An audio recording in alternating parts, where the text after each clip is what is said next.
Annie Besant, An Autobiography. By Annie Besant. Preface. It is a difficult thing to tell the story of a life, and yet more difficult when that life is one's own.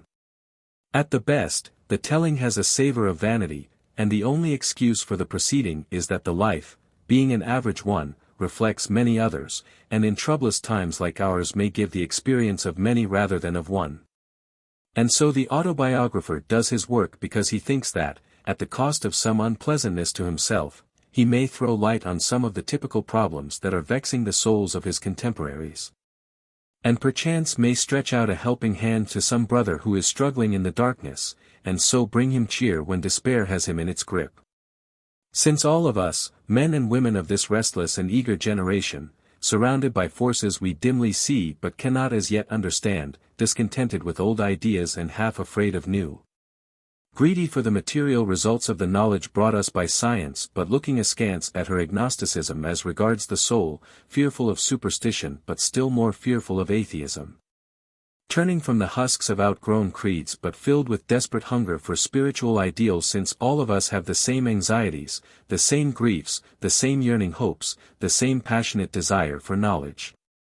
It may well be that the story of one may help all, and that the tale of one should that went out alone into the darkness and on the other side found light, that struggled through the storm and on the other side found peace, may bring some ray of light and of peace into the darkness and the storm of other lives.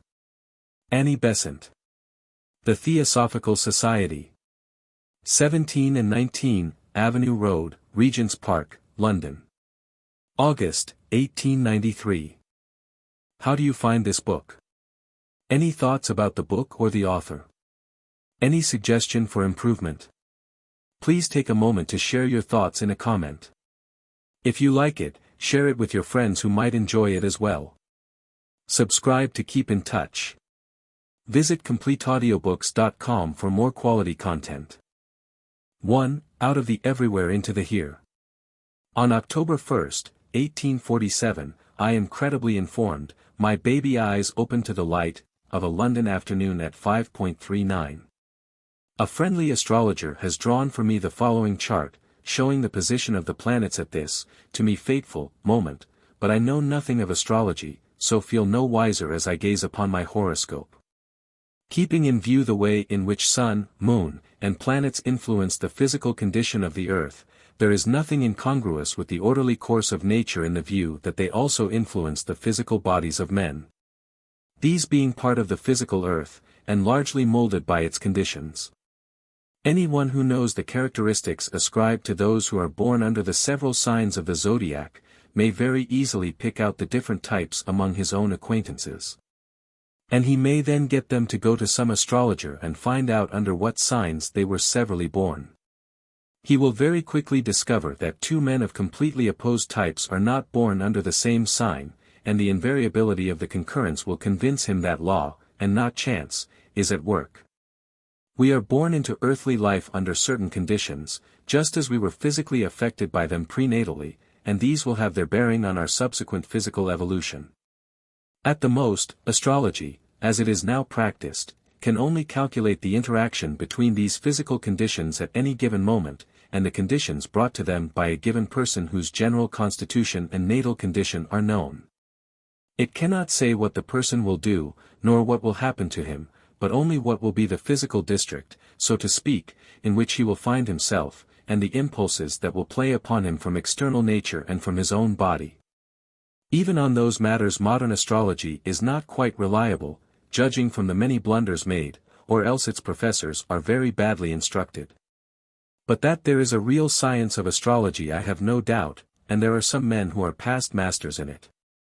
It has always been somewhat of a grievance to me that I was born in London, within the sound of Bow Bells, when 3/4 of my blood and all my heart are Irish.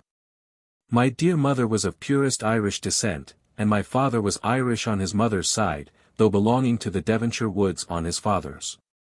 The Woods were yeomen of the sturdy English type, farming their own land in honest, independent fashion. Of late years they seem to have developed more in the direction of brains, from the time, in fact, that Matthew Wood became mayor of London town, fought Queen Caroline's battles against her most religious and gracious royal husband. Aided the Duke of Kent with no niggard hand, and received a baronetcy for his services from the Duke of Kent's royal daughter. Since then they have given England a Lord Chancellor in the person of the gentle-hearted and pure-living Lord Hatherley, while others have distinguished themselves in various ways in the service of their country. But I feel playfully inclined to grudge the English blood they put into my father's veins, with his Irish mother, his Galway birth, and his Trinity College, Dublin, education. For the Irish tongue is musical in my ear, and the Irish nature dear to my heart. Only in Ireland is it that if you stop to ask a worn-out ragged woman the way to some old monument, she will say, "Sure, then, my darlin', it's just up the hill and round the corner," and then anyone will tell you the way. And it's there you'll see the place where the blessed St. Patrick set his foot, and his blessing be on you. Old women as poor as she in other nations would never be as bright and as friendly and as garrulous. And where, out of Ireland, will you see a whole town crowd into a station to say good-bye to half a dozen emigrants, till the platform is a heaving mass of men and women, struggling, climbing over each other for a last kiss, crying, keening, laughing, all in a breath, till all the air is throbbing and there's a lump in your throat and tears in your eyes as the train steams out? Where, out of Ireland, will you be bumping along the streets on an outside car, beside a taciturn Jarvey, who, on suddenly discovering that you are shadowed by castle spies, becomes loquaciously friendly, and points out everything that he thinks will interest you? Blessings on the quick tongues and warm hearts, on the people so easy to lead, so hard to drive. And blessings on the ancient land once inhabited by mighty men of wisdom, that in later times became the island of saints, and shall once again be the island of sages, when the wheel turns round. My maternal grandfather was a typical Irishman, much admired by me and somewhat feared also, in the childish days. He belonged to a decayed Irish family, the Maurices, and in a gay youth, with a beautiful wife as light-hearted as himself, he had merrily run through what remained to him in the way of fortune. In his old age, with abundant snow-white hair, he still showed the hot Irish blood on the lightest provocation, stormily angry for a moment and easily appeased. My mother was the second daughter in a large family, in a family that grew more numerous as pounds grew fewer, and she was adopted by a maiden aunt, a quaint memory of whom came through my mother's childhood into mine, and had its moulding effect on both our characters. This maiden aunt was, as are most Irish folk of decayed families, very proud of her family tree with its roots in the inevitable kings. Her particular kings were the 7 kings of France, the Milesian kings, and the tree grew up a parchment, in all its impressive majesty, over the mantelpiece of their descendants' modest drawing-room. This heraldic monster was regarded with deep respect by child Emily, a respect in no wise deserved, I venture to suppose, by the disreputable royalties of whom she was a fortunately distant twig. Chased out of France, doubtless for cause shown, they had come over the sea to Ireland, and there continued their reckless plundering lives. But so strangely turns the wheel of time that these ill-doing and barbarous scamps became a kind of moral thermometer in the home of the gentle Irish lady in the early half of the present century. For my mother has told me that when she had committed some act of childish naughtiness, her aunt would say, looking gravely over her spectacles at the small culprit, "Emily, your conduct is unworthy of the descendant of the 7 kings of France." And Emily, with her sweet grey Irish eyes and her curling masses of raven black hair, would cry in penitent shame over her unworthiness, with some vague idea that those royal, and to her very real, ancestors would despise her small, sweet, rosebud self, so wholly unworthy of their disreputable majesties. Thus those shadowy forms influenced her in childhood, and exercised over her a power that made her shrink from aught that was unworthy, petty, or mean. To her the lightest breath of dishonor was to be avoided at any cost of pain, and she wrought into me, her only daughter, that same proud and passionate horror at any taint of shame or merited disgrace. To the world always a brave front was to be kept, and a stainless reputation, for suffering might be borne but dishonor never. A gentlewoman might starve, but she must not run in debt. She might break her heart, but it must be with a smile on her face. I have often thought that the training in this reticence and pride of honor was a strange preparation for my stormy, public, much attacked and slandered life. And certain it is that this inwrought shrinking from all criticism that touched personal purity and personal honor added a keenness of suffering to the fronting of public odium that none can appreciate who has not been trained in some similar school of dignified self-respect. And yet perhaps there was another result from it that in value outweighed the added pain. It was the stubbornly resistant feeling that rose and inwardly asserted its own purity in face of foulest lie, and turning scornful face against the foe. Too proud either to justify itself or to defend, said to itself in its own heart, when condemnation was loudest, I am not what you think me, and your verdict does not change my own self. You cannot make me vile whatever you think of me, and I will never, in my own eyes, be that which you deem me to be now. And the very pride became a shield against degradation, for, however lost my public reputation, I could never bear to become sullied in my own sight, and that is a thing not without its use to a woman cut off, as I was at one time, from home, and friends, and society. So peace to the maiden aunt's ashes, and to those of her absurd kings, for I owe them something after all. And I keep grateful memory of that unknown grand aunt, for what she did in training my dear mother, the tenderest, sweetest, proudest, purest of women. It is well to be able to look back to a mother who served as ideal of all that was noblest and dearest during childhood and girlhood, whose face made the beauty of home, and whose love was both sun and shield. No other experience in life could quite make up for missing the perfect tie between mother and child, a tie that in our case never relaxed and never weakened. Though her grief at my change of faith and consequent social ostracism did much to hasten her death hour, it never brought a cloud between our hearts. Though her pleading was the hardest of all to face in later days, and brought the bitterest agony, it made no gulf between us, it cast no chill upon our mutual love. And I look back at her today with the same loving gratitude as ever encircled her to me in her earthly life. I have never met a woman more selflessly devoted to those she loved, more passionately contemptuous of all that was mean or base, more keenly sensitive on every question of honor, more iron in will, more sweet in tenderness, than the mother who made my girlhood sunny as dreamland, who guarded me, until my marriage, from every touch of pain that she could ward off or bear for me, who suffered more in every trouble that touched me in later life than I did myself, and who died in the little house I had taken for our new home in Norwood, worn out, ere old age touched her, by sorrow, poverty, and pain, in May, 1874. My earliest personal recollections are of a house and garden that we lived in when I was 3 and 4 years of age, situated in Grove Road, St. John's Wood. I can remember my mother hovering round the dinner table to see that all was bright for the homecoming husband, my brother, 2 years older than myself, and I watching, for Papa. The loving welcome, the game of romps that always preceded the dinner of the elder folks. I can remember on the 1st of October, 1851, jumping up in my little cot, and shouting out triumphantly, Papa! Mama! I am 4 years old! And the grave demand of my brother, conscious of superior age, at dinner time, may not Annie have a knife today, as she is 4 years old? It was a sore grievance during that same year, 1851, that I was not judged old enough to go to the great exhibition. And I have a faint memory of my brother consolingly bringing me home one of those folding pictured strips that are sold in the streets, on which were imaged glories that I longed only the more to see.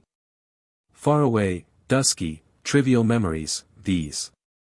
What a pity it is that a baby cannot notice, cannot observe, cannot remember, and so throw light on the fashion of the dawning of the external world on the human consciousness.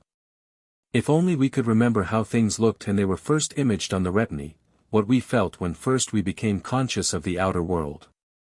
What the feeling was as faces of father and mother grew out of the surrounding chaos and became familiar things, greeted with a smile, lost with a cry. If only memory would not become a mist when in later years we strive to throw our glances backward into the darkness of our infancy, what lessons we might learn to help our stumbling psychology. How many questions might be solved whose answers we are groping for in the West in vain. The next scene that stands out clearly against the background of the past is that of my father's deathbed. The events which led to his death I know from my dear mother. He had never lost his fondness for the profession for which he had been trained, and having many medical friends, he would now and then accompany them on their hospital rounds, or share with them the labors of the dissecting room. It chanced that during the dissection of the body of a person who had died of rapid consumption, my father cut his finger against the edge of the breastbone. The cut did not heal easily, and the finger became swollen and inflamed. "I would have that finger off, would, if I were you," said one of the surgeons, a day or two afterwards, on seeing the state of the wound.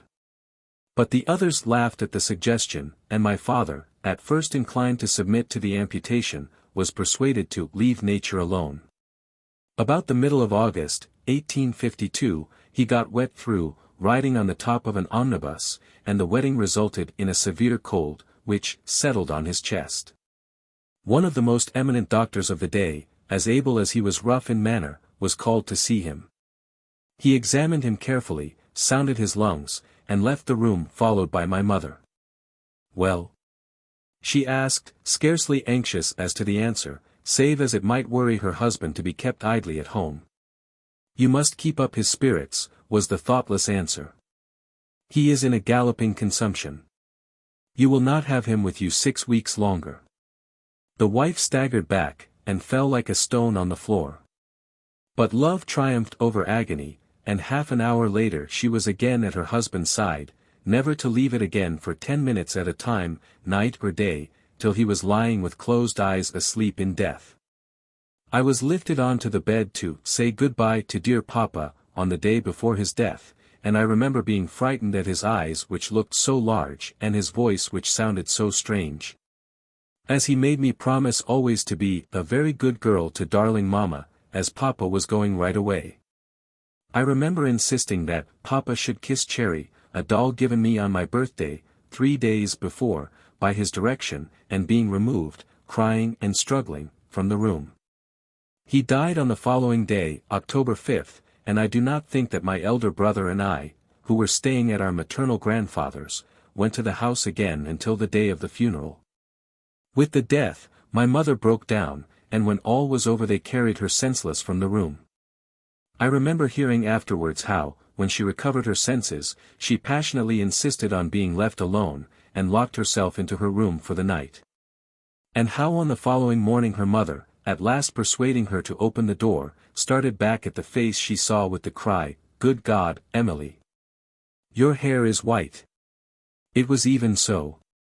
Her hair, black, glossy and abundant, which, contrasting with her large grey eyes, had made her face so strangely attractive, had turned grey in that night of agony.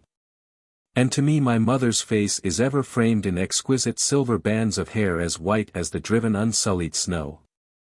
I have heard that the love between my father and mother was a very beautiful thing, and it most certainly stamped her character for life.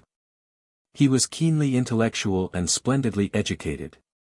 A mathematician and a good classical scholar, thoroughly master of French, German, Italian, Spanish, and Portuguese, with a smattering of Hebrew and Gaelic, the treasures of ancient and of modern literature were his daily household delight. Nothing pleased him so well as to sit with his wife, reading aloud to her while she worked, now translating from some foreign poet, now rolling forth melodiously the exquisite cadences of Queen Mab. Student of philosophy as he was deeply and steadily skeptical, and a very religious relative has told me that he often drove her from the room by his light, playful mockery of the tenets of the Christian faith. His mother and sister were strict Roman Catholics, and near the end forced a priest into his room, but the priest was promptly ejected by the wrath of the dying man, and by the almost fierce resolve of the wife that no messenger of the creed he detested should trouble her darling at the last.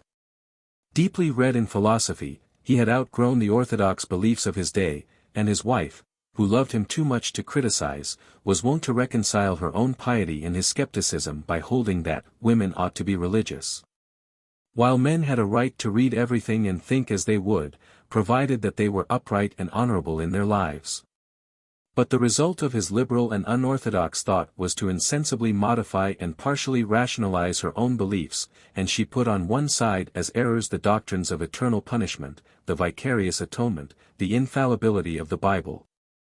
the equality of the Son with the Father in the Trinity, and other orthodox beliefs, and rejoiced in her later years in the writings of such men as Jowett, Colenso, and Stanley. The last named, indeed, was her ideal Christian gentleman, suave, polished, broad-minded, devout in a stately way. The baldness of a typical evangelical service outraged her taste as much as the crudity of evangelical dogmas outraged her intellect. She liked to feel herself a Christian in a dignified and artistic manner, and to be surrounded by solemn music and splendid architecture when she attended divine service. Familiarity with celestial personages was detestable to her, and she did her duty of saluting them in a courtly and reverent fashion. Westminster Abbey was her favorite church, with its dim light and shadowy distances. There in a carven stall, with choristers chanting in solemn rhythm, with the many-colored glories of the painted windows repeating themselves on upspringing arch and clustering pillars.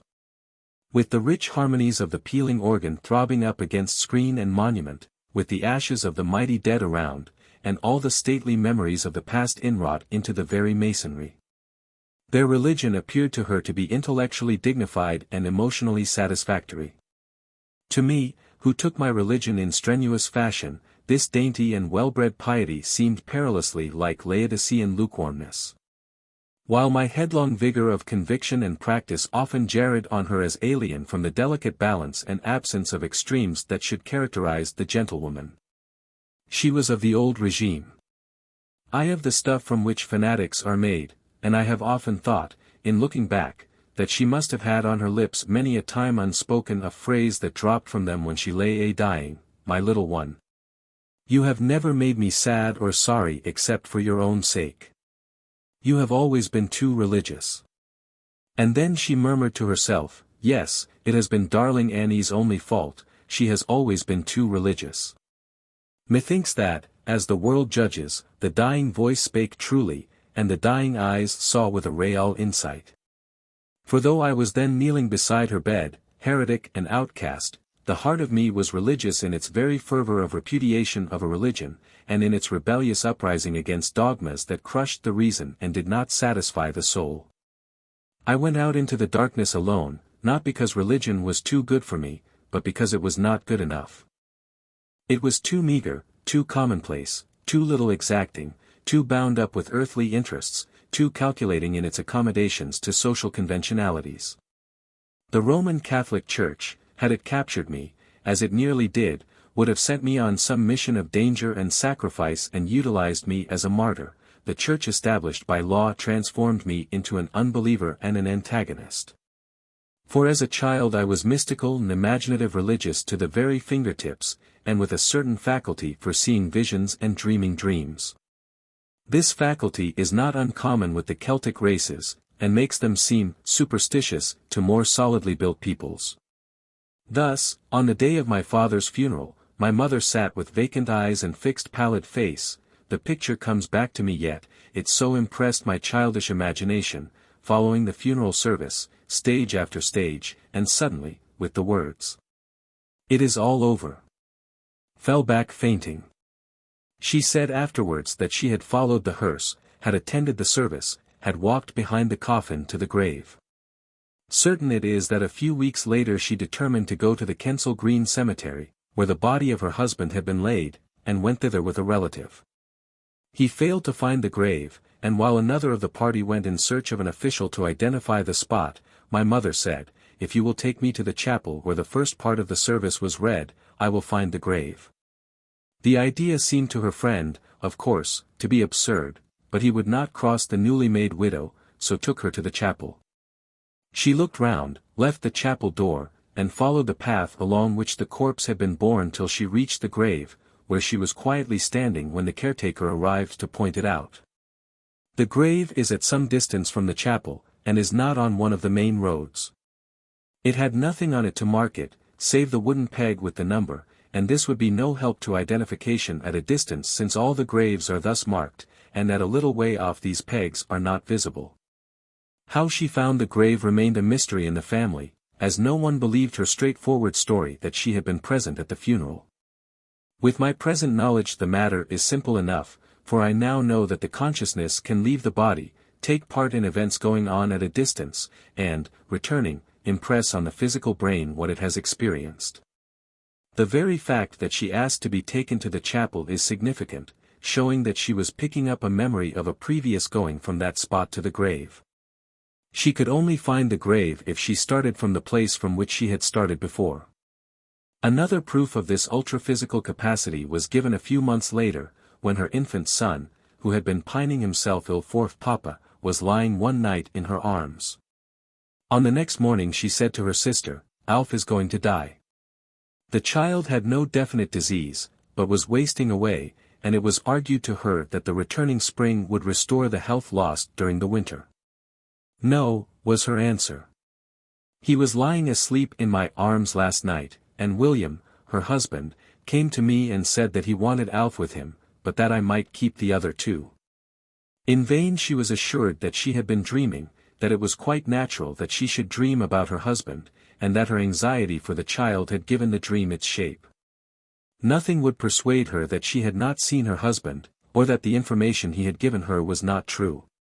So it was no matter of surprise to her when in the following March her arms were empty, and a waxen form lay lifeless in the baby's cot. My brother and I were allowed to see him just before he was placed in his coffin. I can see him still, so white and beautiful, with a black spot in the middle of the fair, waxen forehead, and I remember the deadly cold which startled me when I was told to kiss my little brother. It was the first time that I had touched death. That black spot made a curious impression on me, and long afterwards, asking what had caused it, I was told that at the moment after his death my mother had passionately kissed the baby brow. Pathetic thought, that the mother's kiss of farewell should have been marked by the first sign of corruption on the child's face. I do not mention these stories because they are in any fashion remarkable or out of the way, but only to show that the sensitiveness to impressions other than physical ones, that was a marked feature in my own childhood, was present also in the family to which I belonged. For the physical nature is inherited from parents, and sensitiveness to psychic impressions is a property of the physical body. In our family, as in so many Irish ones, belief in ghosts of all descriptions was general, and my mother has told me of the banshee that she had heard wailing when the death hour of one of the family was near. To me in my childhood, elves and fairies of all sorts were very real things, and my dolls were as really children as I was myself a child. Punch and Judy were living entities, and the tragedy in which they bore part cost me many an agony of tears. To this day I can remember running away when I heard the squawk of the coming Punch, and burying my head in the pillows that I might shut out the sound of the blows and the cry of the ill-used baby. All the objects about me were to me alive, the flowers that I kissed as much as the kitten I petted. And I used to have a splendid time making believe and living out all sorts of lovely stories among my treasured and so-called inanimate playthings. But there was a more serious side to this dreamful fancy when it joined hands with religion. 2. Early childhood. And now began my mother's time of struggle and of anxiety. Hitherto, since her marriage, she had known no money troubles, for her husband was earning a good income. He was apparently vigorous and well, no thought of anxiety clouded their future. When he died, he believed that he left his wife and children safe, at least, from pecuniary distress. It was not so. I know nothing of the details, but the outcome of all was that nothing was left for the widow and children, save a trifle of ready money. The resolve to which my mother came was characteristic. Two of her husband's relatives, Western and Sir William Wood, offered to educate her son at a good city school, and to start him in commercial life, using their great city influence to push him forward. But the young lad's father and mother had talked of a different future for their eldest boy. He was to go to a public school, and then to the university, and was to enter one of the learned professions, to take orders, the mother wished. To go to the bar, the father hoped. On his deathbed there was nothing more earnestly urged by my father than that Harry should receive the best possible education, and the widow was resolute to fulfill that last wish. In her eyes, a city school was not the best possible education, and the Irish pride rebelled against the idea of her son not being a university man. Many were the lectures poured out on the young widow's head about her foolish pride, especially by the female members of the Wood family, and her persistence in her own way caused a considerable alienation between herself and them. But Western and William, though half disapproving, remained her friends, and lent many a helping hand to her in her first difficult struggles. After much cogitation, she resolved that the boy should be educated at Harrow, where the fees are comparatively low to lads living in the town, and that he should go thence to Cambridge or to Oxford, as his tastes should direct. A bold scheme for a penniless widow, but carried out to the letter, for never dwelt in a delicate body a more resolute mind and will than that of my dear mother. In a few months' time, during which we lived, poorly enough, in Richmond Terrace, Clapham, close to her father and mother, to Harrow, then, she betook herself, into lodgings over a grocer's shop, and set herself to look for a house. This grocer was a very pompous man, fond of long words, and patronized the young widow exceedingly, and one day my mother related with much amusement how he had told her that she was sure to get on if she worked hard. "Look at me," he said, swelling visibly with importance. "I was once a poor boy, without a penny of my own, and now I am a comfortable man, and have my submarine villa to go to every evening." That submarine villa was an object of amusement when we passed it in our walks for many a long day. "There is Mr. S. submarine villa," someone would say, laughing, and I, too, used to laugh merrily, because my elders did, though my understanding of the difference between suburban and submarine was on a par with that of the honest grocer. My mother had fortunately found a boy, whose parents were glad to place him in her charge, of about the age of her own son, to educate with him, and by this means she was able to pay for a tutor, to prepare the two boys for school. The tutor had a cork leg, which was a source of serious trouble to me, for it stuck out straight behind when we knelt down to family prayers, conduct which struck me as irreverent and unbecoming, but which I always felt a desire to imitate. After about a year my mother found a house which she thought would suit her scheme, namely, to obtain permission from Dr. Vaughan, the then headmaster of Harrow, to take some boys into her house, and so gain means of education for her own son. Dr. Vaughan, who must have been won by the gentle, strong, little woman, from that time forth became her earnest friend and helper. And to the counsel and active assistance both of himself and of his wife, was due much of the success that crowned her toil. He made only one condition in granting the permission she asked, and that was, that she should also have in her house one of the masters of the school, so that the boys should not suffer from the want of a house tutor. This condition, of course, she readily accepted, and the arrangement lasted for 10 years, until after her son had left school for Cambridge. The house she took is now, I am sorry to say, pulled down, and replaced by a hideous red brick structure. It was very old and rambling, rose-covered in front, ivy-covered behind. It stood on the top of Harrow Hill, between the church and the school, and had once been the vicarage of the parish, but the vicar had left it because it was so far removed from the part of the village where all his work lay. The drawing-room opened by an old-fashioned half-window, half-door, which proved a constant source of grief to me. For whenever I had on a new frock I always tore it on the bolt as I flew through, into a large garden which sloped down one side of the hill, and was filled with the most delightful old trees, fir and laurel, may, mulberry, hazel, apple, pear, and damson, not to mention currant and gooseberry bushes innumerable, and large strawberry beds spreading down the sunny slopes. There was not a tree there that I did not climb, and one, a wide-spreading Portugal laurel, was my private country house.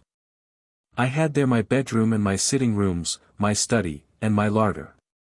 The larder was supplied by the fruit trees, from which I was free to pick as I would, and in the study I would sit for hours with some favorite book, Milton's Paradise Lost, the chief favorite of all. The birds must often have felt startled, when from the small swinging form perching on a branch, came out in childish tones the thrones, dominations, princedoms, virtues, powers, of Milton's stately and sonorous verse. I liked to personify Satan, and to declaim the grand speeches of the hero rebel, and many a happy hour did I pass in Milton's heaven and hell, with for companions Satan and the Son, Gabriel and Abdiel.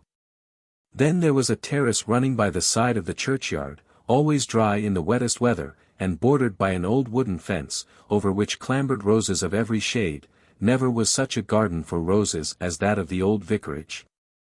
At the end of the terrace was a little summer house, and in this a trap-door in the fence, which swung open and displayed one of the fairest views in England.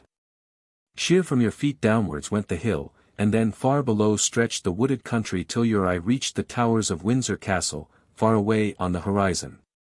It was the view at which Byron was never tired of gazing, as he lay on the flat tombstone close by, Byron's tomb, as it is still called, of which he wrote.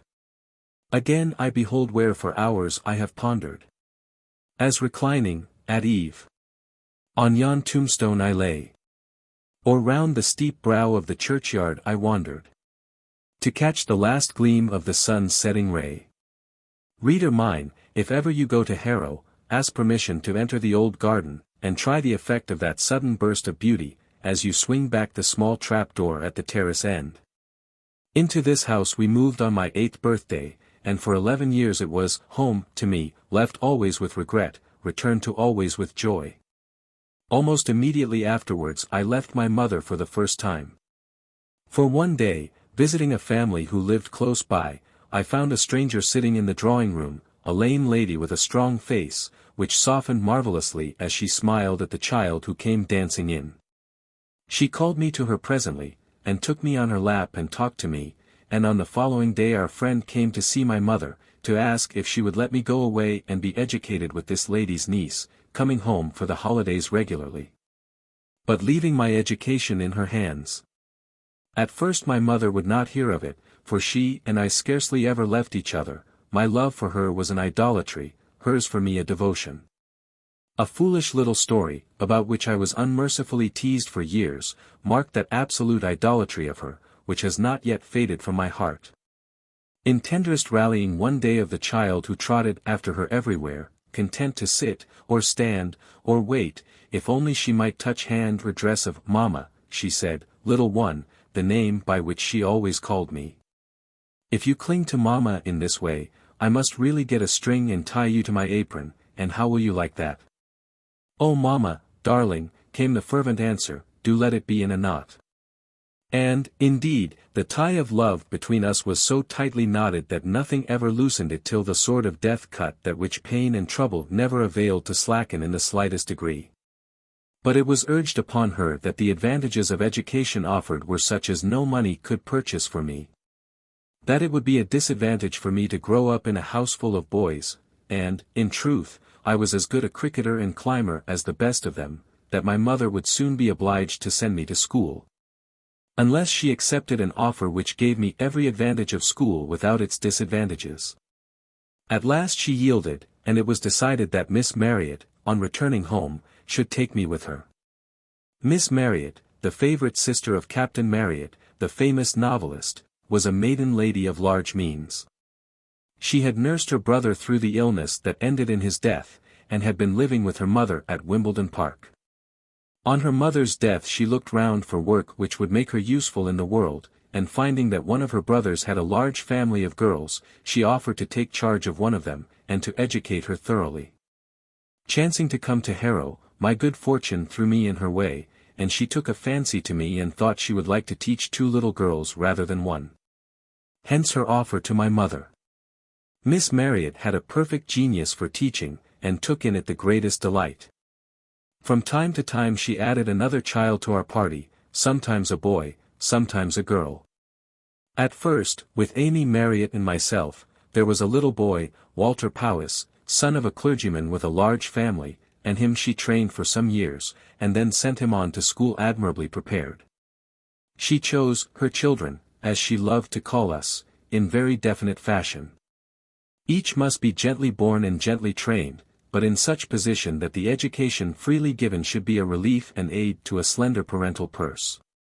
It was her delight to seek out and aid those on whom poverty presses most heavily, when the need for education for the children weighs on the proud and the poor. Auntie, we all called her, for she thought Miss Marriott seemed too cold and stiff. She taught us everything herself except music, and for this she had a master, practicing us in composition, in recitation, in reading aloud English and French, and later, German, devoting herself to training us in the soundest, most thorough fashion. No words of mine can tell how much I owe her, not only of knowledge, but of that love of knowledge which has remained with me ever since as a constant spur to study. Her method of teaching may be of interest to some, who desire to train children with least pain, and the most enjoyment to the little ones themselves. First, we never used a spelling book, that torment of the small child, nor an English grammar. But we wrote letters, telling of the things we had seen in our walks, or told again some story we had read. These childish compositions she would read over with us, correcting all faults of spelling, of grammar, of style, of cadence. A clumsy sentence would be read aloud, that we might hear how unmusical it sounded, an error in observation or expression pointed out. Then, as the letters recorded what we had seen the day before, the faculty of observation was drawn out and trained. "Oh, dear! I have nothing to say," would come from a small child, hanging over a slate. "Did you not go out for a walk yesterday?" Auntie would question. "Yes," would be sighed out, "but there's nothing to say about it." Nothing to say. "And you walked in the lanes for an hour and saw nothing, little No-Eyes? You must use your eyes better today." Then there was a very favorite lesson, which proved an excellent way of teaching spelling. We used to write out lists of all the words we could think of which sounded the same but were differently spelt. Thus, key, quay, night, night, and so on, and great was the glory of the child who found the largest number. Our French lessons, as the German later, included reading from the very first. On the day on which we began German we began reading Schiller's Wilhelm Tell, and the verbs given to us to copy out were those that had occurred in the reading. We learned much by heart, but always things that in themselves were worthy to be learned. We were never given the dry questions and answers which lazy teachers so much affect. We were taught history by one reading aloud while the others worked, the boys as well as the girls learning the use of the needle. "It's like a girl to sew," said a little fellow, indignantly, one day. "It is like a baby to have to run after a girl if you want a button sewn on," quoth Auntie. Geography was learned by painting skeleton maps, an exercise much delighted in by small fingers, and by putting together puzzle maps, in which countries in the map of a continent, or counties in the map of a country, were always cut out in their proper shapes. I liked big empires in those days. There was a solid satisfaction in putting down Russia, and seeing what a large part of the map was filled up thereby. The only grammar that we ever learned as grammar was the Latin, and that not until composition had made us familiar with the use of the rules therein given. Auntie had a great horror of children learning by rote things they did not understand, and then fancying they knew them. "What do you mean by that expression, Annie?" she would ask me. After feeble attempts to explain, I would answer, "Indeed, Auntie, I know in my own head, but I can't explain." Then, "Indeed, Annie, you do not know in your own head, or you could explain, so that I might know in my own head." And so a healthy habit was fostered of clearness of thought and of expression. The Latin grammar was used because it was more perfect than the modern grammars, and served as a solid foundation for modern languages. Miss Marriott took a beautiful place, Fern Hill, near Charmouth, in Dorsetshire, on the borders of Devon, and there she lived for some 5 years, a centre of beneficence in the district. She started a Sunday school, and a Bible class after a while for the lads too old for the school, who clamored for admission to her class in it. She visited the poor, taking help wherever she went, and sending food from her own table to the sick. It was characteristic of her that she would never give scraps to the poor, but would have a basin brought in at dinner, and would cut the best slice to tempt the invalid appetite. Money she rarely, if ever, gave, but she would find a day's work, or busy herself to seek permanent employment for any one seeking aid.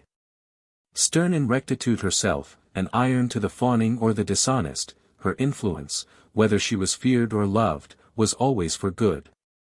Of the strictest sect of the evangelicals, she was an evangelical.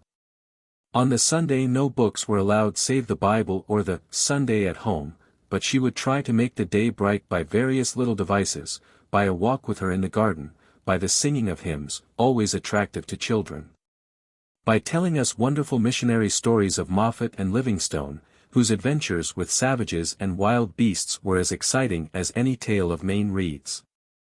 We used to learn passages from the Bible and hymns for repetition. A favorite amusement was a Bible puzzle, such as a description of some Bible scene, which was to be recognized by the description. Then we taught in the Sunday school, for Auntie would tell us that it was useless for us to learn if we did not try to help those who had no one to teach them. The Sunday school lessons had to be carefully prepared on the Saturday, for we were always taught that work given to the poor should be work that cost something to the giver.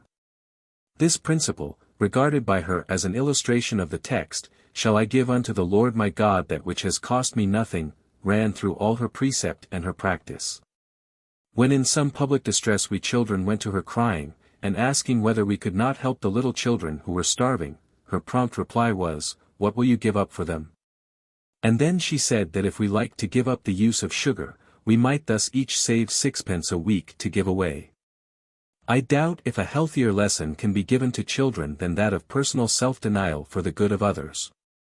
Daily, when our lessons were over, we had plenty of fun, long walks and rides on a lovely pony, who found small children most amusing, and on which the coachman taught us to stick firmly, whatever his eccentricities of the moment.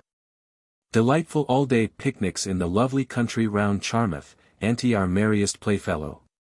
Never was a healthier home, physically and mentally, made for young things than in that quiet village. And then the delight of the holidays.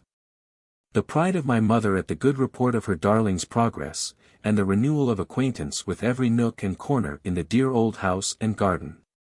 The dreamy tendency in the child, that on its worldly side is fancy, imagination, on its religious side is the germ of mysticism, and I believe it to be far more common than many people think. But the remorseless materialism of the day, not the philosophic materialism of the few, but the religious materialism of the many, crushes out all the delicate buddings forth of the childish thought, and bandages the eyes that might otherwise see. At first the child does not distinguish between what it sees, and what it fancies, the one is as real, as objective, to it as the other, and it will talk to and play with its dream comrades as merrily as with children like itself. As a child, I myself very much preferred the former, and never knew what it was to be lonely.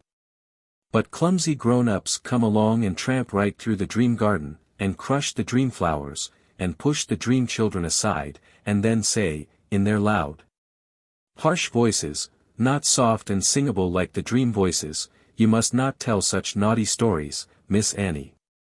You give me the shivers, and your mamma will be very vexed with you." But this tendency in me was too strong to be stifled, and it found its food in the fairy tales I loved, and in the religious allegories that I found yet more entrancing. How or when I learned to read, I do not know, for I cannot remember the time when a book was not a delight.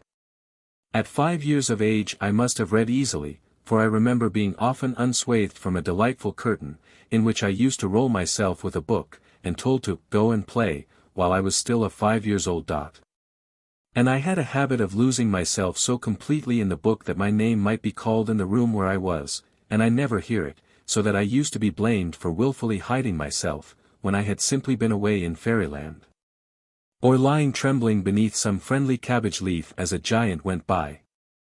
I was between 7 and 8 years of age when I first came across some children's allegories of a religious kind, and a very little later came Pilgrim's Progress, and Milton's Paradise Lost. Thenceforth my busy fancies carried me ever into the fascinating world where boy soldiers kept some outpost for their absent prince, bearing a shield with his sign of a red cross on it. Where devils shaped as dragons came swooping down on the pilgrim, but were driven away defeated after hard struggle. Where angels came and talked with little children, and gave them some talisman which warned them of coming danger, and lost its light if they were leaving the right path. What a dull, tiresome world it was that I had to live in, I used to think to myself, when I was told to be a good child, and not to lose my temper, and to be tidy, and not mess my pinafore at dinner. How much easier to be a Christian if one could have a Red Cross shield and a white banner, and have a real devil to fight with, and a beautiful divine prince to smile at you when the battle was over. How much more exciting to struggle with a winged and clawed dragon, that you knew meant mischief, than to look after your temper, that you never remembered you ought to keep until you had lost it. If I had been Eve in the garden, that old serpent would never have got the better of me, but how was a little girl to know that she might not pick out the rosiest, prettiest apple from a tree that had no serpent to show it was a forbidden one? And as I grew older, the dreams and fancies grew less fantastic, but more tinged with real enthusiasm. I read tales of the early Christian martyrs, and passionately regretted I was born so late when no suffering for religion was practicable. I would spend many an hour in daydreams, in which I stood before Roman judges, before Dominican inquisitors, was flung to lions, tortured on the rack, burned at the stake. One day I saw myself preaching some great new faith to a vast crowd of people, and they listened and were converted, and I became a great religious leader. But always, with a shock, I was brought back to earth, where there were no heroic deeds to do, no lions to face, no judges to defy, but only some dull duty to be performed. And I used to fret that I was born so late, when all the grand things had been done, and when there was no chance of preaching and suffering for a new religion. From the age of 8 my education accented the religious side of my character. Under Miss Marriott's training my religious feeling received a strongly evangelical bent, but it was a subject of some distress to me that I could never look back to an hour of conversion. When others gave their experiences, and spoke of the sudden change they had felt, I used to be sadly conscious that no such change had occurred in me. And I felt that my dreamy longings were very poor things compared with the vigorous sense of sin spoken of by the preachers, and used dolefully to wonder if I were saved. Then I had an uneasy sense that I was often praised for my piety when emulation and vanity were more to the front than religion. As when I learned by heart the Epistle of James, far more to distinguish myself from my good memory than from any love of the text itself. The sonorous cadences of many parts of the Old and New Testaments pleased my ear, and I took a dreamy pleasure in repeating them aloud, just as I would recite for my own amusement hundreds of lines of Milton's Paradise Lost. As I sat swinging on some branch of a tree, lying back often on some swaying bough and gazing into the unfathomable blue of the sky, till I lost myself in an ecstasy of sound and color. Half chanting the melodious sentences and peopling all the blue with misty forms. This facility of learning by heart, and the habit of dreamy recitation, made me very familiar with the Bible and very apt with its phrases. This stood me in good stead at the prayer meetings dear to the evangelical, in which we all took part. In turn we were called on to pray aloud, a terrible ordeal to me, for I was painfully shy when attention was called to me. I used to suffer agonies while I waited for the dreaded words, "Now, Annie dear, will you speak to our Lord?" But when my trembling lips had forced themselves into speech, all the nervousness used to vanish and I was swept away by an enthusiasm that readily clothed itself in balanced sentences, and alack! At the end, I too often hoped that God and Auntie had noticed that I prayed very nicely, a vanity certainly not intended to be fostered by the pious exercise.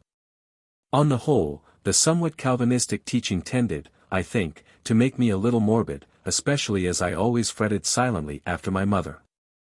I remember she was surprised on one of my homecomings, when Miss Marriott noted cheerfulness as a want in my character, for at home I was ever the blithest of children, despite my love of solitude. But away, there was always an aching for home, and the stern religion cast somewhat of a shadow over me, though, strangely enough, hell never came into my dreamings except in the interesting shape it took in Paradise Lost. After reading that, the devil was to me no horned and hoofed horror, but the beautiful shadowed archangel, and I always hoped that Jesus, my ideal prince, would save him in the end. The things that really frightened me were vague, misty presences that I felt were near, but could not see. They were so real that I knew just where they were in the room, and the peculiar terror they excited lay largely in the feeling that I was just going to see them. If by chance I came across a ghost story it haunted me for months, for I saw whatever unpleasant spectre was described. And there was one horrid old woman in a tale by Sir Walter Scott, who glided up to the foot of your bed and sprang on it in some eerie fashion and glared at you, and who made my going to bed a terror to me for many weeks. I can still recall the feeling so vividly that it almost frightens me now. 3. Girlhood. In the spring of 1861 Miss Marriott announced her intention of going abroad, and asked my dear mother to let me accompany her. A little nephew whom she had adopted was suffering from cataract, and she desired to place him under the care of the famous Dusseldorf oculist. Amy Marriott had been recalled home soon after the death of her mother, who had died in giving birth to the child adopted by Miss Marriott, and named at her desire after her favorite brother Frederick, Captain Marriott. Her place had been taken by a girl a few months older than myself, Emma Mann, one of the daughters of a clergyman, who had married Miss Stanley, closely related, indeed, if I remember rightly. A sister of the Miss Mary Stanley who did such noble work in nursing in the Crimea. For some months we had been diligently studying German, for Miss Marriott thought it wise that we should know a language fairly well before we visited the country of which it was the native tongue. We had been trained also to talk French daily during dinner, so we were not quite helpless foreigners when we steamed away from St. Catherine's docks, and found ourselves on the following day in Antwerp, amid what seemed to us a very babel of conflicting tongues. Alas for our carefully spoken French, articulated laboriously. We were lost in that swirl of disputing luggage porters, and could not understand a word. But Miss Marriott was quite equal to the occasion, being by no means new to travelling, and her French stood the test triumphantly, and steered us safely to a hotel. On the morrow we started again through Aix-la-Chapelle to Bonn, the town which lies on the borders of the exquisite scenery of which the Siebengebirge and Rolandseck serve as the magic portal. Our experiences in Bonn were not wholly satisfactory. Dear Auntie was a maiden lady, looking on all young men as wolves to be kept far from her growing lambs. Bonn was a university town, and there was a mania just then prevailing there for all things English. Emma was a plump, rosy, fair-haired typical English maiden, full of frolic and harmless fun, I a very slight, pale, black-haired girl, alternating between wild fun and extreme pensiveness. In the boarding house to which we went at first, the Château du Rhin, a beautiful place overhanging the broad, blue Rhine, there chanced to be staying the two sons of the late Duke of Hamilton, the Marquis of Douglas and Lord Charles. With their tutor. They had the whole drawing-room floor, we a sitting-room on the ground floor and bedrooms above. The lads discovered that Miss Marriott did not like her children to be on speaking terms with any of the male sect. Here was a fine source of amusement. They would make their horses caracole on the gravel in front of our window, they would be just starting for their ride as we went for walk or drive, and would salute us with doffed hat and low bow. They would waylay us on our way downstairs with demure, good morning. They would go to church and post themselves so that they could survey our pew, and Lord Charles, who possessed the power of moving at will the whole skin of the scalp, would wriggle his hair up and down till we were choking with laughter. To our own imminent risk. After a month of this Auntie was literally driven out of the pretty chateau, and took refuge in a girls' school, much to our disgust, but still she was not allowed to be at rest. Mischievous students would pursue us wherever we went. Sentimental Germans, with gashed cheeks, would whisper complimentary phrases as we passed. Mere boyish nonsense of most harmless kind, but the rather stern English lady thought it not proper, and after 3 months of Bonn we were sent home for the holidays, somewhat in disgrace. But we had some lovely excursions during those months. Such clambering up mountains, such rows on the swift-flowing Rhine, such wanderings in exquisite valleys. I have a long picture gallery to retire into when I want to think of something fair, in recalling the moon as it silvered the Rhine at the foot of Drachenfels, or the soft, mist-veiled island where dwelt the lady who is consecrated forever by Roland's love. A couple of months later we rejoined Miss Marriott in Paris, where we spent 7 happy, workful months. On Wednesdays and Saturdays we were free from lessons, and many a long afternoon was passed in the galleries of the Louvre, till we became familiar with the masterpieces of art gathered there from all lands. I doubt if there was a beautiful church in Paris that we did not visit during those weekly wanderings. That of Saint-Germain-Delaware-l'Auxerrois was my favorite, the church whose bell gave the signal for the massacre of St. Bartholomew, for it contained such marvelous stained glass, deepest, purest glory of color that I had ever seen. The solemn beauty of Notre Dame, the somewhat gaudy magnificence of La Sainte-Chapelle, the stateliness of La Madeleine, the impressive gloom of Saint Roch, were all familiar to us. Other delights were found in mingling with the bright crowds which passed along the Champs-Élysées and sauntered in the Bois de Boulogne, in strolling in the garden of the Tuileries. In climbing to the top of every monument whence view of Paris could be gained. The empire was then in its heyday of glitter, and we much enjoyed seeing the brilliant escort of the imperial carriage, with plumes and gold and silver dancing and glistening in the sunlight, while in the carriage sat the exquisitely lovely empress, with the little boy beside her, touching his cap shyly, but with something of her own grace, in answer to a greeting, the boy who was thought to be born to an imperial crown, but whose brief career was to find an ending from the spears of savages in a quarrel in which he had no concern. In the spring of 1862 it chanced that the Bishop of Ohio visited Paris, and Mr. Forbes, then English chaplain at the church of the Rue d'Aiguesseau, arranged to have a confirmation. As said above, I was under deep religious impressions, and, in fact, with the exception of that little aberration in Germany, I was decidedly a pious girl. I looked on theatres, never having been to one, as traps set by Satan for the destruction of foolish souls. I was quite determined never to go to a ball, and was prepared to suffer for conscience' sake, little prig that I was, if I was desired to go to one. I was consequently quite prepared to take upon myself the vows made in my name at my baptism, and to renounce the world, the flesh, and the devil, with a heartiness and sincerity only equalled by my profound ignorance of the things I so readily resigned. That confirmation was to me a very solemn matter, the careful preparation, the prolonged prayers, the wondering awe as to the sevenfold gifts of the Spirit, which were to be given by the laying on of hands, all tended to excitement. I could scarcely control myself as I knelt at the altar rails, and felt as though the gentle touch of the aged bishop, which fluttered for an instant on my bowed head, were the very touch of the wing of that Holy Spirit, heavenly dove, whose presence had been so earnestly invoked. Is there anything easier, I wonder, than to make a young insensitive girl intensely religious? This stay in Paris roused into activity an aspect of my religious nature that had hitherto been latent. I discovered the sensuous enjoyment that lay in introducing color and fragrance and pomp into religious services, so that the gratification of the aesthetic emotions became dignified with the garb of piety. The picture galleries of the Louvre, crowded with Madonnas and saints, the Roman Catholic churches with their incense-laden air and exquisite music, brought a new joy into my life, a more vivid color to my dreams. Insensibly, the colder, cruder evangelicalism that I had never thoroughly assimilated, grew warmer and more brilliant, and the ideal divine prince of my childhood took on the more pathetic lineaments of the man of sorrows, the deeper attractiveness of the suffering Savior of men. Keeble's Christian Year took the place of Paradise Lost, and as my girlhood began to bud towards womanhood, all its deeper currents set in the direction of religious devotion.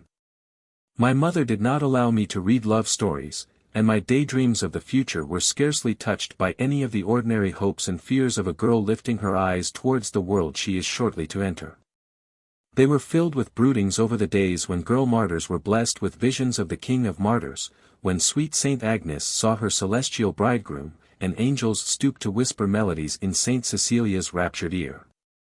Why then and not now, my heart would question, and I would lose myself in these fancies, never happier than when alone. The summer of 1862 was spent with Miss Marriott at Sidmouth, and, wise woman that she was, she now carefully directed our studies with a view to our coming enfranchisement from the schoolroom. More and more were we trained to work alone. Our leading strings were slackened, so that we never felt them save when we blundered. And I remember that when I once complained, in loving fashion, that she was teaching me so little, she told me that I was getting old enough to be trusted to work by myself, and that I must not expect to have Auntie for a crutch all through life. And I venture to say that this gentle withdrawal of constant supervision in teaching was one of the wisest and kindest things that this noble-hearted woman ever did for us. It is the usual custom to keep girls in the schoolroom until they come out, then, suddenly, they are left to their own devices, and, bewildered by their unaccustomed freedom, they waste time that might be priceless for their intellectual growth. Lately, the opening of universities to women has removed this danger for the more ambitious, but at the time of which I am writing no one dreamed of the changes soon to be made in the direction of the higher education of women. During the winter of 1862–63 Miss Marriott was in London, and for a few months I remained there with her, attending the admirable French classes of M. Roche. In the spring I returned home to Harrow, going up each week to the classes. And when these were over, Auntie told me that she thought all she could usefully do was done, and that it was time that I should try my wings alone. So well, however, had she succeeded in her aims, that my emancipation from the schoolroom was but the starting point of more eager study, though now the study turned into the lines of thought towards which my personal tendencies most attracted me. German I continued to read with a master, and music, under the marvellously able teaching of Mr. John Farmer, musical director of Harrow School, took up much of my time. My dear mother had a passion for music, and Beethoven and Bach were her favorite composers. There was scarcely a sonata of Beethoven's that I did not learn, scarcely a fugue of Bach's that I did not master.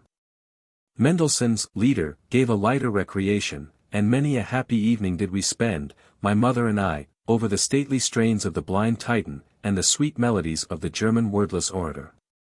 Musical at-homes, too, were favorite amusements at Harrow, and at these my facile fingers made me a welcome guest. Thus set free from the schoolroom at 16½, an only daughter, I could do with my time as I would, save for the couple of hours a day given to music, for the satisfaction of my mother. From then till I became engaged, just before I was 19, my life flowed on smoothly, one current visible to all and dancing in the sunlight, the other running underground, but full and deep and strong. As regards my outer life, no girl had a brighter, happier life than mine. Studying all the mornings and most of the afternoons in my own way, and spending the latter part of the day in games and walks and rides, varied with parties at which I was one of the merriest of guests. I practiced archery so zealously that I carried up triumphantly as prize for the best score the first ring I ever possessed, while croquet found me a most eager devotee. My darling mother certainly spoiled me, so far as were concerned all the small roughnesses of life. She never allowed a trouble of any kind to touch me, and cared only that all worries should fall on her, all joys on me. I know now what I never dreamed then, that her life was one of serious anxiety. The heavy burden of my brother's school and college life pressed on her constantly, and her need of money was often serious. A lawyer whom she trusted absolutely cheated her systematically, using for his own purposes the remittances she made for payment of liabilities, thus keeping upon her a constant drain. Yet for me all that was wanted was ever there. Was it a ball to which we were going? I need never think of what I would wear till the time for dressing arrived, and there laid out ready for me was all I wanted, every detail complete from top to toe. No hand but hers must dress my hair, which, loosed, fell in dense curly masses nearly to my knees. No hand but hers must fasten dress and deck with flowers, and if I sometimes would coaxingly ask if I might not help by sewing in laces, or by doing some trifle in aid, she would kiss me and bid me run to my books or my play, telling me that her only pleasure in life was caring for her treasure. Alas! How lightly we take the self-denying labor that makes life so easy, ere yet we have known what life means when the protecting mother wing is withdrawn. So guarded and shielded had been my childhood and youth from every touch of pain and anxiety that love could bear for me, that I never dreamed that life might be a heavy burden, save as I saw it in the poor I was sent to help. All the joy of those happy years I took, not ungratefully I hope, but certainly with as glad unconsciousness of anything rare in it as I took the sunlight. Passionate love, indeed, I gave to my darling, but I never knew all I owed her till I passed out of her tender guardianship, till I left my mother's home. Is such training wise? I am not sure. It makes the ordinary roughnesses of life come with so stunning a shock, when one goes out into the world, that one is apt to question whether some earlier initiation into life's sterner mysteries would not be wiser for the young. Yet it is a fair thing to have that joyous youth to look back upon, and at least it is a treasury of memory that no thief can steal in the struggles of later life. Sunshine, they called me in those bright days of merry play and earnest study. But that study showed the bent of my thought and linked itself to the hidden life. For the fathers of the early Christian Church now became my chief companions, and I pored over the Shepherd of Hernias, the epistles of Polycarp, Barnabas, Ignatius, and Clement, the commentaries of Chrysostom, the confessions of Augustine. With these I studied the writings of Pusey, Liddon, and Keble, with many another smaller light, joying in the great conception of a Catholic Church, lasting through the centuries, built on the foundations of apostles and of martyrs. Stretching from the days of Christ himself down to our own, one Lord, one faith, one baptism, and I myself a child of that holy Church. The hidden life grew stronger, constantly fed by these streams of study. Weekly communion became the center round which my devotional life revolved, with its ecstatic meditation, its growing intensity of conscious contact with the divine. I fasted, according to the ordinances of the Church, occasionally flagellated myself to see if I could bear physical pain, should I be fortunate enough ever to tread the pathway trodden by the saints. And ever the Christ was the figure round which clustered all my hopes and longings, till I often felt that the very passion of my devotion would draw him down from his throne in heaven, present visibly in form as I felt him invisibly in spirit. To serve him through his Church became more and more a definite ideal in my life, and my thoughts began to turn towards some kind of religious life, in which I might prove my love by sacrifice and turn my passionate gratitude into active service. Looking back today over my life, I see that its keynote, through all the blunders, and the blind mistakes, and clumsy follies, has been this longing for sacrifice to something felt as greater than the self. It has been so strong and so persistent that I recognize it now as a tendency brought over from a previous life and dominating the present one. And this is shown by the fact that to follow it is not the act of a deliberate and conscious will, forcing self into submission and giving up with pain something the heart desires. But the following it is a joyous springing forward along the easiest path, that is sacrifice being the supremely attractive thing, not to make which would be to deny the deepest longings of the soul, and to feel oneself polluted and dishonored. And it is here that the misjudgment comes in of many generous hearts who have spoken sometimes lately so strongly in my praise. For the efforts to serve have not been painful acts of self-denial, but the yielding to an overmastering desire. We do not praise the mother who, impelled by her protecting love, feeds her crying infant and stills its wailings at her breast, rather should we blame her if she turned aside from its weeping to play with some toy.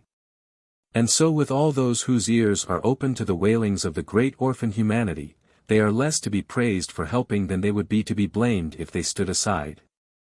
I now know that it is those wailings that have stirred my heart through life, and that I brought with me the ears open to hear them from previous lives of service paid to men.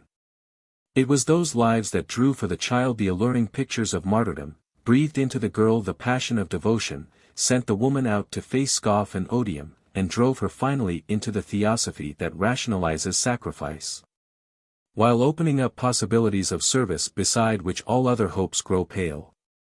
The Easter of 1866 was a memorable date in my life.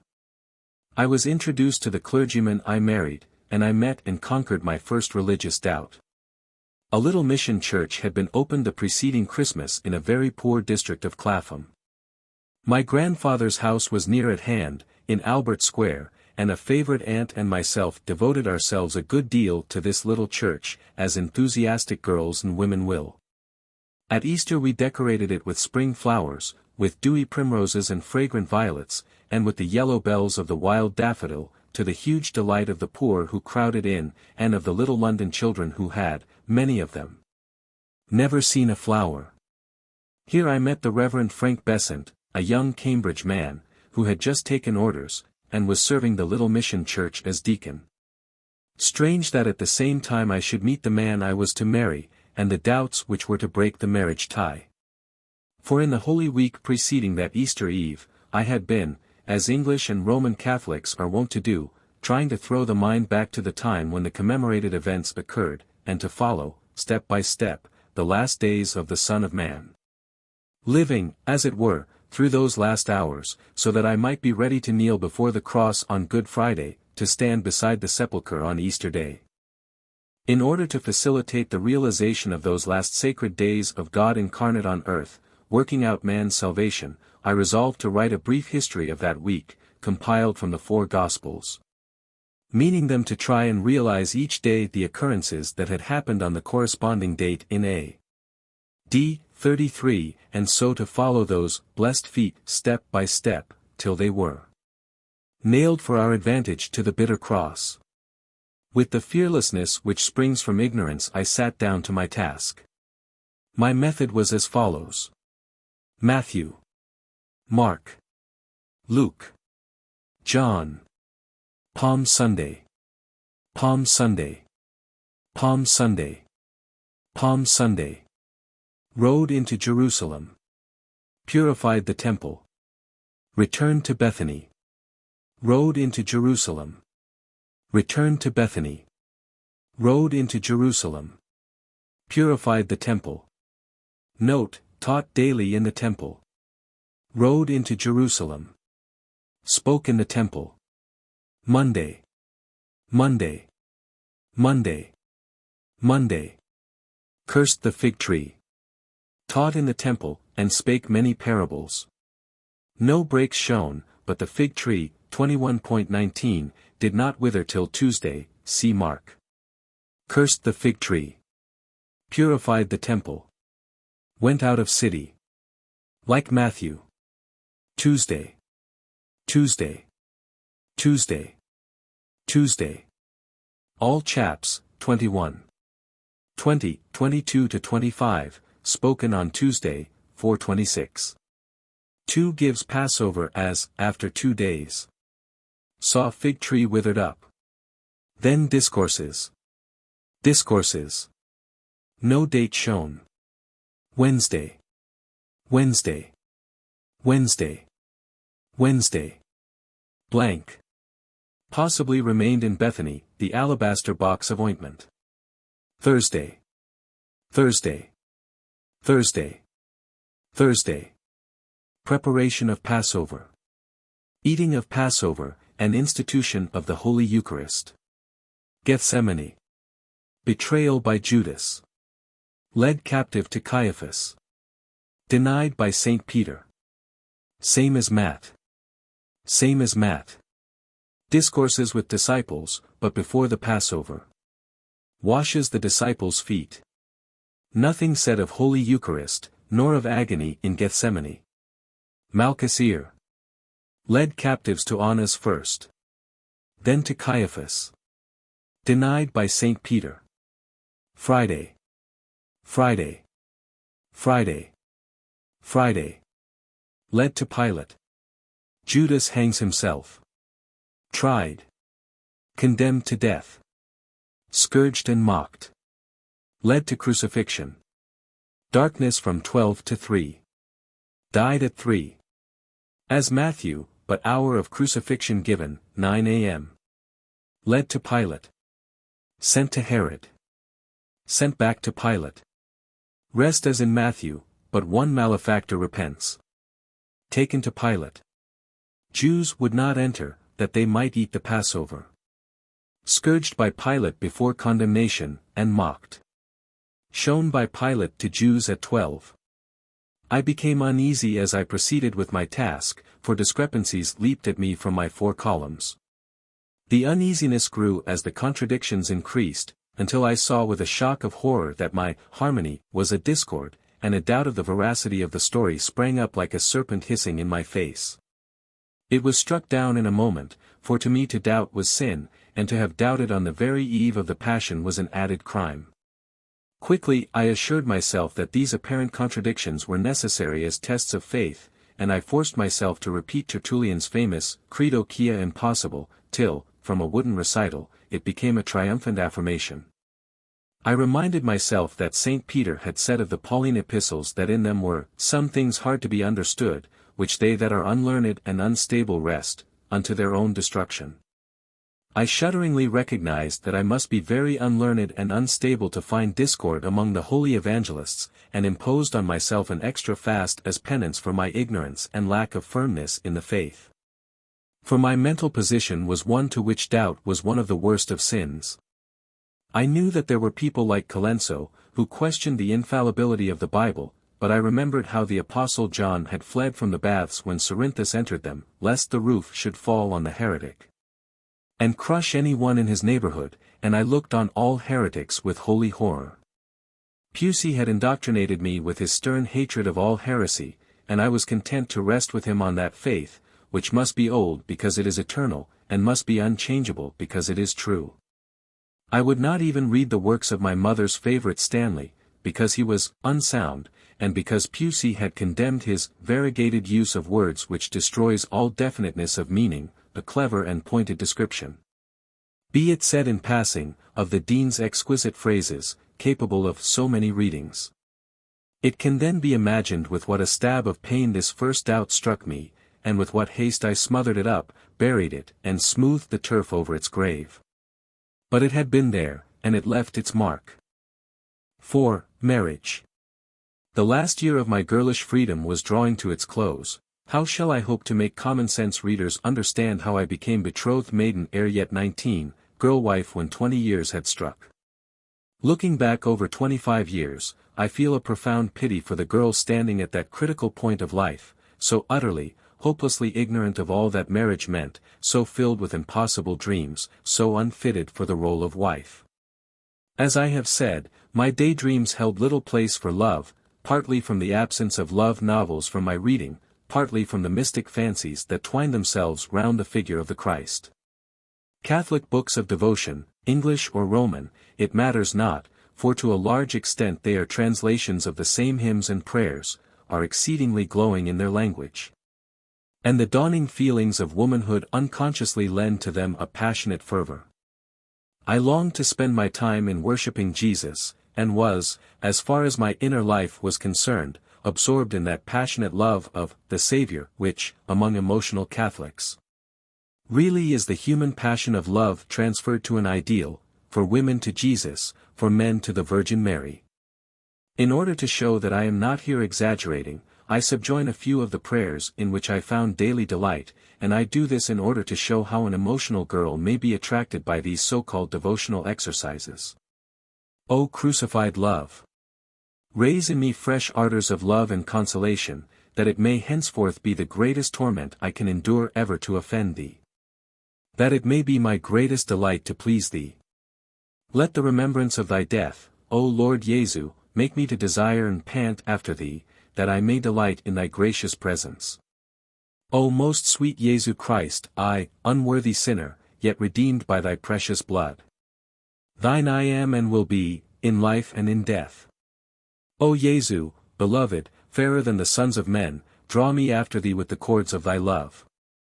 Blessed art thou, O most merciful God, who didst vouchsafe to espouse me to the heavenly bridegroom in the waters of baptism, and hast imparted thy body and blood as a new gift of espousal and the meet consummation of thy love. O most sweet Lord Jesu, transfix the affections of my inmost soul with that most joyous and most healthful wound of thy love, with true, serene, most holy, apostolical charity. That my soul may ever languish and melt with entire love and longing for thee. Let it desire thee and faint for thy courts, long to be dissolved and be with thee. Oh, that I could embrace thee with that most burning love of angels. Let him kiss me with the kisses of his mouth, for thy love is better than wine. Draw me, we will run after thee. The King hath brought me into his chambers. Let my soul, O Lord, feel the sweetness of thy presence. May it taste how sweet thou art. May the sweet and burning power of thy love, I beseech thee, absorb my soul.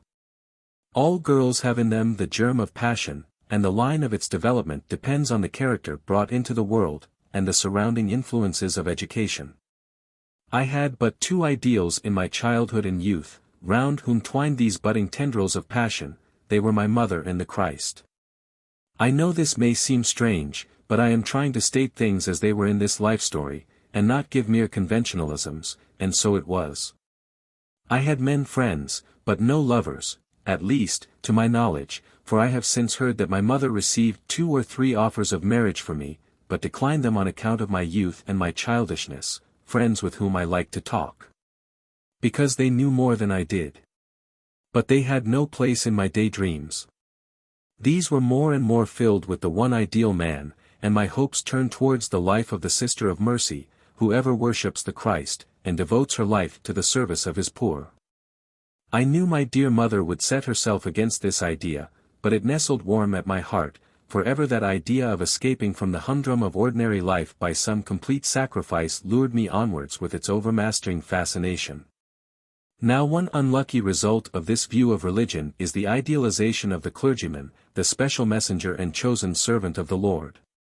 Far more lofty than any title bestowed by earthly monarch is that patent of nobility straight from the hand of the King of Kings, that seems to give to the mortal something of the authority of the immortal. And to crown the head of the priest with the diadem that belongs to those who are kings and priests unto God. Viewed in this way, the position of the priest's wife seems second only to that of the nun, and has, therefore, a wonderful attractiveness, an attractiveness in which the particular clergyman affected plays a very subordinate part. It is the sacred office, the nearness to holy things, the consecration which seems to include the wife. It is these things that shed a glamour over the clerical life which attracts most those who are most apt to self-devotion, most swayed by imagination. And the saddest pity of all this is that the glamour is most over those whose brains are quick, whose hearts are pure, who are responsive to all forms of noble emotions, all suggestions of personal self-sacrifice. If such in later life rise to the higher emotions whose shadows have attracted them, and to that higher self-sacrifice whose whispers reached them in their early youth, then the false prophet's veil is raised, the poverty of the conception seen. And the life is either wrecked, or through storm wind and surge of battling billows, with loss of mast and sail, is steered by firm hand into the port of a nobler faith. That summer of 1866 saw me engaged to the young clergyman I had met at the mission church in the spring, our knowledge of each other being an almost negligible quantity. We were thrown together for a week, the only two young ones in a small party of holiday-makers, and in our walks, rides, and drives we were naturally companions.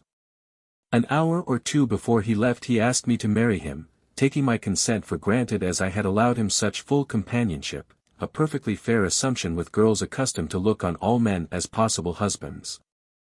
But wholly mistaken as regarded myself, whose thoughts were in quite other directions.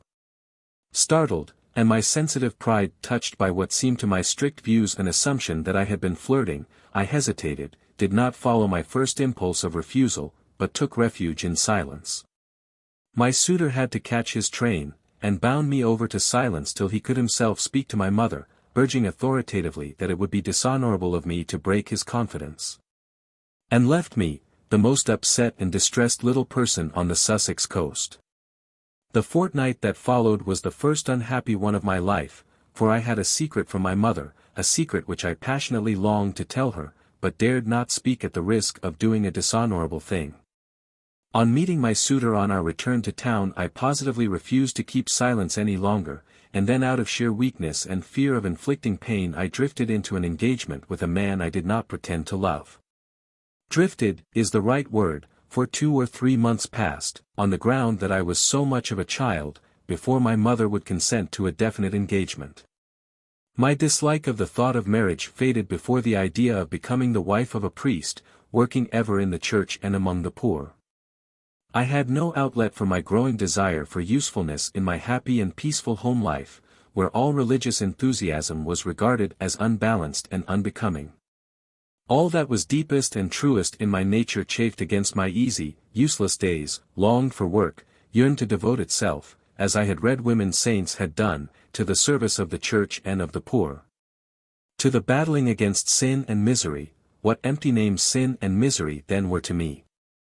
You will have more opportunities for doing good as a clergyman's wife than as anything else, was one of the pleas urged on my reluctance. In the autumn I was definitely betrothed, and I married 14 months later. Once, in the interval, I tried to break the engagement, but, on my broaching the subject to my mother, all her pride rose up in revolt. Would I, her daughter, break my word? Would I dishonor myself by jilting a man I had pledged myself to marry? She could be stern where honor was involved, that sweet mother of mine, and I yielded to her wish as I had been ever wont to do, for a look or a word from her had ever been my law, save where religion was concerned.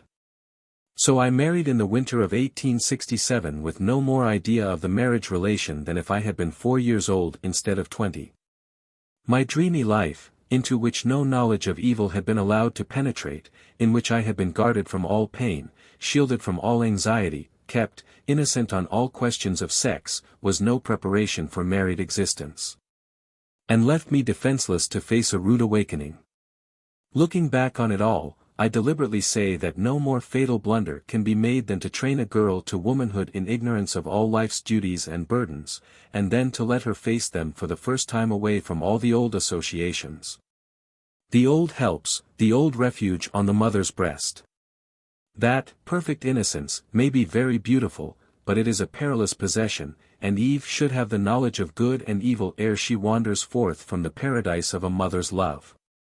Many an unhappy marriage dates from its very beginning, from the terrible shock to a young girl's sensitive modesty and pride, her helpless bewilderment and fear. Men, with their public school and college education, or the knowledge that comes by living in the outside world, may find it hard to realize the possibility of such infantile ignorance in many girls. None the less, such ignorance is a fact in the case of some girls at least, and no mother should let her daughter, blindfold, slip her neck under the marriage yoke.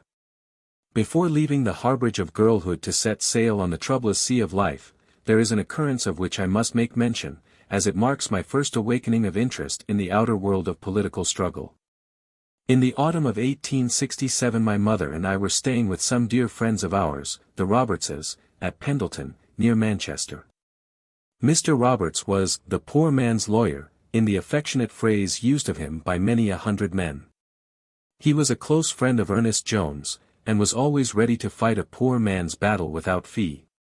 He worked hard in the agitation which saved women from working in the mines, and I have heard him tell how he had seen them toiling, naked to the waist, with short petticoats barely reaching to their knees, rough, foul-tongued, brutalized out of all womanly decency and grace. And how he had seen little children working there too, babies of 3 and 4 set to watch a door, and falling asleep at their work to be roused by curse and kick to the unfair toil. The old man's eye would begin to flash and his voice to rise as he told of these horrors, and then his face would soften as he added that, after it was all over and the slavery was put an end to. As he went through a coal district the women standing at their doors would lift up their children to see Lawyer Roberts go by, and would bid God bless him for what he had done. This dear old man was my first tutor in radicalism, and I was an apt pupil. I had taken no interest in politics, but had unconsciously reflected more or less the decorous Whiggism which had always surrounded me. I regarded the poor as folk to be educated, looked after, charitably dealt with, and always treated with most perfect courtesy, the courtesy being due from me, as a lady, to all equally, whether they were rich or poor. But to Mr. Roberts, the poor were the working bees, the wealth producers, with a right to self-rule and not to looking after, with a right to justice, not to charity, and he preached his doctrines to me in season and out of season. I was a pet of his, and used often to drive him to his office in the morning, glorying much in the fact that my skill was trusted in guiding a horse through the crowded Manchester streets. During these drives, and on all other available occasions, Mr. Roberts would preach to me the cause of the people. "What do you think of John Bright?" he demanded suddenly one day, looking at me with fiery eyes from under heavy brows. "I have never thought of him at all," was the careless answer. "Isn't he a rather rough sort of man, who goes about making rows?" "There, I thought so," he thundered at me fiercely. "That's just what I say. I believe some of you fine ladies would not go to heaven if you had to rub shoulders with John Bright, the noblest man God ever gave to the cause of the poor." This was the hot-tempered and lovable demagogue, as he was called, with whom we were staying when Colonel Kelly and Captain Deasy, 2 Fenian leaders, were arrested in Manchester and put on their trial. The whole Irish population became seething with excitement, and on September 18 the police van carrying them to Salford jail was stopped at the Bellevue railway arch by the sudden fall of one of the horses, shot from the side of the road. In a moment the van was surrounded, and crowbars were wrenching at the van door. It resisted, a body of police was rapidly approaching, and if the rescue was to be effective the door must be opened. The rescuers shouted to Brett, the constable inside, to pass out his keys. He refused, and someone exclaimed, "Blow off the lock." In a moment the muzzle of a revolver was against the lock, and it was blown off. But Brett, stooping down to look through the keyhole, received the bullet in his head, and fell dying as the door flew open. Another moment, and Allen, a lad of 17, had wrenched open the doors of the compartments occupied by Kelly and Deasy, dragged them out, and while 2 or 3 hurried them off to a place of safety. The others threw themselves between the fugitives and the police, and with leveled revolvers guarded their flight. The Fenian leaders once safe, they scattered, and young William Allen, whose one thought had been for his chiefs, seeing them safe, fired his revolver in the air, for he would not shed blood in his own defense. Disarmed by his own act, he was set on by the police, brutally struck down, kicked and stoned, and was dragged off to jail, faint and bleeding, to meet there some of his comrades in much the same plight as himself. Then Manchester went mad, and race passions flared up into flame. No Irish workman was safe in a crowd of Englishmen, no Englishman safe in the Irish quarter. The friends of the prisoners besieged Lawyer Roberts's house, praying his aid, and he threw his whole fiery soul into their defense. The man who had fired the accidentally fatal shot was safely out of the way, and none of the others had hurt a human being. A special commission was issued, with Mr. Justice Blackburn at its head. The hanging judge, groaned Mr. Roberts, and it was soon in Manchester, for all Mr. Roberts's efforts to get the venue of the trial changed were futile, though of fair trial then in Manchester there was no chance. On October 25 the prisoners were actually brought up before the magistrates in irons, and Mr. Ernest Jones, their counsel, failing in his protest against this outrage, threw down his brief and left the court. So great was the haste with which the trial was hurried on that on the 29th Allen, Larkin, Gould, O'Brien, Maguire, and Condon were standing in the dock before the commission charged with murder. My first experience of an angry crowd was on that day as we drove to the court. The streets were barricaded, the soldiers were under arms, every approach to the court crowded with surging throngs. At last our carriage was stopped as we were passing at a foot's pace through an Irish section of the crowd, and various vehement fists came through the window, with hearty curses at the D. English who were going to see the boys murdered. The situation was critical, for we were 2 women and 3 girls, when I bethought myself that we were unknown, and gently touched the nearest fist. Friends, these are Mr. Roberts' wife and daughters. Roberts. Lawyer Roberts. God bless Roberts. Let his carriage through. And all the scowling faces became smile-wreathen, and curses changed to cheers, as a road to the court steps was cleared for us. Alas! If there was passion on behalf of the prisoners outside, there was passion against them within, and the very opening of the trial showed the spirit that animated the prosecution and the bench. Digby Seymour, Q.C. and Ernest Jones were briefed for the defense, and Mr. Roberts did not think that they exercised sufficiently their right of challenge. He knew, as we all did, that many on the panel had loudly proclaimed their hostility to the Irish, and Mr. Roberts persisted in challenging them as his counsel would not. In vain Judge Blackburn threatened to commit the rebellious solicitor. "These men's lives are at stake, my lord," was his indignant plea. "Remove that man," cried the angry judge, but as the officers of the court came forward very slowly, for all poor men loved and honored the sturdy fighter, he changed his mind and let him stay. Despite all his efforts, the jury contained a man who had declared that he didn't care what the evidence was, he would hang every D. Irishman of the lot. And the result showed that he was not alone in his view, for evidence of the most disreputable kind was admitted. Women of the lowest type were put into the box as witnesses, and their word taken as unchallengeable. Thus was destroyed an alibi for Maguire, afterwards accepted by the Crown, a free pardon being issued on the strength of it. Nothing could save the doomed men from the determined verdict, and I could see from where I was sitting into a little room behind the bench, where an official was quietly preparing the black caps before the verdict had been delivered. The foregone "guilty" was duly repeated as verdict on each of the 5 cases, and the prisoners asked if they had anything to say why sentence of death should not be passed on them. Allen, boy as he was, made a very brave and manly speech. He had not fired, save in the air, if he had done so he might have escaped, he had helped to free Knowlton DC, and did not regret it, he was willing to die for Ireland. Maguire and Condon, he also was reprieved, declared they were not present, but, like Allen, were ready to die for their country. Sentence of death was passed, and, as echo to the sardonic, "The Lord have mercy on your souls," rang back from the dock in 5 clear voices, with never a quiver of fear in them, "God save Ireland." And the men passed one by one from the sight of my tear-dimmed eyes. It was a sorrowful time that followed. The despair of the heartbroken girl who was Allen's sweetheart, and who cried to us on her knees, "Save my William," was hard to see.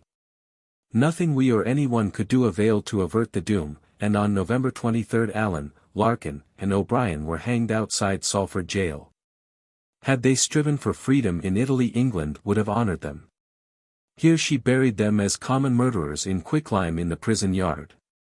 I have found, with a keen sense of pleasure, that Mr. Bradlaugh and myself were in 1867 to some extent co-workers, although we knew not of each other's existence, and although he was doing much, and I only giving such poor sympathy as a young girl might, who was only just awakening to the duty of political work. I read in the National Reformer for November 24, 1867, that in the preceding week he was pleading on Clerkenwell Green for these men's lives. According to the evidence at the trial, DC and Kelly were illegally arrested. They had been arrested for vagrancy of which no evidence was given, and apparently remanded for felony without a shadow of justification. He had yet to learn that in England the same state of things existed as in Ireland. He had yet to learn that an illegal arrest was sufficient ground to detain any of the citizens of any country in the prisons of this one. If he were illegally held, he was justified in using enough force to procure his release. Wearing a policeman's coat gave no authority when the officer exceeded his jurisdiction. He had argued this before Lord Chief Justiciary in the Court of Common Pleas, and that learned judge did not venture to contradict the argument which he submitted. There was another reason why they should spare these men, although he hardly expected the government to listen, because the government sent down one of the judges who was predetermined to convict the prisoners. It was that the offense was purely a political one. The death of Brett was a sad mischance, but no one who read the evidence could regard the killing of Brett as an intentional murder. Legally, it was murder. Morally, it was homicide in the rescue of a political captive. If it were a question of the rescue of the political captives of Varignano, or of political captives in Bourbon, in Naples, or in Poland, or in Paris, even earls might be found so to argue. Wherein is our sister Ireland less than these? In executing these men, they would throw down the gauntlet for terrible reprisals. It was a grave and solemn question. It had been said by a previous speaker that they were prepared to go to any lengths to save these Irishmen. They were not. He wished they were. If they were, if the men of England, from one end to the other, were prepared to say, "These men shall not be executed," they would not be. He was afraid they had not pluck enough for that. Their moral courage was not equal to their physical strength. Therefore he would not say that they were prepared to do so. They must plead ad misericordiam. He appealed to the press, which represented the power of England. To that press which in its panic-stricken moments had done much harm, and which ought now to save these four doomed men. If the press demanded it, no government would be mad enough to resist. The memory of the blood which was shed in 1798 rose up like a bloody ghost against them today. He only feared that what they said upon the subject might do the poor men more harm than good. If it were not so, he would coin words that should speak in words of fire. As it was, he could only say to the government, "You are strong today, you hold these men's lives in your hands. But if you want to reconcile their country to you, if you want to win back Ireland, if you want to make her children love you, then do not embitter their hearts still more by taking the lives of these men. Temper your strength with mercy. Do not use the sword of justice like one of vengeance, for the day may come when it shall be broken in your hands, and you yourselves brained by the hilt of the weapon you have so wickedly wielded." In October he had printed a plea for Ireland, strong and earnest, asking, "Where is our boasted English freedom when you cross to Kingstown Pier? Where has it been for near 2 years? The habeas corpus act suspended, the jails crowded, the steamers searched, spies listening at shebeen shops for sedition, and the end of it a Fenian panic in England. Oh, before it be too late, before more blood stain the pages of our present history, before we exasperate and arouse bitter animosities, let us try and do justice to our sister land. Abolish once and for all the land laws, which in their iniquitous operation have ruined her peasantry. Sweep away the leech-like church which has sucked her vitality, and has given her back no word even of comfort in her degradation. Turn her barracks into flax mills, encourage a spirit of independence in her citizens, restore to her people the protection of the law, so that they may speak without fear of arrest, and beg them to plainly and boldly state their grievances.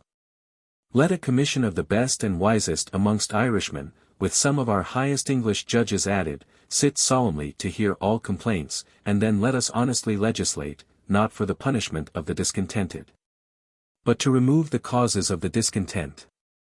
It is not the Fenians who have depopulated Ireland's strength and increased her misery. It is not the Fenians who have evicted tenants by the score. It is not the Fenians who have checked cultivation. Those who have caused the wrong at least should frame the remedy. In December, 1867, I sailed out of the safe harbor of my happy and peaceful girlhood on to the wide sea of life, and the waves broke roughly as soon as the bar was crossed. We were an ill-matched pair, my husband and I, from the very outset.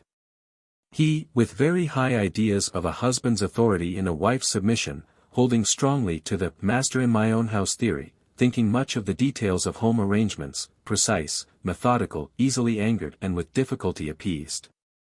I, accustomed to freedom, indifferent to home details, impulsive, very hot-tempered, and proud as Lucifer.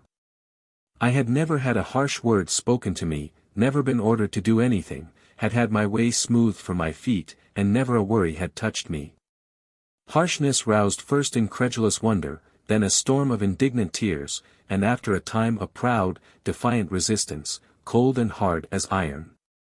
The easy-going, sunshiny, enthusiastic girl changed, and changed pretty rapidly, into a grave, proud, reticent woman, burying deep in her own heart all her hopes, her fears, and her disillusions. I must have been a very unsatisfactory wife from the beginning, though I think other treatment might gradually have turned me into a fair imitation of the proper conventional article. Beginning with the ignorance before alluded to, and so scared and outraged at heart from the very first. Knowing nothing of household management or economical use of money, I had never had an allowance or even bought myself a pair of gloves, though eager to perform my new duties creditably. Unwilling to potter over little things, and liking to do swiftly what I had to do, and then turn to my beloved books, at heart fretting for my mother but rarely speaking of her, as I found my longing for her presence raised jealous vexation. With strangers about me with whom I had no sympathy. Visited by ladies who talked to me only about babies and servants, troubles of which I knew nothing and which bored me unutterably, and who were as uninterested in all that had filled my life, in theology, in politics, in science, as I was uninterested in the discussions on the housemaid's young man and on the cook's extravagance in using butter, when dripping would have done perfectly well, my dear. Was it wonderful that I became timid, dull, and depressed? All my eager, passionate enthusiasm, so attractive to men in a young girl, were doubtless incompatible with the solid comfort of a wife, and I must have been inexpressibly tiring to the Reverend Frank Besant. And, in truth, I ought never to have married, for under the soft, loving, pliable girl there lay hidden, as much unknown to herself as to her surroundings, a woman of strong dominant will. Strength that panted for expression and rebelled against restraint, fiery and passionate emotions that were seething under compression, a most undesirable partner to sit in the lady's armchair on the domestic rug before the fire. Que le diable faisait elle dans cette galère, I have often thought, looking back at my past self, and asking, why did that foolish girl make her bed so foolishly? But self-analysis shows the contradictories in my nature that led me into so mistaken a course. I have ever been the queerest mixture of weakness and strength, and have paid heavily for the weakness.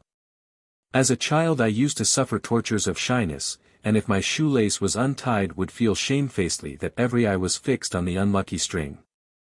As a girl I would shrink away from strangers and think myself unwanted and unliked, so that I was full of eager gratitude to anyone who noticed me kindly. As the young mistress of a house, I was afraid of my servants, and would let careless work pass rather than bear the pain of reproving the ill-doer. When I have been lecturing and debating with no lack of spirit on the platform, I have preferred to go without what I wanted at the hotel rather than to ring and make the waiter fetch it. Combative on the platform in defense of any cause I cared for, I shrink from quarrel or disapproval in the home, and am a coward at heart in private while a good fighter in public.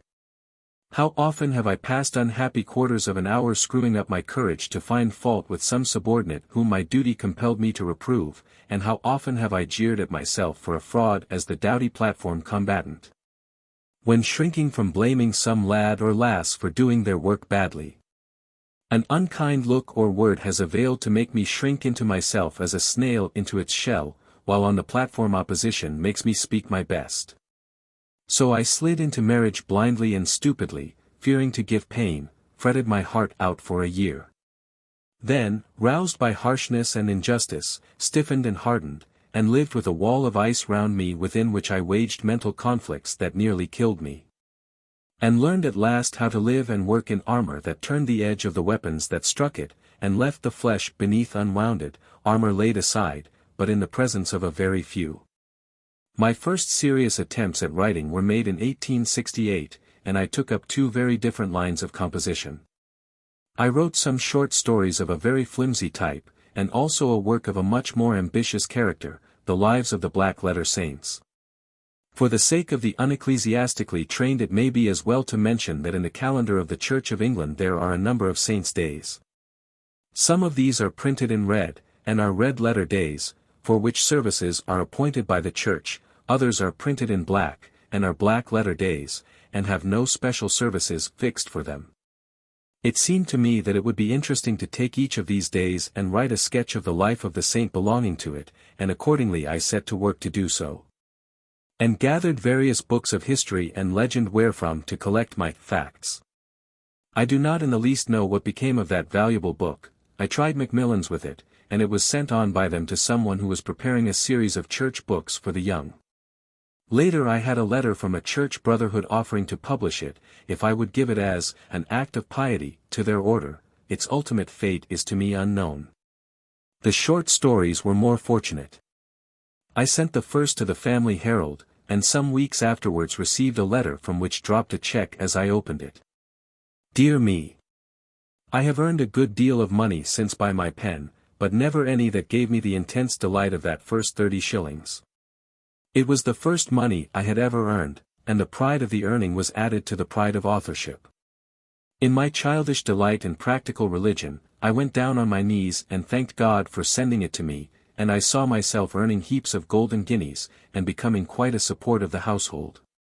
Besides, it was my very own, I thought, and a delightful sense of independence came over me. I had not then realized the beauty of the English law, and the dignified position in which it placed the married woman. I did not understand that all a married woman earned by law belonged to her owner, and that she could have nothing that belonged to her of right. When I did not want the money, I was only so glad to have something of my own to give, and it was rather a shock to learn that it was not really mine at all. From time to time after that I earned a few pounds for stories in the same journal. And the Family Herald, let me say, has one peculiarity which should render it beloved by poor authors: it pays its contributor when it accepts the paper, whether it prints it immediately or not. Thus my first story was not printed for some weeks after I received the check, and it was the same with all the others accepted by the same journal. Encouraged by these small successes, I began writing a novel. It took a long time to do, but was at last finished, and sent off to the Family Herald. The poor thing came back, but with a kind note, telling me that it was too political for their pages, but that if I would write one of purely domestic interest and up to the same level, it would probably be accepted. But by that time I was in the full struggle of theological doubt, and that novel of purely domestic interest never got itself written.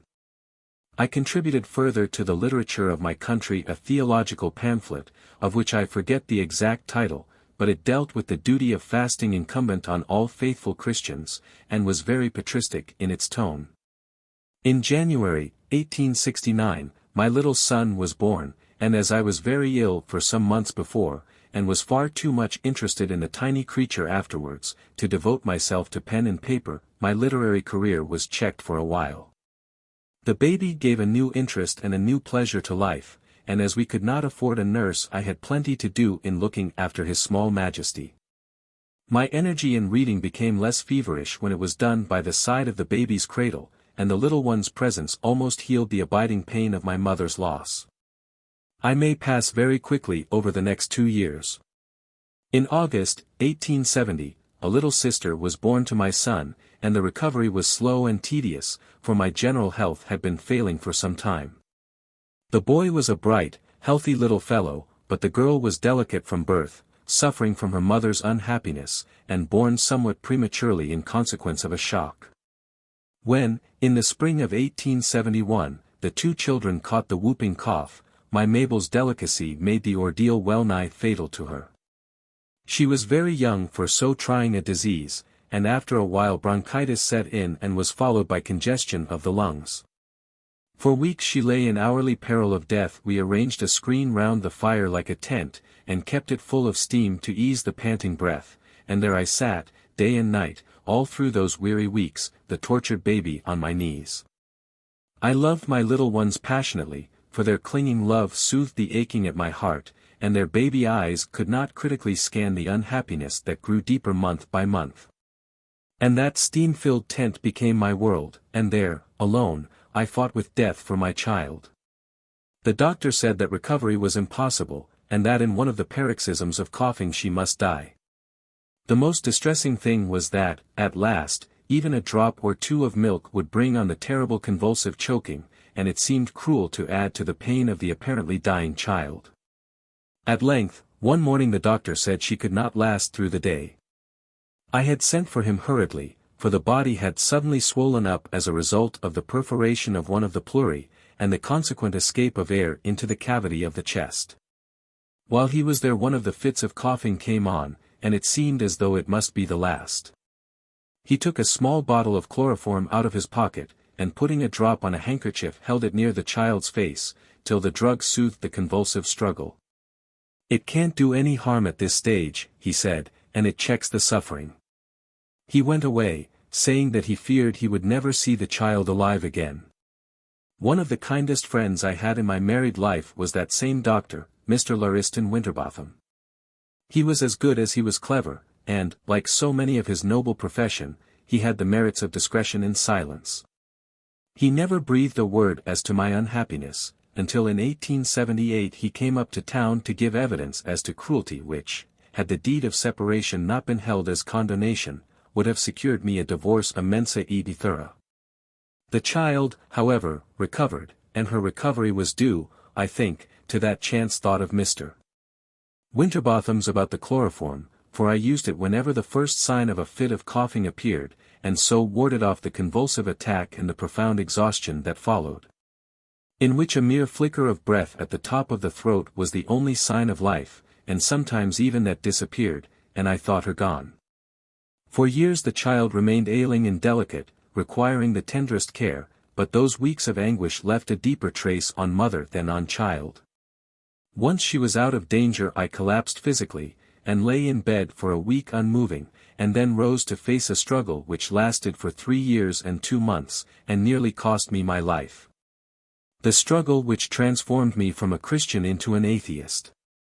The agony of the struggle was in the first 19 months, a time to be looked back upon with shrinking, as it was a hell to live through at the time.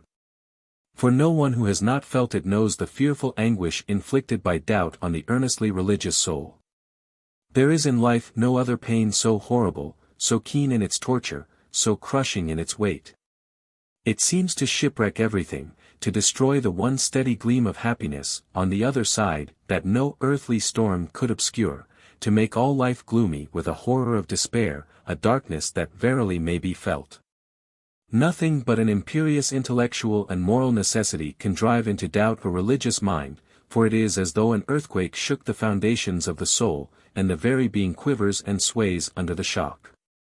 No life in the empty sky. No gleam in the blackness of the night, no voice to break the deadly silence, no hand outstretched to save. Empty-brained triflers who have never tried to think, who take their creed as they take their fashions, speak of atheism as the outcome of foul life and vicious desires. In their shallow heartlessness and shallower thought they cannot even dimly imagine the anguish of entering the mere penumbra of the eclipse of faith. Much less the horror of that great darkness in which the orphaned soul cries out into the infinite emptiness, "Is it a devil that has made the world? Is the echo, children, ye have no father, true? Is all blind chance, is all the clash of unconscious forces, or are we the sentient toys of an almighty power that sports with our agony, whose peals of awful mockery of laughter ring back answer to the wailings of our despair?" How true are the noble words of Mrs. Hamilton King.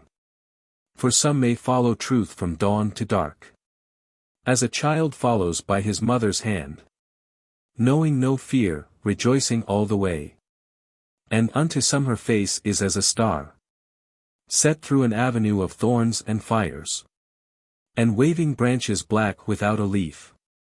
And still it draws them, though the feet must bleed, though garments must be rent, and eyes be scorched.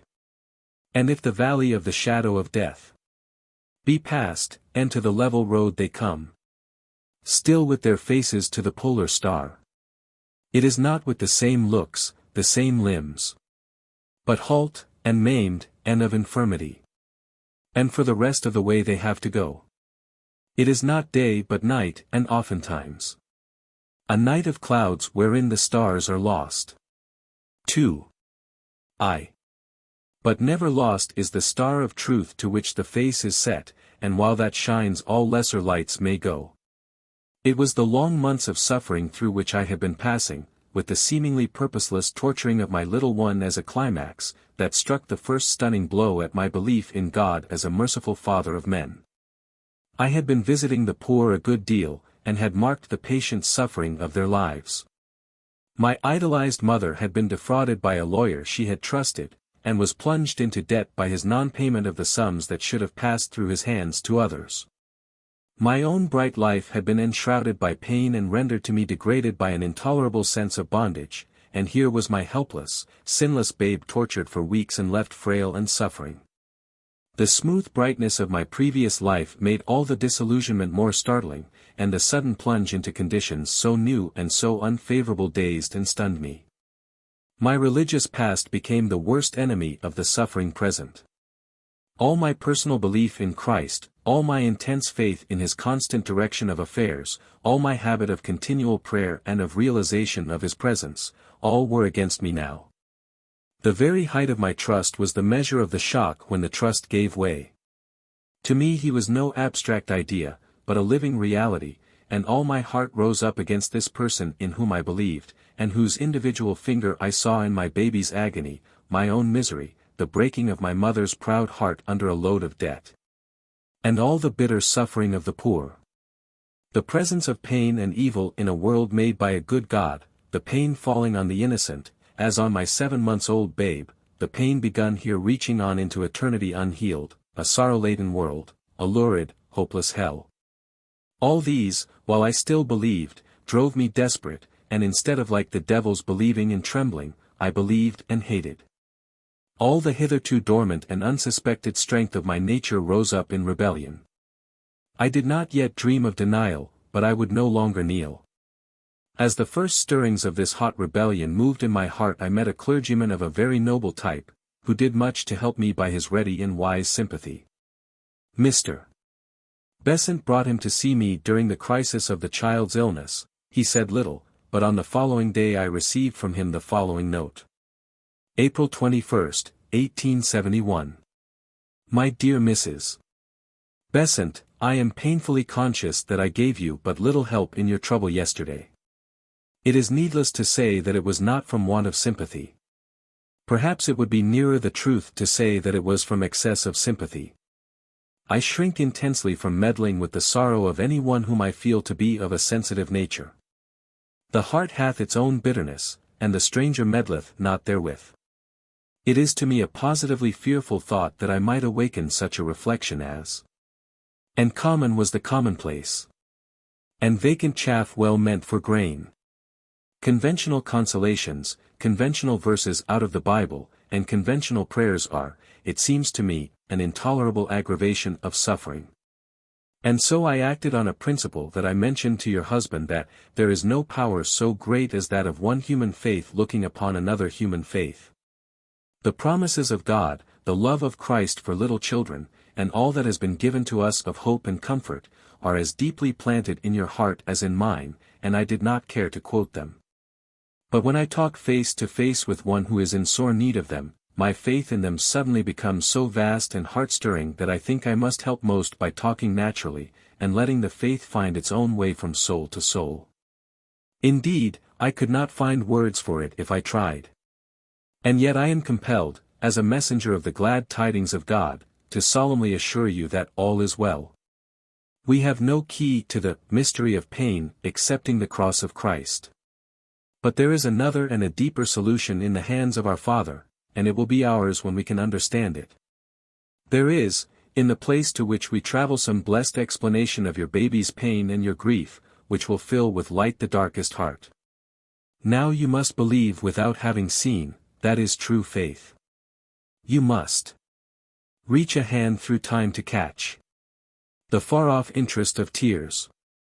That you may have strength so to do is part of your share in the prayers of yours very faithfully, W. D. A noble letter, but the storm was beating too fiercely to be stilled, and one night in that summer of 1871 stands out clearly before me. Mr. Besant was away, and there had been a fierce quarrel before he left.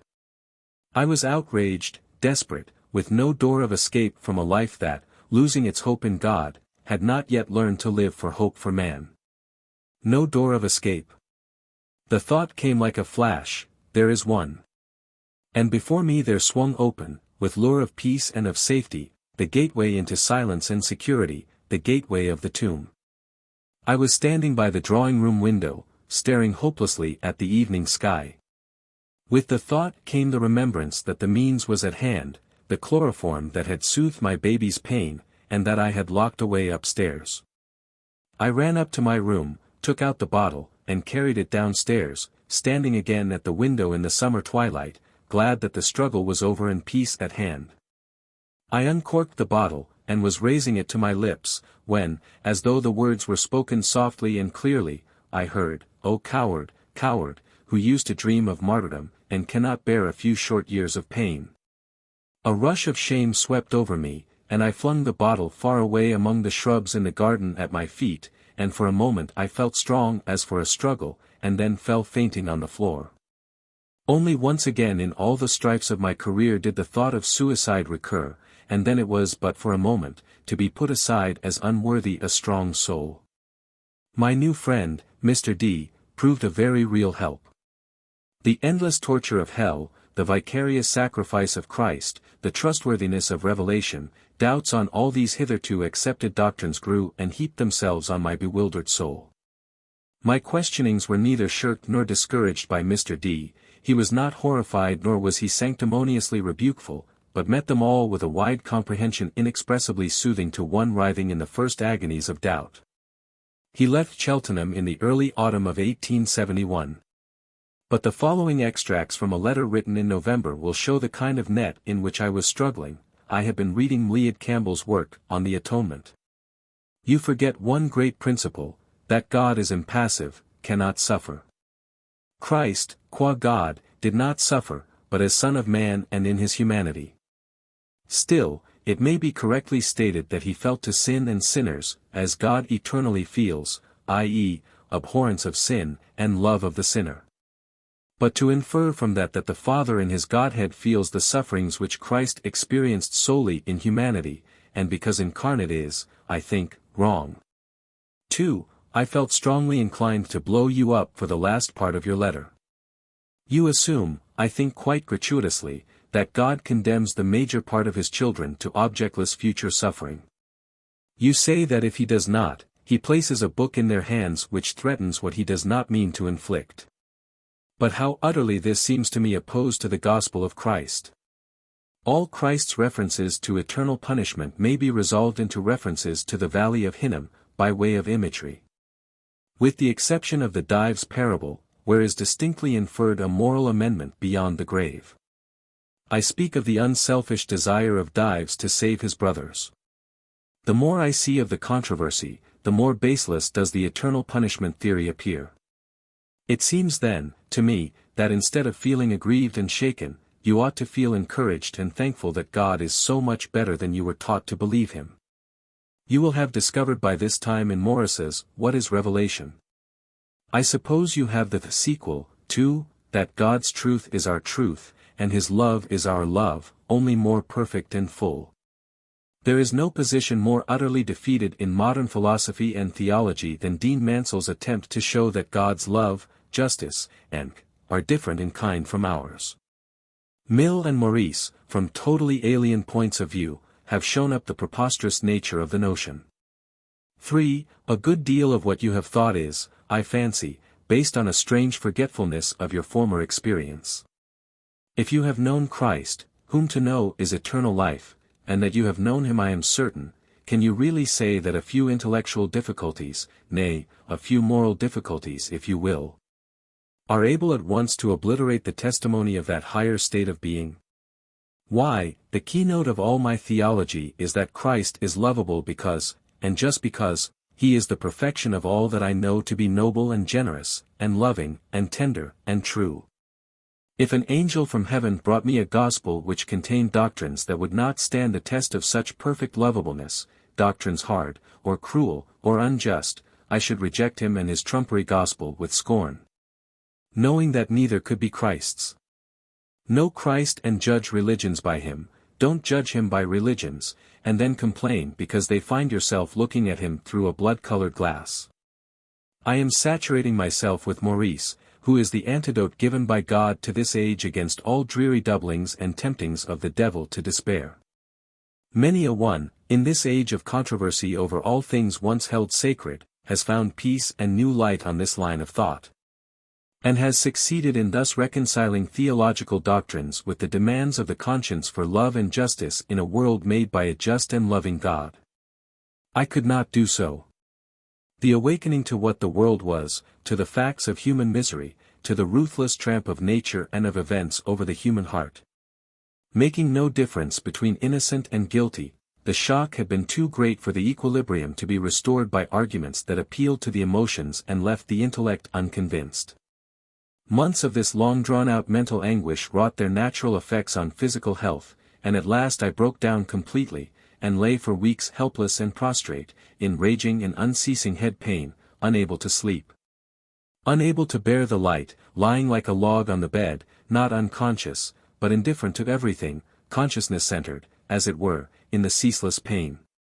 The doctor tried every form of relief, but, entrenched in its citadel, the pain defied his puny efforts. He covered my head with ice, he gave me opium, which only drove me mad, he did all that skill and kindness could do, but all in vain. Finally the pain wore itself out, and the moment he dared to do so, he tried mental diversion, he brought me books on anatomy, on science, and persuaded me to study them. And out of his busy life would steal an hour to explain to me knotty points on physiology. He saw that if I were to be brought back to reasonable life, it could only be by diverting thought from the channels in which the current had been running to a dangerous extent. I have often felt that I owed life and sanity to that good man, who felt for the helpless, bewildered child woman, beaten down by the cyclone of doubt and misery. So it will easily be understood that my religious wretchedness only increased the unhappiness of home life. For how absurd it was that any reasonable human being should be so tossed with anguish over intellectual and moral difficulties on religious matters, and should make herself ill over these unsubstantial troubles. Surely it was a woman's business to attend to her husband's comforts and to see after her children, and not to break her heart over misery here and hell hereafter. and distract her brain with questions that had puzzled the greatest thinkers and still remained unsolved. And, truly, women or men who get themselves concerned about the universe at large, would do well not to plunge hastily into marriage, for they do not run smoothly in the double harness of that honorable estate. Sturm und Drang should be faced alone, and the soul should go out alone into the wilderness to be tempted of the devil, and not bring his majesty and all his imps into the placid circle of the home. Unhappy they who go into marriage with the glamour of youth upon them and the destiny of conflict imprinted on their nature, for they make misery for their partner in marriage as well as for themselves. And if that partner, strong in traditional authority and conventional habits, seeks to break in the turbulent and storm-tossed creature, well, it comes to a mere trial of strength and endurance. Whether that driven creature will fall panting and crushed, or whether it will turn in its despair, assert its divine right to intellectual liberty, rend its fetters in pieces, and, discovering its own strength in its extremity, speak at all risks its no when bidden to live a lie. When that physical crisis was over, I decided on my line of action. I resolved to take Christianity as it had been taught in the churches, and carefully and thoroughly examine its dogmas one by one, so that I should never again say, I believe, where I had not proved, and that, however diminished my area of belief, what was left of it might at least be firm under my feet. I found that 4 chief problems were pressing for solution, and to these I addressed myself. How many are today the souls facing just these problems, and disputing every inch of their old ground of faith with the steadily advancing waves of historical and scientific criticism? Alas! For the many Canutes, as the waves wash over their feet. These problems were: 1. The eternity of punishment after death. 2. The meaning of goodness and love as applied to a God who had made this world, with all its sin and misery. 3. The nature of the atonement of Christ, and the justice of God in accepting a vicarious suffering from Christ, and a vicarious righteousness from the sinner. 4. The meaning of inspiration as applied to the Bible, and the reconciliation of the perfections of the author with the blunders and immoralities of the work. It will be seen that the deeper problems of religion, the deity of Christ, the existence of God, the immortality of the soul, were not yet brought into question, and, looking back, I cannot but see how orderly was the progression of thought. How steady the growth, after that first terrible earthquake, and the first wild swirl of agony. The points that I set myself to study were those which would naturally be first faced by anyone whose first rebellion against the dogmas of the churches was a rebellion of the moral nature rather than of the intellectual. A protest of the conscience rather than of the brain. It was not a desire for moral license which gave me the impulse that finally landed me in atheism, it was the sense of outraged justice and insulted right. I was a wife and mother, blameless in moral life, with a deep sense of duty and a proud self-respect. It was while I was this that doubt struck me, and while I was in the guarded circle of the home, with no dream of outside work or outside liberty, that I lost all faith in Christianity.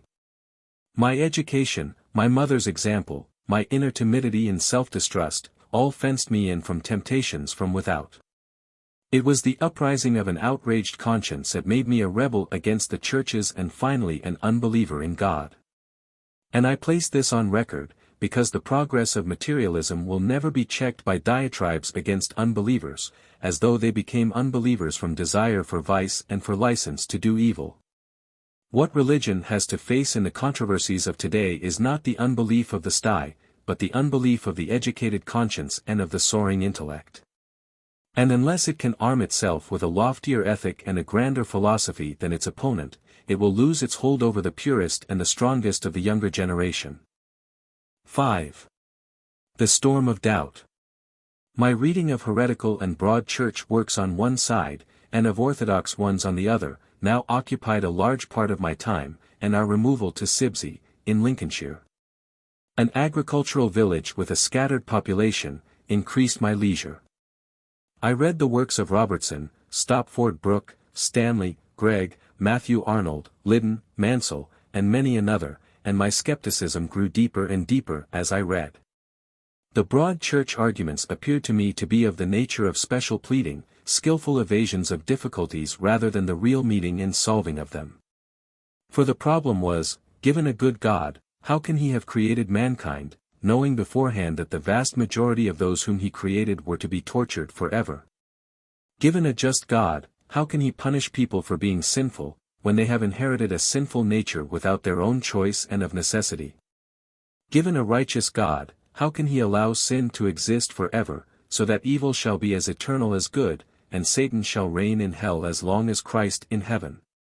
Worst of all puzzles, perhaps, was that of the existence of evil and of misery, and the racking doubt whether God could be good, and yet look on the evil and the misery of the world unmoved and untouched.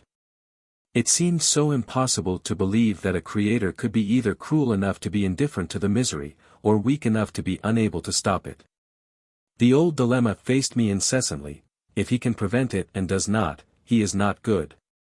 If he wishes to prevent it and cannot, he is not almighty. I racked my brains for an answer. I searched writings of believers for a clue, but I found no way of escape. Not yet had any doubt of the existence of God crossed my mind. Mr. D. continued to write me, striving to guide me along the path which had led his own soul to contentment, but I can only find room here for 2 brief extracts, which will show how to himself he solved the problem. He thought me mistaken in my view of the nature of the sin and error which is supposed to grieve God. I take it that sin is an absolutely necessary factor in the production of the perfect man. It was foreseen and allowed as means to an end, as, in fact, an education. The view of all the sin and misery in the world cannot grieve God any more than it can grieve you to see Digby fail in his first attempt to build a card castle or a rabbit hutch. All is part of the training. God looks at the ideal man to which all tends. No, Mrs. Besant, I never feel at all inclined to give up the search, or to suppose that the other side may be right.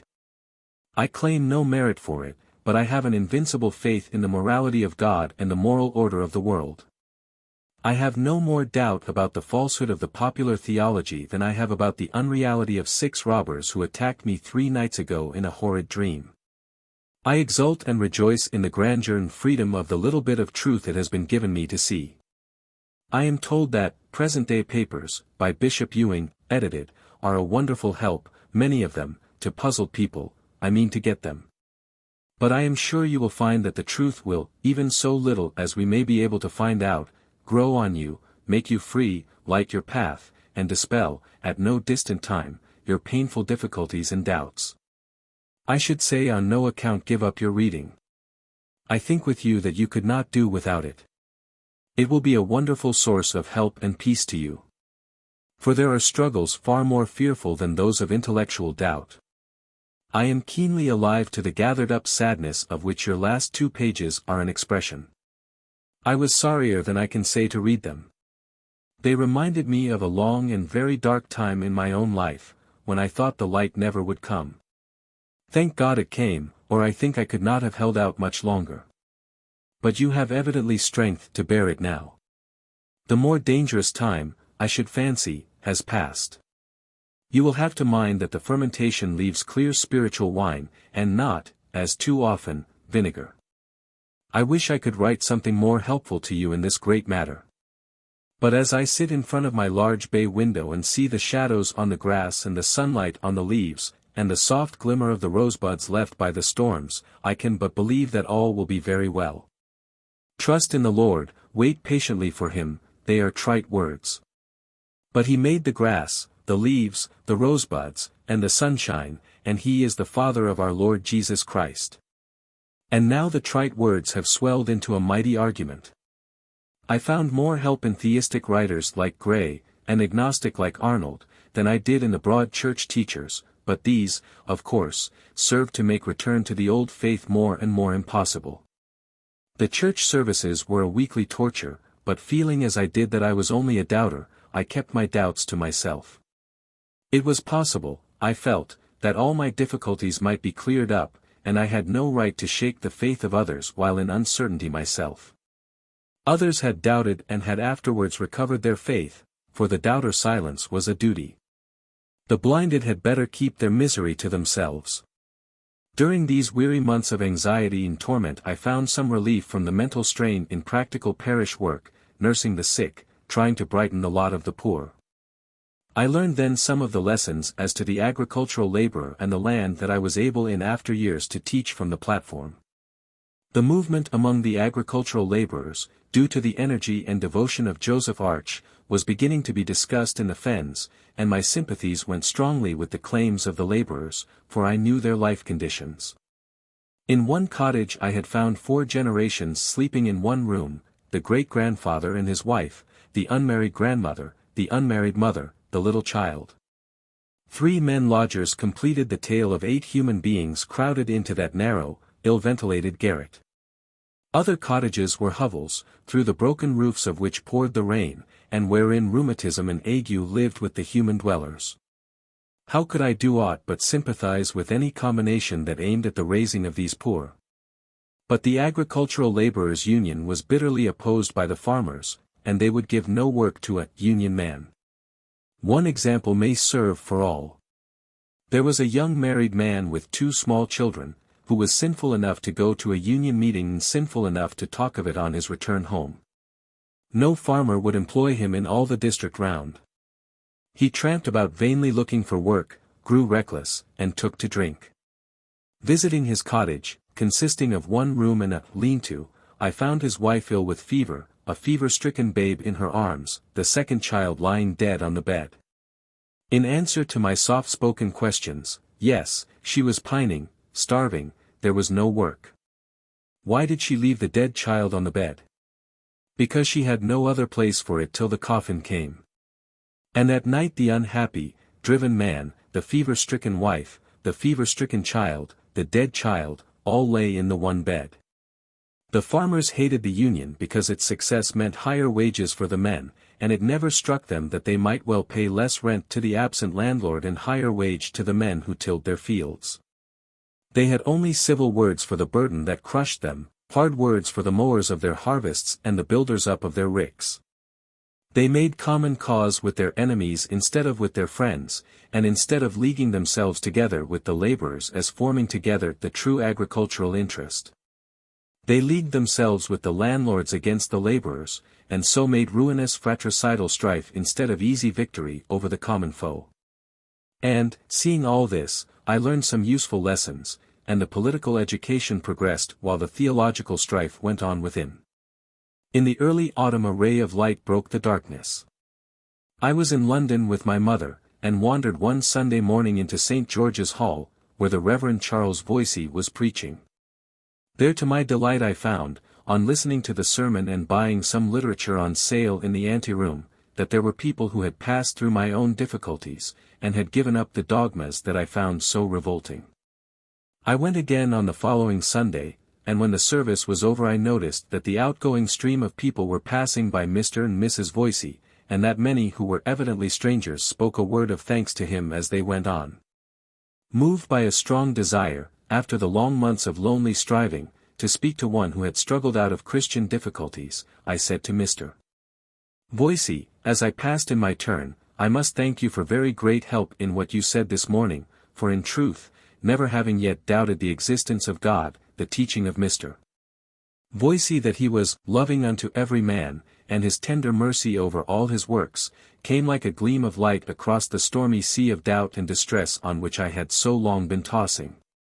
The next Sunday saw me again at the Hall, and Mrs.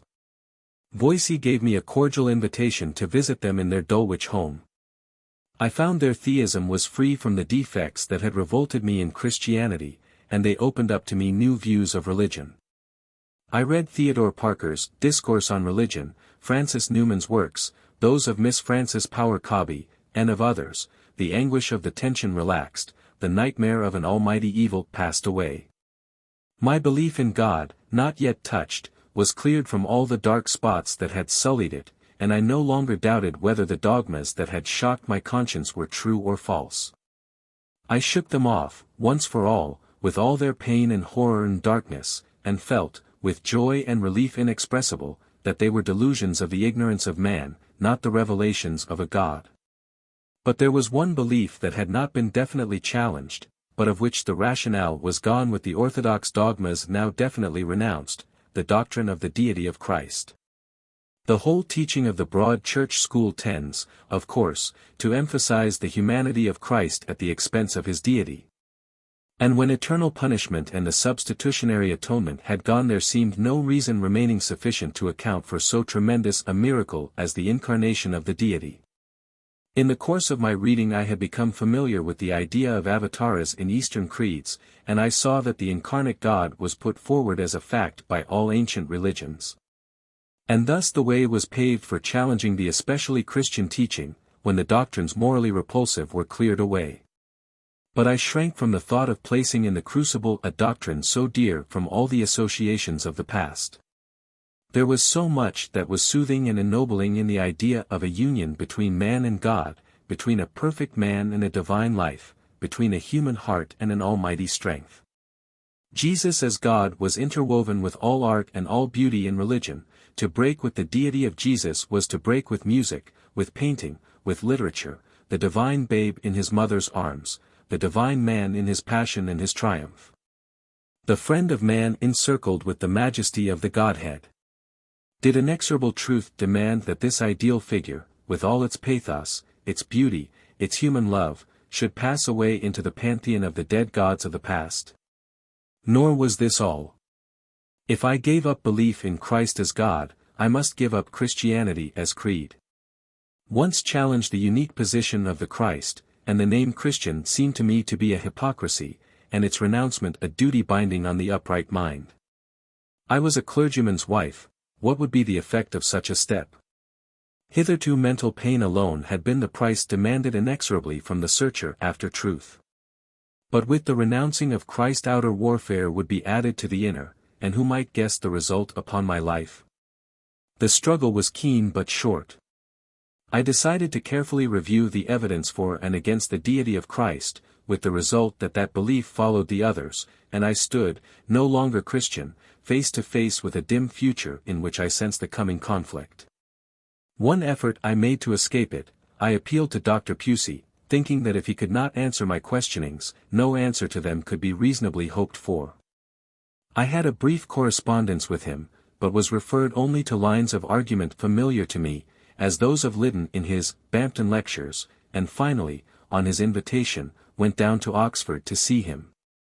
I found a short, stout gentleman, dressed in a cassock, looking like a comfortable monk, but keen eyes, steadfastly gazing straight into mine, told of the force and subtlety enshrined in the fine, impressive head. But the learned doctor took the wrong line of treatment. He probably saw I was anxious, shy, and nervous, and he treated me as a penitent going to confession and seeking the advice of a director, instead of as an inquirer struggling after truth, and resolute to obtain some firm standing ground in the sea of doubt. He would not deal with the question of the deity of Jesus as a question for argument. "You are speaking of your judge," he retorted sternly, when I pressed a difficulty. The mere suggestion of an imperfection in the character of Jesus made him shudder, and he checked me with raised hand. "You are blaspheming. The very thought is a terrible sin." Would he recommend me any books that might throw light on the subject? "No, no, you have read too much already. You must pray, you must pray."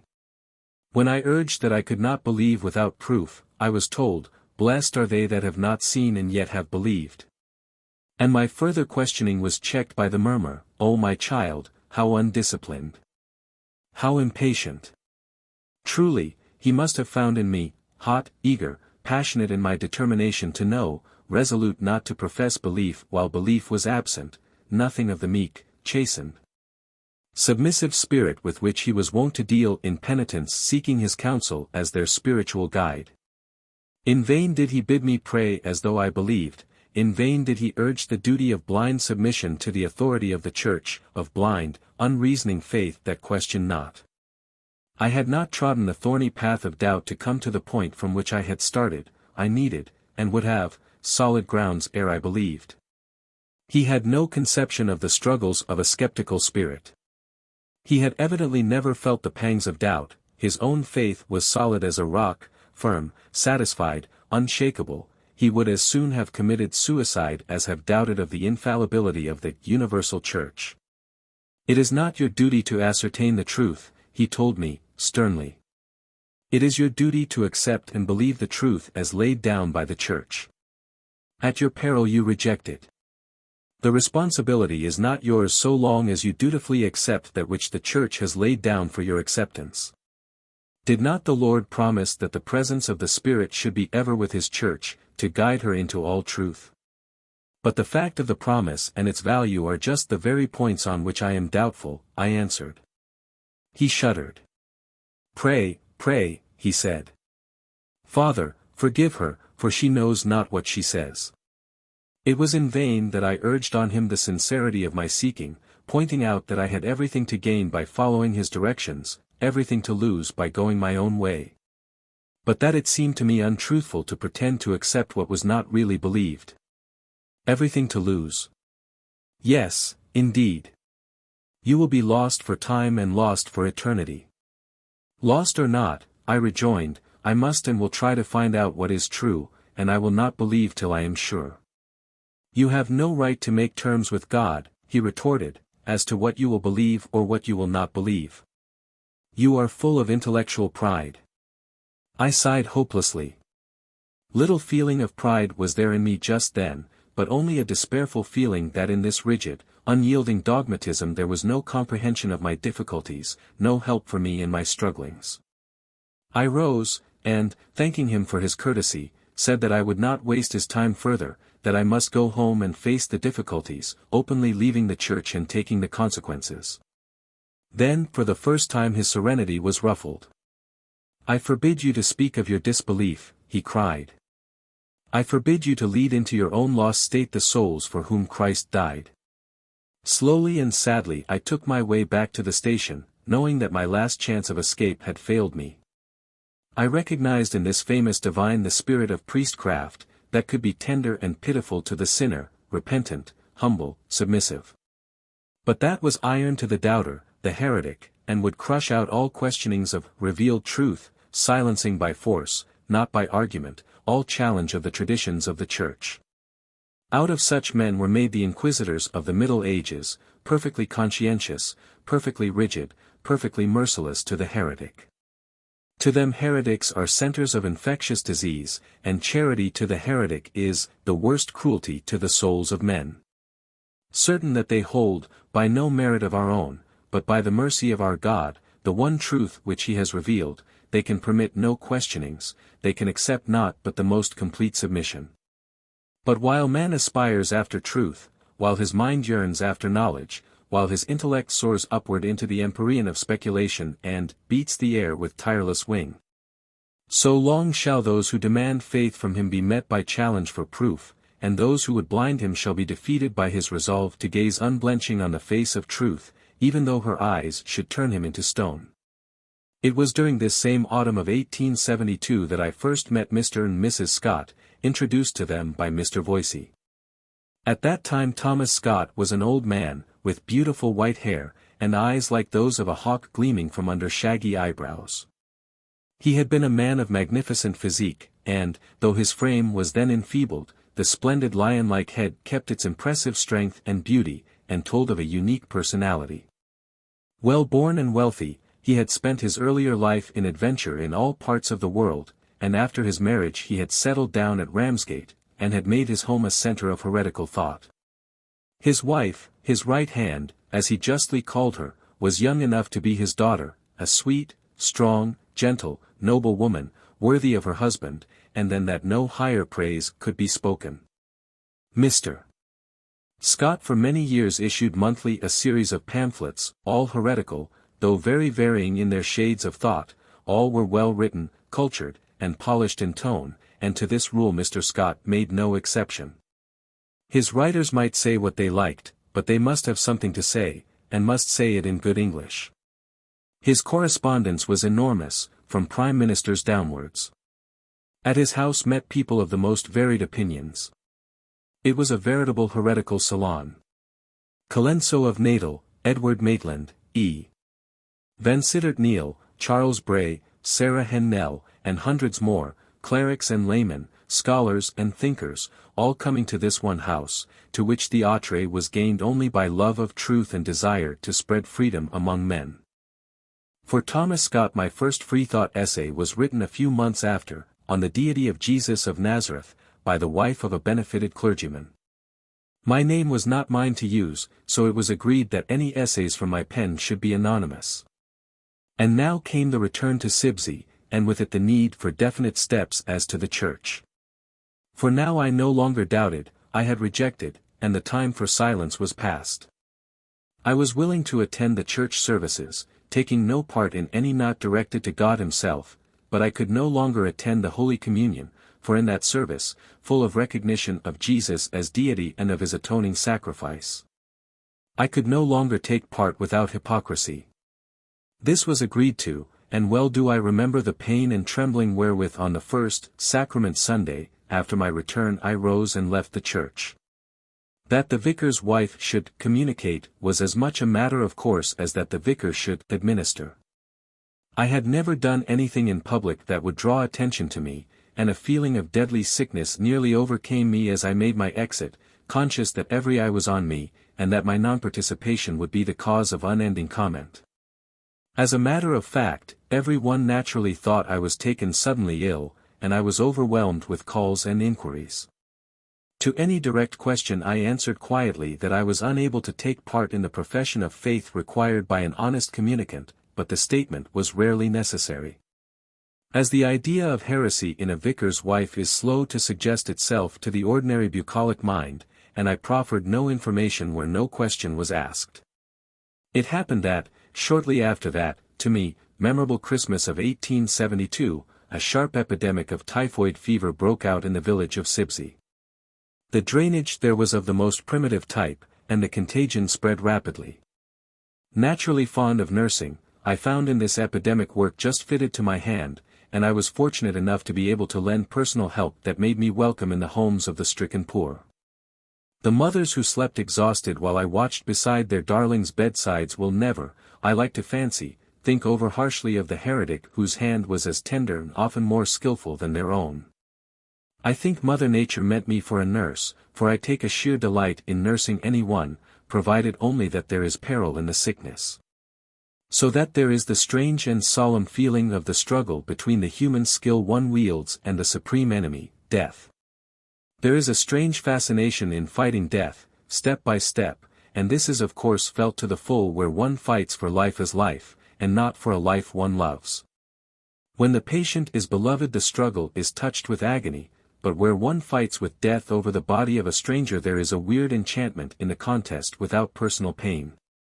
And as one forces back the hated foe there is a curious triumph in the feeling which marks the death grip yielding up its prey, as one snatches back to earth the life which had well nigh perished. The spring of 1873 brought me knowledge of a power that was to mold much of my future life.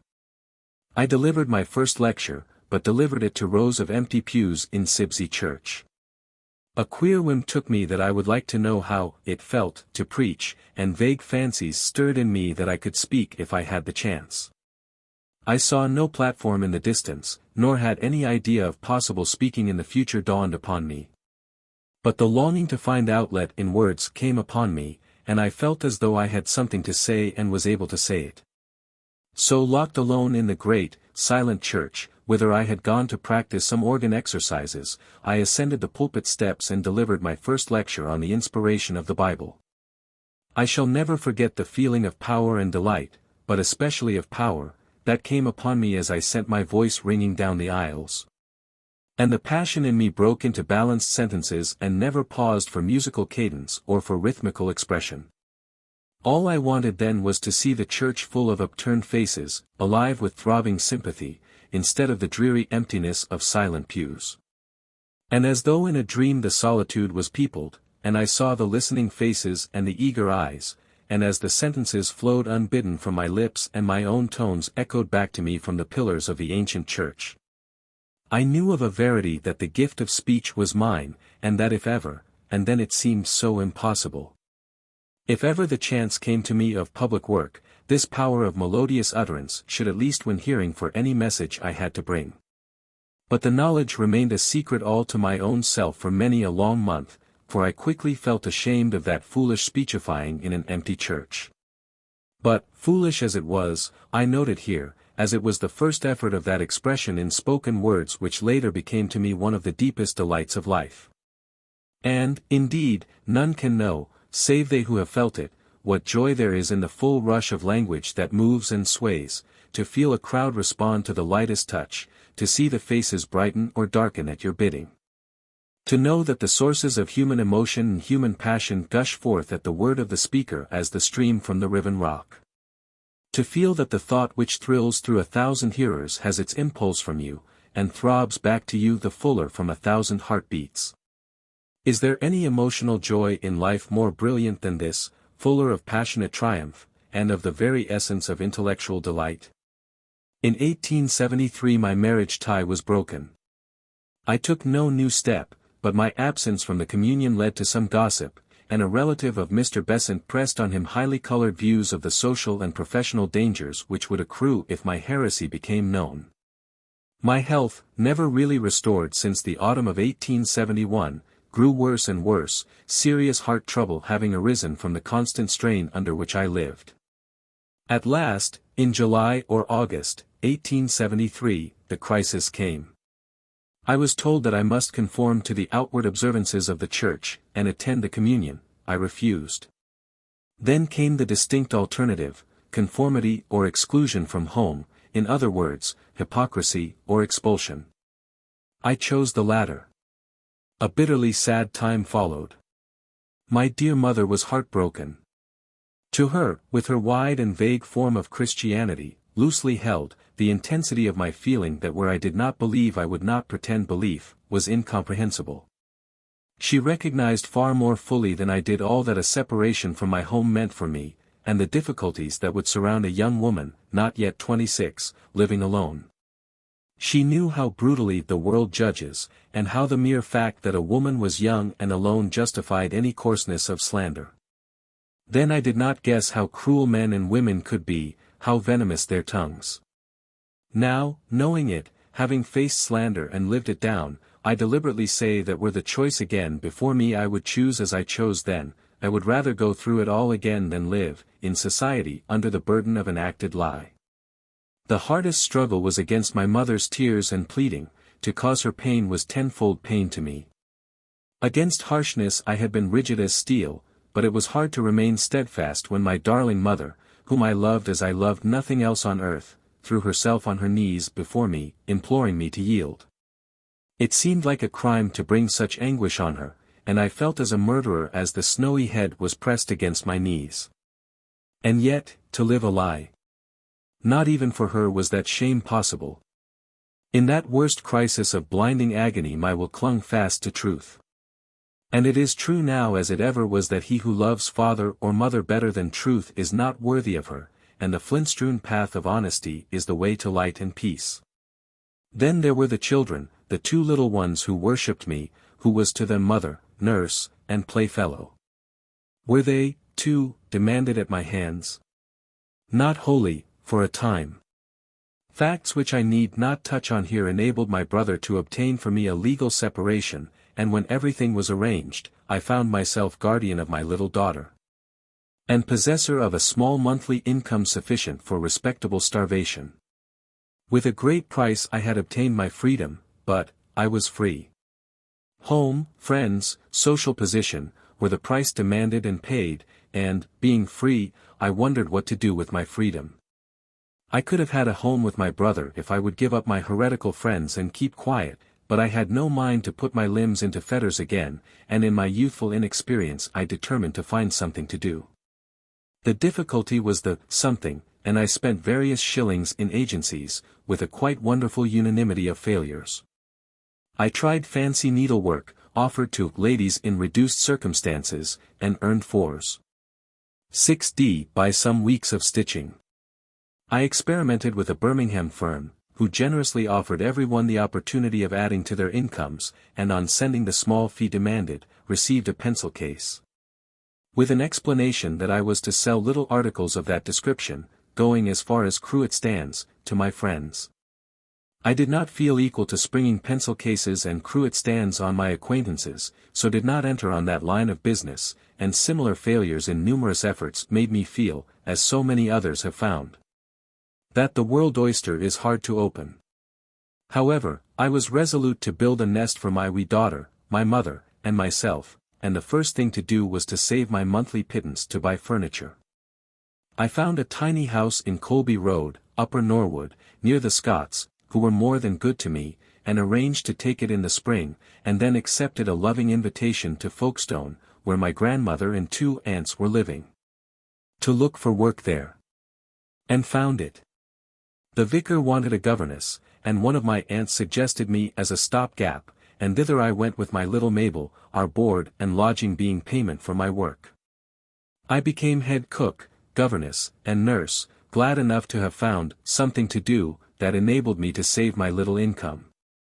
But I do not think I will ever take to cooking for a permanence. Broiling and frying are all right, and making pie crust is rather pleasant, but saucepans and kettles blister your hands. There is a charm in making a stew, to the unaccustomed cook, from the excitement of wondering what the result will be, and whether any flavor save that of onions will survive the competition in the mixture. On the whole, my cooking, strictly by cookery book, was a success, but my sweeping was bad, for I lacked muscle. This curious episode came to an abrupt end, for one of my little pupils fell ill with diphtheria, and I was transformed from cook to nurse. Mabel I dispatched to her grandmother, who adored her with a love condescendingly returned by the little fairy of 3, and never was there a prettier picture than the red gold curls nestled against the white. The baby grace in exquisite contrast with the worn stateliness of her tender nurse. Scarcely was my little patient out of danger when the youngest boy fell ill of scarlet fever. We decided to isolate him on the top floor, and I cleared away carpets and curtains, hung sheets over the doorways and kept them wet with chloride of lime, shut myself up there with the boy, having my meals left on the landing. And when all risk was over, proudly handed back my charge, the disease touching no one else in the house. And now the spring of 1874 had come, and in a few weeks my mother and I were to set up house together. How we had planned all, and had knitted on the new life together we anticipated to the old one we remembered. How we had discussed Mabel's education, and the share which should fall to each. Daydreams, daydreams. Never to be realized. My mother went up to town, and in a week or 2 I received a telegram, saying she was dangerously ill, and as fast as express train would take me I was beside her. Dying, the doctor said, 3 days she might live, no more. I told her the death sentence, but she said resolutely, I do not feel that I am going to die just yet, and she was right. There was an attack of fearful prostration, the valves of the heart had failed, a very wrestling with death, and then the grim shadow drew backwards. I nursed her day and night with a very desperation of tenderness, for now fate had touched the thing dearest to me in life. A second horrible crisis came, and for the second time her tenacity and my love beat back the death-stroke. She did not wish to die, the love of life was strong in her, I would not let her die, between us we kept the foe at bay. Then dropsy supervened, and the end loomed slowly sure. It was then, after 18 months' abstention, that I took the sacrament for the last time.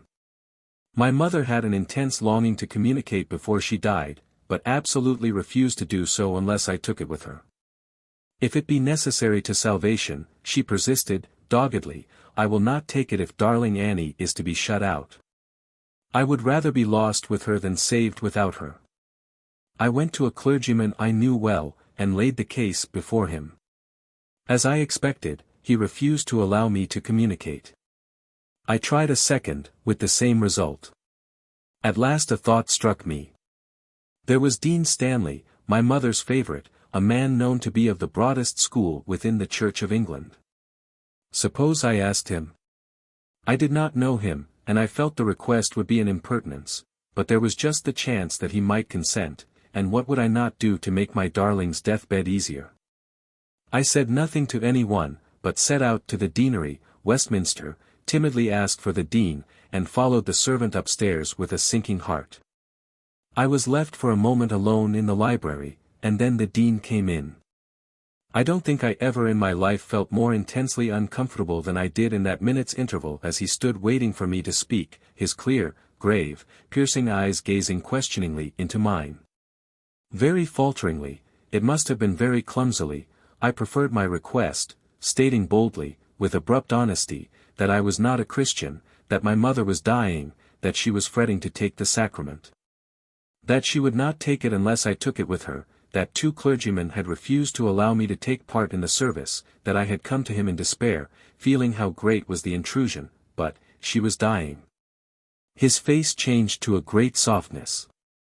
"You were quite right to come to me," he answered, in that low, musical voice of his keen gaze having altered into one no less direct, but marvelously gentle.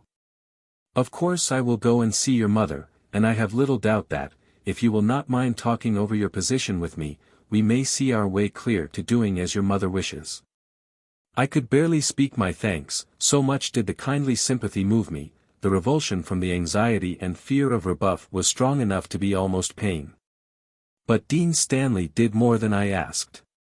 He suggested that he should call that afternoon, and have a quiet chat with my mother, and then come again on the following day to administer the sacrament. "A stranger's presence is always trying to a sick person," he said, with rare delicacy of thought, "and, joined to the excitement of the service, it might be too much for your dear mother. If I spend half an hour with her today, and administer the sacrament tomorrow, it will, I think, be better for her." So Dean Stanley came that afternoon, all the way to Brompton, and remained talking with my mother for about half an hour, and then set himself to understand my own position. He finally told me that conduct was far more important than theory, and that he regarded all as Christians who recognized and tried to follow the moral law of Christ. On the question of the absolute deity of Jesus he laid but little stress. Jesus was, in a special sense, the Son of God, but it was folly to quarrel over words with only human meanings when dealing with the mystery of the divine existence, and, above all, it was folly to make such words into dividing walls between earnest souls. The one important matter was the recognition of duty to God and man, and all who were one in that recognition might rightfully join in an act of worship, the essence of which was not acceptance of dogma, but love of God and self-sacrifice for man. The Holy Communion, he concluded, in his soft tones, was never meant to divide from each other hearts that are searching after the one true God. It was meant by its founder as a symbol of unity, not of strife. On the following day Dean Stanley celebrated the Holy Communion by the bedside of my dear mother, and well was I repaid for the struggle it had cost me to ask so great a kindness from a stranger, when I saw the comfort that gentle, noble heart had given to her. He soothed away all her anxiety about my heresy with tactful wisdom, bidding her have no fear of differences of opinion where the heart was set on truth. "Remember," she told me, he said to her, "remember that our God is the God of truth, and that therefore the honest search for truth can never be displeasing in his eyes." Once again after that he came, and after his visit to my mother we had another long talk.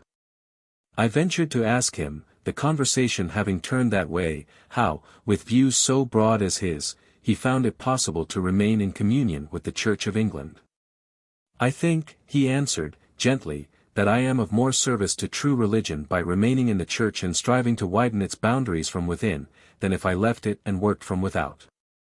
And he went on to explain how, as Dean of Westminster, he was in a rarely independent position, and could make the Abbey of a wider national service than would otherwise be possible.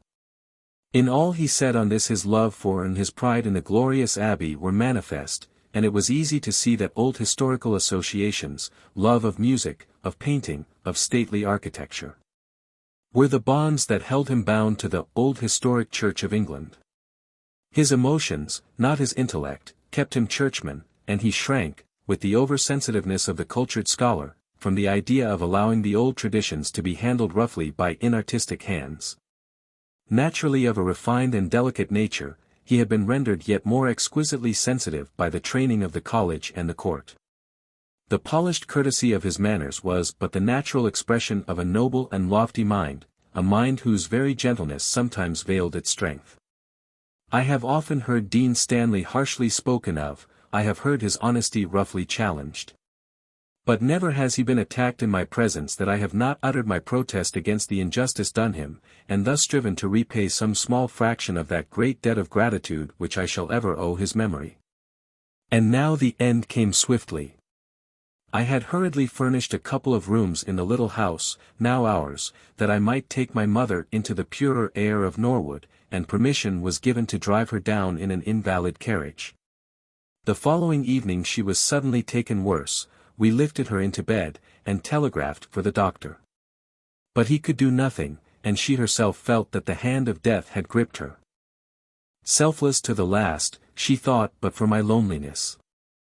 I am leaving you alone, she sighed from time to time, and truly I felt, with an anguish I did not dare to realize, that when she died I should indeed be alone on earth. For 2 days longer she was with me, my beloved, and I never left her side for 5 minutes. On May 10 the weakness passed into gentle delirium, but even then the faithful eyes followed me about the room, until at length they closed forever, and as the sun sank low in the heavens, the breath came slower and slower. Till the silence of death came down upon us and she was gone. Stunned and dazed with the loss, I went mechanically through the next few days. I would have none touch my dead save myself and her favorite sister, who was with us at the last. Cold and dry-eyed I remained, even when they hid her from me with the coffin lid, even all the dreary way to Kensal Green where her husband and her baby son were sleeping, and when we left her alone in the chill earth, damp with the rains of spring.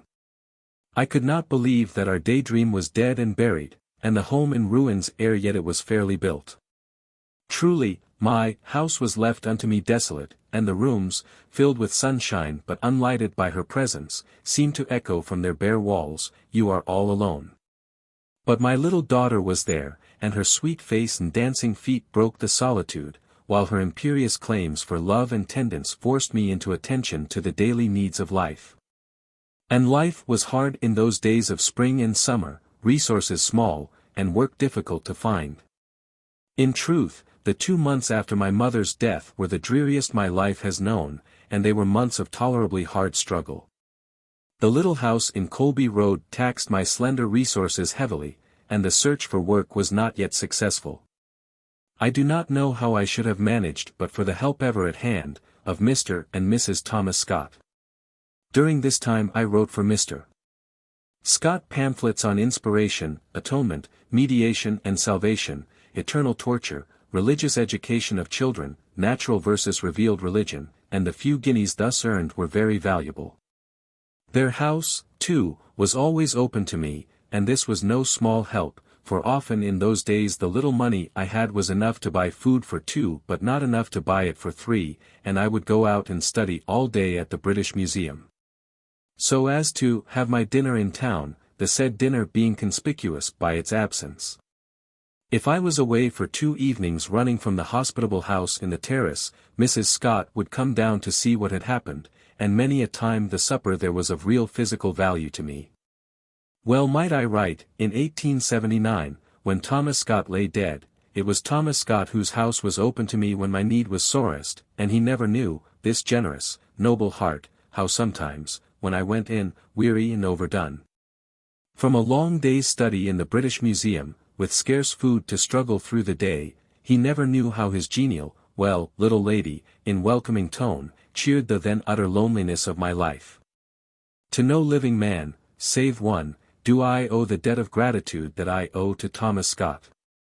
The small amount of jewellery I possessed, and all my superfluous clothes, were turned into more necessary articles, and the child, at least, never suffered a solitary touch of want. My servant Mary was a wonderful contriver, and kept house on the very slenderest funds that could be put into a servant's hands, and she also made the little place so bright and fresh-looking that it was always a pleasure to go into it.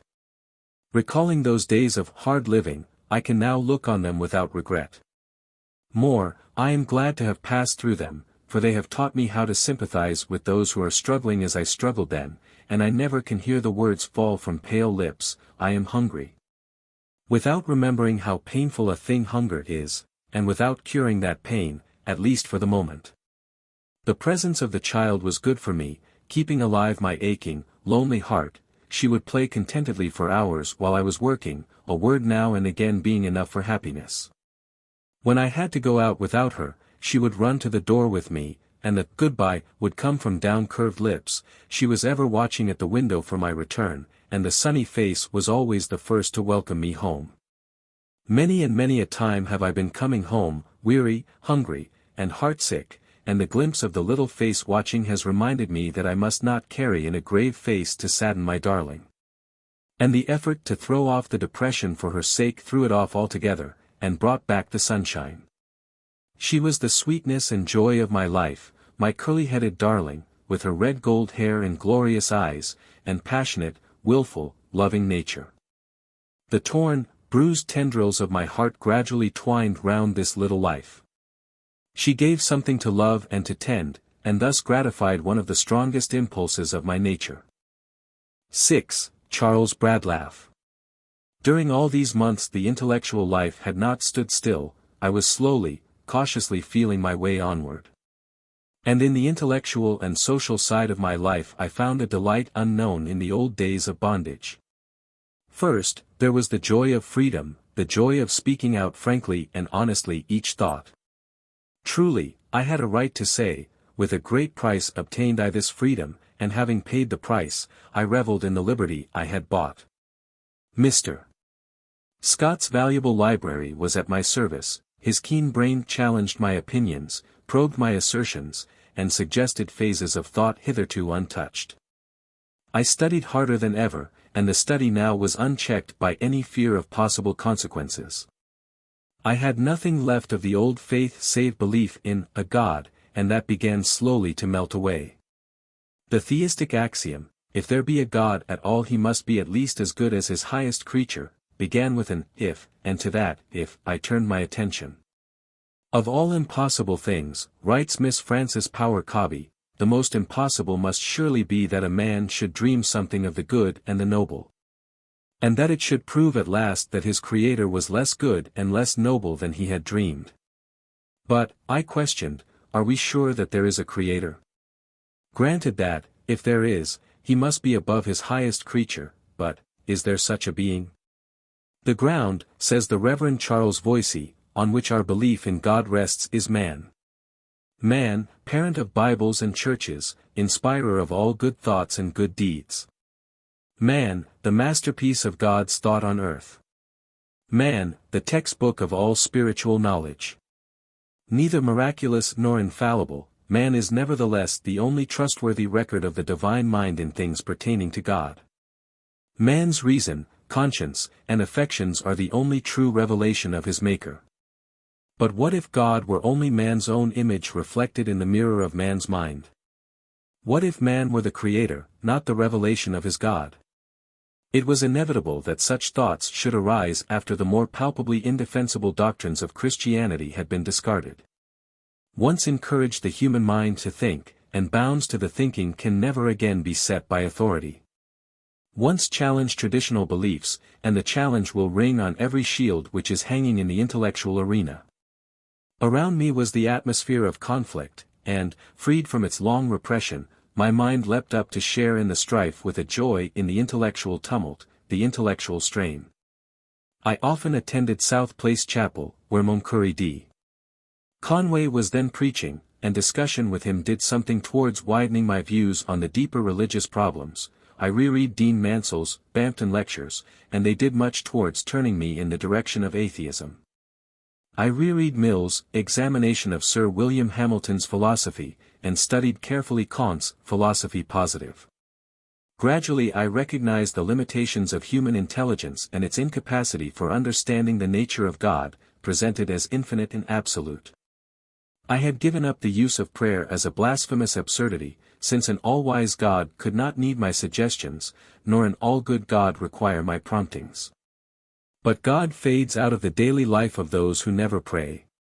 A personal God who is not a providence is a superfluity. When from the heaven does not smile a listening Father, it soon becomes an empty space, whence resounds no echo of man's cry. I could then reach no loftier conception of the divine than that offered by the orthodox, and that broke hopelessly away as I analyzed it. At last I said to Mr. Scott, Mr. Scott, may I write a tract on the nature and existence of God?" He glanced at me keenly. "Ah, little lady, you are facing, then, that problem at last?" I thought it must come right away. While this pamphlet was in MS, an event occurred which colored all my succeeding life. I met Charles Bradlaugh one day in the late spring, talking with Mrs. Conway, one of the sweetest and steadiest natures whom it has been my lot to meet, and to whom, as to her husband, I owe much for kindness generously shown when I was poor and had but few friends. She asked me if I had been to the Hall of Science, Old Street. I answered, with the stupid, ignorant reflection of other people's prejudices so sadly common, "No, I have never been there." "Mr. Bradlaugh is rather a rough sort of speaker, is he not?" "He is the finest speaker of Saxon English that I have ever heard," she answered, "except, perhaps, John Bright, and his power over a crowd is something marvelous. Whether you agree with him or not, you should hear him." In the following July I went into the shop of Mr. Edward Truelove, 256, High Holborn, in search of some Comtist publications, having come across his name as a publisher in the course of my study at the British Museum. On the counter was a copy of the National Reformer, and, attracted by the title, I bought it. I read it placidly in the omnibus on my way to Victoria Station, and found it excellent, and was sent into convulsions of inward merriment when, glancing up, I saw an old gentleman gazing at me with horror speaking from every line of his countenance. To see a young woman, respectably dressed in crape, reading an atheistic journal, had evidently upset his peace of mind, and he looked so hard at the paper that I was tempted to offer it to him, but repressed the mischievous inclination.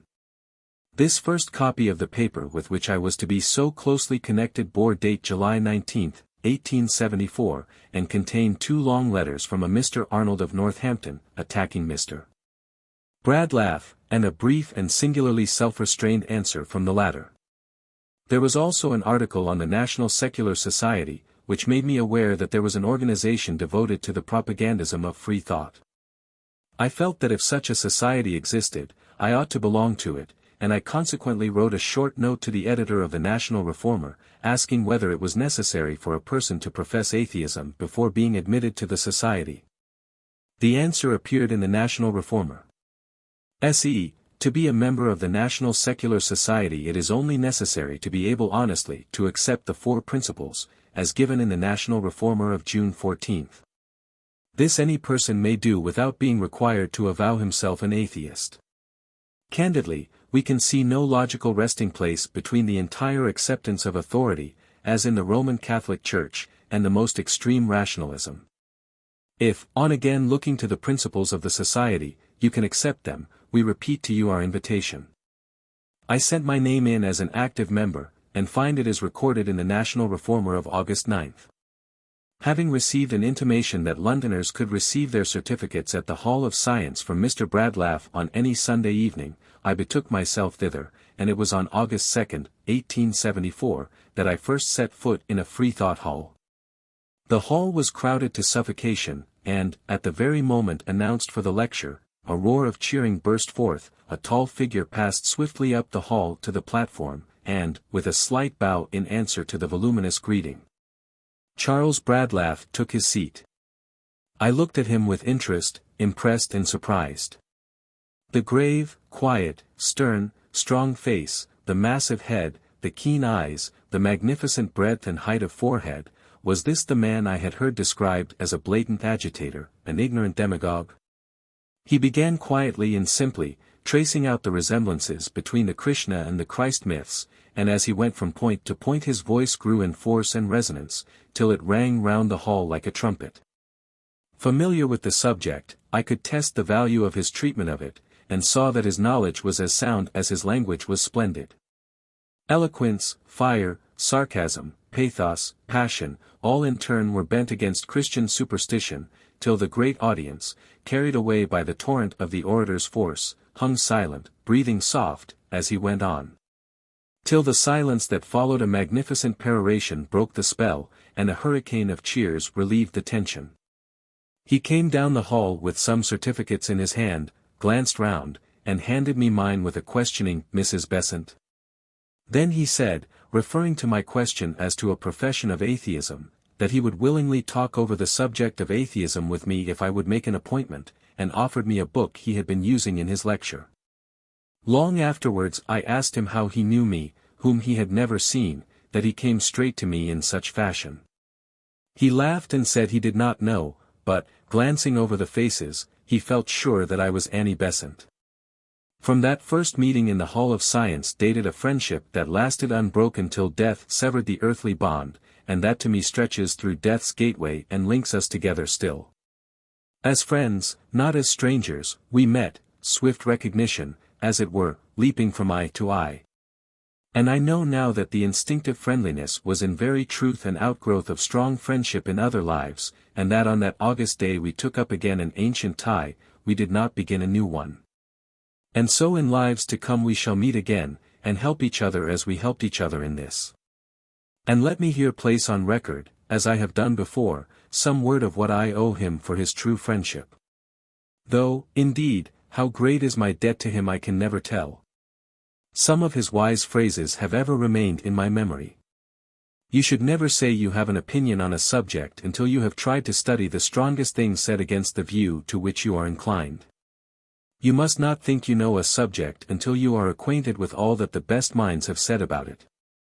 No steady work can be done in public unless the worker study at home far more than he talks outside. Be your own harshest judge, listen to your own speech and criticize it, read abuse of yourself and see what grains of truth are in it. Do not waste time by reading opinions that are mere echoes of your own. Read opinions you disagree with, and you will catch aspects of truth you do not readily see. Through our long comradeship he was my sternest as well as gentlest critic, pointing out to me that in a party like ours, where our own education and knowledge were above those whom we led, it was very easy to gain indiscriminate praise and unstinted admiration. On the other hand, we received from Christians equally indiscriminate abuse and hatred. It was, therefore, needful that we should be our own harshest judges, and that we should be sure that we knew thoroughly every subject that we taught. He saved me from the superficiality that my fatal facility of speech might so easily have induced. And when I began to taste the intoxication of easily won applause, his criticism of weak points, his challenge of weak arguments, his trained judgment, were of priceless service to me. And what of value there is in my work is very largely due to his influence, which at once stimulated and restrained. One very charming characteristic of his was his extreme courtesy in private life, especially to women. This outward polish, which sat so gracefully on his massive frame and stately presence, was foreign rather than English, for the English, as a rule, save such as go to court, are a singularly unpolished people, and it gave his manner a peculiar charm. I asked him once where he had learned his gracious fashions that were so un-English. He would stand with uplifted hat as he asked a question of a maidservant, or handed a woman into a carriage, and he answered, with a half smile, half scoff, that it was only in England he was an outcast from society. In France, in Spain, in Italy, he was always welcomed among men and women of the highest social rank, and he supposed that he had unconsciously caught the foreign tricks of manner. Moreover, he was absolutely indifferent to all questions of social position, peer or artisan. It was to him exactly the same. He never seemed conscious of the distinctions of which men make so much. Our first conversation, after the meeting at the Hall of Science, took place a day or two later in his little study in 29, Turner Street, Commercial Road, a wee room overflowing with books, in which he looked singularly out of place. Later I learned that he had failed in business in consequence of Christian persecution, and, resolute to avoid bankruptcy, he had sold everything he possessed, save his books. Had sent his wife and daughters to live in the country with his father-in-law, had taken 2 tiny rooms in Turner Street, where he could live for a mere trifle, and had bent himself to the task of paying off the liabilities he had incurred in consequence of his battling for political and religious liberty. I took with me my MS essay on the nature and existence of God, and it served as the basis for our conversation. We found there was little difference in our views. You have thought yourself into atheism without knowing it, he said, and all that I changed in the essay was the correction of the vulgar error that the atheist says, "There is no God," by the insertion of a passage disclaiming this position from an essay pointed out to me by Mr. Bradlaugh. And at this stage of my life story, it is necessary to put very clearly the position I took up and held so many years as atheist, because otherwise the further evolution into theosophist will be wholly incomprehensible. It will lead me into metaphysics, and to some readers these are dry, but if anyone would understand the evolution of a soul he must be willing to face the questions which the soul faces in its growth. And the position of the philosophic atheist is so misunderstood that it is the more necessary to put it plainly, and theosophists, at least, in reading it, will see how theosophy stepped in finally as a further evolution towards knowledge, rendering rational, and therefore acceptable, the loftiest spirituality that the human mind can as yet conceive. In order that I may not color my past thinkings by my present thought, I take my statements from pamphlets written when I adopted the atheistic philosophy and while I continued an adherent thereof. No charge can then be made that I have softened my old opinions for the sake of reconciling them with those now held. 7. Atheism as I knew and taught it. The first step which leaves behind the idea of a limited and personal God, an extra-cosmic creator, and leads the student to the point whence atheism and pantheism diverge, is the recognition that a profound unity of substance underlies the infinite diversities of natural phenomena, the discernment of the one beneath the many. This was the step I had taken ere my first meeting with Charles Bradlaugh, and I had written. It is manifest to all who will take the trouble to think steadily, that there can be only one eternal and underived substance. And that matter and spirit must, therefore, only be varying manifestations of this one substance. The distinction made between matter and spirit is, then, simply made for the sake of convenience and clearness, just as we may distinguish perception from judgment, both of which, however, are alike processes of thought.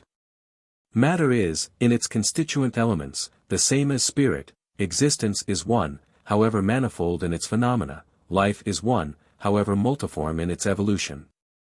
As the heat of the coal differs from the coal itself, so do memory, perception, judgment, emotion, and will differ from the brain which is the instrument of thought.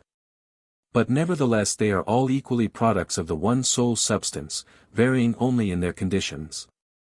I find myself, then, compelled to believe that one only substance exists in all around me. That the universe is eternal, or at least eternal so far as our faculties are concerned, since we cannot, as someone has quaintly put it, get to the outside of everywhere, that a deity cannot be conceived of as apart from the universe. That the worker and the work are inextricably interwoven, and in some sense eternally and indissolubly combined. Having got so far, we will proceed to examine into the possibility of proving the existence of that one essence popularly called by the name of God, under the conditions strictly defined by the orthodox. Having demonstrated, as I hope to do, that the orthodox idea of God is unreasonable and absurd, we will endeavor to ascertain whether any idea of God, worthy to be called an idea, is attainable in the present state of our faculties. The deity must of necessity be that one and only substance out of which all things are evolved, under the uncreated conditions and eternal laws of the universe. He must be, as Theodore Parker somewhat oddly puts it, the materiality of matter as well as the spirituality of spirit, i.e., these must both be products of this one substance.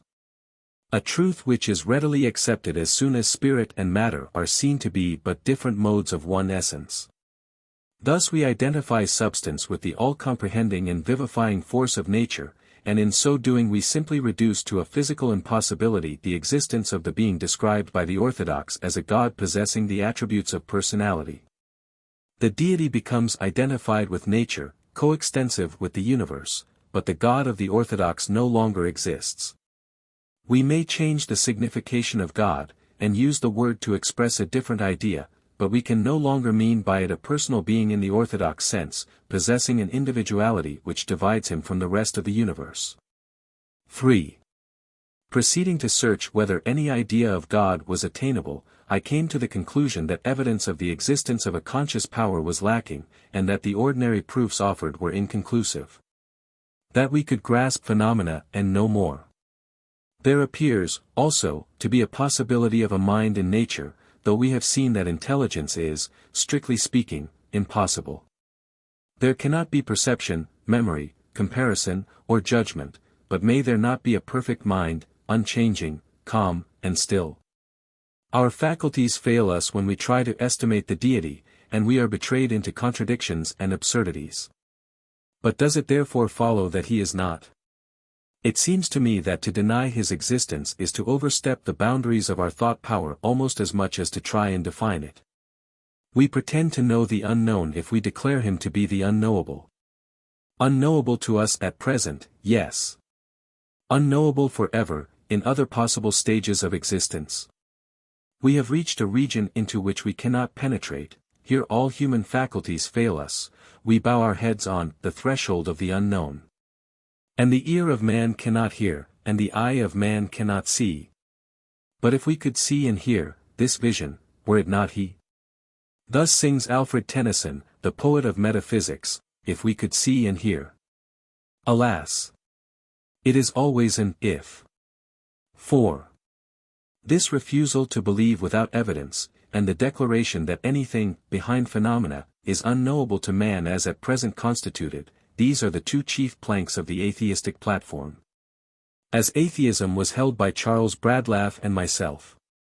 In 1876 this position was clearly reaffirmed.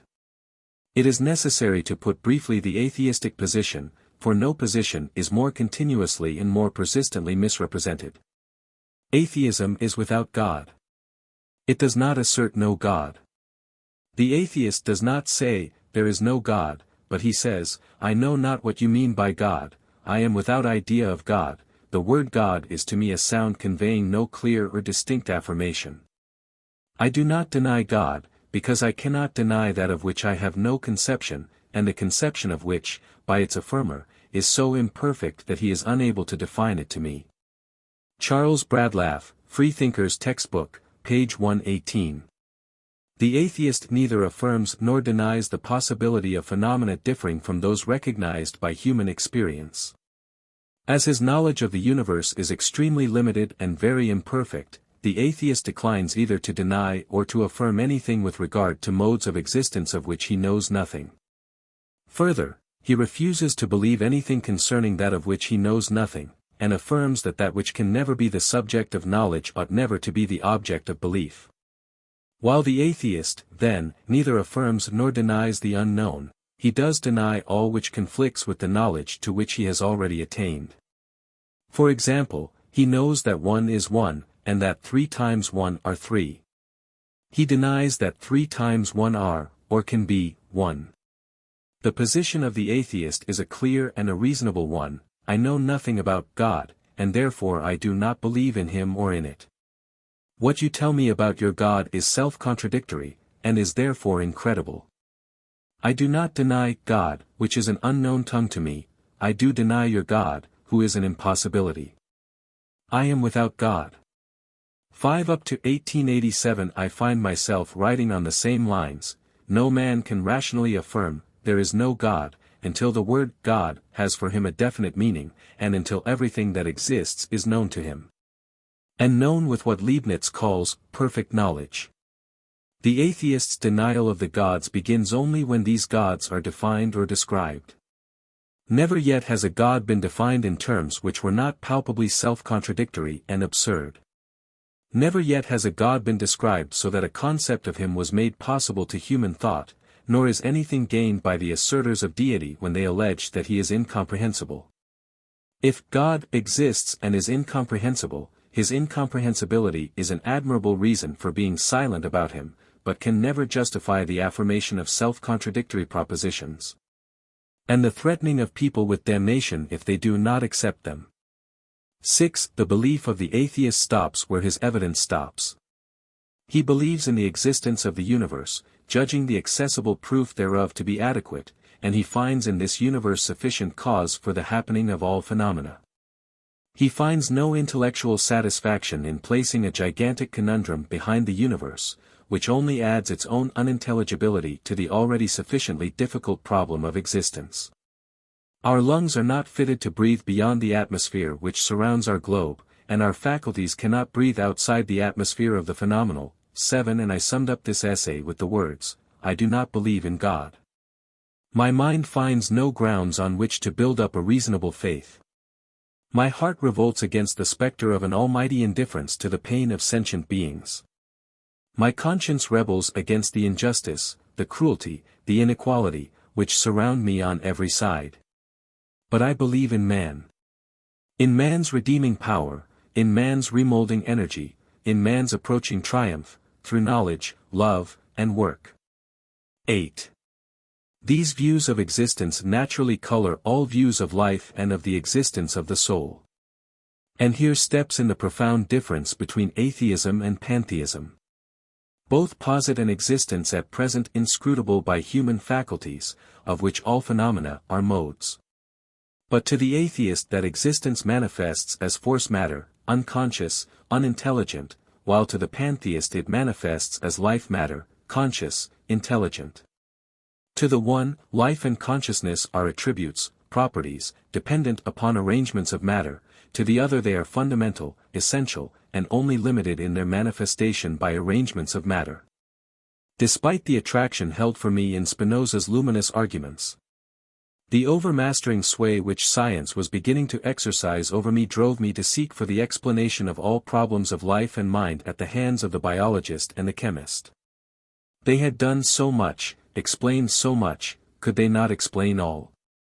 Surely, I thought, the one safe ground is that of experiment, and the remembered agony of doubt made me very slow to believe where I could not prove. So I was fain to regard life as an attribute, and this again strengthened the atheistic position.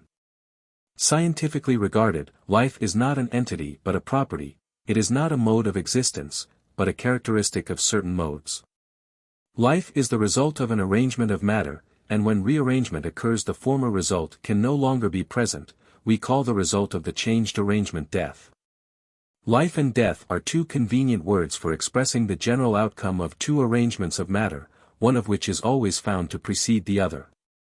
9. And then, having resorted to chemistry for one illustration, I took another from one of those striking and easily grasped analogies, facility for seeing and presenting which has ever been one of the secrets of my success as a propagandist. Like pictures, they impressed the mind of the hearer with a vivid sense of reality. Every one knows the exquisite iridescence of mother of pearl, the tender, delicate hues which melt into each other, glowing with soft radiance. How different is the dull, dead surface of a piece of wax. Yet take that dull, black wax and mold it so closely to the surface of the mother of pearl that it shall take every delicate marking of the shell, and when you raise it the seven-hued glory shall smile at you from the erstwhile colorless surface. For, though it be to the naked eye imperceptible, all the surface of the mother of pearl is in delicate ridges and furrows, like the surface of a newly plowed field.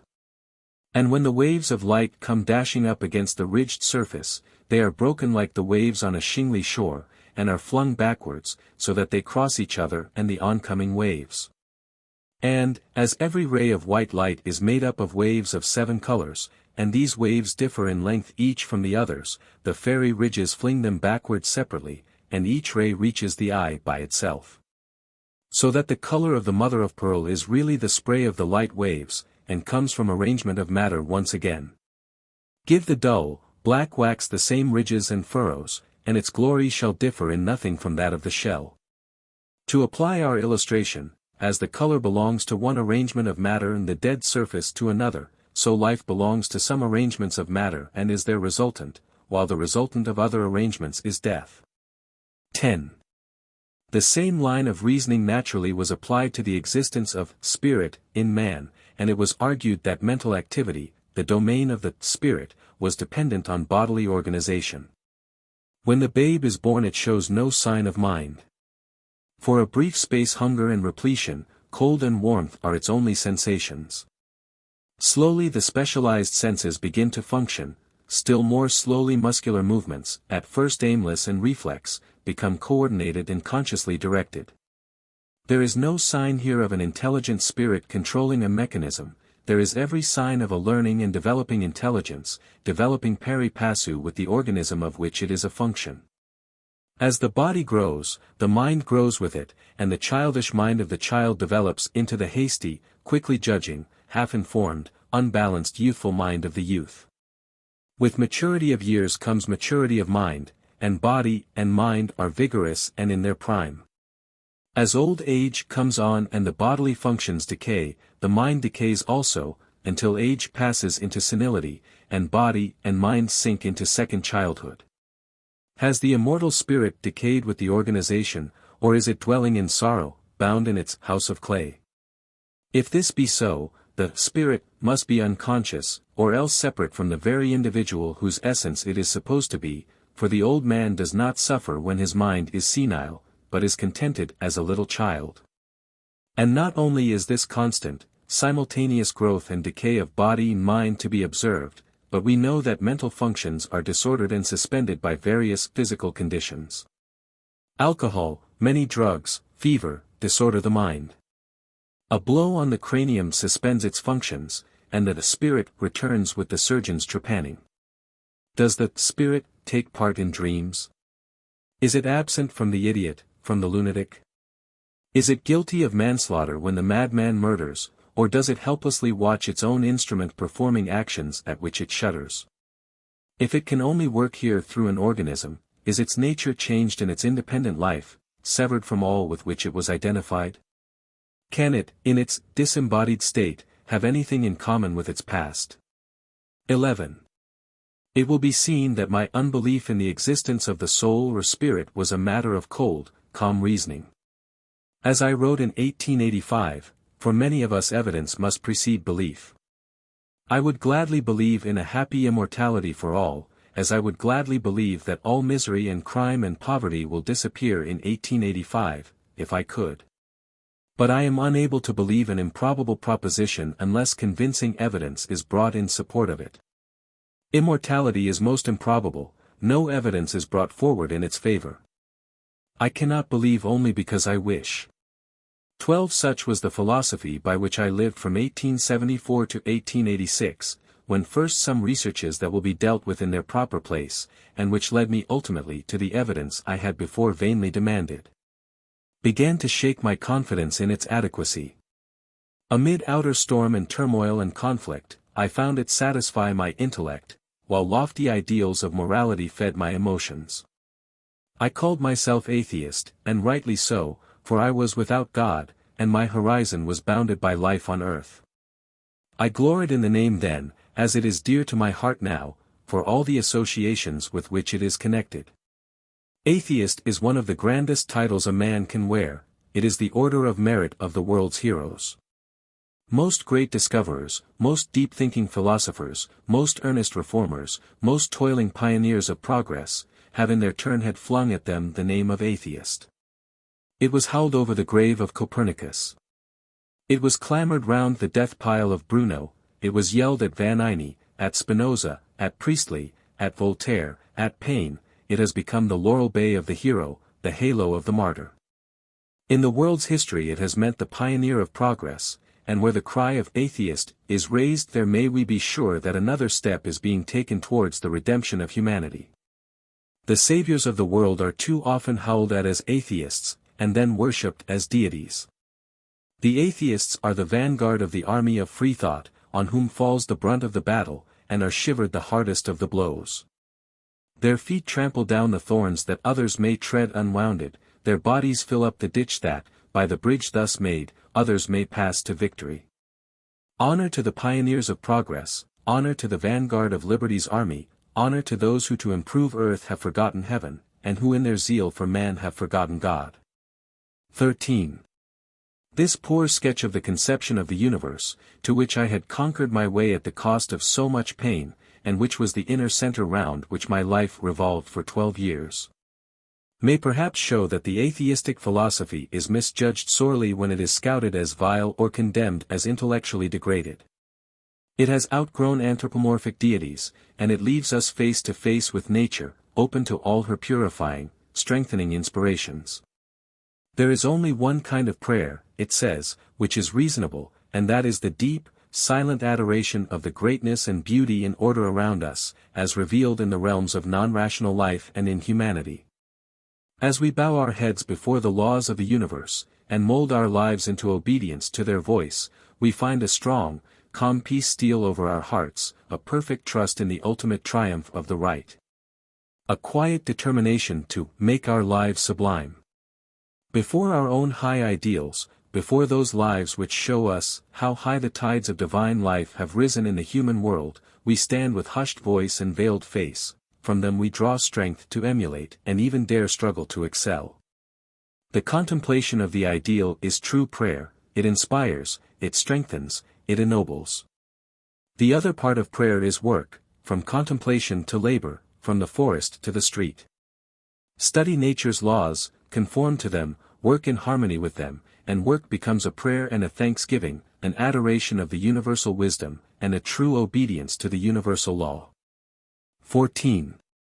To a woman of my temperament, filled with passionate desire for the bettering of the world, the elevation of humanity, a lofty system of ethics was of even more importance than a logical, intellectual conception of the universe. And the total loss of all faith in a righteous God only made me more strenuously assertive of the binding nature of duty and the overwhelming importance of conduct. In 1874 this conviction found voice in a pamphlet on the true basis of morality. And in all the years of my propaganda on the platform of the National Secular Society no subject was more frequently dealt with in my lectures than that of human ethical growth and the duty of man to man. No thought was more constantly in my mind than that of the importance of morals, and it was voiced at the very outset of my public career. Speaking of the danger lest, in these stirring times of inquiry, old sanctions of right conduct should be cast aside ere new ones were firmly established, I wrote, it therefore becomes the duty of everyone who fights in the ranks of free thought, and who ventures to attack the dogmas of the churches, and to strike down the superstitions which enslave men's intellect, to beware how he uproots sanctions of morality which he is too weak to replace, or how, before he is prepared with better ones, he removes the barriers which do yet, however poorly, to some extent check vice and repress crime. That which touches morality touches the heart of society. A high and pure morality is the lifeblood of humanity. Mistakes in belief are inevitable, and are of little moment. Mistakes in life destroy happiness, and their destructive consequences spread far and wide. It is, then, a very important question whether we, who are endeavoring to take away from the world the authority on which has hitherto been based all its morality, can offer a new and firm ground whereupon may safely be built up the fair edifice of a noble life. I then proceeded to analyze revelation and intuition as a basis for morals, and, discarding both, I asserted, the true basis of morality is utility, that is, the adaptation of our actions to the promotion of the general welfare and happiness. The endeavor so to rule our lives that we may serve and bless mankind. And I argued for this basis, showing that the effort after virtue was implied in the search for happiness. Virtue is an indispensable part of all true and solid happiness. But it is, after all, only reasonable that happiness should be the ultimate test of right and wrong, if we live, as we do, in a realm of law. Obedience to law must necessarily result in harmony, and disobedience in discord. But if obedience to law result in harmony it must also result in happiness. All through nature obedience to law results in happiness, and through obedience each living thing fulfills the perfection of its being. And in that perfection finds its true happiness. It seemed to me most important to remove morality from the controversies about religion, and to give it a basis of its own, as, then, the grave subject of the existence of deity is a matter of dispute. It is evidently of deep importance to society that morality should not be dragged into this battlefield, to stand or totter with the various theories of the divine nature which human thought creates and destroys. If we can found morality on a basis apart from theology, we shall do humanity a service which can scarcely be overestimated. A study of the facts of nature, of the consequences of man in society, seems sufficient for such a basis. Our faculties do not suffice to tell us about God, they do suffice to study phenomena, and to deduce laws from correlated facts. Surely, then, we should do wisely to concentrate our strength and our energies on the discovery of the attainable, instead of on the search after the unknowable. If we are told that morality consists in obedience to the supposed will of a supposed perfectly moral being, because in so doing we please God, then we are at once placed in a region where our faculties are useless to us, and where our judgment is at fault.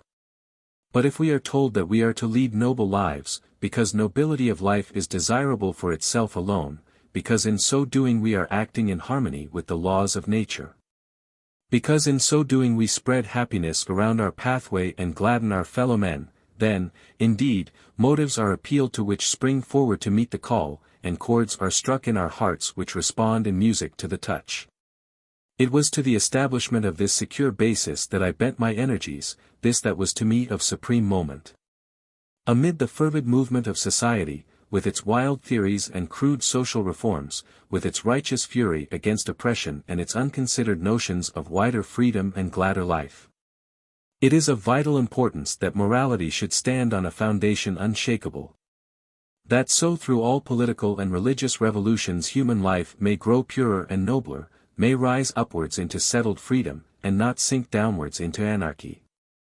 Only utility can afford us a sure basis, the reasonableness of which will be accepted alike by thoughtful student and hard-headed artisan. Utility appeals to all alike, and sets in action motives which are found equally in every human heart. Well shall it be for humanity that creeds and dogmas pass away, that superstition vanishes, and the clear light of freedom and science dawns on a regenerated earth, but well only if men draw tighter and closer the links of trustworthiness, of honor, and of truth. Equality before the law is necessary and just, liberty is the birthright of every man and woman, free individual development will elevate and glorify the race. But little worth these priceless jewels, little worth liberty and equality with all their promise for mankind, little worth even wider happiness, if that happiness be selfish, if true fraternity, true brotherhood, do not knit man to man, and heart to heart, in loyal service to the common need, and generous self-sacrifice to the common good. 15. To the forwarding of this moral growth of man, two things seem to me necessary, an ideal which should stir the emotions and impel to action, and a clear understanding of the sources of evil and of the methods by which they might be drained. Into the drawing of the first I threw all the passion of my nature, striving to paint the ideal in colors which should enthrall and fascinate, so that love and desire to realize might stir man to effort. If morality touched by emotion be religion, then truly was I the most religious of atheists, finding in this dwelling on and glorifying of the ideal full satisfaction for the loftiest emotions. To meet the fascination exercised over men's hearts by the man of sorrows, I raised the image of man triumphant, man perfected. Rightly is the ideal Christian type of humanity a man of sorrows. Jesus, with worn and wasted body, with sad, thin lips, curved into a mournful droop of penitence for human sin, with weary eyes gazing up to heaven because despairing of earth. Bowed down and aged with grief and pain, broken-hearted with long anguish, broken-spirited with unresisted ill-usage, such is the ideal man of the Christian creed. Beautiful with a certain pathetic beauty, telling of the long travail of earth, eloquent of the sufferings of humanity, but not the model type to which men should conform their lives, if they would make humanity glorious. And, therefore, in radiant contrast with this, stands out in the sunshine and under the blue summer sky, far from graveyards and torture of death agony, the fair ideal humanity of the atheist. In form strong and fair, perfect in physical development as the Hercules of Grecian art, radiant with love, glorious in self-reliant power, with lips bent firm to resist oppression, and melting into soft curves of passion and of pity. With deep, far-seeing eyes, gazing piercingly into the secrets of the unknown, and resting lovingly on the beauties around him, with hands strong to work in the present, with heart full of hope which the future shall realize. Making earth glad with his labor and beautiful with his skill, this is the ideal man, enshrined in the atheist's heart. The ideal humanity of the Christian is the humanity of the slave, poor, meek, broken-spirited, humble, submissive to authority, however oppressive and unjust. The ideal humanity of the atheist is the humanity of the free man who knows no lord, who brooks no tyranny, who relies on his own strength, who makes his brother's quarrel his, proud, true-hearted, loyal, brave. 16. A one-sided view? Yes. But a very natural outcome of a sunny nature, for years held down by unhappiness and the harshness of an outgrown creed. It was the rebound of such a nature suddenly set free, rejoicing in its liberty in self-conscious strength, and it carried with it a great power of rousing the sympathetic enthusiasm of men and women, deeply conscious of their own restrictions and their own longings. It was the cry of the freed soul that had found articulate expression, and the many inarticulate and prisoned souls answered to it tumultuously, with fluttering of caged wings. With hot insistence I battled for the inspiration to be drawn from the beauty and grandeur of which human life was capable. Will anyone exclaim, "You are taking all beauty out of human life, all hope, all warmth, all inspiration. You give us cold duty for filial obedience, and inexorable law in the place of God? All beauty from life? Is there, then, no beauty in the idea of forming part of the great life of the universe, no beauty in conscious harmony with nature, no beauty in faithful service, no beauty in ideals of every virtue? All hope. Why, I give you more than hope, I give you certainty. If I bid you labor for this world, it is with the knowledge that this world will repay you a thousandfold, because society will grow purer, freedom more settled, law more honored, life more full and glad. What is your heaven? A heaven in the clouds. I point to a heaven attainable on earth. All warmth. What? You serve warmly a God unknown and invisible, in a sense the projected shadow of your own imaginings, and can only serve coldly your brother whom you see at your side. There is no warmth in brightening the lot of the sad, in reforming abuses, in establishing equal justice for rich and poor. You find warmth in the church, but none in the home. Warmth in imagining the cloud glories of heaven, but none in creating substantial glories on earth. All inspiration. If you want inspiration to feeling, to sentiment, perhaps you had better keep to your Bible and your creeds. If you want inspiration to work, go and walk through the east of London, or the back streets of Manchester. You are inspired to tenderness as you gaze at the wounds of Jesus, dead in Judea long ago, and find no inspiration in the wounds of men and women, dying in the England of today. You have tears to shed for him, but none for the sufferer at your doors. His passion arouses your sympathies, but you see no pathos in the passion of the poor. Duty is colder than filial obedience. What do you mean by filial obedience? Obedience to your ideal of goodness and love, is it not so? Then how is duty cold? I offer you ideals for your homage, here is truth for your mistress, to whose exaltation you shall devote your intellect. Here is freedom for your general, for whose triumph you shall fight, here is love for your inspirer, who shall influence your every thought. Here is man for your master, not in heaven, but on earth, to whose service you shall consecrate every faculty of your being. Inexorable law in the place of God. Yes. A stern certainty that you shall not waste your life, yet gather a rich reward at the close, that you shall not sow misery, yet reap gladness, that you shall not be selfish, yet be crowned with love, nor shall you sin, yet find safety in repentance. True, our creed is a stern one, stern with the beautiful sternness of nature. But if we be in the right, look to yourselves, laws do not check their action for your ignorance, fire will not cease to scorch, because you did not know. 17.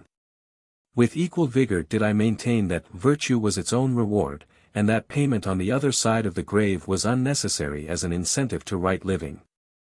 What shall we say to Miss Cobby's contention that duty will grow grey and cold, without God and immortality? Yes, for those with whom duty is a matter of selfish calculation, and who are virtuous only because they look for a golden crown in payment on the other side the grave.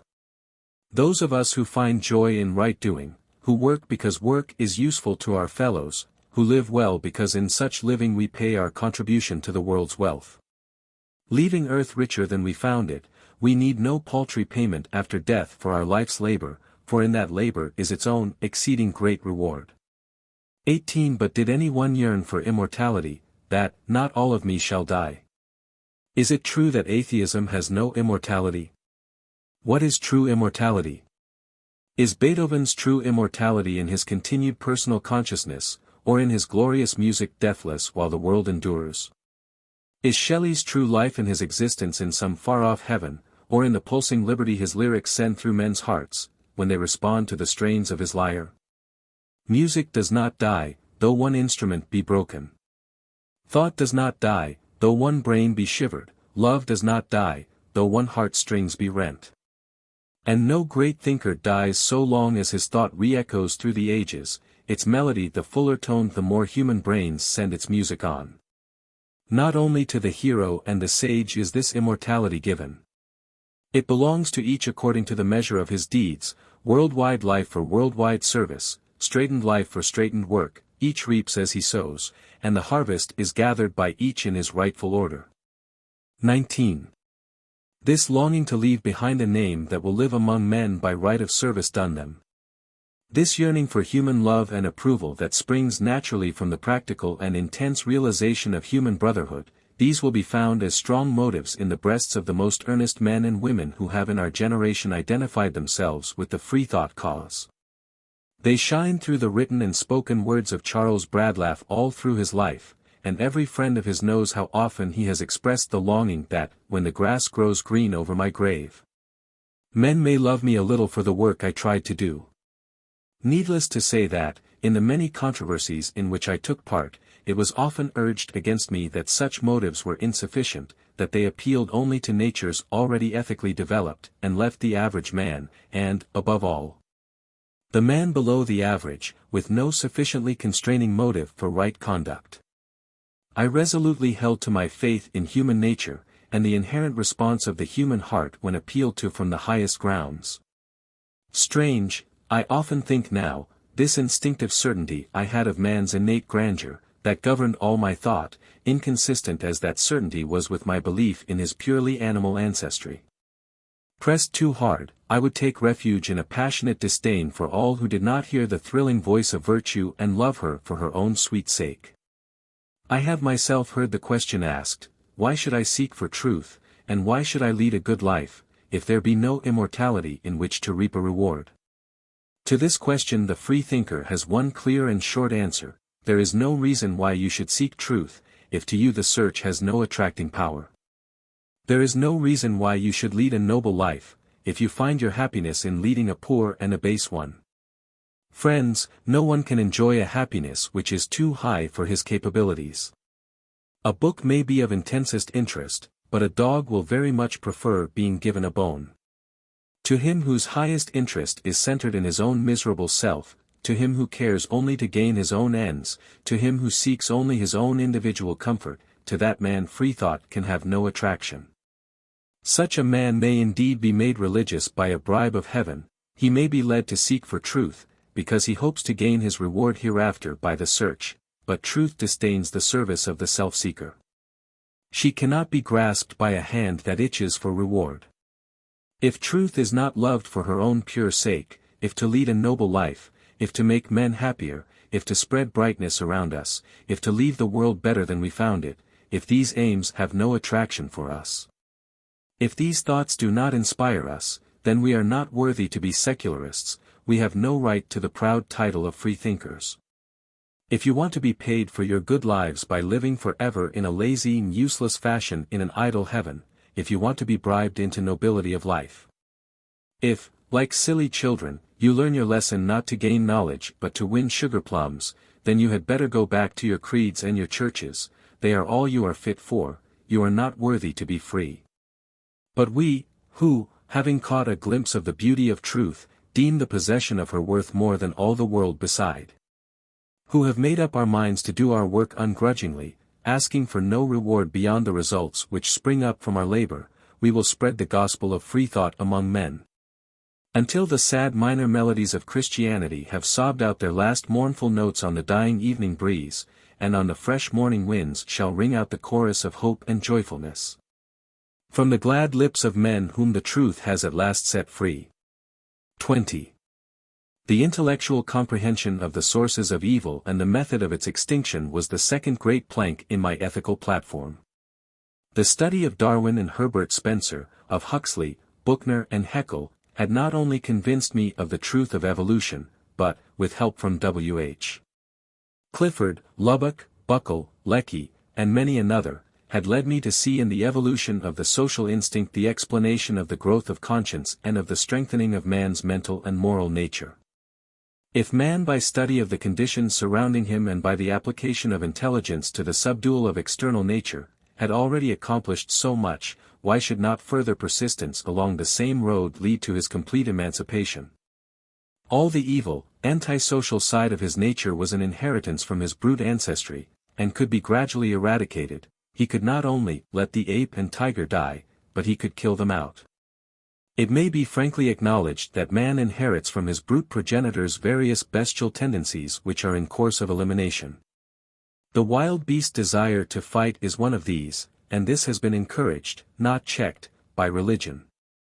Another bestial tendency is the lust of the male for the female apart from love, duty, and loyalty. This again has been encouraged by religion, as witness the polygamy and concubinage of the Hebrews, as in Abraham, David, and Solomon. Not to mention the precepts of the Mosaic laws, the bans of male and female prostitutes in connection with pagan temples, and the curious outbursts of sexual passion in connection with religious revivals and missions. Another bestial tendency is greed, the strongest grabbing all he can and trampling down the weak, in the mad struggle for wealth. How and when has religion modified this tendency, sanctified as it is in our present civilization? All these bestial tendencies will be eradicated only by the recognition of human duty, of the social bond. Religion has not eradicated them, but science, by tracing them to their source in our brute ancestry, has explained them and has shown them in their true light. As each recognizes that the antisocial tendencies are the bestial tendencies in man, and that man in evolving further must evolve out of these, each also feels it part of his personal duty to curb these in himself, and so to rise further from the brute. This rational cooperation with nature distinguishes the scientific from the religious person, and this constraining sense of obligation is becoming stronger and stronger in all those who, in losing faith in God, have gained hope for man. 21. For this rational setting of oneself on the side of the forces working for evolution implied active cooperation by personal purity and nobility. To the atheist it seems that the knowledge that the perfecting of the race is only possible by the improvement of the individual, supplies the most constraining motive which can be imagined for efforts after personal perfection. The theist may desire personal perfection, but his desire is self-centered. Each righteous individual is righteous, as it were, alone, and his righteousness does not benefit his fellows save as it may make him helpful and loving in his dealings with them. The atheist desires personal perfection not only for his joy in it as beautiful in itself, but because science has taught him the unity of the race, and he knows that each fresh conquest of is over the baser parts of his nature, and each strengthening of the higher, is a gain for all, and not for himself alone. 22. Besides all this, the struggle against evil, regarded as transitory and as a necessary concomitant of evolution, loses its bitterness. In dealing with evil, atheism is full of hope instead of despair. To the Christian, evil is as everlasting as good, it exists by the permission of God, and, therefore, by the will of God. Our nature is corrupt, inclined to evil, the devil is ever near us, working all sin and all misery. What hope has the Christian face to face with a world's wickedness? What answer to the question, whence comes sin? To the atheist the terrible problem has in it no figure of despair. Evil comes from ignorance, we say. Ignorance of physical and of moral facts. Primarily, from ignorance of physical order. Parents who dwell in filthy, unventilated, unweathertight houses, who live on insufficient, innutritious, unwholesome food, will necessarily be unhealthy, will lack vitality, will probably have disease lurking in their veins. Such parents will bring into the world ill-nurtured children, in whom the brain will generally be the least developed part of the body. Such children, by their very formation, will incline to the animal rather than to the human, and by leading an animal, or natural, life will be deficient in those qualities which are necessary in social life. Their surroundings as they grow up, the home, the food, the associates, all are bad. They are trained into vice, educated into criminality. So surely as from the sown corn rises the wheat ear, so from the sowing of misery, filth, and starvation shall arise crime. And the root of all is poverty and ignorance. Educate the children, and give them fair wage for fair work in their maturity, and crime will gradually diminish and ultimately disappear. Man is God-made, says theism, man is circumstance-made, says atheism. Man is the resultant of what his parents were, of what his surroundings have been and are, and of what they have made him. Himself the result of the past, he modifies the actual, and so the action and reaction go on, he himself the effect of what is past, and one of the causes of what is to come. Make the circumstances good and the results will be good, for healthy bodies and healthy brains may be built up, and from a state composed of such the disease of crime will have disappeared. Thus is our work full of hope. No terrible will of God have we to struggle against, no despairful future to look forward to, of a world growing more and more evil, until it is, at last, to burned up. But a glad, fair future of an ever-rising race, where more equal laws, more general education, more just division, shall eradicate pauperism, destroy ignorance, nourish independence, a future to be made the grander by our struggles. A future to be made the nearer by our toil. 23. This joyous, self-reliant facing of the world with the resolute determination to improve it is characteristic of the noblest atheism of our day. And it is thus a distinctly elevating factor in the midst of the selfishness, luxury, and greed of modern civilization. It is a virile virtue in the midst of the calculating and slothful spirit which too often veils itself under the pretense or religion.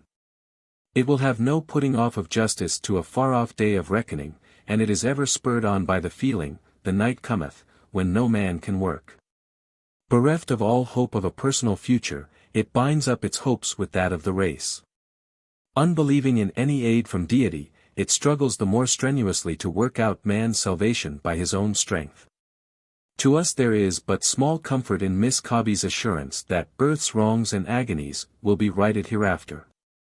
Granting for a moment that man survives death, what certainty have we that the next world will be any improvement on this? Miss Cobby assures us that this is God's world, whose world will the next be, if not also his? Will he be stronger there or better, that he should set right in that world the wrongs he has permitted here? Will he have changed his mind, or have become weary of the contemplation of suffering? To me the thought that the world was in the hands of a God who permitted all the present wrongs and pains to exist would be intolerable, maddening in its hopelessness. There is every hope of righting earth's wrongs and of curing earth's pains if the reason and skill of man which have already done so much are free to do the rest. But if they are to strive against omnipotence, hopeless indeed is the future of the world. It is in this sense that the atheist looks on good as the final goal of ill, and believing that that goal will be reached the sooner the more strenuous the efforts of each individual.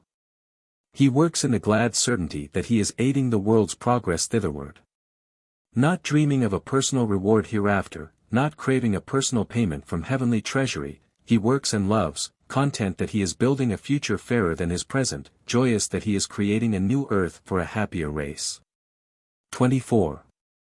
Such was the creed and such the morality which governed my life and thoughts from 1874 to 1886, and with some misgivings to 1889, and from which I drew strength and happiness amid all outer struggles and distress.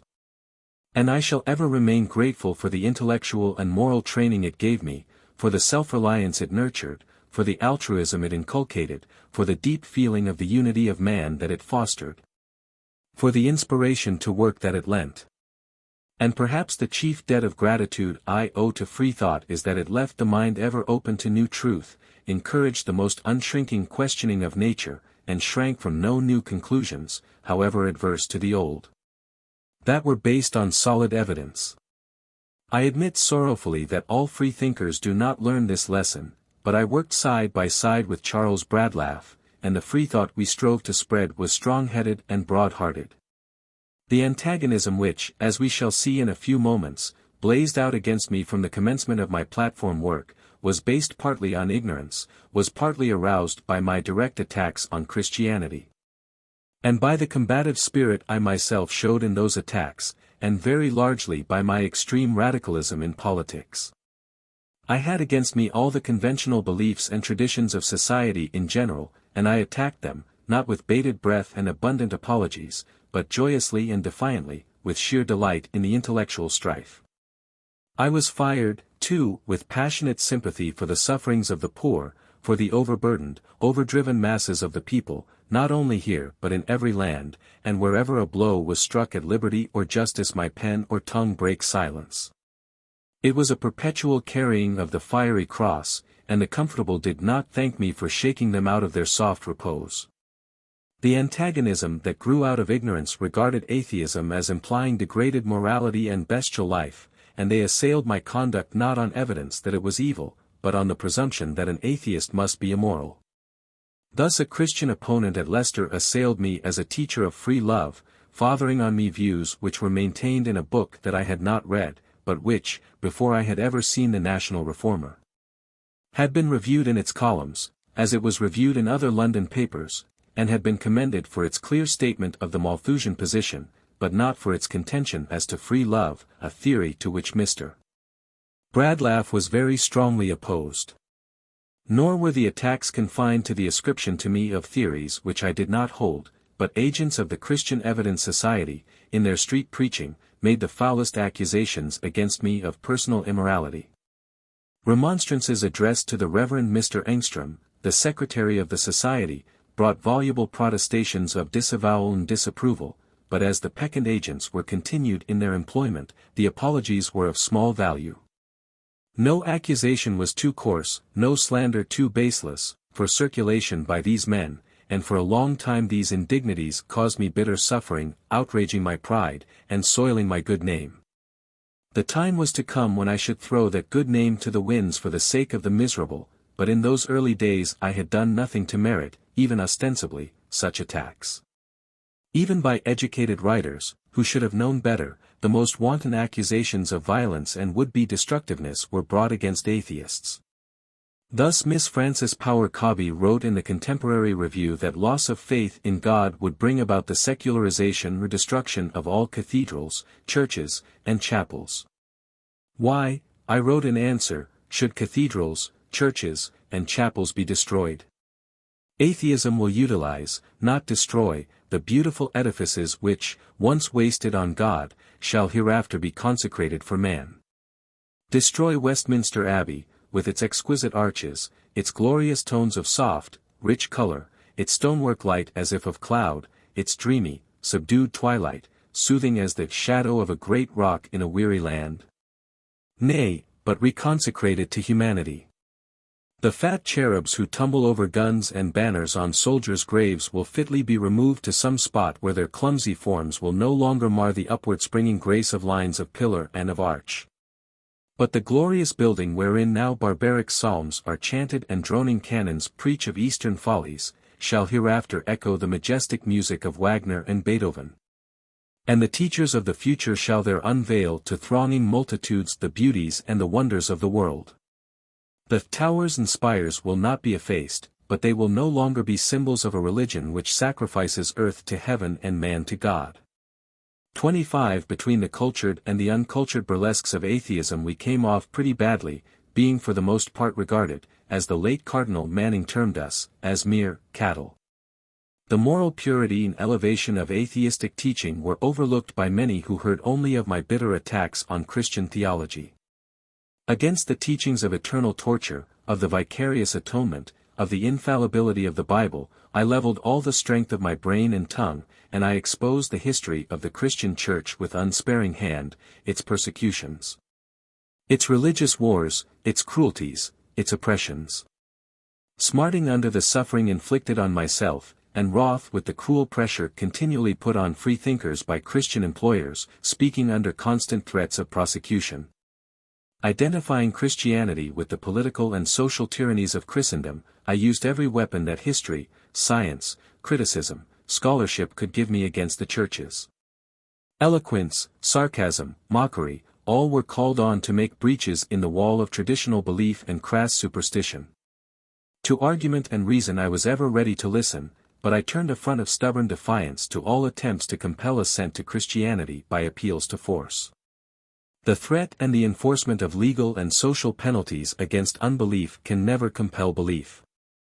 Belief must be gained by demonstration, it can never be forced by punishment. Persecution makes the stronger among us bitter. The weaker among us hypocrites, it never has made and never can make an honest convert. 26. That men and women are now able to speak and think as openly as they do, that a broader spirit is visible in the churches. That heresy is no longer regarded as morally disgraceful. These things are very largely due to the active and militant propaganda carried on under the leadership of Charles Bradlaugh, whose nearest and most trusted friend I was. That my tongue was in the early days bitterer than it should have been, I frankly acknowledge. That I ignored the services done by Christianity and threw light only on its crimes, thus committing injustice, I am ready to admit. But these faults were conquered long ere I left the atheistic camp, and they were the faults of my personality, not of the atheistic philosophy. And my main contentions were true, and needed to be made. From many a Christian pulpit today may be heard the echo of the freethought teachings. Men's minds have been awakened, their knowledge enlarged. And while I condemn the unnecessary harshness of some of my language, I rejoice that I played my part in that educating of England which has made impossible for evermore the crude superstitions of the past, and the repetition of the cruelties and injustices under which preceding heretics suffered. But my extreme political views had also much to do with the general feeling of hatred with which I was regarded. Politics, as such, I cared not for at all, for the necessary compromises of political life were intolerable to me. But wherever they touched on the life of the people they became to me of burning interest. The land question, the incidence of taxation, the cost of royalty, the obstructive power of the House of Lords, these were the matters to which I put my hand. I was a home ruler, too, of course, and a passionate opponent of all injustice to nations weaker than ourselves, so that I found myself always in opposition to the government of the day. Against our aggressive and oppressive policy in Ireland, in the Transvaal, in India, in Afghanistan, in Burma, in Egypt, I lifted up my voice in all our great towns, trying to touch the consciences of the people, and to make them feel the immorality of a land-stealing, piratical policy. Against war, against capital punishment, against flogging, demanding national education instead of big guns, public libraries instead of warships, no wonder I was denounced as an agitator, a firebrand. And that all orthodox society turned up at me its most respectable nose. 8. At work. From this sketch of the inner sources of action let me turn to the actions themselves, and see how the outer life was led which fed itself at these springs. I have said that the friendship between Mr. Bradlaugh and myself dated from our first meeting, and a few days after our talk in Turner Street he came down to see me at Norwood. It was characteristic of the man that he refused my first invitation, and bade me to think well ere I asked him to my house. He told me that he was so hated by English society that any friend of his would be certain to suffer, and that I should pay heavily for any friendship extended to him. When, however, I wrote to him, repeating my invitation, and telling him that I had counted the cost, he came to see me. His words came true. My friendship for him alienated from me even many professed freethinkers, but the strength and the happiness of it outweighed 1,000 times the loss it brought, and never has a shadow of regret touched me that I clasped hands with him in 1874. And won the noblest friend that woman ever had. He never spoke to me a harsh word. Where we differed, he never tried to override my judgment, nor force on me his views. We discussed all points of difference as equal friends. He guarded me from all suffering as far as friend might, and shared with me all the pain he could not turn aside. All the brightness of my stormy life came to me through him, from his tender thoughtfulness, his ever-ready sympathy, his generous love. He was the most unselfish man I ever knew, and as patient as he was strong. My quick, impulsive nature found in him the restful strength it needed, and learned from him the self-control it lacked. He was the merriest of companions in our rare hours of relaxation. For many years he was wont to come to my house in the morning, after the hours always set aside by him for receiving poor men who wanted advice on legal and other matters, for he was a veritable poor man's lawyer.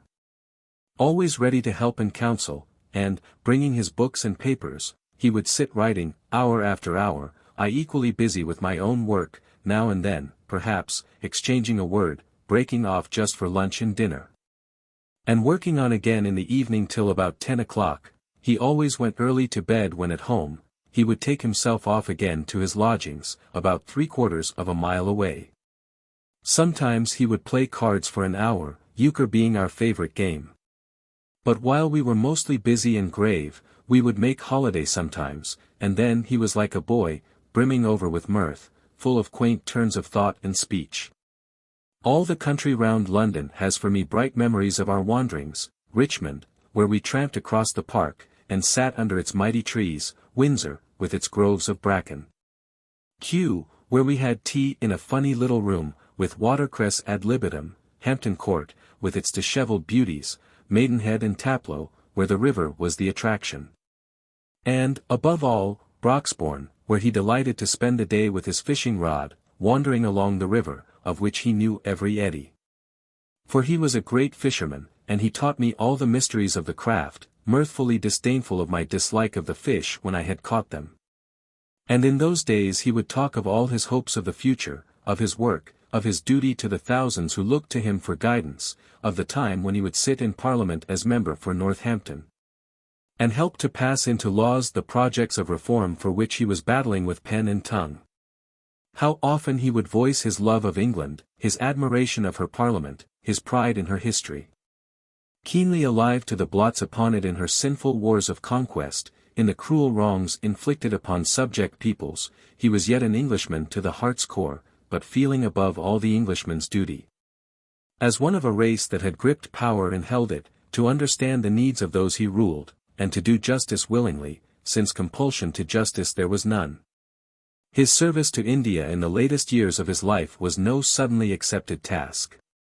He had spoken for her, pleaded for her, for many a long year, through press and on platform, and his spurs as member for India were won long ere he was member of Parliament. A place on the staff of the National Reformer was offered me by Mr. Bradlaugh a few days after our first meeting, and the small weekly salary thus earned, it was only a guinea, for National Reformers are always poor, was a very welcome addition to my resources. My first contribution appeared in the number for August 30th, 1874, over the signature of Ajax, and I wrote in it regularly until Mr. Bradlaugh died. From 1877 until his death I sub-edited it, so as to free him from all the technical trouble and the weary reading of copy, and for part of this period was also co-editor. I wrote at first under a nom de guerre, because the work I was doing for Mr. Scott would have been prejudiced had my name appeared in the columns of the terrible National Reformer, and until this work, commenced and paid for, was concluded I did not feel at liberty to use my own name. Afterwards, I signed my National Reformer articles, and the tracts written for Mr. Scott appeared anonymously. The name was suggested by the famous statue of Ajax crying for light, a cast of which may be seen in the centre walk by any visitor to the Crystal Palace, Sydenham. The cry through the darkness for light, even though light should bring destruction, was one that awoke the keenest sympathy of response from my heart. If our fate be death, give light, and let us die. To see, to know, to understand, even though the seeing blind, though the knowledge sadden, though the understanding shatter the dearest hopes, such has ever been the craving of the upward striving mind in man. Some regard it as a weakness, as a folly, but I am sure that it exists most strongly in some of the noblest of our race. That from the lips of those who have done most in lifting the burden of ignorance from the overstrained and bowed shoulders of a stumbling world has gone out most often into the empty darkness the pleading, impassioned cry. Give light. The light may come with a blinding flash, but it is light none the less, and we can see. And now the time had come when I was to use that gift of speech which I had discovered in Sibsey Church that I possessed, and to use it to move hearts and brains all over the English land. In 1874, tentatively, and in 1875 definitely, I took up this keen weapon, and have used it ever since. My first attempt was at a garden party, in a brief informal debate, and I found that words came readily and smoothly, the second in a discussion at the Liberal Social Union on the opening of museums and art galleries on Sunday. My first lecture was given at the Cooperative Institute, 55, Castle Street, Oxford Street, on August 25, 1874. Mr. Greening, then, I think, the secretary, had invited me to read a paper before the society, and had left me the choice of the subject. I resolved that my first public lecture should be on behalf of my own sex, so I selected for my theme, the political status of women, and wrote thereon a paper. But it was a very nervous person who presented herself at the Cooperative Institute on that August evening. When a visit to the dentist is made, and one stands on the steps outside, desiring to run away ere the neat little boy in buttons opens the door and beams on one with a smile of compassionate superiority and implike triumph. Then the world seems dark and life is as a huge blunder. But all such feelings are poor and weak as compared with the sinking of the heart and the trembling of the knees which seize upon the unhappy lecturer as he advances towards his first audience. And as before his eyes rises a ghastly vision of a tongue-tied would-be lecturer, facing rows of listening faces, listening to silence.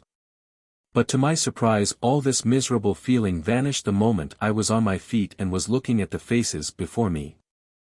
I felt no tremor of nervousness from the first word to the last, and as I heard my own voice ring out over the attentive listeners I was conscious of power and of pleasure, not of fear. And from that day to this my experience has been the same. Before a lecture I am horribly nervous, wishing myself at the ends of the earth, heart beating violently, and sometimes overcome by deadly sickness. Once on my feet, I feel perfectly at my ease, ruler of the crowd, master of myself. I often jeer at myself mentally as I feel myself throbbing and fearful, knowing that when I stand up I shall be all right, and yet I cannot conquer the physical terror and trembling, illusory as I know them to be. People often say to me, "You look too ill to go on the platform." And I smile feebly and say I am all right, and I often fancy that the more miserably nervous I am in the anteroom, the better I speak when once on the platform. My second lecture was delivered on September 27, at Mr. Moncurry D. Conway's chapel, in St. Paul's Road, Camden Town, and redelivered a few weeks later at a Unitarian chapel, where the Reverend Peter Dean was minister. This was on the true basis of morality, and was later printed as a pamphlet, which attained a wide circulation. This was all I did in the way of speaking in 1874, but I took silent part in an electioneering struggle at Northampton, where a seat for the House of Commons had fallen vacant by the death of Mr. Charles Gilpin. Mr. Bradlaugh had contested the borough as a radical in 1868, obtaining 1,086 votes, and again in February, 1874, when he received 1,653. Of these no less than 1,060 were plumpers, while his four opponents had only 113, 64, 21 and 12 plumpers respectively. This band formed the compact and personally loyal following which was to win the seat for its chief in 1880, after 12 years of steady struggle, and to return him over and over again to Parliament during the long contest which followed his election, and which ended in his final triumph. They never wavered in their allegiance to our Charlie, but stood by him through evil report and good report, when he was outcast as when he was triumphant, loving him with a deep, passionate devotion, as honorable to them as it was precious to him. I have seen him cry like a child at evidences of their love for him, he whose courage no danger could daunt, and who was never seen to blench before hatred nor change his stern immobility in the face of his foes. Iron to enmity, he was soft as a woman to kindness, unbending as steel to pressure, he was ductile as wax to love. John Stuart Mill had the insight in 1868 to see his value, and the courage to recognize it. He strongly supported his candidature, and sent a donation to his election expenses. In his Autobiography he wrote, pages 311, 312. He had the support of the working classes. Having heard him speak I knew him to be a man of ability. And he had proved that he was the reverse of a demagogue by placing himself in strong opposition to the prevailing opinion of the Democratic Party on two such important subjects as Malthusianism and proportional representation. Men of this sort, who, while sharing the democratic feeling of the working classes, judge political questions for themselves, and have the courage to assert their individual convictions against popular opposition, were needed, as it seemed to me, in Parliament. And I did not think that Mr. Bradlaugh's anti-religious opinions, even though he had been intemperate in the expression of them, ought to exclude him. It has been said that Mr. Mill's support of Mr. Bradlaugh's candidature at Northampton cost him his own seat at Westminster, and so bitter was bigotry at that time that the statement is very likely to be true. On this, Mr.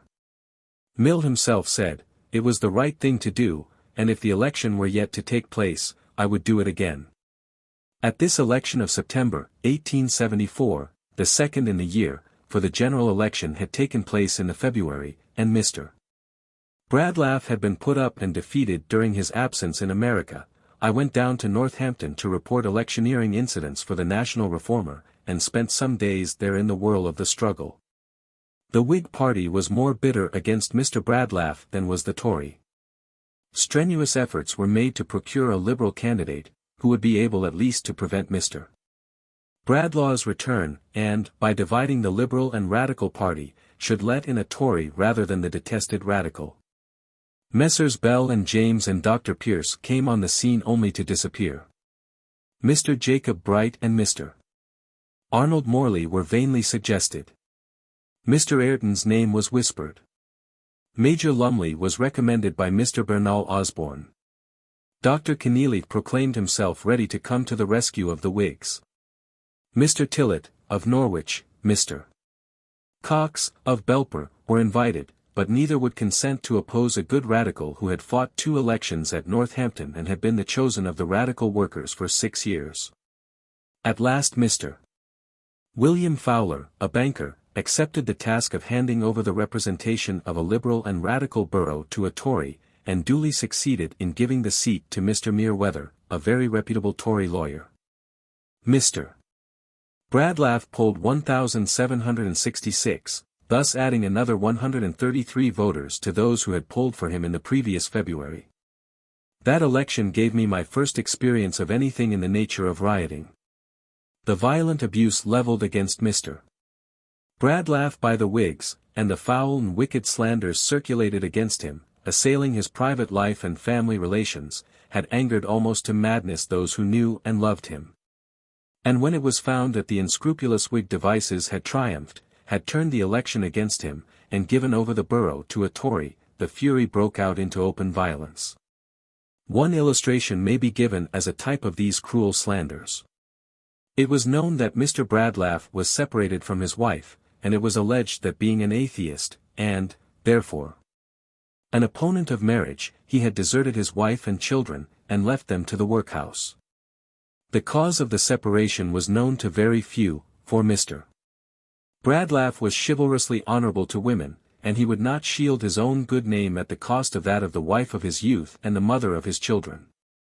But since his death his only remaining child has, in devotion to her father's memory, stated the melancholy truth, that Mrs. Bradlaugh gave way to drink, that for long years he bore with her and did all that man could do to save her. That finally, hopeless of cure, he broke up his home, and placed his wife in the care of her parents in the country, leaving her daughters with her, while he worked for their support. No man could have acted more generously and wisely under these cruel circumstances than he did, but it was, perhaps, going to an extreme of quixotism, that he concealed the real state of the case, and let the public blame him as it would. His Northampton followers did not know the facts, but they knew him as an upright, noble man, and these brutal attacks on his personal character drove them wild.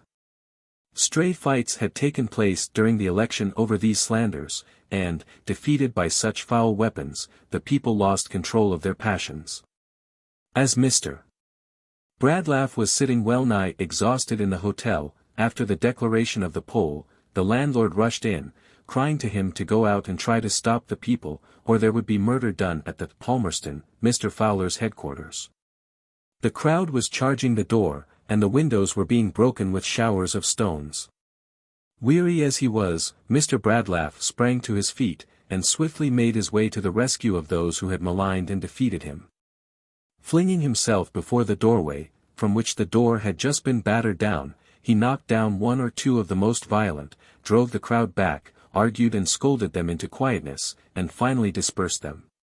But at 9 o'clock he had to leave Northampton to catch the mail steamer for America at Queenstown, and after he had left, word went round that he had gone, and the riot he had quelled broke out afresh. The Riot Act was at last read, the soldiers were called out, stones flew freely, heads and windows were broken, but no very serious harm was done. The Palmerston and the printing office of the Mercury, the Whig organ, were the principal sufferers. Doors and windows disappearing somewhat completely. The day after the election I returned home, and soon after fell ill with a severe attack of congestion of the lungs. Soon after my recovery I left Norwood and settled in a house in Westbourne Terrace, Bayswater, where I remained till 1876. In the following January, 1875, after much thought and self-analysis, I resolved to give myself wholly to propagandist work, as a free thinker and a social reformer, and to use my tongue as well as my pen in the struggle.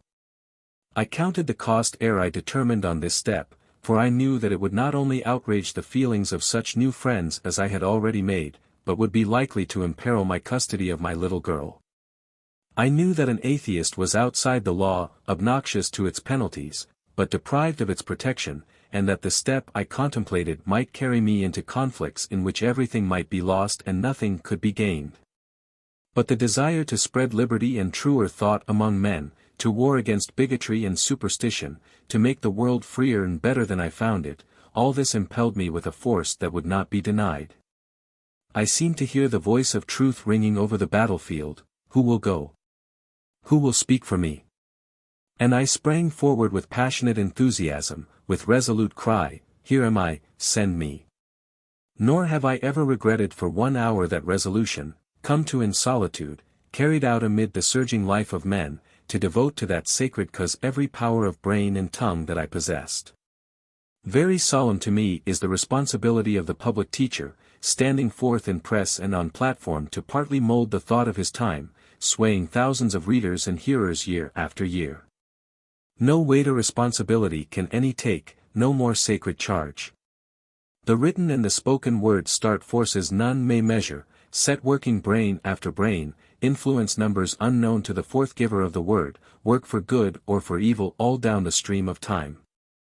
Feeling the greatness of the career, the solemnity of the duty, I pledged my word then to the cause I loved that no effort on my part should be wanted to render myself worthy of the privilege of service that I took.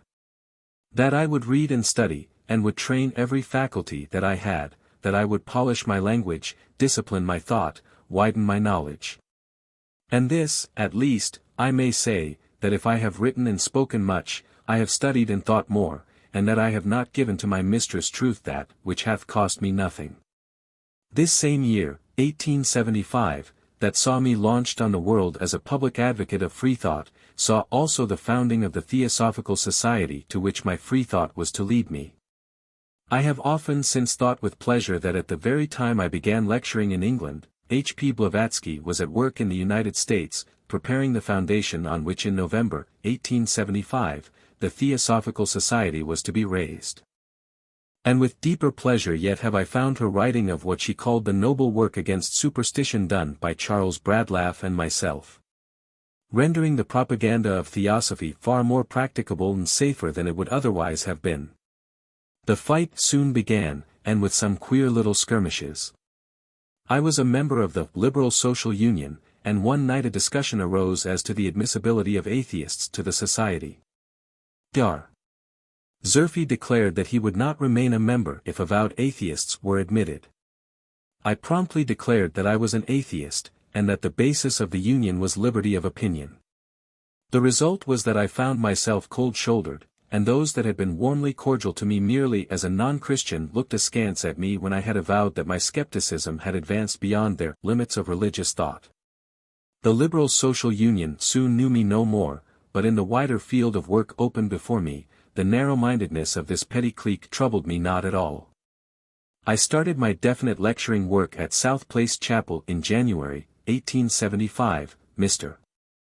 Moncure D. Conway presiding for me, and I find in the National Reformer for January 17, the announcement that Mrs. Annie Besant, Ajax, will lecture at South Place Chapel, Finsbury, on civil and religious liberty. Thus I threw off my pseudonym, and rode into the field of battle with uplifted visor. The identification led to an odd little exhibition of bigotry. I had been invited by the Dialectical Society to read a paper, and had selected for subject, the existence of God. It may be noted, in passing, that young students and speakers always select the most tremendous subjects for their discourses. One advances in modesty as one advances in knowledge, and after 18 years of platform work, I am far more dubious than I was at their beginning as to my power of dealing in any sense adequately with the problems of life. The Dialectical Society had for some years held their meetings in a room in Adam Street, rented from the Social Science Association. When the members gathered as usual on February 17, the door was found to be locked, and they had to gather on the stairs. They found that Ajax's as yet undelivered paper was too much for social science nerves, and that entrance to their ordinary meeting room was then and thenceforth denied them. So they, with Ajax, found refuge at the Charing Cross Hotel, and speculated merrily on the eccentricities of religious bigotry. On February 12 I started on my first provincial lecturing tour, and after speaking at Birkenhead that evening went on by the night mail to Glasgow. Some races, dog races, I think, had been going on, and very unpleasant were many of the passengers waiting on the platform. Some Birkenhead friends had secured me a compartment, and watched over me till the train began to move. Then, after we had fairly started, the door was flung open by a porter, and a man was thrust in who half tumbled onto the seat. As he slowly recovered he stood up, and as his money rolled out of his hand onto the floor, and he gazed vaguely at it, I saw to my horror that he was drunk. The position was not pleasant, for the train was an express, and was not timed to stop for a considerable time. My odious fellow passenger spent some time on the floor, hunting after his scattered coins. Then he slowly gathered himself up and presently became conscious of my presence. He studied me for some time, and then proposed to shut the window. I assented quietly, not wanting to discuss a trifle and feeling in deadly terror, alone at night in an express with a man not drunk enough to be helpless, but too drunk to be controlled. Never before nor since have I felt so thoroughly frightened. I can see him still, swaying as he stood, with eyes bleared and pendulous lips, but I sat there quiet and outwardly unmoved, as is always my impulse in danger till I see some way of escape, only grasping a penknife in my pocket, with a desperate resolve to use my feeble weapon as soon as the need arose. The man came towards me with a fatuous leer, when a jarring noise was heard and the train began to slacken. "What is that?" stammered my drunken companion. "They are putting on the brakes to stop the train," I answered very slowly and distinctly, though a very passion of relief made it hard to say quietly the measured words. The man sat down stupidly, staring at me, and in a minute or two the train pulled up at a station. It had been stopped by signal. My immobility was gone. In a moment I was at the window, called the guard, and explained rapidly that I was a woman traveling alone, and that a half-drunken man was in the carriage. With the usual kindness of a railway official, he at once moved me and my baggage into another compartment, into which he locked me, and he kept a friendly watch over me at every station at which we stopped until he landed me safely at Glasgow. At Glasgow a room had been taken for me at a temperance hotel, and it seemed to me so new and lonely a thing to be, all on my own account, in a strange hotel in a strange city, that I wanted to sit down and cry. This feeling, to which I was too proud to yield, was probably partly due to the extreme grayness and grubbiness of my surroundings. Things are better now, but in those days temperance hotels were for the most part lacking in cleanliness. Abstinence from alcohol and a superfluity of matter in the wrong place do not seem necessary correlatives, yet I rarely went to a temperance hotel in which water was liberally used for other purposes than that of drinking. From Glasgow I went north to Aberdeen, where I found a very stern and critical audience. Not a sound broke the stillness as I walked up the hall, not a sound as I ascended the platform and faced the people. The canny Scot was not going to applaud a stranger at sight, he was going to see what she was like first. In grim silence they listened, I could not move them. They were granite like their own granite city, and I felt I would like to take off my head and throw it at them, if only to break that hard wall. After about 20 minutes, a fortunate phrase drew a hiss from some child of the Covenanters. I made a quick retort, there was a burst of cheering, and the granite vanished. Never after that did I have to complain of the coldness of an Aberdeen audience. Back to London from Aberdeen, and a long, weary journey it was, in a third-class carriage in the cold month of February. But the labor had in it a joy that outpaid all physical discomfort, and the feeling that I had found my work in the world gave a new happiness to life. On February 28 I stood for the first time on the platform of the Hall of Science, Old Street, St. Luke's, London, and was received with that warmth of greeting which secularists are always so ready to extend to any whose sacrifice ought to join their ranks. That hall is identified in my mind with many a bitter struggle, with both victory and defeat, but whether in victory or in defeat I found there always welcome. And the love and the courage wherewith secularists stood by me have overpaid 1,000-fold any poor services I was fortunate enough to render, while in their ranks, to the cause of liberty. And wholly prevent any bitterness arising in my mind for any unfriendliness shown me by some, who have perhaps overstepped kindness and justice in their sorrowful wrath at my renunciation of materialism and atheism. So far as health was concerned, the lecturing acted as a tonic. My chest had always been a little delicate, and when I consulted a doctor on the possibility of my standing platform work, he answered, "It will either kill you or cure you." It entirely cured the lung weakness, and I grew strong and vigorous instead of being frail and delicate, as of old. It would be wearisome to go step by step over 18 years of platform work, so I will only select here and there incidents illustrative of the whole. And here let me say that the frequent attacks made on myself and others, that we were attracted to free thought propaganda by the gains it offered, formed a somewhat grotesque contrast to the facts. On one occasion I spent 8 days in Northumberland and Durham, gave 12 lectures, and made a deficit of 11 shillings on the whole.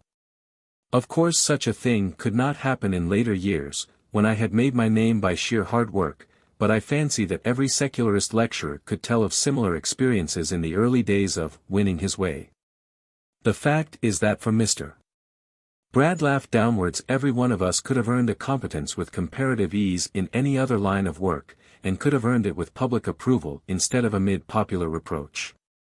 Much of my early lecturing was done in Northumberland and Durham. The miners there are, as a rule, shrewd and hard-headed men, and very cordial is the greeting given by them to those they have reason to trust. At Seghill and at Bedlington I have slept in their cottages and have been welcomed to their tables, and I have a vivid memory of one evening at Seghill, after a lecture, when my host, himself a miner, invited about a dozen of his comrades to supper to meet me. The talk ran on politics, and I soon found that my companions knew more of English politics, had a far shrewder notion of political methods, and were, therefore, much better worth talking to than most of the ordinary men met at dinner parties, in society. They were of the uneducated class despised by gentlemen, and had not then the franchise, but politically they were far better educated than their social superiors, and were far better fitted to discharge the duties of citizenship. How well, too, do I remember a 10-mile drive in a butcher's cart, to give a lecture in an out-of-the-way spot, unapproached by railway. Such was the jolting as we rattled over rough roads and stony places, that I felt as though all my bones were broken, and as though I should collapse on the platform like a bag half filled with stones. How kind they were to me, those genial, cordial miners, how careful for my comfort, and how motherly were the women. Ah!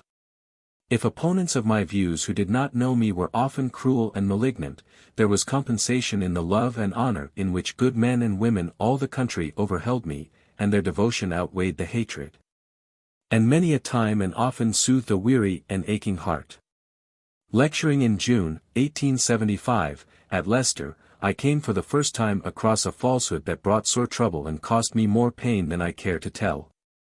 An irate Christian opponent, in the discussion that followed the lecture, declared that I was responsible for a book entitled, The Elements of Social Science, which was, he averred, the Bible of secularists. I had never heard of the book, but as he stated that it was in favor of the abolition of marriage, and that Mr. Bradlaugh agreed with it, I promptly contradicted him, for while I knew nothing about the book, I knew a great deal about Mr. Bradlaugh, and I knew that on the marriage question he was conservative rather than revolutionary. He detested free love doctrines, and had thrown himself strongly on the side of the agitation led so heroically for many years by Mrs. Josephine Butler. On my return to London after the lecture I naturally made inquiry as to the volume and its contents, and I found that it had been written by a doctor of medicine some years before, and sent to the National Reformer for review, as to other journals. In ordinary course of business. It consisted of 3 parts. The first advocated, from the standpoint of medical science, what is roughly known as free love, the second was entirely medical. The third consisted of a clear and able exposition of the law of population as laid down by the Reverend Mr. Malthus, and, following the lines of John Stuart Mill, insisted that it was the duty of married persons to voluntarily limit their families within their means of subsistence. Mr. Bradlaugh, in reviewing the book, said that it was written with honest and pure intent and purpose, and recommended to working men the exposition of the law of population. His enemies took hold of this recommendation, declared that he shared the author's views on the impermanence of the marriage tie, and, despite his reiterated contradictions, they used extracts against marriage from the book as containing his views. Anything more meanly vile it would be difficult to conceive, but such were the weapons used against him all his life, and used often by men whose own lives contrasted most unfavorably with his own. Unable to find anything in his own writings to serve their purpose, they used this book to damage him with those who knew nothing at first hand of his views. What his enemies feared were not his views on marriage, which, as I have said, was conservative, but his radicalism and his atheism.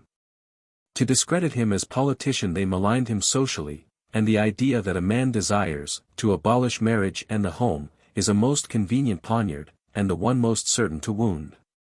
This was the origin of his worst difficulties, to be intensified, ere long, by his defense of Malthusianism. On me also fell the same lash, and I found myself held up to hatred as upholder of views that I abhorred. I may add that far warmer praise than that bestowed on this book by Mr. Bradlaugh was given by other writers, who were never attacked in the same way. In The Reasoner, edited by Mr. George Jacob Holyoke, I find warmer praise of it than in the National Reformer. In the review the following passage appears. In some respects all books of this class are evils, but it would be weakness and criminal prudery, a prudery as criminal as vice itself, not to say that such a book as the one in question is not only a far lesser evil than the one that it combats, but in one sense a book which it is a mercy to issue and courage to publish. The Examiner, reviewing the same book, declared it to be a very valuable, though rather heterogeneous book. This is, we believe, the only book that has fully, honestly, and in a scientific spirit recognized all the elements in the problem, how are mankind to triumph over poverty, with its train of attendant evils, and fearlessly endeavored to find a practical solution. The British Journal of Homeopathy wrote. Though quite out of the province of our journal, we cannot refrain from stating that this work is unquestionably the most remarkable one, in many respects, we have ever met with. Though we differ toto silla from the author in his views of religion and morality, and hold some of his remedies to tend rather to a dissolution than a reconstruction of society, yet we are bound to admit the benevolence and philanthropy of his motives. The scope of the work is nothing less than the whole field of political economy. Ernest Jones and others wrote yet more strongly, but out of all these Charles Bradlaugh alone has been selected for reproach, and has had the peculiar views of the anonymous author fathered on himself. Some of the lecture work in those days was pretty rough. In Darwin, Lancashire, in June, 1875, stone-throwing was regarded as a fair argument addressed to the atheist lecturer. At Swansea, in March, 1876, the fear of violence was so great that a guarantee against damage to the hall was exacted by the proprietor, and no local friend had the courage to take the chair for me. In September, 1876, at Hoyland, thanks to the exertions of Mr. Hebblethwaite, a primitive Methodist, and 2 Protestant missionaries, I found the hall packed with a crowd that yelled at me with great vigor, stood on forms, shook fists at me, and otherwise showed feelings more warm than friendly. Taking advantage of a lull in the noise, I began to speak, and the tumult sank into quietness. But as I was leaving the hall it broke out afresh, and I walked slowly through a crowd that yelled and swore and struck at me, but somehow those nearest always shrank back and let me pass. In the dark, outside the hall, they took to kicking, but only one kick reached me, and the attempts to overturn the cab were foiled by the driver, who put his horse at a gallop. Later in the same month Mr. Bradlaugh and I visited Congleton together, having been invited there by Mr. and Mrs. Wolstenholme Elmy. Mr. Bradlaugh lectured on the first evening to an accompaniment of broken windows, and I, sitting with Mrs. Elmy facing the platform, received a rather heavy blow on the back of the head from a stone thrown by someone in the room. We had 1.5 miles to walk from the hall to the house, and were accompanied all the way by a stone-throwing crowd, who sang hymns at the tops of their voices, with interludes of curses and foul words. On the following evening I lectured, and our stone-throwing admirers escorted us to the hall. In the middle of the lecture a man shouted, "Put her out." And a well-known wrestler of the neighborhood, named Burberry, who had come to the hall with some friends to break up the meeting, stood up as at a signal in front of the platform and loudly interrupted. Mr. Bradlaugh, who was in the chair, told him to sit down, and, as he persisted in interrupting, informed him that he must either be quiet or go out. "Put me out," shouted Mr. Burberry, striking an attitude. Mr. Bradlaugh left the platform and walked up to the noisy swashbuckler, who at once grappled with him and tried to throw him. But Mr. Burberry had not reckoned on the massive strength of his opponent, and when the throw was complete Mr. Burberry was underneath. Amid much excitement Mr. Burberry was propelled towards the door, being gently used on the way as a battering ram against his friends who rushed to the rescue, and at the door was handed over to the police. The chairman then resumed his normal duties, with a brief "go on" to me, and I promptly went on, finishing the lecture in peace. But outside the hall there was plenty of stone throwing, and Mrs. Elmy received a cut on the temple from a flint. This stormy work gradually lessened, and my experience of it was a mere trifle compared to that which my predecessors had faced. Mr. Bradlaugh's early experiences involved much serious rioting, and Mrs. Harriet Law, a woman of much courage and of strong natural ability, had many a rough meeting in her lecturing days. In September, 1875, Mr. Bradlaugh again sailed for America, still to earn money there to pay his debts. Unhappily he was struck down by typhoid fever, and all his hopes of freeing himself thus were destroyed. His life was well nigh despaired of, but the admirable skill of physician and nurse pulled him through. Said the Baltimore Advertiser. This long and severe illness has disappointed the hopes and retarded the object for which he came to this country. But he is gentleness and patience itself in his sickness in this strange land, and has endeared himself greatly to his physicians and attendants by his gratitude and appreciation of the slightest attention. His fortitude in face of death was also much commented on, lying there as he did far from home and from all he loved best. Never a quiver of fear touched him as he walked down into the valley of the shadow of death. The Reverend Mr. Frothingham bore public and admiring testimony in his own church to Mr. Bradlaugh's noble serenity, at once fearless and unpretending, and, himself a theist, gave willing witness to the atheist's calm strength. He came back to us at the end of September, worn to a shadow, weak as a child, and for many a long month he bore the traces of his wrestle with death. One part of my autumn's work during his absence was the delivery and subsequent publication of 6 lectures on the French Revolution. That stormy time had for me an intense fascination. I brooded over it, dreamed over it, and longed to tell the story from the people's point of view. I consequently read a large amount of the current literature of the time, as well as Louis Blanc's monumental work and the histories of Michelet, Lamartine, and others. Fortunately for me, Mr. Bradlaugh had a splendid collection of books on the subject, and ere we left England he brought me 2 cabs full of volumes, aristocratic, ecclesiastical, democratic, and I studied all these diligently, and lived in them. Till the French Revolution became to me as a drama in which I had myself taken part, and the actors were to me as personal friends and foes. In this, again, as in so much of my public work, I have to thank Mr. Bradlaugh for the influence which led me to read fully all sides of a question, and to read most carefully those from which I differed most, ere I considered myself competent to write or to speak thereon. From 1875 onwards I held office as one of the vice-presidents of the National Secular Society, a society founded on a broad basis of liberty, with the inspiring motto, "We search for truth." Mr.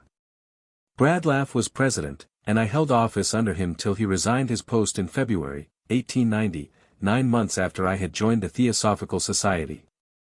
The NSS, under his judicious and far-sighted leadership, became a real force in the country, theologically and politically, embracing large numbers of men and women who were freethinkers as well as radicals, and forming a nucleus of earnest workers, able to gather round them still larger numbers of others, and thus to powerfully affect public opinion.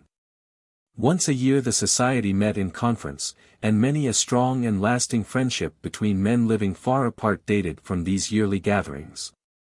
So that all over the country spread a network of comradeship between the staunch followers of our Charlie. These were the men and women who paid his election expenses over and over again, supported him in his parliamentary struggle, came up to London to swell the demonstrations in his favour. And round them grew up a huge party, the largest personal following of any public man since Mr. Gladstone. It was once said by an eminent man, who differed from him in theology, but passionately supported him in politics. Miners, cutlers, weavers, spinners, shoemakers, operatives of every trade, strong, sturdy, self-reliant men who loved him to the last. 9. The Knowlton Pamphlet. The year 1877 dawned, and in its early days began a struggle which, ending in victory all along the line, brought with it pain and anguish that I scarcely care to recall. An American physician, Dr. Charles Knowlton, convinced of the truth of the teaching of the Reverend Mr. Malthus, and seeing that that teaching had either no practical value or tended to the great increase of prostitution, unless married people were taught to limit their families within their means of livelihood, wrote a pamphlet on the voluntary limitation of the family. It was published somewhere in the 30s, about 1835, I think, and was sold unchallenged in England as well as in America for some 40 years. Philosophers of the Bentham school, like John Stuart Mill, endorsed its teachings, and the bearing of population on poverty was an axiom in economic literature. Dr. Knowlton's work was a physiological treatise, advocating conjugal prudence and parental responsibility. It argued in favor of early marriage, with a view to the purity of social life. But as early marriage between persons of small means generally implies a large family, leading either to pauperism or to lack of necessary food, clothing, education, and fair start in life for the children, Dr. Knowlton advocated the restriction of the number of the family within the means of subsistence, and stated the methods by which this restriction could be carried out. The book was never challenged till a disreputable Bristol bookseller put some copies on sale to which he added some improper pictures, and he was prosecuted and convicted. The publisher of the National Reformer and of Mr. Bradlaugh's and my books and pamphlets had taken over a stock of Knowlton's pamphlets among other literature he bought, and he was prosecuted and, to our great dismay, pleaded guilty. We at once removed our publishing from his hands, and after careful deliberation we decided to publish the incriminated pamphlet in order to test the right of discussion on the population question, when, with the advice to limit the family, information was given as to how that advice could be followed. We took a little shop, printed the pamphlet, and sent notice to the police that we would commence the sale at a certain day and hour, and ourselves sell the pamphlet, so that no one else might be endangered by our action. We resigned our offices in the National Secular Society that we might not injure the society, but the executive first, and then the annual conference, refused to accept the resignations. Our position as regarded the pamphlet was simple and definite.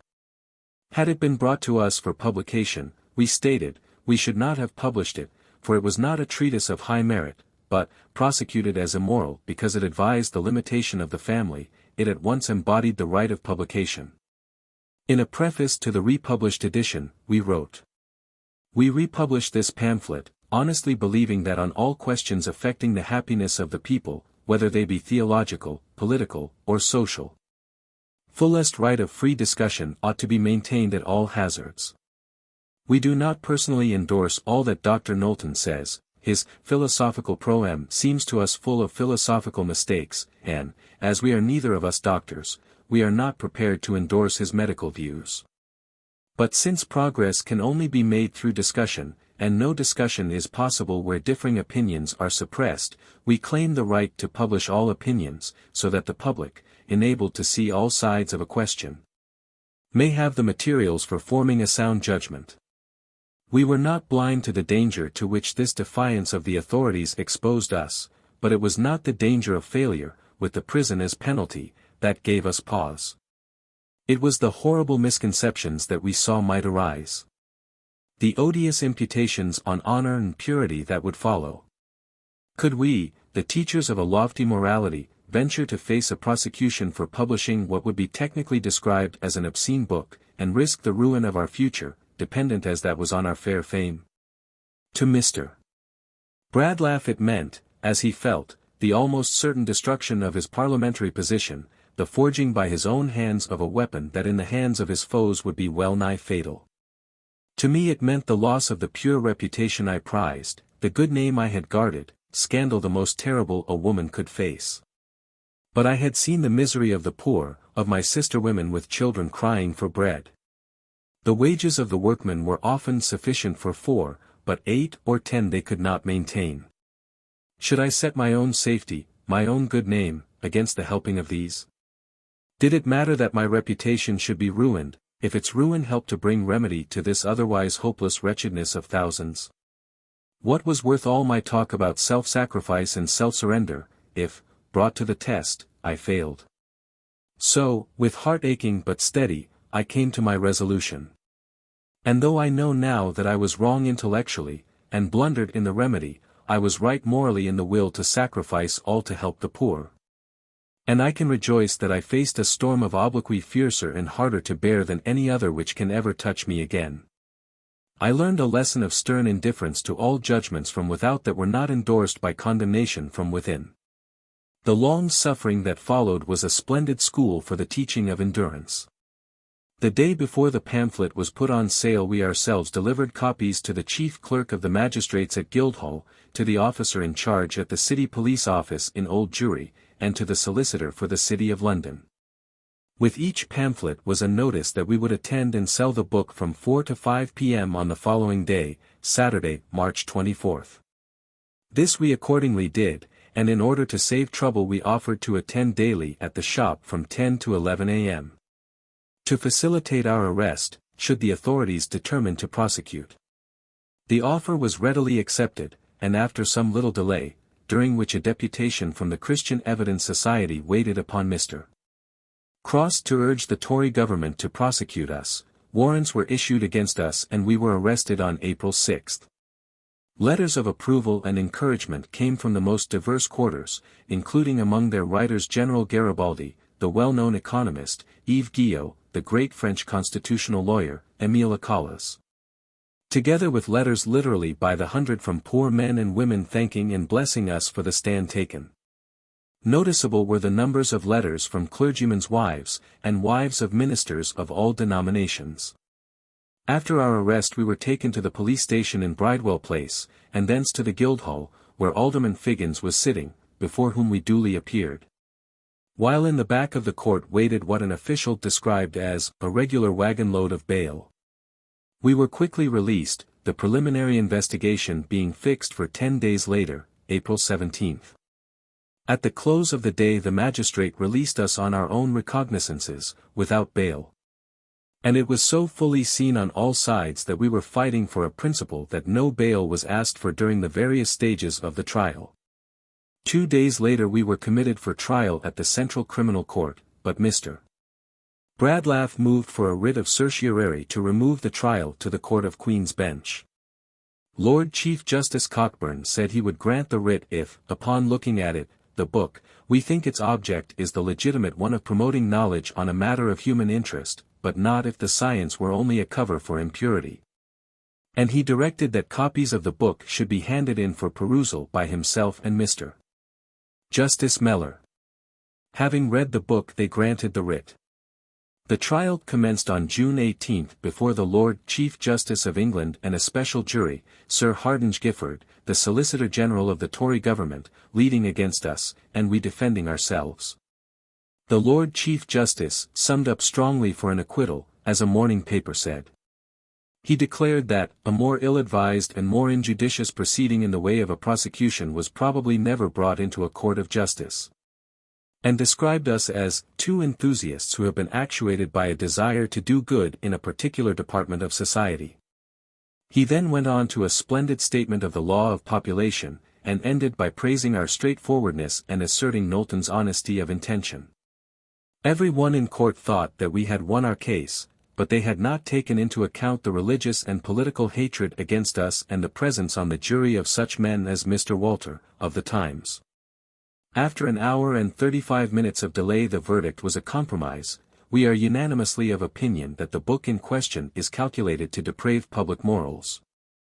But at the same time we entirely exonerate the defendants from any corrupt motive in publishing it.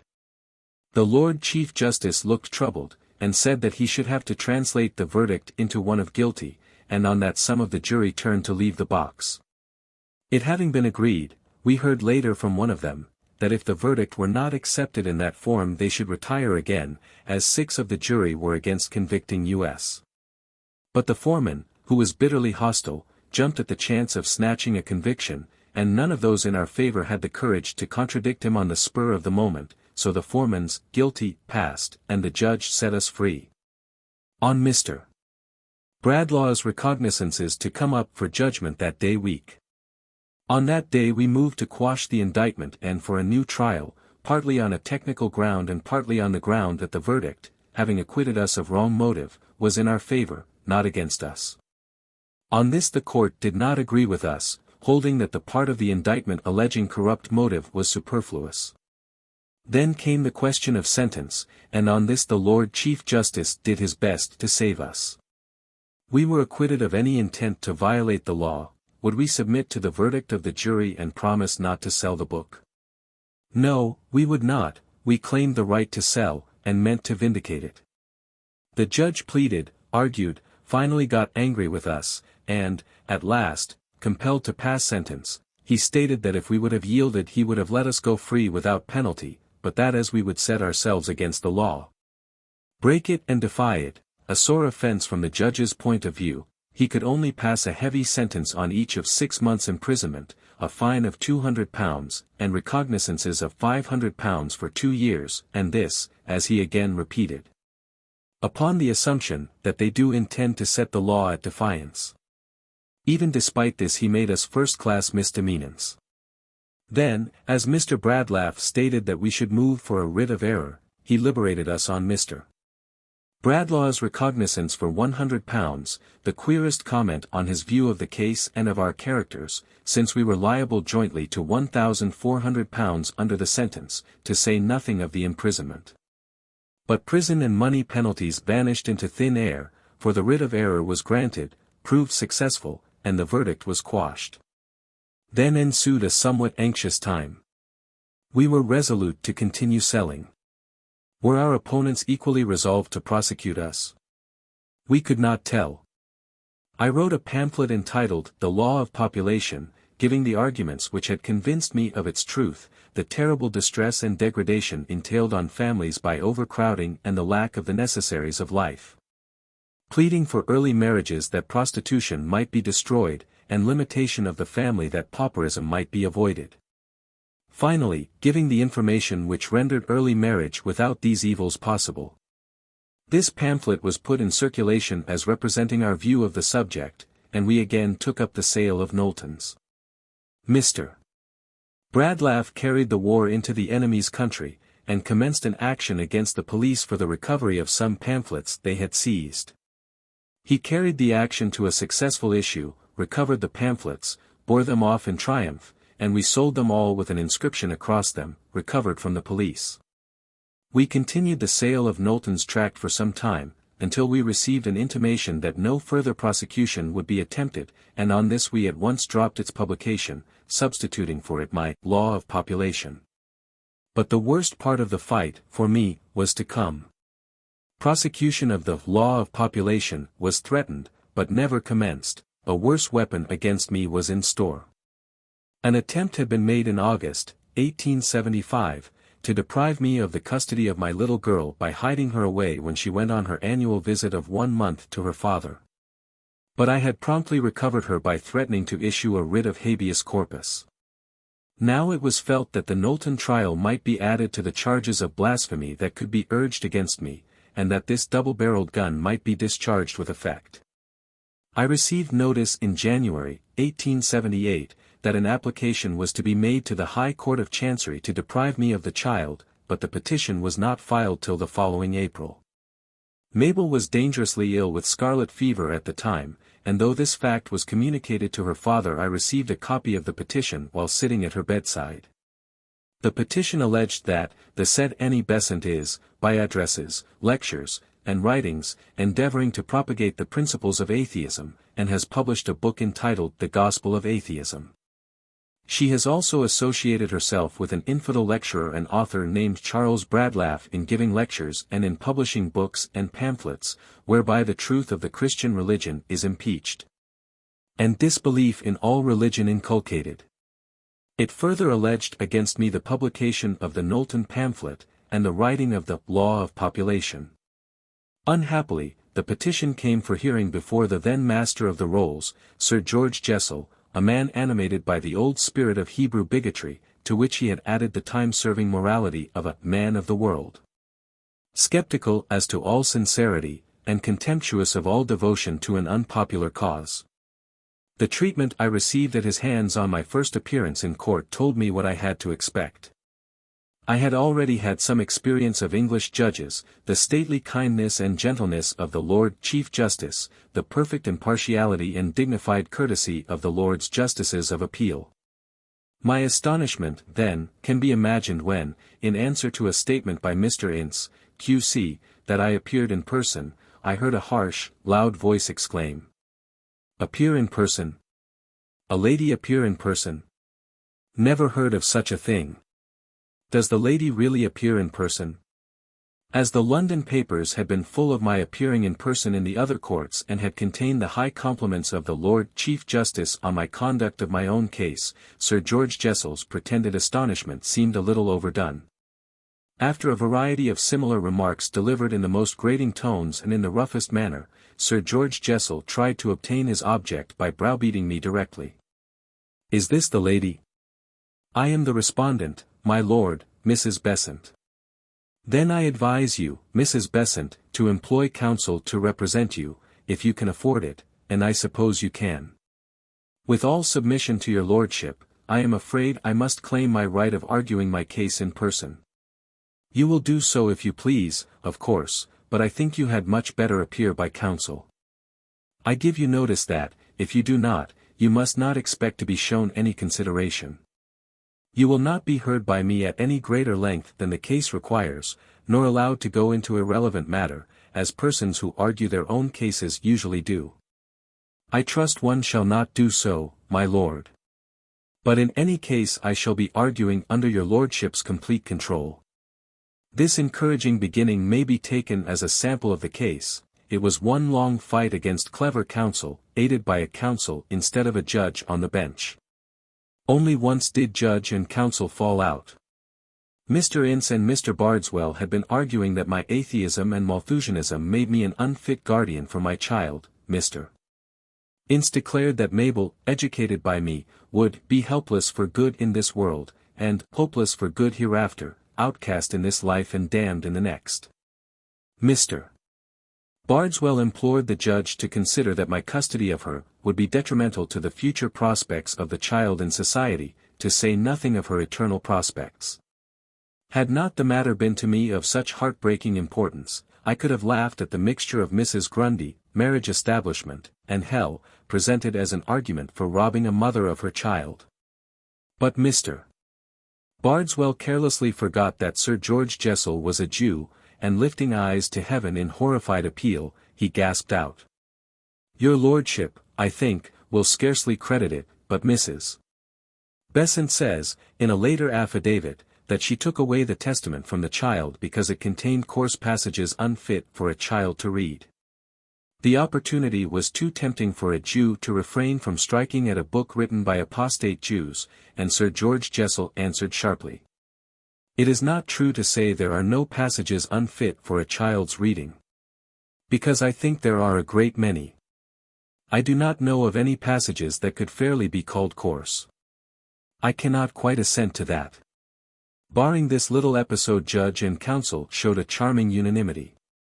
I distinctly said I was an atheist, that I had withdrawn the child from religious instruction at the day school she attended, that I had written various anti-Christian books, and so on. But I claimed the child's custody on the ground that the deed of separation distinctly gave it to me, and had been executed by her father after I had left the Christian church, and that my opinions were not sufficient to invalidate it. It was admitted on the other side that the child was admirably cared for, and there was no attempt at attacking my personal character.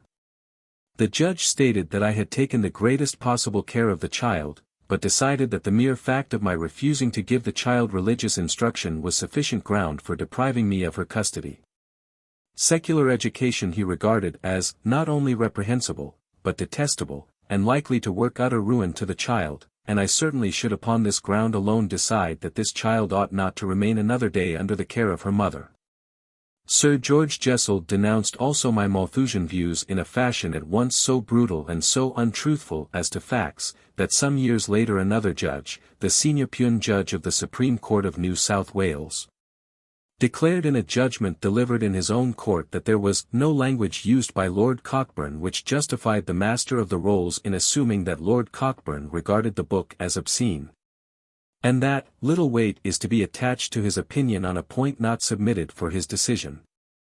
He went on to administer a sharp rebuke for the way in which Sir George Jessel travelled outside the case, and remarked that abuse, however, of an unpopular opinion, whether indulged in by judges or other people, is not argument. Nor can the vituperation of opponents in opinion prove them to be immoral.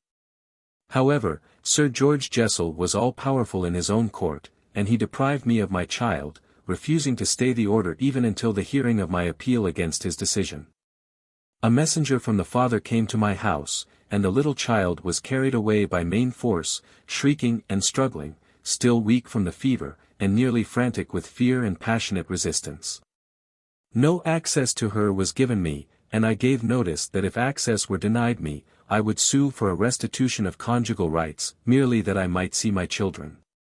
But the strain had been too great, and I nearly went mad, spending hours pacing up and down the empty rooms, striving to weary myself to exhaustion that I might forget the loneliness and silence of the house, of which my darling had always been the sunshine, and the music, weighed on me like an evil dream. I listened for the patter of the dancing feet, and merry, thrilling laughter that rang through the garden, the sweet music of the childish voice. During my sleepless nights I missed in the darkness the soft breathing of the little child. Each morning I longed in vain for the clinging arms and soft, sweet kisses. At last health broke down, and fever struck me, and mercifully gave me the rest of pain and delirium instead of the agony of conscious loss. Through that terrible illness, day after day, Mr. Bradlaugh came to me, and sat writing beside me, feeding me with ice and milk, refused from all others, and behaving more like a tender mother than a man friend. He saved my life, though it seemed to me for a while of little value, till the first months of lonely pain were over. When recovered, I took steps to set aside an order obtained by Mr. Besant during my illness, forbidding me to bring any suit against him, and even the Master of the Rolls, on hearing that all access had been denied to me, and the money due to me stopped, uttered words of strong condemnation of the way in which I had been treated. Finally, the deed of separation executed in 1873 was held to be good as protecting Mr. Besant from any suit brought by me, whether for divorce or for restitution of conjugal rights, while the clauses giving me the custody of the child were set aside. The Court of Appeal in April, 1879, upheld the decision, the absolute right of the father as against a married mother being upheld. This ignoring of all right to her children on the part of the married mother is a scandal and a wrong that has since been redressed by Parliament, and the husband has no longer in his grasp this instrument of torture, whose power to agonize depends on the tenderness and strength of the motherliness of the wife. In the days when the law took my child from me, it virtually said to all women, choose which of these two positions, as wife and mother, you will occupy. If you are legally your husband's wife, you can have no legal claim to your children. If legally you are your husband's mistress, your rights as mother are secure. That stigma on marriage is now removed. One thing I gained in the Court of Appeal. The court expressed a strong view as to my right of access, and directed me to apply to Sir George Jessel for it, adding that it could not doubt he would grant it. Under cover of this I applied to the Master of the Rolls, and obtained liberal access to the children. But I found that my visits kept Mabel in a continual state of longing and fretting for me, while the ingenious forms of petty insult that were devised against me and used in the children's presence would soon become palpable to them and cause continual pain. So, after a painful struggle with myself, I resolved to give up the right of seeing them, feeling that thus only could I save them from constantly recurring conflict, destructive of all happiness and of all respect for one or the other parent. Resolutely I turned my back on them that I might spare them trouble, and determined that, robbed of my own, I would be a mother to all helpless children I could aid, and cure the pain at my own heart by soothing the pain of others. As far as regards this whole struggle over the Knowlton Pamphlet, victory was finally won all along the line. Not only did we, as related, recover all our seized pamphlets, and continue the sale till all prosecution and threat of prosecution were definitely surrendered, but my own tract had an enormous sale, so that when I withdrew it from sale in June, 1891, I was offered a large sum for the copyright, an offer which I, of course, refused. Since that time not a copy has been sold with my knowledge or permission, but long ere that the pamphlet had received a very complete legal vindication.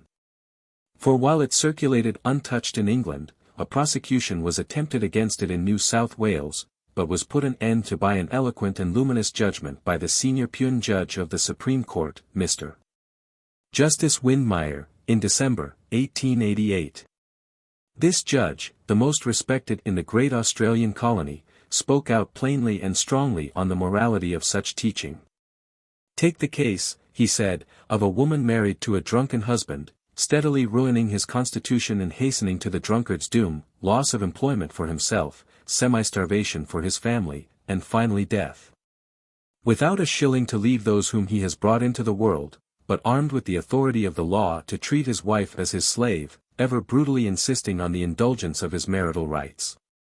Where is the immorality, if, already broken in health from unresting maternity, having already a larger family than she can support when the miserable breadwinner has drunk himself to death? The woman avails herself of the information given in this book, and so averts the consequences of yielding to her husband's brutal insistence on his marital rights. Already weighted with a family that she is unable to decently bring up, the immorality, it seems to me, would be in the reckless and criminal disregard of precautions which would prevent her bringing into the world daughters whose future outlook as a career would be prostitution, or sons whose inherited taint of alcoholism would soon drag them down with their sisters to herd with the seething mass of degenerate and criminal humanity that constitutes the dangerous classes of great cities. In all these cases the appeal is from thoughtless, unreasoning prejudice to conscience, and, if listened to, its voice will be heard unmistakably indicating where the path of duty lies. The judge forcibly refused to be any party to the prohibition of such a pamphlet, regarding it as of high service to the community. He said, "So strong is the dread of the world's censure upon this topic that few have the courage openly to express their views upon it. And its nature is such that it is only amongst thinkers who discuss all subjects, or amongst intimate acquaintances, that community of thought upon the question is discovered. But let any one inquire amongst those who have sufficient education and ability to think for themselves, and who do not idly float, slaves to the current of conventional opinion, and he will discover that numbers of men and women of purest lives, of noblest aspirations, pious, cultivated, and refined, see no wrong in teaching the ignorant that it is wrong to bring into the world children to whom they cannot do justice, and who think it folly to stop short in telling them simply and plainly how to prevent it. A more robust view of morals teaches that it is puerile to ignore human passions and human physiology. A clearer perception of truth and the safety of trusting to it teaches that in law, as in religion, it is useless trying to limit the knowledge of mankind by any inquisitorial attempts to place upon a judicial index expurgatorius works written with an earnest purpose, and commending themselves to thinkers of well-balanced minds. I will be no party to any such attempt. I do not believe that it was ever meant that the Obscene Publication Act should apply to cases of this kind, but only to the publication of such matter as all good men would regard as lewd and filthy, to lewd and bawdy novels, pictures and exhibitions, evidently published and given for lucre's sake. It could never have been intended to stifle the expression of thought by the earnest-minded on a subject of transcendent national importance like the present, and I will not strain it for that purpose. As pointed out by Lord Cockburn in the case of the Queen v. Bradlaugh and Besant, all prosecutions of this kind should be regarded as mischievous, even by those who disapprove the opinion sought to be stifled, inasmuch as they only tend more widely to diffuse the teaching objected to. To those, on the other hand, who desire its promulgation, it must be a matter of congratulation that this, like all attempted persecutions of thinkers, will defeat its own object, and that truth, like a torch, the more it's shook it shines. The argument of Mr. Justice Windmeyer for the Neo-Malthusian position was, as any one may see who reads the full text of the judgment, one of the most luminous and cogent I have ever read. The judgment was spoken of at the time in the English press as a brilliant triumph for Mrs. Besant, and so I suppose it was. But no legal judgment could undo the harm wrought on the public mind in England by malignant and persistent misrepresentation. What that trial and its results cost me in pain no one but myself will ever know. On the other hand, there was the passionate gratitude evidenced by letters from thousands of poor married women, many from the wives of country clergymen and curates, thanking and blessing me for showing them how to escape from the veritable hell in which they lived. The upper classes of society know nothing about the way in which the poor live. How their overcrowding destroys all sense of personal dignity, of modesty, of outward decency, till human life, as Bishop Fraser justly said, is degraded below the level of the swine. To such, and among such I went, and I could not grudge the price that then seemed to me as the ransom for their redemption. To me, indeed, it meant the losing of all that made life dear, but for them it seemed to be the gaining of all that gave hope of a better future. So how could I hesitate, I whose heart had been fired by devotion to an ideal humanity, inspired by that materialism that is of love and not of hate? And now, in August, 1893, we find the Christian world, the representative organ of Orthodox Christian Protestantism, proclaiming the right and the duty of voluntary limitation of the family. In a leading article, after a number of letters had been inserted, it said, "The conditions are assuredly wrong which bring one member of the married partnership into a bondage so cruel. It is no less evident that the cause of the bondage in such cases lies in the too rapid multiplication of the family. There was a time when any idea of voluntary limitation was regarded by pious people as interfering with Providence. We are beyond that now, and have become capable of recognizing that Providence works through the common sense of individual brains. We limit population just as much by deferring marriage from prudential motives as by any action that may be taken after it. Apart from certain methods of limitation, the morality of which is gravely questioned by many, there are certain easily understood physiological laws of the subject. The failure to know and to observe which is inexcusable on the part either of men or women in these circumstances. It is worth noting in this connection that Dr. Billings, in his article in this month's Forum, on the diminishing birth rate of the United States, gives as one of the reasons the greater diffusion of intelligence, by means of popular and school treatises on physiology, than formerly prevailed. Thus has opinion changed in 16 years, and all the obloquy poured on us is seen to have been the outcome of ignorance and bigotry. As for the children, what was gained by their separation from me? The moment they were old enough to free themselves, they came back to me, my little girl's too brief stay with me being ended by her happy marriage. And I fancy the fears expressed for her eternal future will prove as groundless as the fears for her temporal ruin have proved to be. Not only so, but both are treading in my steps as regards their views of the nature and destiny of man, and have joined in their bright youth the Theosophical Society to which, after so many struggles, I won my way. The struggle on the right to discuss the prudential restraint of population did not, however, conclude without a martyr. Mr. Edward Truelove, alluded to above, was prosecuted for selling a treatise by Robert Dale Owen on Moral Physiology, and a pamphlet entitled Individual, Family, and National Poverty. He was tried on February 1, 1878, before the Lord Chief Justice in the Court of Queen's Bench, and was most ably defended by Professor W. A. Hunter. The jury spent 2 hours in considering their verdict, and returned into court and stated that they were unable to agree. The majority of the jury were ready to convict, if they felt sure that Mr. Truelove would not be punished, but one of them boldly declared in court, "As to the book, it is written in plain language for plain people, and I think that many more persons ought to know what the contents of the book are." The jury was discharged, in consequence of this one man's courage, but Mr. Truelove's persecutors, the Vice Society, were determined not to let their victim free. They proceeded to trial a second time, and wisely endeavored to secure a special jury, feeling that as prudential restraint would raise wages by limiting the supply of labor, they would be more likely to obtain a verdict from a jury of gentlemen, than from one composed of workers. This attempt was circumvented by Mr. Truelove's legal advisers, who let a procedendo go which sent back the trial to the Old Bailey. The second trial was held on May 16 at the Central Criminal Court before Baron Pollock and a common jury, Professor Hunter and Mr. J. M. Davidson appearing for the defense. The jury convicted, and the brave old man, 68 years of age, was condemned to 4 months' imprisonment and £50 fine for selling a pamphlet which had been sold unchallenged, during a period of 45 years, by James Watson, George Jacob Holyoke, Austin Holyoke, and Charles Watts. Mr. Grain, the counsel employed by the Vice Society, most unfairly used against Mr. Truelove my Law of Population, a pamphlet which contained, Baron Pollock said, the head and front of the offence in the other, the Knowlton, case. I find an indignant protest against this odious unfairness in the National Reformer for May 19, my Law of Population was used against Mr. Truelove as an aggravation of his offence, passing over the utter meanness, worthy only of Colette, of using against a prisoner a book whose author has never been attacked for writing it. Does Mr. Colette, or do the authorities, imagine that the severity shown to Mr. Truelove will in any fashion deter me from continuing the Malthusian propaganda?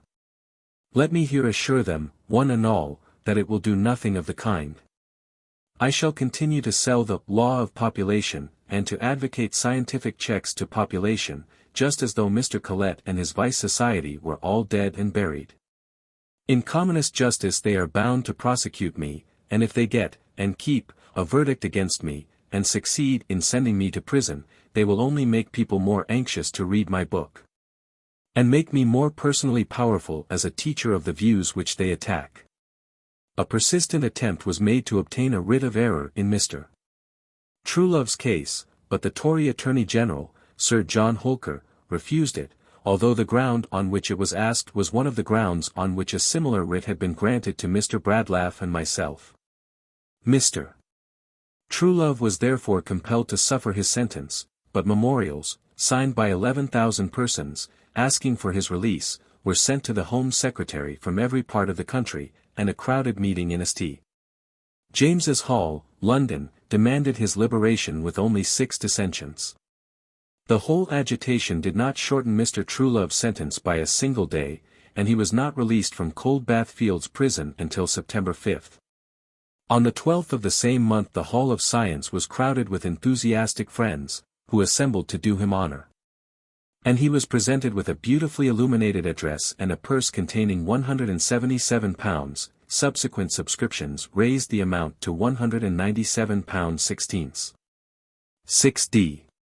It is scarcely necessary to say that one of the results of the prosecution was a great agitation throughout the country, and a wide popularization of Malthusian views. Some huge demonstrations were held in favour of free discussion. On one occasion the Free Trade Hall, Manchester, was crowded to the doors, on another the Star Music Hall, Bradford, was crammed in every corner, on another the Town Hall, Birmingham, had not a seat or a bit of standing room unoccupied. Wherever we went, separately or together, it was the same story, and not only were Malthusian lectures eagerly attended, and Malthusian literature eagerly bought, but curiosity brought many to listen to our radical and free-thought lectures. And thousands heard for the first time what secularism really meant.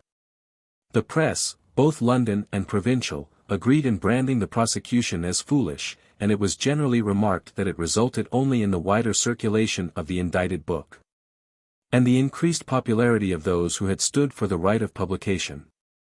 The furious attacks since made upon us have been made chiefly by those who differ from us in theological creed, and who have found a misrepresentation of our prosecution served them as a convenient weapon of attack.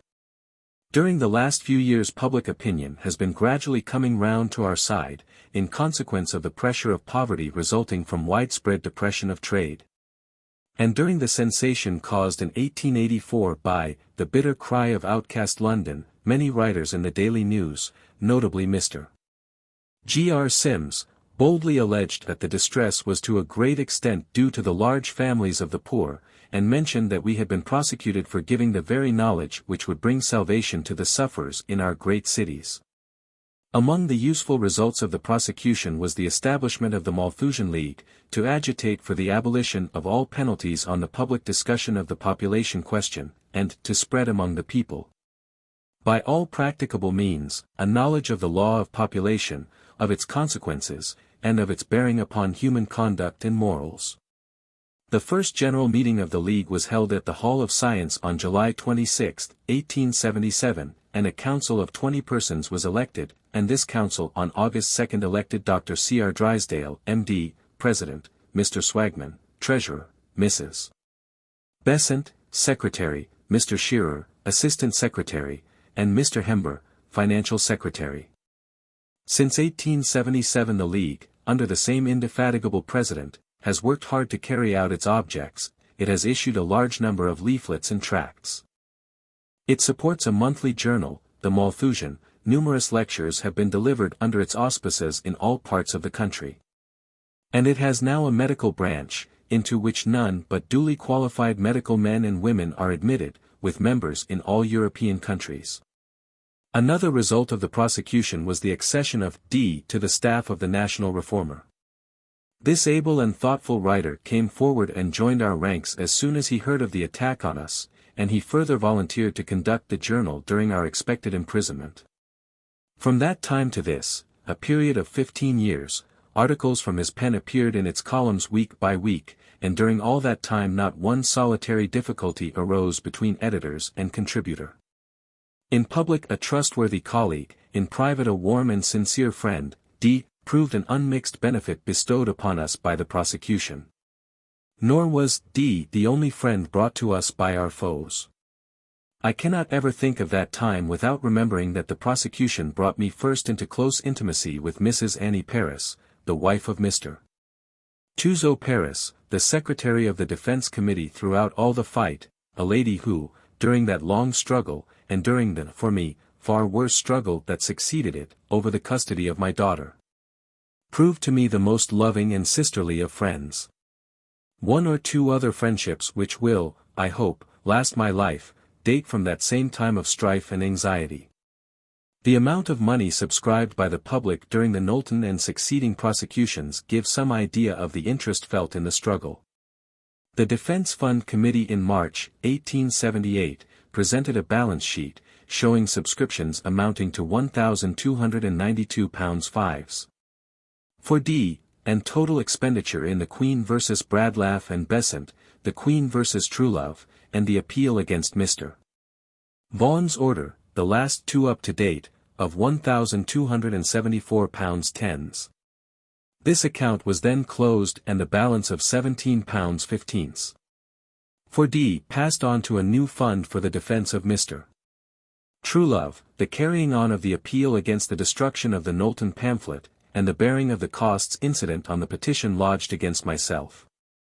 In July this new fund had reached £196 16s. 7d. And after paying the remainder of the costs in Mr. Truelove's case, a balance of £26 15s. 2d was carried on. This again rose to £247 15s. 2 1/2d, and the fund bore the expenses of Mr. Bradlaugh's successful appeal on the Knowlton Pamphlet, the petition and subsequent proceedings in which I was concerned in the Court of Chancery, and an appeal on Mr. Truelove's behalf, unfortunately unsuccessful, against an order for the destruction of the Dale Owen pamphlet. This last decision was given on February 21, 1880, and on this the defence fund was closed. On Mr. Truelove's release, as mentioned above, a testimonial to the amount of £197 16s. 6d was presented to him, and after the close of the struggle some anonymous friend sent to me personally £200 as thanks for the courage and ability shown. In addition to all this, the Malthusian League received no less than £455 11s. 9d during the first year of its life, and started on its second year with a balance in hand of £77 5s. 8d. A somewhat similar prosecution in America, in which the bookseller, Mr. D. M. Bennett, sold a book with which he did not agree, and was imprisoned, led to our giving him a warm welcome when, after his release, he visited England.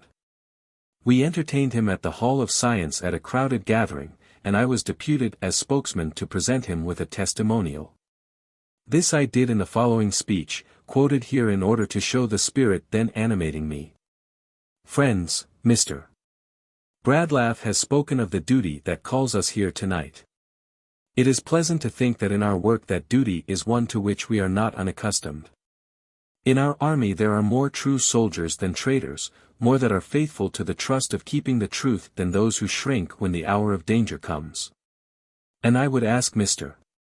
Bennett tonight not to measure English feeling towards him by the mere number of those present. They that are here are representatives of many thousands of our fellow countrymen. Glance down this middle table, and you will see that it is not without some right that we claim to welcome you in the name of multitudes of the citizens of England. There are those who taunt us with want of loyalty, and with the name of infidels. In what church will they find men and women more loyal to truth and conscience? The name infidel is not for us so long as we are faithful to the truth we know.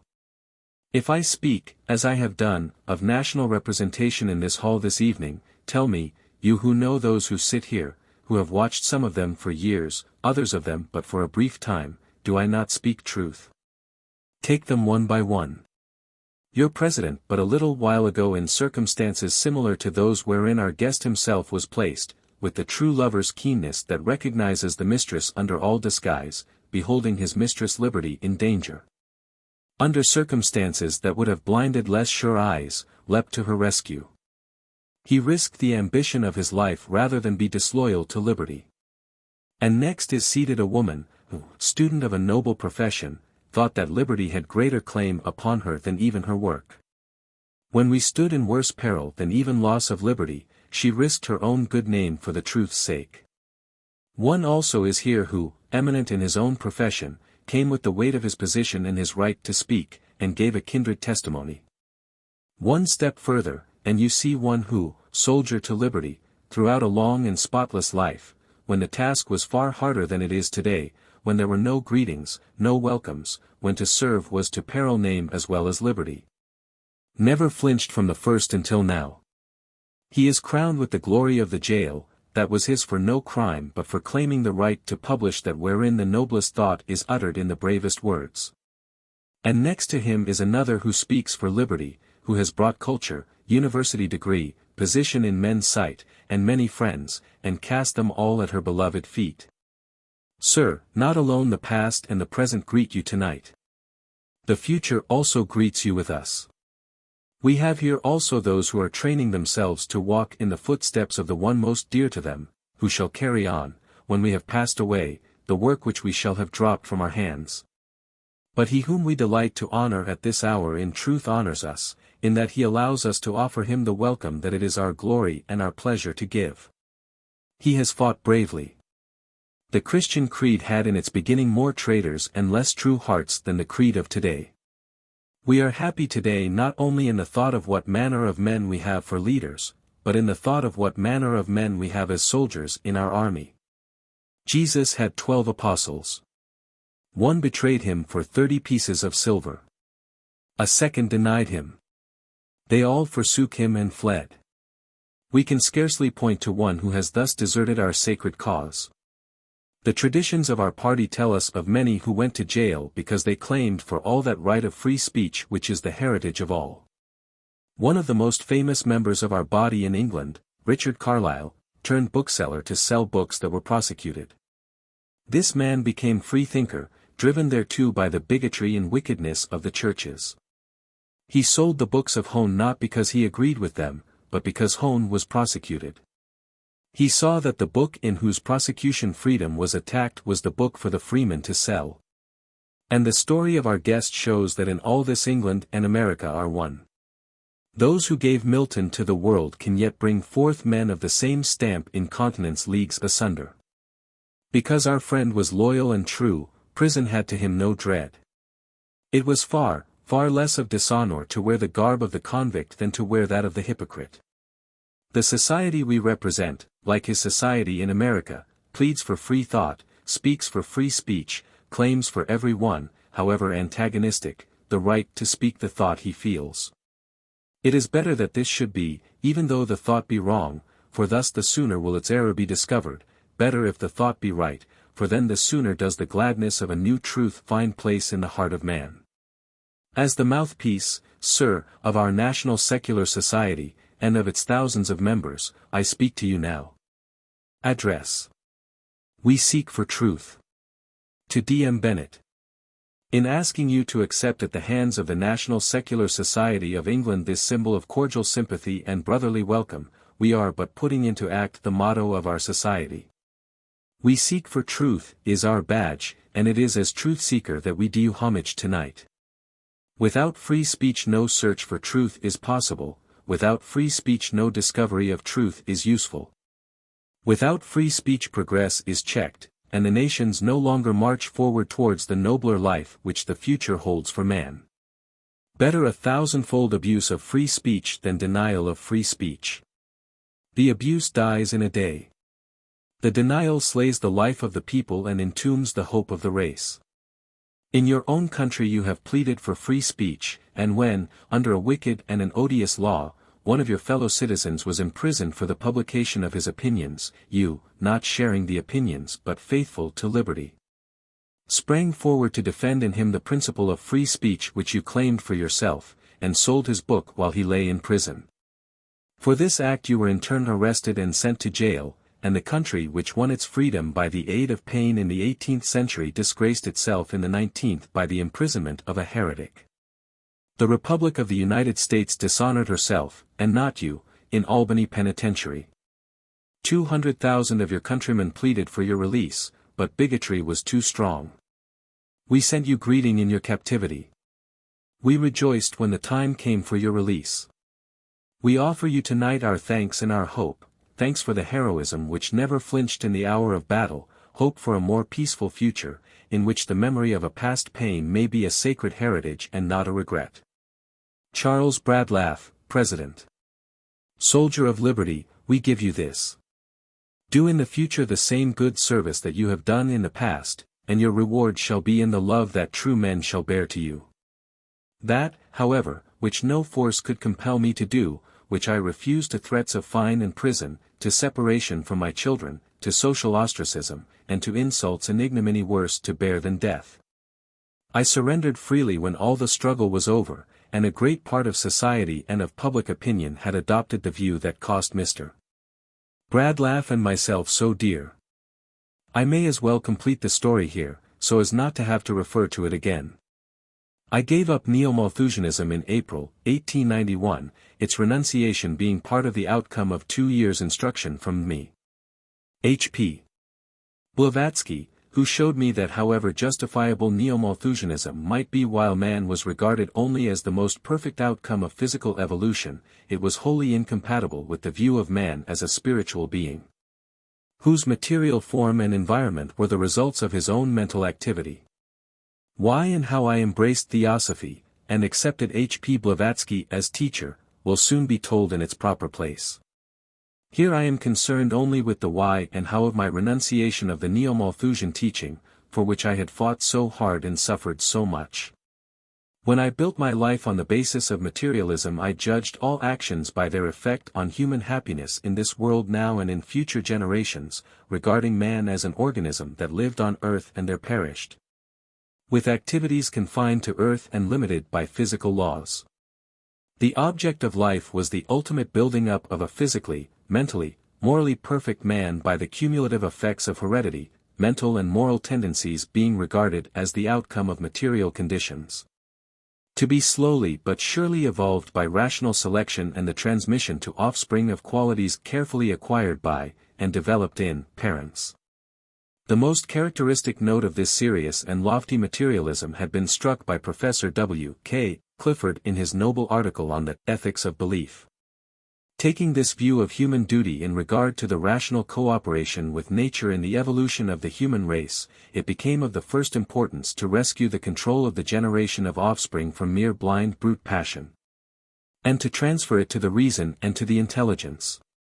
To impress on parents the sacredness of the parental office, the tremendous responsibility of the exercise of the creative function. And since, further, one of the most pressing problems for solution in the older countries is that of poverty, the horrible slums and dens into which are crowded and in which are festering families of 8 and 10 children, whose parents are earning in uncertain 10s, 12s, 15s, and 20s a week, since an immediate palliative is wanted, if popular risings impelled by starvation are to be avoided. Since the lives of men and women of the poorer classes, and of the worst-paid professional classes, are one long, heart-breaking struggle to make both ends meet and keep respectable.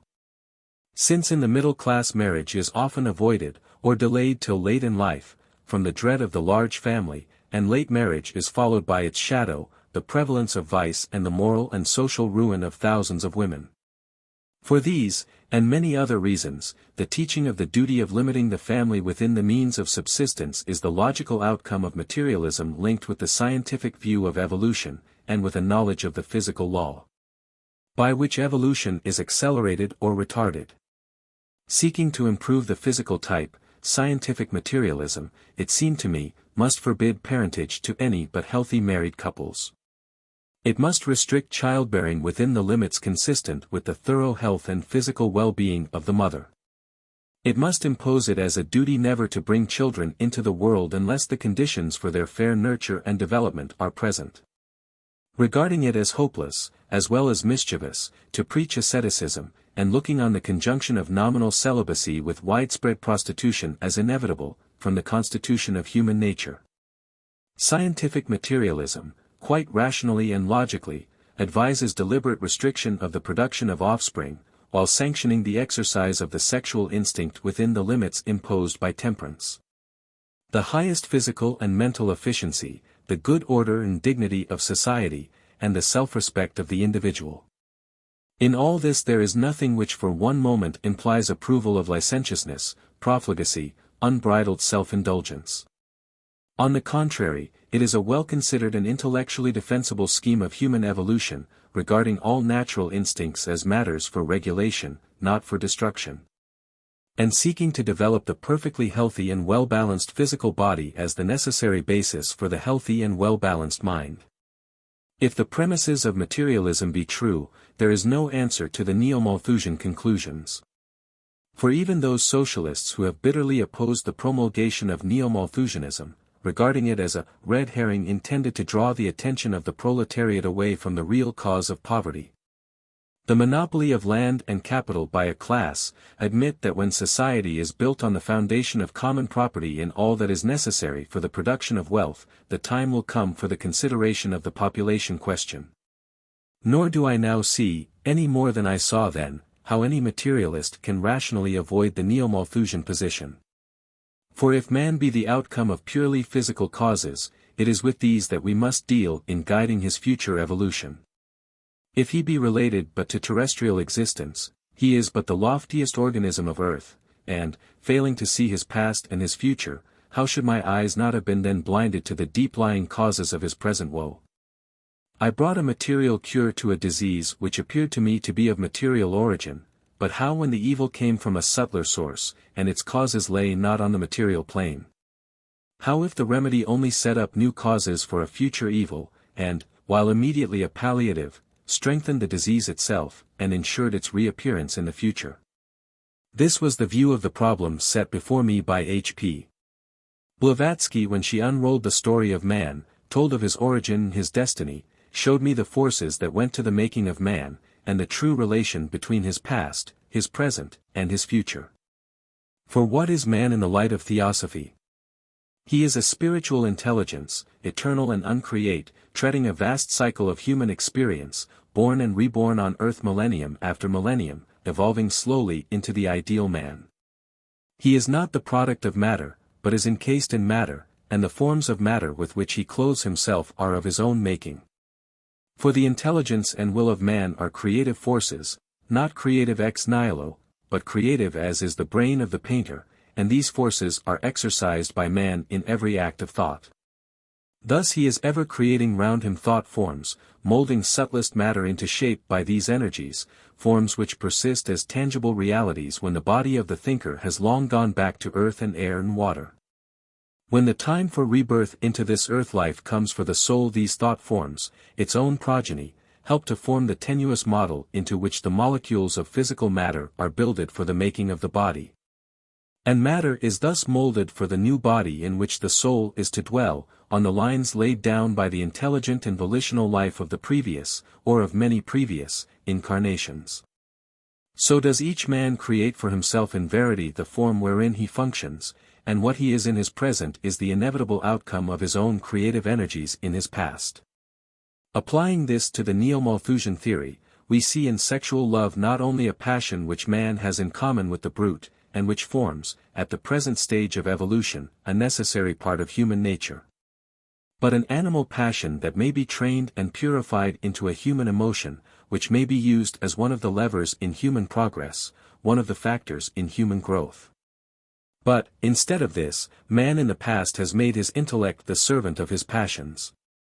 The abnormal development of the sexual instinct in man, in whom it is far greater and more continuous than in any brute, is due to the mingling with it of the intellectual element, all sexual thoughts, desires, and imaginations having created thought forms, which have been wrought into the human race, giving rise to a continual demand, far beyond nature, and in marked contrast with the temperance of normal animal life. Hence it has become one of the most fruitful sources of human misery and human degradation, and the satisfaction of its imperious cravings in civilized countries lies at the root of our worst social evils. This excessive development has to be fought against, and the instinct reduced within natural limits, and this will certainly never be done by easygoing self-indulgence within the marital relation any more than by self-indulgence outside it. By none other road than that of self-control and self-denial can men and women now set going the causes which will build for them brains and bodies of a higher type for their future return to earth life. They have to hold this instinct in complete control, to transmute it from passion into tender and self-denying affection, to develop the intellectual at the expense of the animal, and thus to raise the whole man to the human stage, in which every intellectual and physical capacity shall subserve the purposes of the soul. From all this it follows that theosophists should sound the note of self-restraint within marriage, and the gradual, for with the mass it cannot be sudden, restriction of the sexual relation to the perpetuation of the race. Such was the bearing of theosophical teaching on neo-Malthusianism, as laid before me by H.P. Blavatsky, and when I urged, out of my bitter knowledge of the miseries endured by the poor, that it surely might, for a time at least, be recommended as a palliative. As a defense in the hands of a woman against intolerable oppression and enforced suffering, she bade me look beyond the moment, and see how the suffering must come back and back with every generation, unless we sought to remove the roots of wrong. I do not judge a woman, she said, who has resort to such means of defense in the midst of circumstances so evil, and whose ignorance of the real causes of all this misery is her excuse for snatching at any relief. But it is not for you, an occultist, to continue to teach a method which you now know must tend to the perpetuation of the sorrow. I felt that she was right, and though I shrank from the decision, for my heart somewhat failed me at withdrawing from the knowledge of the poor, so far as I could. A temporary palliative of evils which too often wreck their lives and bring many to an early grave, worn old before even middle age has touched them, yet the decision was made. I refused to reprint the Law of Population, or to sell the copyright, giving pain, as I sadly knew, to all the brave and loyal friends who had so generously stood by me in that long and bitter struggle, and who saw the results of victory thrown away on grounds to them inadequate and mistaken. Will it always be, I wonder, in man's climbing upward, that every step must be set on his own heart and on the hearts of those he loves? 10. At war all round. Coming back to my work after my long and dangerous illness, I took up again its thread, heartsick, but with courage unshaken, and I find myself in the National Reformer for September 15, 1878. Saying in a brief note of thanks that neither the illness nor the trouble which produced it has in any fashion lessened my determination to work for the cause. In truth, I plunged into work with added vigor, for only in that did I find any solace, but the pamphlets written at this time against Christianity were marked with considerable bitterness, for it was Christianity that had robbed me of my child. And I struck mercilessly at it in return. In the political struggles of that time, when the Beaconsfield government was in full swing, with its policy of annexation and aggression, I played my part with tongue and pen. And my articles in defense of an honest and liberty-loving policy in India, against the invasion of Afghanistan and other outrages, laid in many an Indian heart a foundation of affection for me, and seem to me now as a preparation for the work among Indians to which much of my time and thought today are given. In November of this same year, 1878, I wrote a little book on England, India, and Afghanistan, that has brought me many a warm letter of thanks, and with this, the carrying on of the suit against Mr. Besant before alluded to, 2 and often 3 lectures every Sunday, to say nothing of the editorial work on the National Reformer, the secretarial work on the Malthusian League, and stray lectures during the week. My time was fairly well filled. But I found that in my reading I developed a tendency to let my thoughts wander from the subject in hand, and that they would drift after my lost little one, so I resolved to fill up the gaps in my scientific education, and to amuse myself by reading up for some examinations. I thought it would serve as an absorbing form of recreation from my other work, and would at the same time, by making my knowledge exact, render me more useful as a speaker on behalf of the causes to which my life was given. At the opening of the new year, 1879, I met for the first time a man to whom I subsequently owed much in this department of work, Edward B. Aveling, A.D.Sc. of London University, and a marvellously able teacher of scientific subjects, the very ablest, in fact, that I have ever met. Clear and accurate in his knowledge, with a singular gift for lucid exposition, enthusiastic in his love of science, and taking vivid pleasure in imparting his knowledge to others, he was an ideal teacher. This young man, in January, 1879, began writing under initials for the National Reformer, and in February I became his pupil, with the view of matriculating in June at the London University, an object which was duly accomplished. And here let me say to any one in mental trouble, that they might find an immense relief in taking up some intellectual recreation of this kind.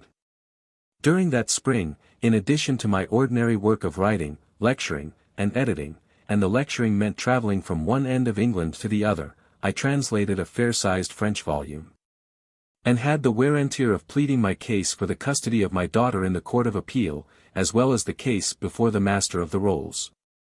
And I found it the very greatest relief to turn to algebra, geometry, and physics, and forget the harassing legal struggles in wrestling with formulae and problems. The full access I gained to my children marked a step in the long battle of free thinkers against disabilities, for, as noted in the National Reformer by Mr. Bradlaugh, it was one with a pleading unequalled in any case on record for the boldness of its affirmation of free thought.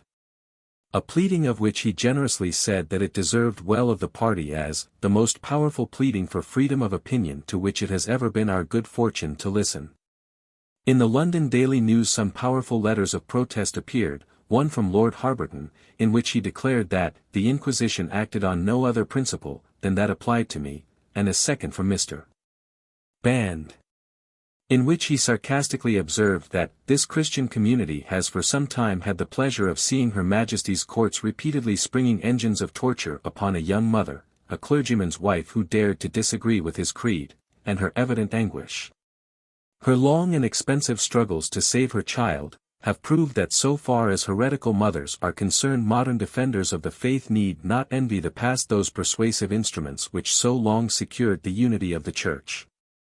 In making Mrs. Besant an example, the Master of the Rolls and Lord Justice James have been careful not to allow any of the effect to be lost by confusion of the main point, the intellectual heresy, with side questions.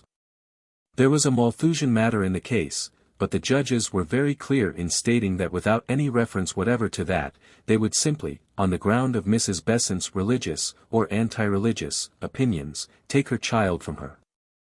The great provincial papers took a similar tone, the Manchester Examiner going so far as to say of the ruling of the judges, "We do not say they have done so wrongly. We only say that the effect of their judgment is cruel, and it shows that the holding of unpopular opinions is, in the eye of the law, an offence which, despite all we had thought to the contrary, may be visited with the severest punishment a woman and a mother can be possibly called on to bear." The outcome of all this long struggle and of another case of sore injustice, in which Mrs.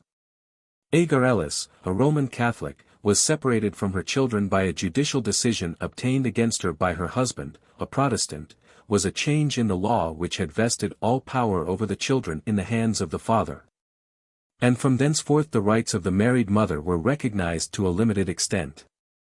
A small side fight was with the National Sunday League, the president of which, Lord Thurlow, strongly objected to me as one of the vice-presidents. Mr. P. Taylor and others at once resigned their offices, and, on the calling of a general meeting, Lord Thurlow was rejected as president. Mr. P. Taylor was requested to assume the presidency, and the vice-presidents who had resigned were, with myself, re-elected. Little battles of this sort were a running accompaniment of graver struggles during all these battling years. And through all the struggles the organized strength of the Freethought Party grew, 650 new members being enrolled in the National Secular Society in the year 1878-79, and in July, 1879, the public adhesion of Dr. Edward B. Aveling brought into the ranks a pen of rare force and power, and gave a strong impulse to the educational side of our movement. I presided for him at his first lecture at the Hall of Science on August 10, 1879, and he soon paid the penalty of his boldness, finding himself, a few months later, dismissed from the chair of comparative anatomy at the London Hospital. Though the board admitted that all his duties were discharged with punctuality and ability. One of the first results of his adhesion was the establishment of 2 classes under the Science and Art Department at South Kensington, and these grew year after year, attended by numbers of young men and women. Till in 1883 we had 13 classes in full swing, as well as Latin, and London University matriculation classes. All these were taught by Dr. Aveling and pupils that he had trained. I took advanced certificates, won in honors, and so became qualified as a science teacher in 8 different sciences, and Alice and Hypatia Bradlaugh followed a similar course. So that winter after winter we kept these classes going from September to the following May, from 1879 until the year 1888. In addition to these Miss Bradlaugh carried on a choral union. Personally I found that this studying teaching together with attendance at classes held for teachers at South Kensington, the study for passing the first B.Sc. and Prel. Sc. examinations at London University, and the study for the B.Sc. Degree at London, at which I failed in practical chemistry 3 times, a thing that puzzled me not a little at the time. As I had passed a far more difficult practical chemical examination for teachers at South Kensington, all this gave me a knowledge of science that has stood me in good stead in my public work. But even here theological and social hatred pursued me. When Miss Bradlaugh and myself applied for permission to attend the botany class at University College, we were refused, I for my sins, and she only for being her father's daughter. When I had qualified as teacher, I stood back from claiming recognition from the department for a year in order not to prejudice the claims of Mr. Bradlaugh's daughters, and later, when I had been recognized, Sir Henry Tyler in the House of Commons attacked the Education Department for accepting me, and actually tried to prevent the government grant being paid to the Hall of Science schools because Dr. Aveling, the Mrs. Bradlaugh, and myself were unbelievers in Christianity. When I asked permission to go to the botanical gardens in Regent's Park, the curator refused it, on the ground that his daughters studied there. On every side repulse and insult, hard to struggle against, bitter to bear. It was against difficulties of this kind on every side that we had to make our way, handicapped in every effort by our heresy. Let our work be as good as it might, and our science school was exceptionally successful, the subtle fragrance of heresy was everywhere distinguishable, and when Mr. Bradlaugh and myself are blamed for bitterness in our anti-Christian advocacy, this constant gnawing annoyance and petty persecution should be taken into account. For him it was especially trying, for he saw his daughters, girls of ability and of high character, whose only crime was that they were his, insulted, sneered at, slandered, continually put at a disadvantage. Because they were his children and loved and honored him beyond all others. It was in October, 1879, that I first met Herbert Burroughs, though I did not become intimately acquainted with him till the socialist troubles of the autumn of 1887 drew us into a common stream of work. He came as a delegate from the Tower Hamlets Radical Association to a preliminary conference, called by Mr. Bradlaugh, at the Hall of Science, on October 11, to consider the advisability of holding a great London convention on land law reform, to be attended by delegates from all parts of the kingdom. He was appointed on the executive committee with Mr. Bradlaugh, Mr. Mottershead, Mr. Nyass, and others. The convention was successfully held, and an advanced platform of land law reform adopted, used later by Mr. Bradlaugh as a basis for some of the proposals he laid before Parliament. 11. Mr. Bradlaugh's struggle. And now dawned the year 1880, the memorable year in which commenced Mr. Bradlaugh's long parliamentary battle. After a long and bitter struggle he was elected, with Mr. Labouchere, as member for Northampton, at the general election, and so the prize so long fought for was won. Shall I ever forget that election day, April 2, 1880? How at 4 o'clock Mr. Bradlaugh came into the room at the George, where his daughters and I were sitting, flung himself into a chair with, "There's nothing more to do, our last man is polled." Then the waiting for the declaration through the long, weary hours of suspense, till as the time drew near we knelt by the window listening to the hoarse murmur of the crowd. Knowing that presently there would be a roar of triumph or a howl of anger when the numbers were read out from the steps of the town hall. And now silence sank, and we knew the moment had come, and we held our breath, and then, a roar, a wild roar of joy and exultation, cheer after cheer, ringing, throbbing, pealing, and then the mighty surge of the crowd bringing him back. Their member at last, waving hats, handkerchiefs, a very madness of tumultuous delight, and the shrill strains of Bradlaugh for Northampton, with a ring of triumph in them they had never had before. And he, very grave, somewhat shaken by the outpour of love and exultation, very silent, feeling the weight of new responsibility more than the gladness of victory. And then the next morning, as he left the town, the mass of men and women, one sea of heads from hotel to station, every window crowded, his colors waving everywhere, men fighting to get near him, to touch him, women sobbing, the cries, "Our Charlie, our Charlie! We've got you and we'll keep you." How they loved him, how they joyed in the triumph won after 12 years of strife. Ah me! We thought the struggle over, and it was only beginning.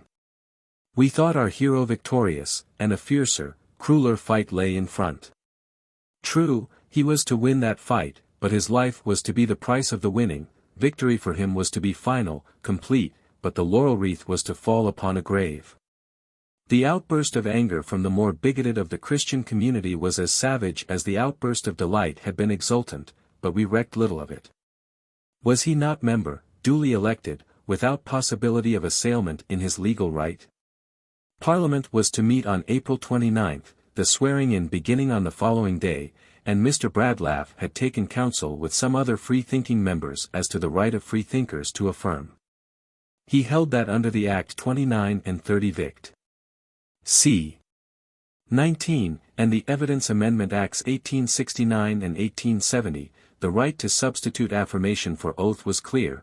He was willing to take the oath as a necessary form if obligatory, but, believing it to be optional, he preferred affirmation.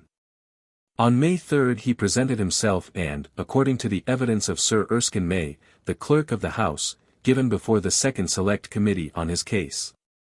He came to the table and delivered the following statement in writing to the Clerk, to the Right Honourable the Speaker of the House of Commons. I, the undersigned, Charles Bradlaugh, beg respectfully to claim to be allowed to affirm, as a person for the time being by law permitted to make a solemn affirmation or declaration, instead of taking an oath.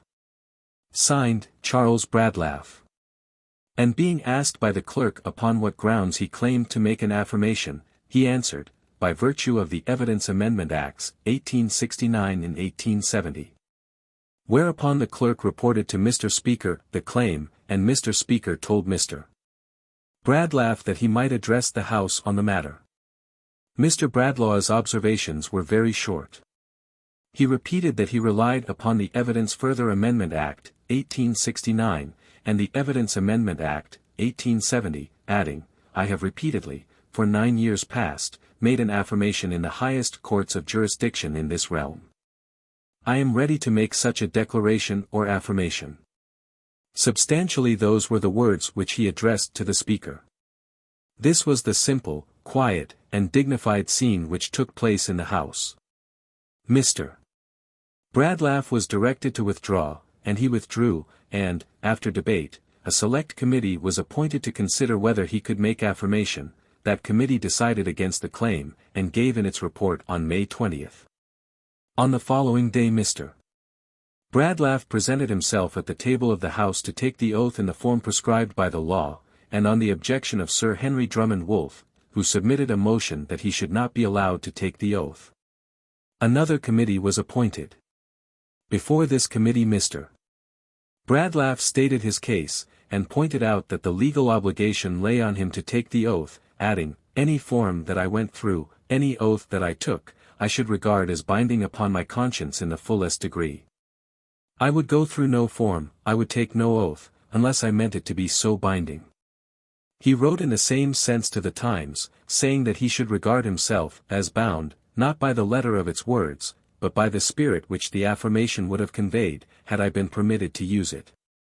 The committee reported against him, and on June 23 he was heard at the bar of the House, and made a speech so self-restrained, so noble, so dignified, that the House, in defiance of all its own rules, broke out over and over again into applause. In the debate that preceded his speech, members had lost sight of the ordinary rules of decency, and had used expressions against myself wholly gratuitous in such a quarrel. The grave rebuke to him who was wanting in chivalry, because, while I can answer for myself and am able to answer for myself, nothing justified the introduction of any other name beside my own to make prejudice against me, brought irrepressible cheers.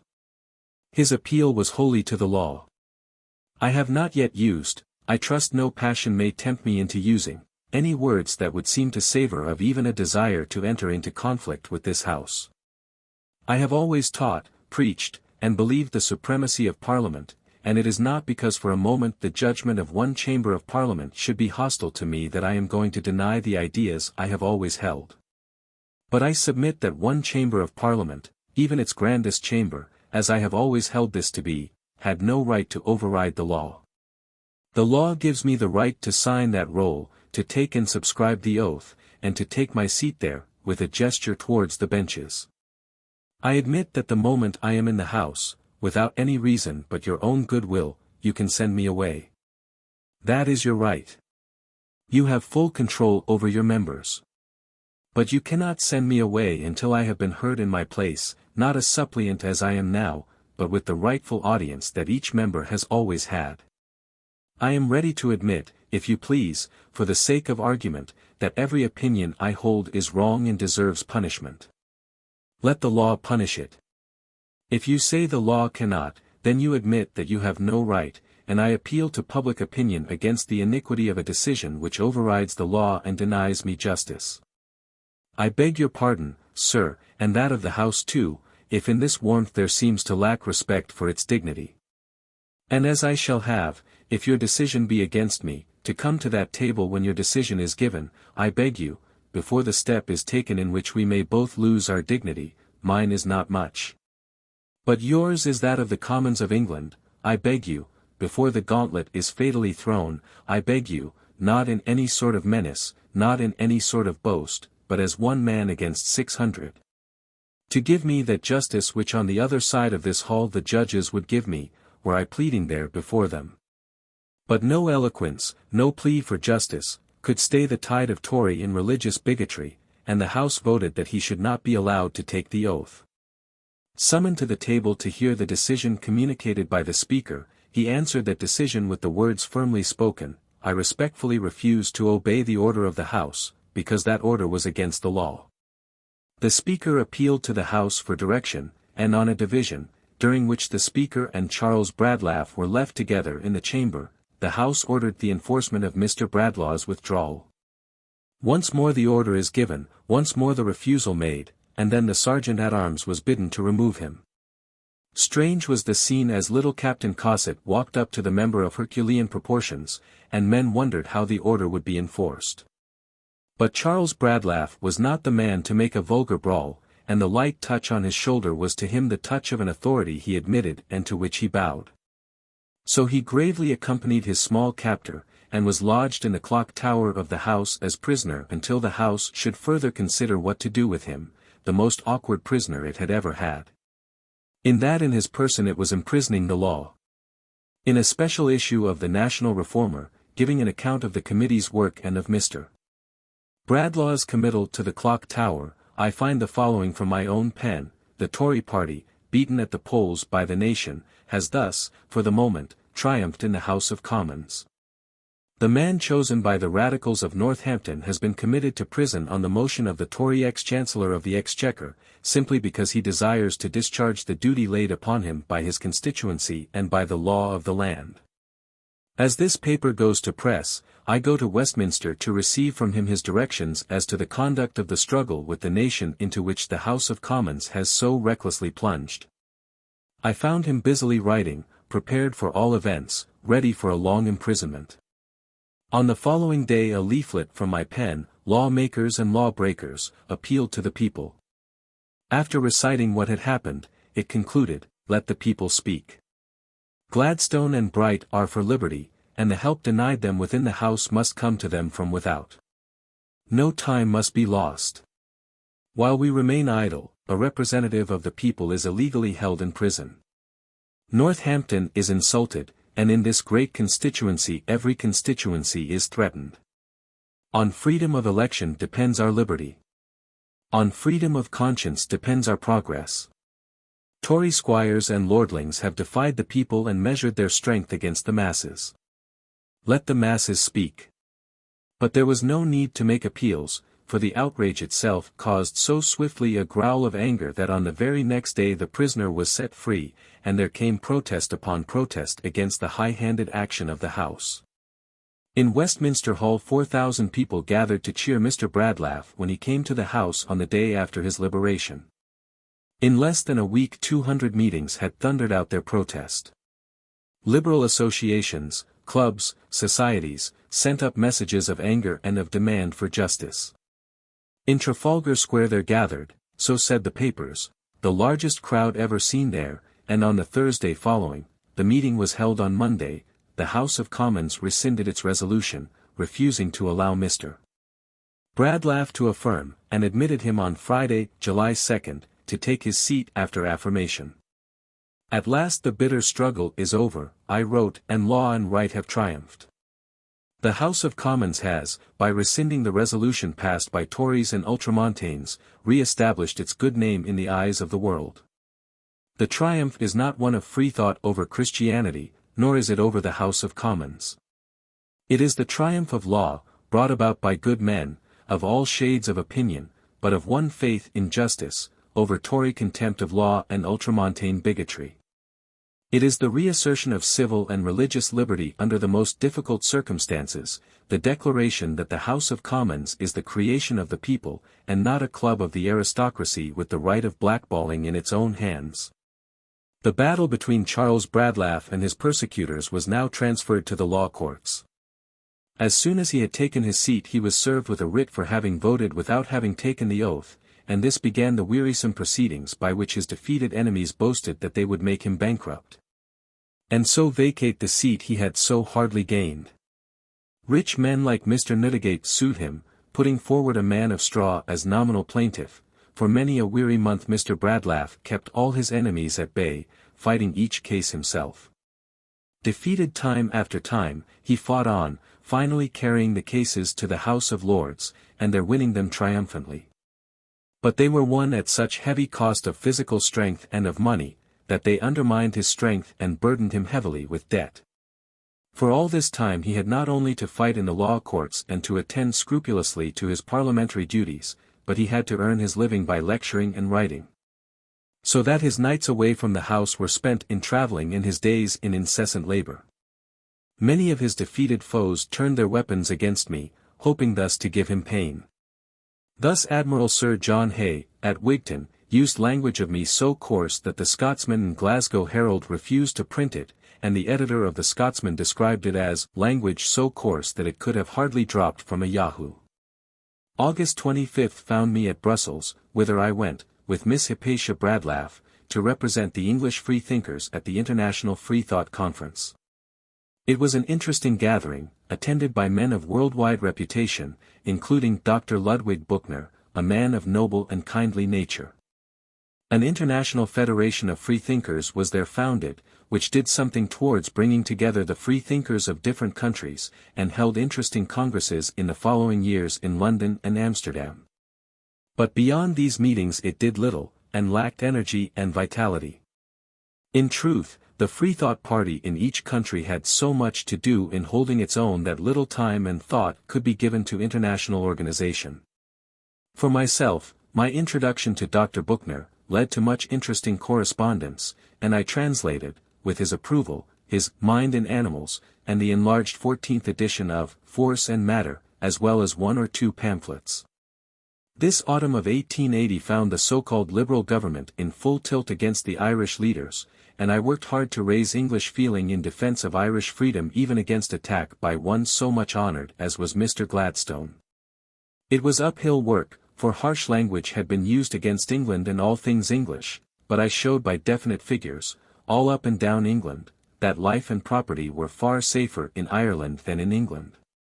That Ireland was singularly free from crime save in agrarian disputes, and I argued that these would disappear if the law should step in between landlord and tenant, and by stopping the crimes of rack-renting and most brutal eviction, put an end to the horrible retaliations that were born of despair and revenge. A striking point on these evictions I quoted from Mr. T. P. O'Connor, who, using Mr. Gladstone's words that a sentence of eviction was a sentence of starvation, told of 15,000 processes of eviction issued in that 1 year. The autumn's work was varied by the teaching of science classes, a debate with a clergyman of the Church of England, and an operation which kept me in bed for 3 weeks, but which, on the other hand, was useful. For I learned to write while lying on my back, and accomplished in this fashion a good part of the translation of Mind in Animals. And here let me point a moral about hard work. Hard work kills no one. I find a note in the National Reformer in 1880 from the pen of Mr. Bradlaugh. It is, we fear, useless to add that, in the judgment of her best friends, Mrs. Besant has worked far too hard during the last 2 years. This is 1893, and the 13 years interval has been full of incessant work, and I am working harder than ever now, and in splendid health. Looking over the National Reformer for all these years, it seems to me that it did really fine educational work, Mr. Bradlaugh's strenuous utterances on political and theological matters, Dr. Aveling's luminous and beautiful scientific teachings. And to my share fell much of the educative work on questions of political and national morality in our dealings with weaker nations. We put all our hearts into our work, and the influence exercised was distinctly in favor of pure living and high thinking.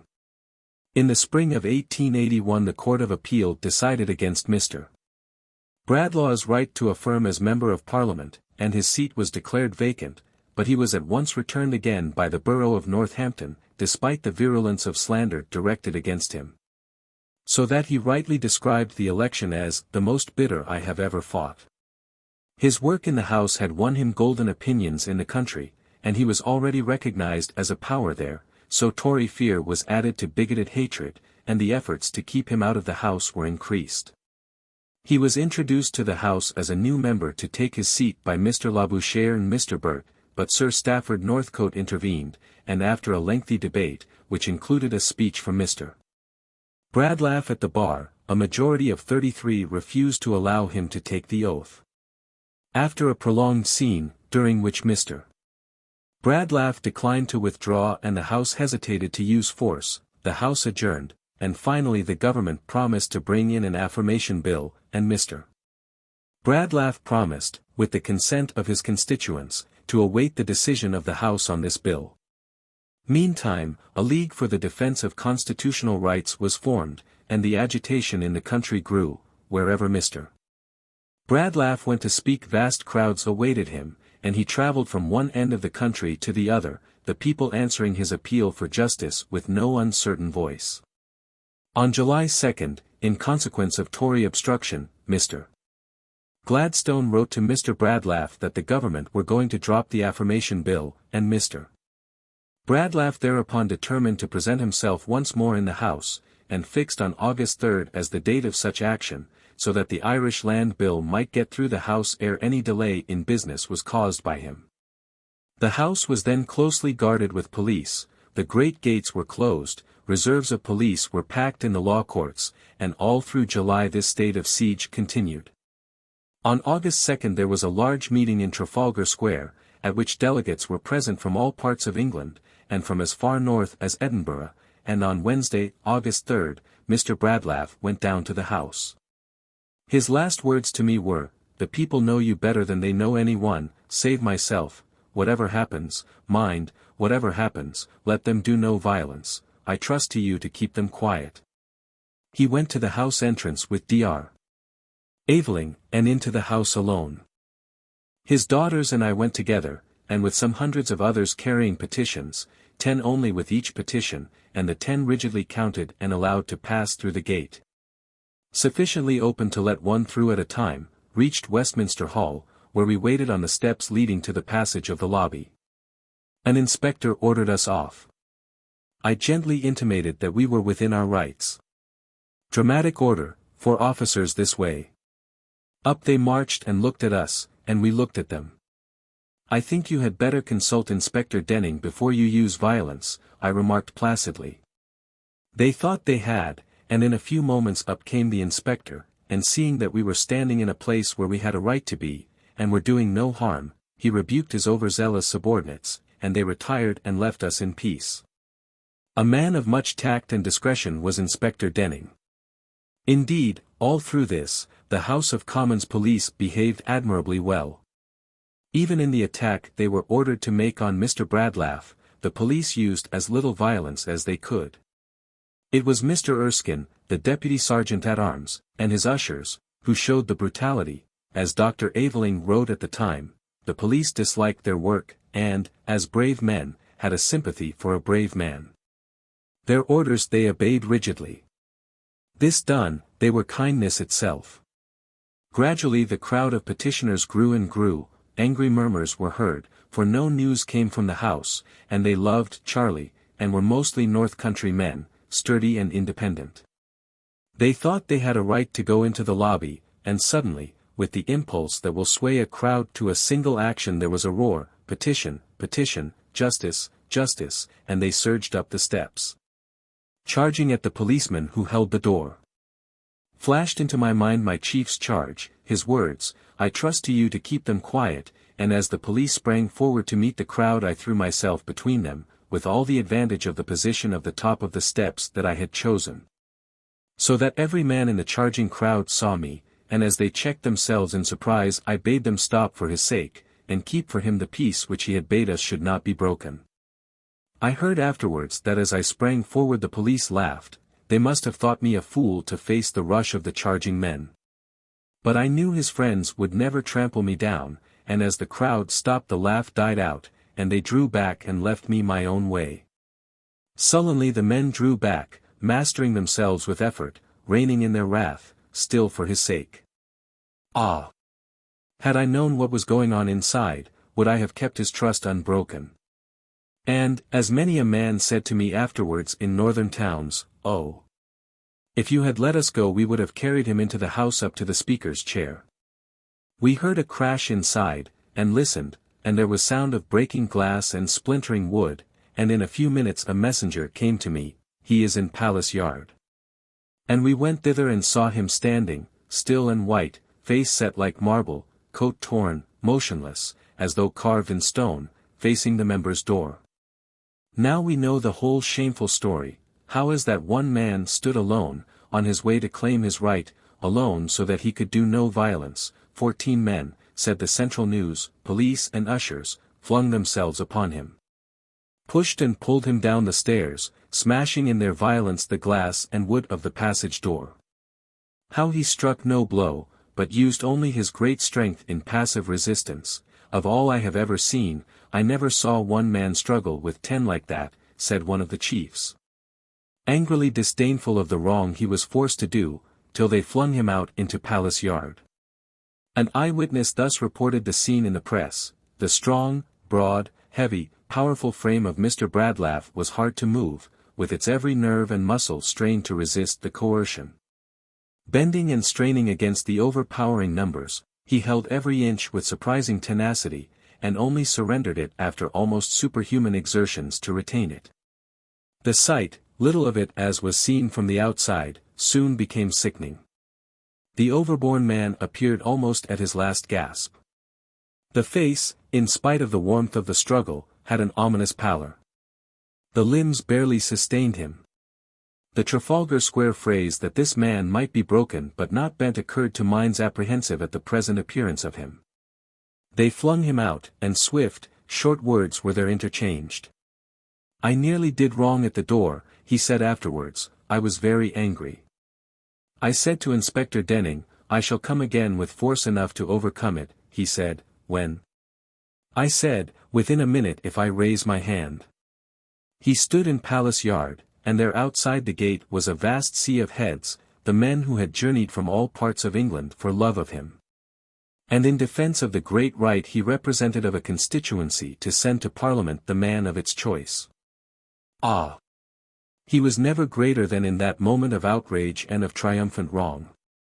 With all the passion of a proud man surging within him, insulted by physical violence, injured by the cruel wrenching of all his muscles, so that for weeks his arms had to be swathed in bandages, he was never greater than when he conquered his own wrath, crushed down his own longing for battle, stirred to flame by the bodily struggle and the bodily injury, and with thousands waiting within sound of his voice, longing to leap to his side, he gave the word to tell them to meet him that evening away from the scene of conflict, and meanwhile to disperse quietly, no riot, no disorder.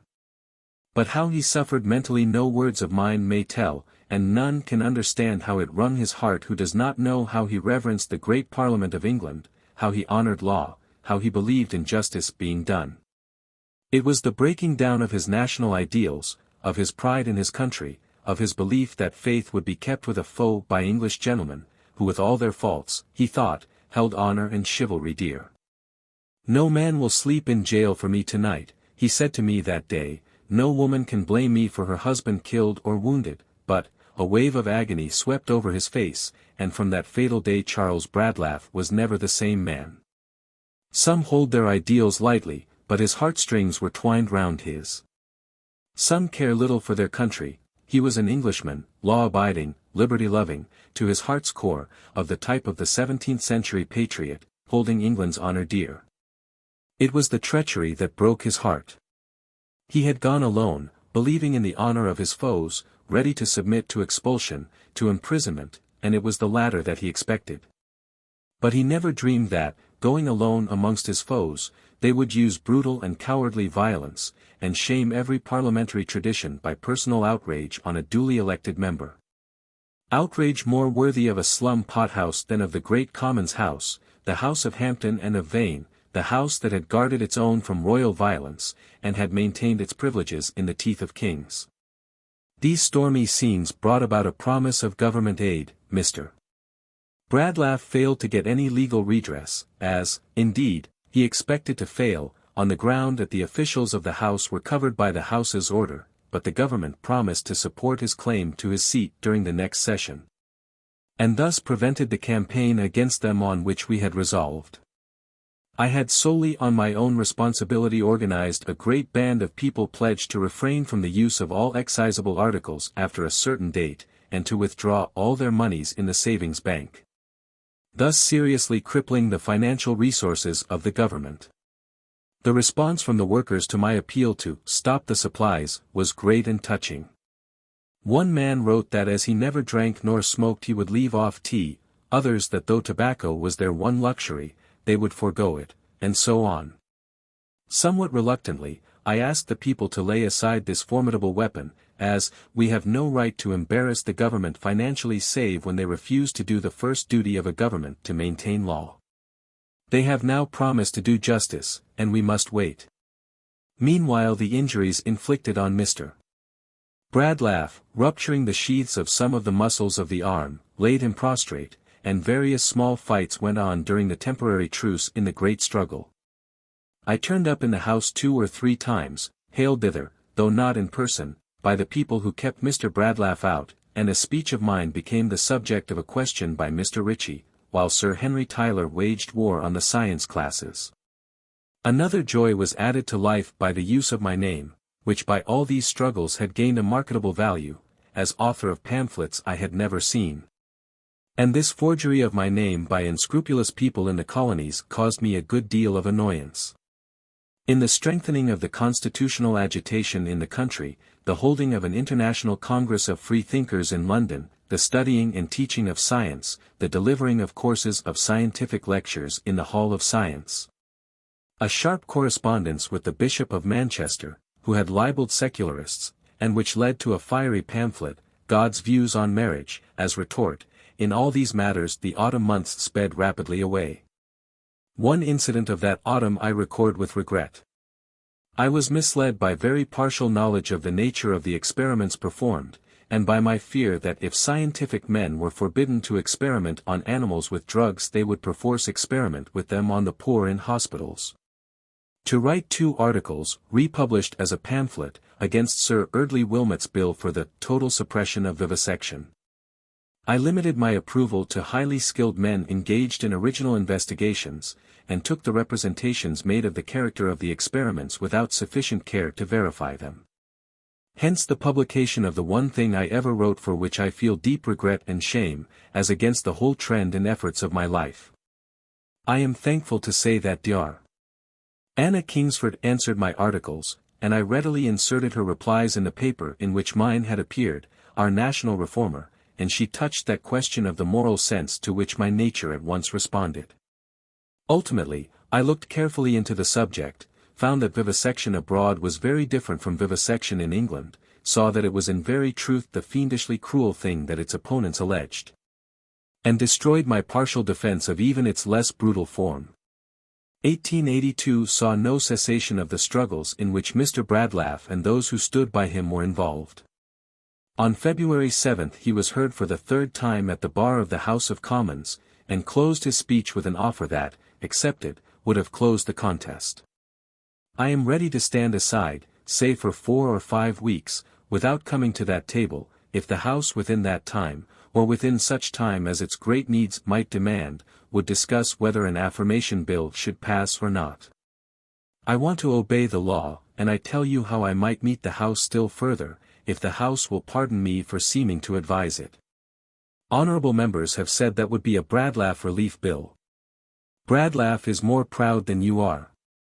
Let the bill pass without applying to elections that have taken place previously, and I will undertake not to claim my seat, and when the bill has passed I will apply for the Chiltern Hundreds. I have no fear. If I am not fit for my constituents, they shall dismiss me, but you never shall. The grave alone shall make me yield. But the House would do nothing. He had asked for 100,000 signatures in favor of his constitutional right, and on February 8, 9th, and 10th 1008 petitions, bearing 241,970 signatures, were presented. The House treated them with contemptuous indifference. The House refused to declare his seat vacant, and also refused to allow him to fill it, thus half disfranchising Northampton, while closing every avenue to legal redress. Mr. Labouchere, who did all a loyal colleague could do to assist his brother member, brought in an affirmation bill. It was blocked. Mr. Gladstone, appealed to support the law declared by his own Attorney General, refused to do anything. An impasse was created, and all the enemies of freedom rejoiced. Out of this position of what the Globe called quiet omnipotence, the House was shaken by an audacious defiance, for on February 21 the member it was trying to hold at arm's length took the oath in its startled face, went to his seat, and waited events. The House then expelled him, and, indeed, it could scarcely do anything else after such defiance, and Mr. Labouchere moved for a new writ, declaring that Northampton was ready. Its candidate was Charles Bradlaugh, expelled this House. Northampton, ever steadfast, returned him for the third time, the vote in his favour showing an increase of 359 over the second by-election, and the triumph was received in all the great towns of England with wild enthusiasm. By the small majority of 15 in a House of 599 members, and this due to the vacillation of the government, he was again refused the right to take his seat. But now the whole Liberal press took up his quarrel. The oath question became a test question for every candidate for Parliament, and the government was warned that it was alienating its best friends. The Pall Mall Gazette voiced the general feeling. What is the evidence that an oaths bill would injure the government in the country? Of one thing we may be sure, that if they shirk the bill they will do no good to themselves at the elections. Nobody doubts that it will be made a test question, and any Liberal who declines to vote for such a bill will certainly lose the support of the Northampton sort of radicalism in every constituency. The Liberal press throughout the country is absolutely unanimous. The political nonconformists are for it. The local clubs are for it. All that is wanted is that the government should pick up a little more moral courage, and recognize that even in practice honesty is the best policy. The government did not think so, and they paid the penalty, for one of the causes that led to their defeat at the polls was the disgust felt at their vacillation and cowardice in regard to the rights of constituencies. Not untruly did I write, in May, 1882, that Charles Bradlaugh was a man, who by the infliction of a great wrong had become the incarnation of a great principle. For the agitation in the country grew and grew, until, returned again to Parliament at the general election, he took the oath and his seat, brought in and carried an oaths bill, not only giving members of Parliament the right to affirm, but making freethinkers competent as jurymen, and relieving witnesses from the insult hitherto put upon those who objected to swearing. He thus ended an unprecedented struggle by a complete victory, weaving his name forever into the constitutional history of his country. In the House of Lords, Lord Redesdale brought in a bill disqualifying atheists from sitting in Parliament, but in face of the feeling aroused in the country, the Lords, with many pathetic expressions of regret, declined to pass it.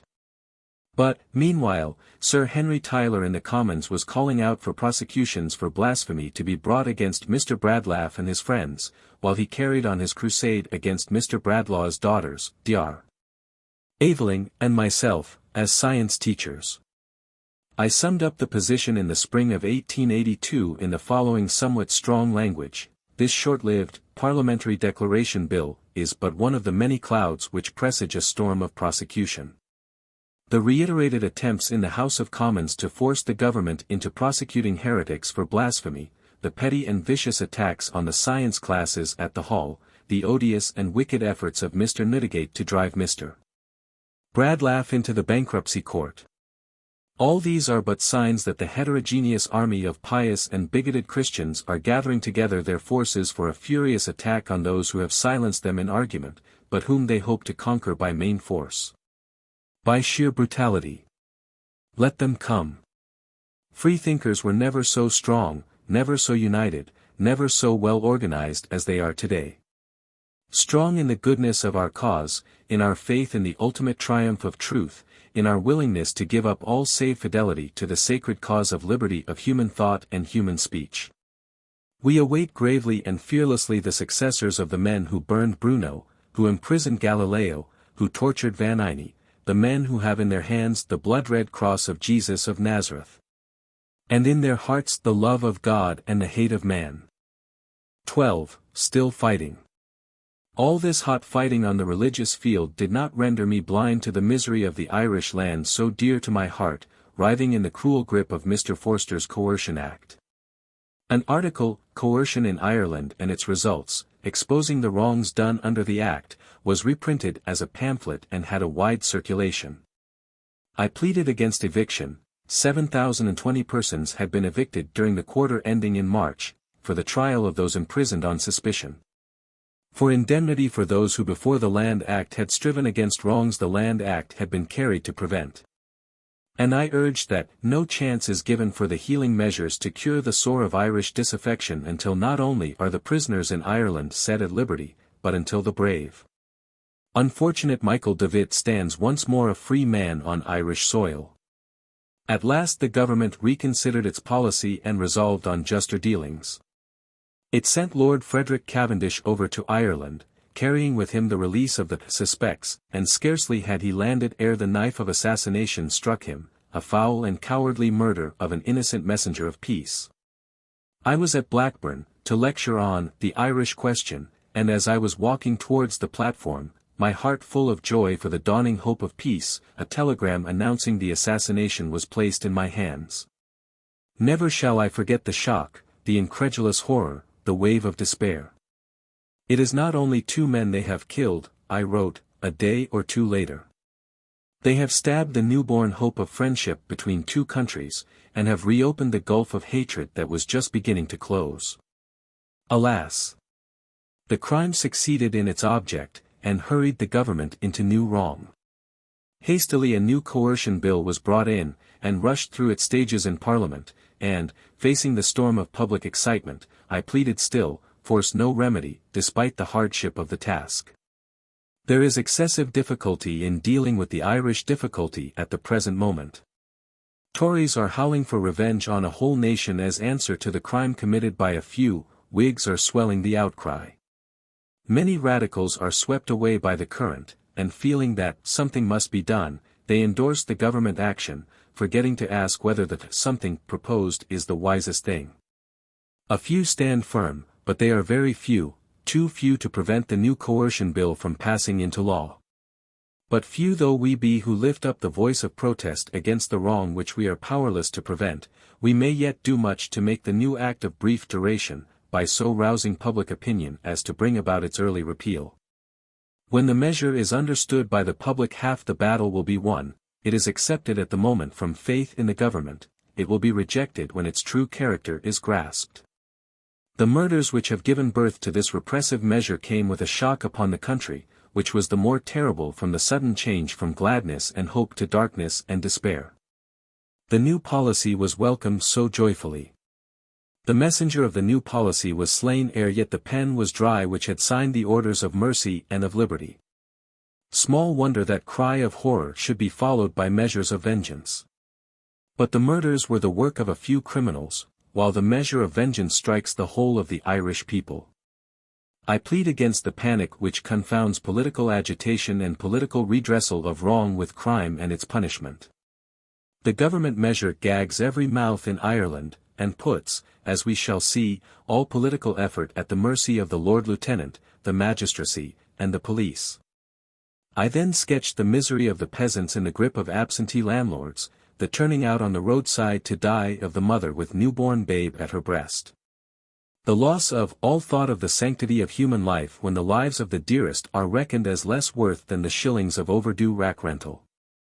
I analyzed the new act. When this act passes, trial by jury, right of public meeting, liberty of press, sanctity of house, will one and all be held at the will of the Lord Lieutenant, the irresponsible autocrat of Ireland.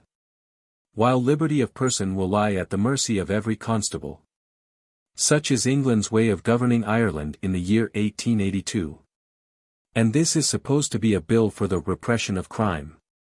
Bluntly, I put the bald truth, the plain fact is that the murderers have succeeded. They saw in the new policy the reconciliation of England and Ireland, they knew that friendship would follow justice, and that the two countries, for the first time in history, would clasp hands. To prevent this they dug a new gulf, which they hoped the English nation would not span, they sent a river of blood across the road of friendship, and they flung two corpses to bar the newly opened gate of reconciliation and peace. They have succeeded. Into this whirl of political and social strife came the first whisper to me of the Theosophical Society, in the shape of a statement of its principles, which conveyed, I remarked, no very definite idea of the requirements for membership. Beyond a dreamy, emotional, scholarly interest in the religio-philosophic fancies of the past. Also a report of an address by Colonel Olcott, which led me to suppose that the society held to some strange theory of apparitions, of the dead, and to some existence outside the physical and apart from it. These came to me from some Hindu freethinkers, who asked my opinion as to secularists joining the Theosophical Society, and theosophists being admitted to the National Secular Society. I replied, judging from these reports, that, while secularists would have no right to refuse to enroll theosophists, if they desired it, among their members. There is a radical difference between the mysticism of theosophy and the scientific materialism of secularism. The exclusive devotion to this world implied in the profession of secularism leaves no room for otherworldism, and consistent members of our body cannot join a society which professes belief therein. 27. H.P. Blavatsky penned a brief article in the Theosophist for August, 1882, in which she commented on my paragraph, remarking, in her generous way, that it must have been written while laboring under entirely misconceived notions about the real nature of our society. For one so highly intellectual and keen as that renowned writer to dogmatize and issue autocratic ukases. After she has herself suffered so cruelly and undeservedly at the hands of blind bigotry and social prejudice in her lifelong struggle for freedom of thought seems, to say the least, absurdly inconsistent. After quoting my paragraph she went on, until proofs to the contrary, we prefer to believe that the above lines were dictated to Mrs. Besant by some crafty misrepresentations from Madras, inspired by a mean personal revenge rather than a desire to remain consistent with the principles of the scientific materialism of secularism. We beg to assure the radical editors of the National Reformer that they were both very strangely misled by false reports about the radical editors of the Theosophist. The term supernaturalists can no more apply to the latter than to Mrs. A. Besant and Mr. C. Bradlaugh. H.P. Blavatsky, when she commented, as she occasionally did, on the struggles going on in England, took of them a singularly large-hearted and generous view. She referred with much admiration to Mr. Bradlaugh's work and to his parliamentary struggle, and spoke warmly of the services he had rendered to liberty. Again, in pointing out that spiritualistic trance orations by no means transcended speeches that made no such claim, I find her first mention of myself, another lady orator, of deservedly great fame, both for eloquence and learning, the good Mrs. Annie Besant, without believing in controlling spirits, or for that matter in her own spirit, yet speaks and writes such sensible and wise things, that we might almost say that one of her speeches or chapters contains more matter to benefit humanity than would equip a modern trance speaker for an entire oratorical career. 28. I have sometimes wondered of late years whether, had I met her then or seen any of her writings, I should have become her pupil. I fear not. I was still too much dazzled by the triumphs of Western science, too self-assertive, too fond of combat, too much at the mercy of my own emotions, too sensitive to praise and blame. I needed to sound yet more deeply the depths of human misery, to hear yet more loudly the moaning of the great orphan, humanity, to feel yet more keenly the lack of wider knowledge and of clearer light if I were to give effective help to man. Ere I could bow my pride to crave admittance as pupil to the school of occultism, ere I could put aside my prejudices and study the science of the soul. The long-continued attempts of Sir Henry Tyler and his friends to stimulate persecutions for blasphemy at length took practical shape, and in July, 1882, Mr. Foote, the editor, Mr. Ramsay, the publisher, and Mr. Whittle, the printer of the Freethinker, were summoned for blasphemy by Sir Henry Tyler himself. An attempt was made to involve Mr. Bradlaugh in the proceedings, and the solicitors promised to drop the case against the editor and printer if Mr. Bradlaugh would himself sell them some copies of the paper. But however ready Mr. Bradlaugh had always shown himself to shield his subordinates by taking his sins on his own shoulders, he saw no reason why he should assume responsibility for a paper over which he had no control, and which was, he thought, by its caricatures, lowering the tone of freethought advocacy and giving an unnecessary handle to its foes. He therefore answered that he would sell the solicitors any works published by himself or with his authority, and sent them a catalogue of the whole of such works. The object of this effort of Sir Henry Tyler's was obvious enough, and Mr. Bradlaugh commented, "The above letters make it pretty clear that Sir Henry W. Tyler, having failed in his endeavour to get the science classes stopped at the Hall of Science, having also failed in his attempt to induce Sir W. Vernon Harcourt to prosecute myself and Mrs. Besant as editors and publishers of this journal, desires to make me personally and criminally responsible for the contents of a journal I neither edit nor publish, over which I have not a shadow of control, and in which I have not the smallest interest. Why does Sir H. W. Tyler so ardently desire to prosecute me for blasphemy? Is it because 2 convictions will under the 9th and 10th will 3 cap. 32, render me forever incapable of sitting in Parliament? The Whitehall Review frankly put this forward as an object to be gained, and Mr. Bradlaugh was summoned to the Mansion House on a charge of publishing blasphemous libels in the Freethinker. Meanwhile Sir Henry Tyler put a notice on the order book to deprive the daughters of Mr. Charles Bradlaugh of the grant they had earned as science teachers, and got an order which proved to be invalid, but which was acted on, to inspect Mr. Bradlaugh's and my own private banking accounts, I being no party to the case. Looking back, I marvel at the incredible meannesses to which Sir Henry Tyler and others stooped in defence of religion, heaven save the mark. Let me add that his motion in the House of Commons was a complete failure, and it was emphasized by the publication at the same time of the successful work, both as teachers and as students, of the Daughters of Mr. Charles Bradlaugh, and of my being the only student in all England who had succeeded in taking honours in botany. I must pause a moment to chronicle, in September, 1882, the death of Dr. Pusey, whom I had sought in the whirl of my early religious struggles. I wrote an article on him in the National Reformer, and ended by laying a tribute on his grave, a strong man and a good man. Utterly out of harmony with the spirit of his own time, looking with sternly rebuking eyes on all the eager research, the joyous love of nature, the earnest inquiry into a world doomed to be burnt up at the coming of its judge. An ascetic, pure in life, stern in faith, harsh to unbelievers because sincere in his own cruel creed, generous and tender to all who accepted his doctrines and submitted to his church. He never stooped to slander those with whom he disagreed. His hatred of heresy led him not to blacken the character of heretics, nor to descend to the vulgar abuse used by pettier priests. And therefore I, who honor courage and sincerity wherever I find them, I, who do homage to steadfastness wherever I find it, I, atheist, lay my small tribute of respect on the bier of this noblest of the Anglo-Catholics, Edward Bovary Pusey. As a practical answer to the numberless attacks made on us, and as a result of the enormous increase of circulation given to our theological and political writings by these harassing persecutions, we moved our publishing business to 63 Fleet Street, at the end of September, 1882, a shop facing that at which Richard Carlile had carried on his publishing business for a great time, and so seemed still redolent with memories of his gallant struggles.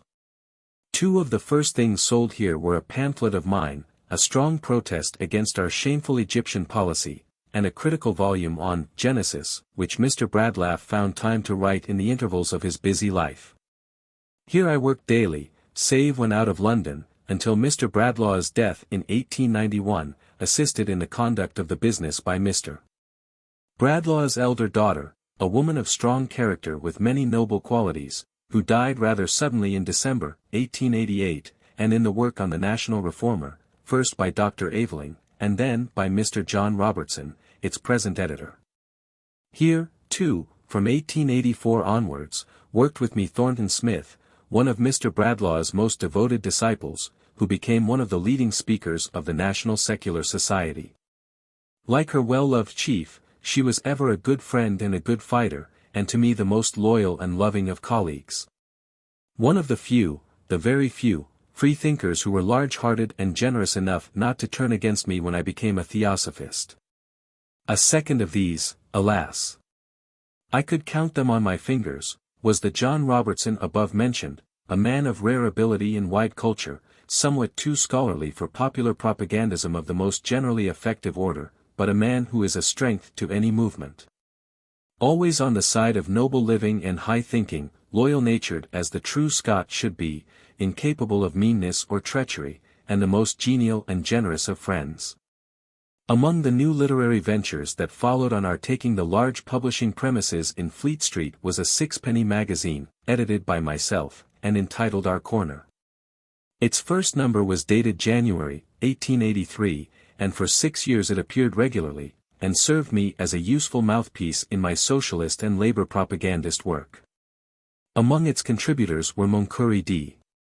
Conway, Professor Ludwig Buchner, Yves Guillot, Professor Ernst Haeckel, G. Bernard Shaw, Constance Naden, Dr. Aveling, J. H. Levy, J. L. Joines, Mrs. Edgren, John Robertson, and many another, Charles Bradlaugh and I writing regularly each month. 1883 broke stormily, fights on every hand, and a huge constitutional agitation going on in the country, which forced the government into bringing in an affirmation bill, resolutions from liberal associations all over the land.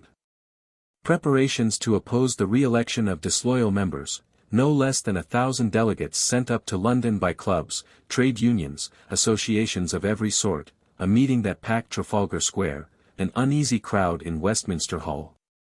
A request from Inspector Denning that Mr. Bradlaugh would go out to them, they feared for his safety inside, a word from him, the government have pledged themselves to bring in an affirmation bill at once, roar after roar of cheering. A veritable people's victory on that 15th of February, 1883. It was the answer of the country to the appeal for justice, the rebuke of the electors to the House that had defied them. Scarcely was this over when a second prosecution for blasphemy against Messrs. Foote, Ramsay, and Kemp began, and was hurried on in the Central Criminal Court, before Mr. Justice North, a bigot of the sternest type. The trial ended in a disagreement of the jury, Mr. Foote defending himself in a splendid speech. The judge acted very harshly throughout, interrupted Mr. Foote continuously, and even refused bail to the defendants during the interval between the first and second trial. They were, therefore, confined in Newgate from Thursday to Monday, and we were only allowed to see them through iron bars and lattice, as they exercised in the prison yard between 8:30 and 9:30 a.m. Brought up to trial again on Monday, they were convicted, and Mr. Foote was sentenced to a year's imprisonment, Mr. Ramsay to 9 months, and Mr. Kemp to 3 months. Mr. Foote especially behaved with great dignity and courage in a most difficult position, and heard his cruel sentence without wincing, and with the calm words, "My lord, I thank you, it is worthy your creed." A few of us at once stepped in, to preserve to Mr. Ramsay his shop, and to Mr. Foote his literary property. Dr. Aveling undertook the editing of the Freethinker and of Mr. Foote's magazine Progress. The immediate necessities of their families were seen to, Mr. and Mrs. Forder took charge of the shop, and within a few days all was in working order. Disapproving as many of us did of the policy of the paper, there was no time to think of that when a blasphemy prosecution had proved successful, and we all closed up in the support of men imprisoned for conscience' sake. I commenced a series of articles on the Christian Creed, what it is blasphemy to deny, showing what Christians must believe under peril of prosecution. Everywhere a tremendous impulse was given to the freethought movement, as men awakened to the knowledge that blasphemy laws were not obsolete. From over the sea came a word of sympathy from the pen of H.P. Blavatsky in the Theosophist. We prefer Mr. Foote's actual position to that of his severe judge. And were we in his guilty skin, we would feel more proud, even in the poor editor's present position, than we would under the wig of Mr. Justice North. In April, 1883, the long legal struggles of Mr. Bradlaugh against Mr. Newdigate and his common informer, that had lasted from July 2, 1880, till April 9, 1883, ended in his complete victory by the judgment of the House of Lords in his favor. Court after court decided against me, he wrote, and Whig and Tory journals alike mocked at me for my persistent resistance. Even some good friends thought that my fight was hopeless, and that the bigots held me fast in their toils. I have, however, at last shaken myself free of Mr. Newdigate and his common informer. The judgment of the House of Lords in my favor is final and conclusive, and the boasts of the Tories that I should be made bankrupt for the penalties, have now, for ever, come to naught. Yet but for the many poor folk who have stood by me with their help and sympathy, I should have long since been ruined. The days and weeks spent in the law courts, the harassing work connected with each stage of litigation, the watching daily when each hearing was imminent. The absolute hindrance of all provincial lecturing, it is hardly possible for anyone to judge the terrible mental and pecuniary strain of all this long drawn-out struggle. It killed him at last, 20 years before his time, sapping his splendid vitality, undermining his iron constitution. The blasphemy trial of Mr. Bradlaugh, Mr. Foote, and Mr. Ramsay now came on, but this time in the Queen's Bench, before the Lord Chief Justice Coleridge. I had the honour of sitting between Mr. Bradlaugh and Mr. Foote, charged with the duty of having ready for the former all his references, and with a duplicate brief to mark off point after point as he dealt with it. Messrs. Foote and Ramsay were brought up in custody, but were brave and bright with courage unbroken. Mr. Bradlaugh applied to have his case taken separately, as he denied responsibility for the paper, and the judge granted the application. It was clearly proved that he and I, the Freethought Publishing Company, had never had anything to do with the production of the paper, that until November, 1881, we published it, and then refused to publish it any longer. That the reason for the refusal was the addition of comic Bible illustrations as a feature of the paper. I was called as witness and began with a difficulty. Claiming to affirm, I was asked by the judge if the oath would not be binding on my conscience. I answered that any promise was binding on me whatever the form. And after some little argument the judge found a way out of the insulting form by asking whether the invocation of the deity added anything to it of a binding nature, added any sanction. None, my lord, was the prompt reply, and I was allowed to affirm. Sir Hardinge Gifford subjected me to a very stringent cross-examination, doing his best to entangle me, but the perfect frankness of my answers broke all his weapons of finesse and innuendo. Some of the incidents of the trial were curious. Sir Hardinge Gifford's opening speech was very able and very unscrupulous. All facts in Mr. Bradlaugh's favour were distorted or hidden, anything that could be used against him was tricked out in most seductive fashion. Among the many monstrous perversions of the truth made by this most pious counsel, was the statement that changes of publisher and of registration of the Freethinker were made in consequence of a question as to prosecuting it put in the House of Commons.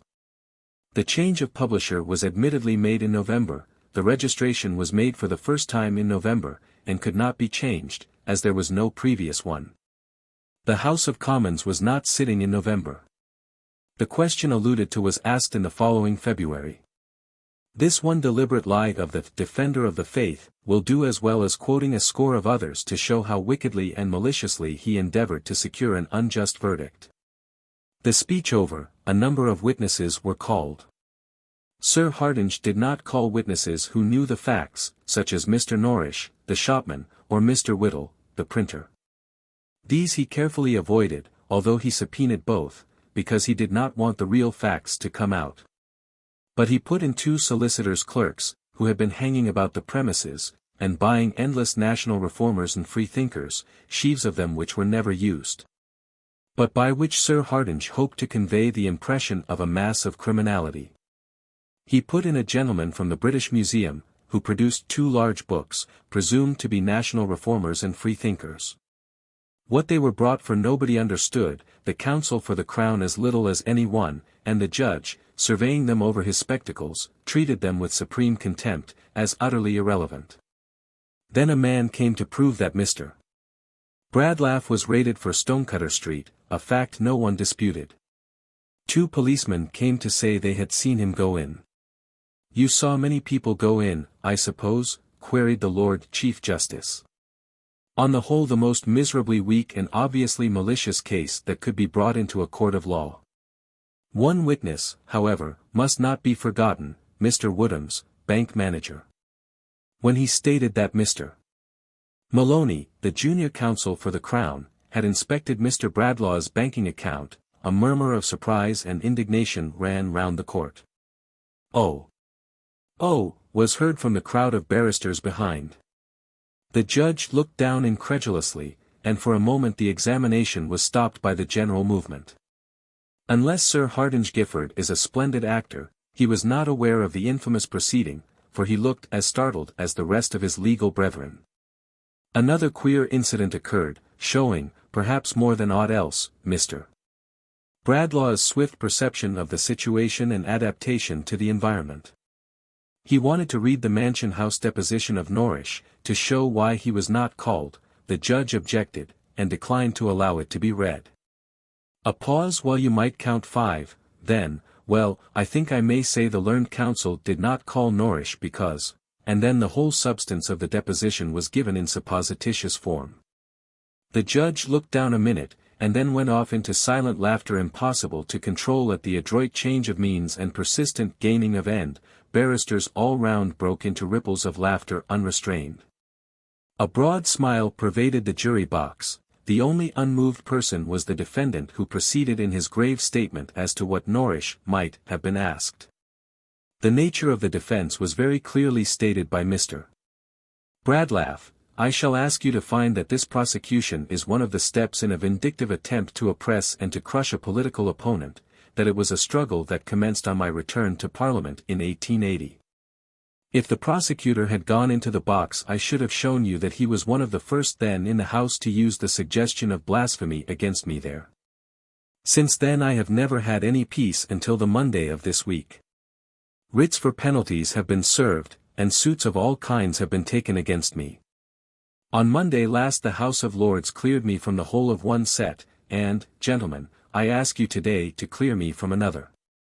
3 times I have been re-elected by my constituents, and what Sir Henry Tyler asks you to do is to send me to them branded with the dishonour of a conviction, branded not with the conviction for publishing heresy, but branded with the conviction, dishonourable to me, of having lied in this matter.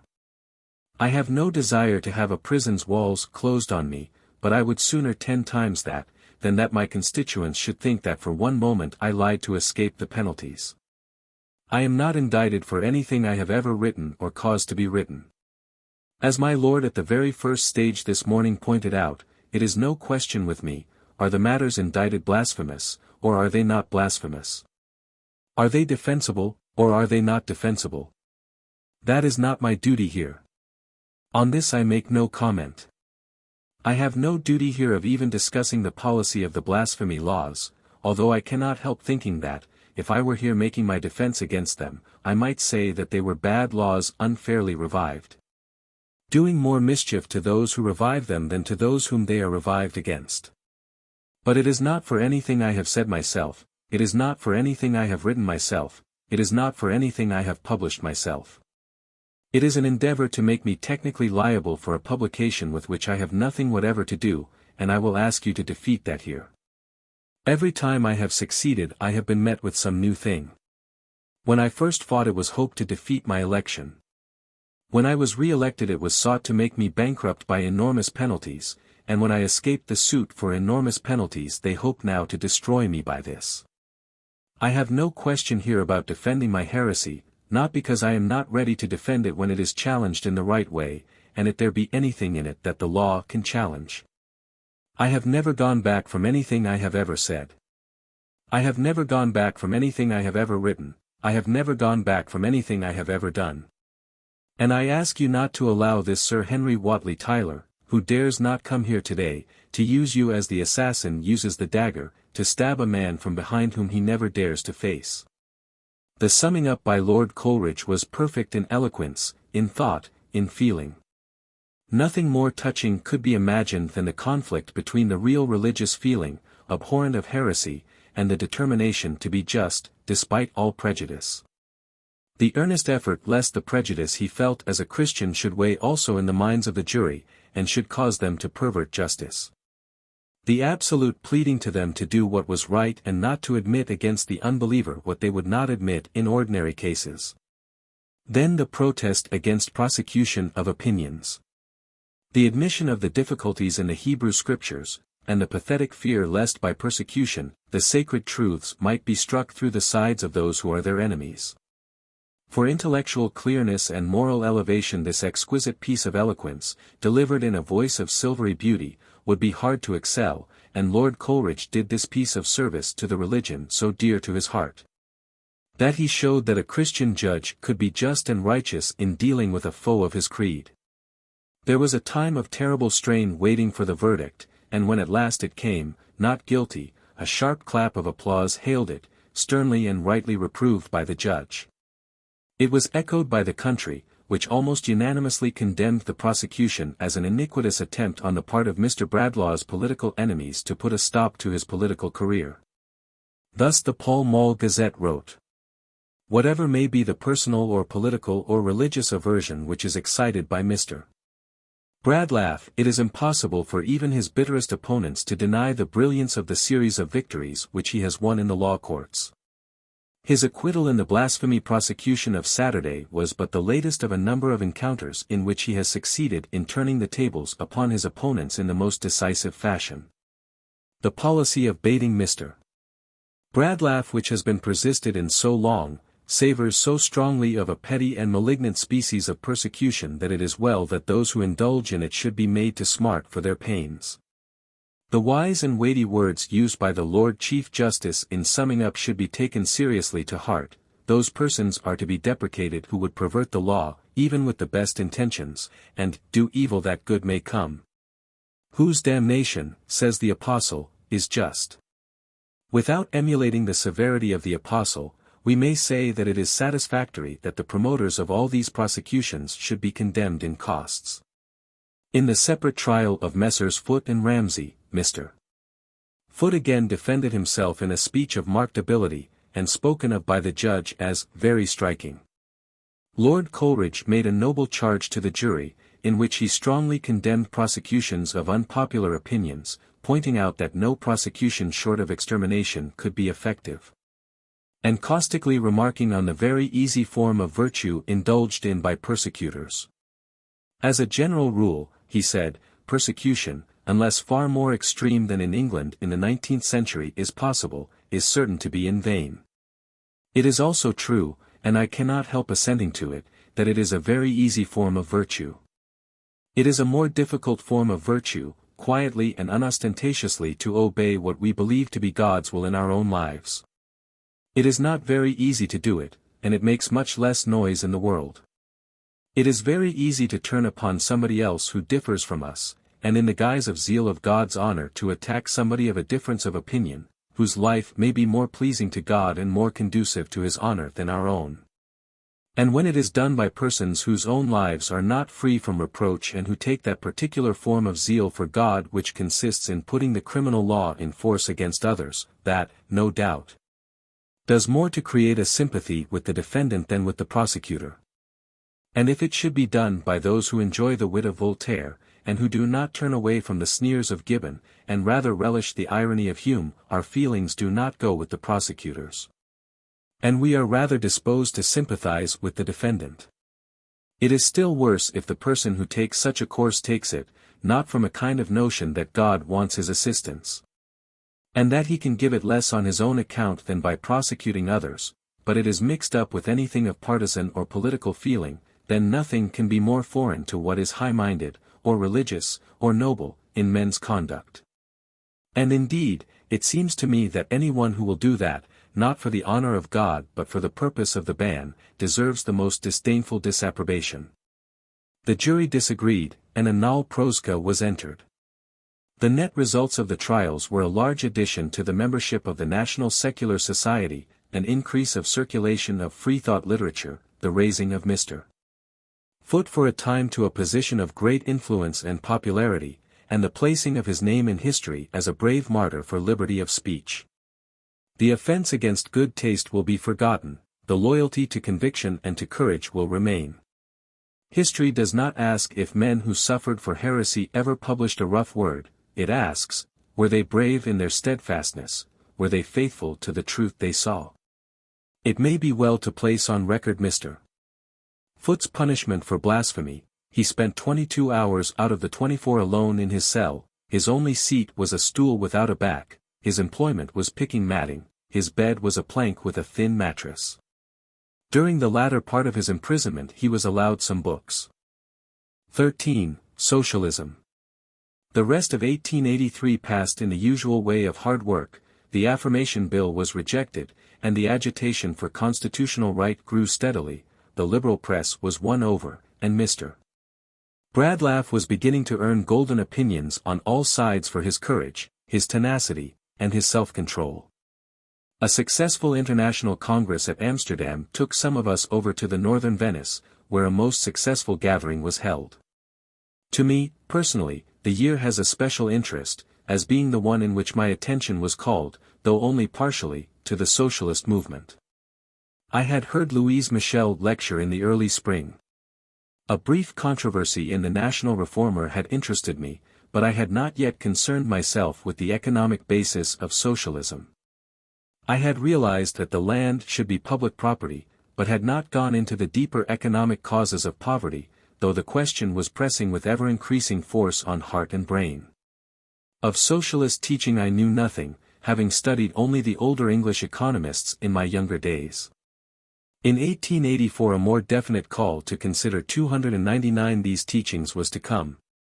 And I may perhaps open the record of 1884 with the words of greeting spoken by me to our readers in the first number of the Reformer for that year: what tests 1884 may have for our courage, what strains on our endurance, what trials of our loyalty. None can tell.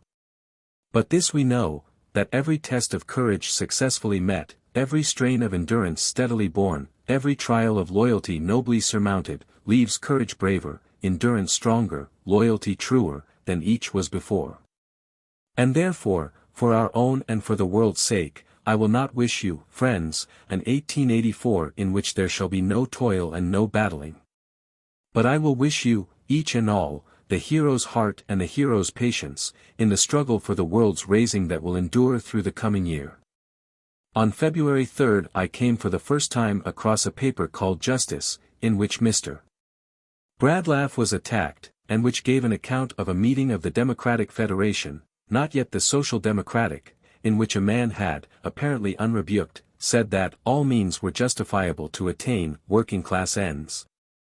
I protested strongly against the advocacy of criminal means, declaring that those who urged the use of such means were the worst foes of social progress.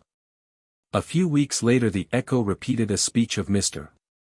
Hindman's in which a bloodier revolution than that of France was prophesied, and the extinction of book learning seemed coupled with the success of socialism, and this again I commented on. But I had the pleasure, a week later, of reprinting from Justice a sensible paragraph, condemning the advocacy of violence so long as free agitation was allowed. The spring was marked by two events on which I have not time or space to dwell: the resignation by Mr. Bradlaugh of his seat, on the reiteration of the resolution of exclusion, and his triumphant return for the fourth time by an increased majority, a vote of 4,032, a higher poll than that of the general election, and the release of Mr. Foote, on February 25, from Holloway, whence he was escorted by a procession a quarter of a mile in length. On the 12th of March he and his fellow prisoners received a magnificent reception and were presented with valuable testimonials at the Hall of Science. Taking up again the thread of socialism, the great debate in St. James's Hall, London, between Mr. Bradlaugh and Mr. Hindman on April 17, roused me to a serious study of the questions raised. Socialism has in England no more devoted, no more self-sacrificing advocate than Henry Hindman. A man of wide and deep reading, wielding most ably a singularly fascinating pen, with talents that would have made him wealthy in any career he adopted, he has sacrificed himself without a murmur to the people's cause. He has borne obloquy from without, suspicion and unkindness from those he served, and surrounded by temptations to betray the people, he has never swerved from his integrity. He has said rash things, has been stirred to passionate outbursts and reckless phrases, but love to the people and sympathy with suffering lay at the root of his wildest words, and they count but little as against his faithful service.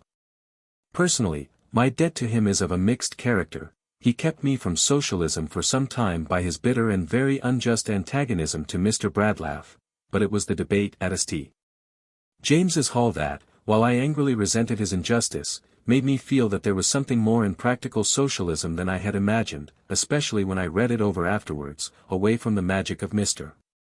Bradlaugh's commanding eloquence and personal magnetism. It was a sore pity that English socialists, from the outset of their movement, treated Mr.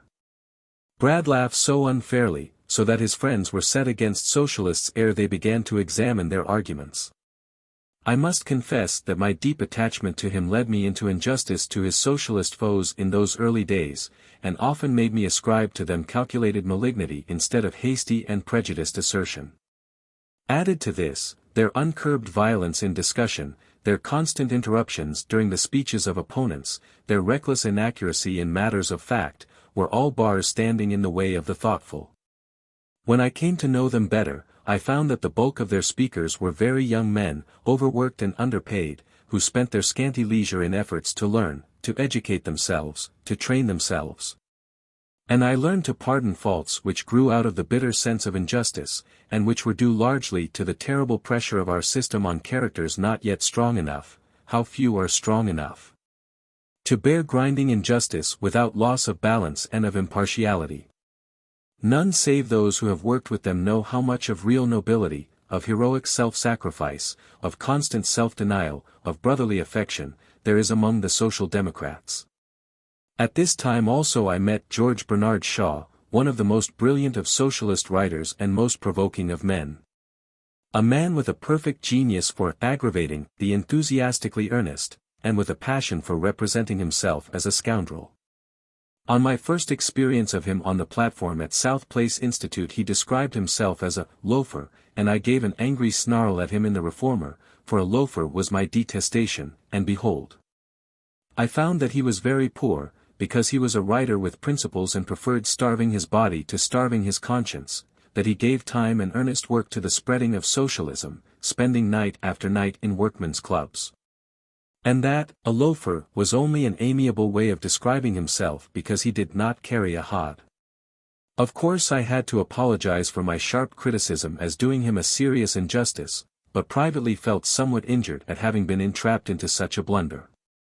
Meanwhile I was more and more turning aside from politics and devoting myself to the social condition of the people. I find myself, in June, protesting against Sir John Lubbock's bill which fixed a 12-hour day as the limit of a young person's toil. A day of 12 hours is brutal, I wrote. If the law fixes 12 hours as a fair day, that law will largely govern custom. I declare that a legal day should be 8 hours on 5 days in the week and not more than 5 hours on the 6th. If the labor is of an exhausting character, these hours are too long. On every side now the socialist controversy grew, and I listened, read, and thought much, but said little. The inclusion of John Robertson in the staff of the Reformer brought a highly intellectual socialist into closer touch with us, and slowly I found that the case for socialism was intellectually complete and ethically beautiful. The trend of my thought was shown by urging the feeding of board school children, breaking down under the combination of education and starvation, and I asked, why should people be pauperized by a rate-supported meal, and not pauperized by state-supported police, drainage, road mending, street lighting, and socialism in its splendid ideal appealed to my heart, while the economic soundness of its basis convinced my head.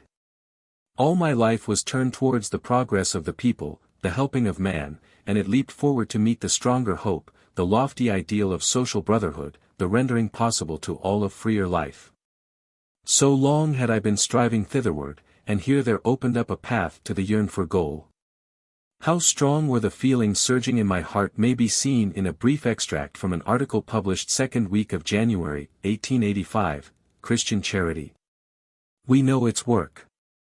It gives 100 weight of coal and 5 pounds of beef once a year to a family whose head could earn 100 such doles if Christian justice allowed him fair wage for the work he performs. It plunders the workers of the wealth they make, and then flings back at them 1,000th part of their own product as charity. It builds hospitals for the poor whom it has poisoned in filthy courts and alleys, and workhouses for the worn-out creatures from whom it has wrung every energy, every hope, every joy. Miss Cobby summons us to admire Christian civilization, and we see idlers flaunting in the robes woven by the toilers, a glittering tinselled superstructure founded on the tears, the strugglings, the grey, hopeless misery of the poor. This first month of January, 1885, brought on me the first attack from my socialistic tendencies, from the pen of Mr. W.P. Ball, who wrote to the Reformer complaining of my paragraph, quoted above, in which I had advocated rate-supported meals for board school children. A brief controversy thus arose, in which I supported my opinion, waiving the question as to my being, at heart, a socialist. In truth, I dreaded to make the plunge of publicly allying myself with the advocates of socialism, because of the attitude of bitter hostility they had adopted towards Mr. Bradlaugh. On his strong, tenacious nature, nurtured on self-reliant individualism, the arguments of the younger generation made no impression. He could not change his methods because a new tendency was rising to the surface, and he did not see how different was the socialism of our day to the socialist dreams of the past, noble ideals of a future not immediately realizable in truth, but to be worked towards and rendered possible in the days to come. Could I take public action which might bring me into collision with the dearest of my friends, which might strain the strong and tender ties so long existing between us? My affection, my gratitude, all warred against the idea of working with those who wronged him so bitterly. But the cry of starving children was ever in my ears. The sobs of women poisoned in lead works, exhausted in nail works, driven to prostitution by starvation, made old and haggard by ceaseless work. I saw their misery was the result of an evil system, was inseparable from private ownership of the instruments of wealth production.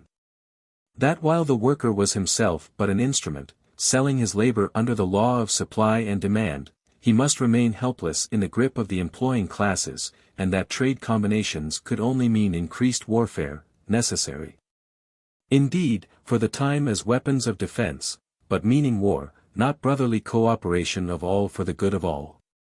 A conflict which was stripped of all covering, a conflict between a personal tie and a call of duty could not last long, and with a heavy heart I made up my mind to profess socialism openly and work for it with all my energy.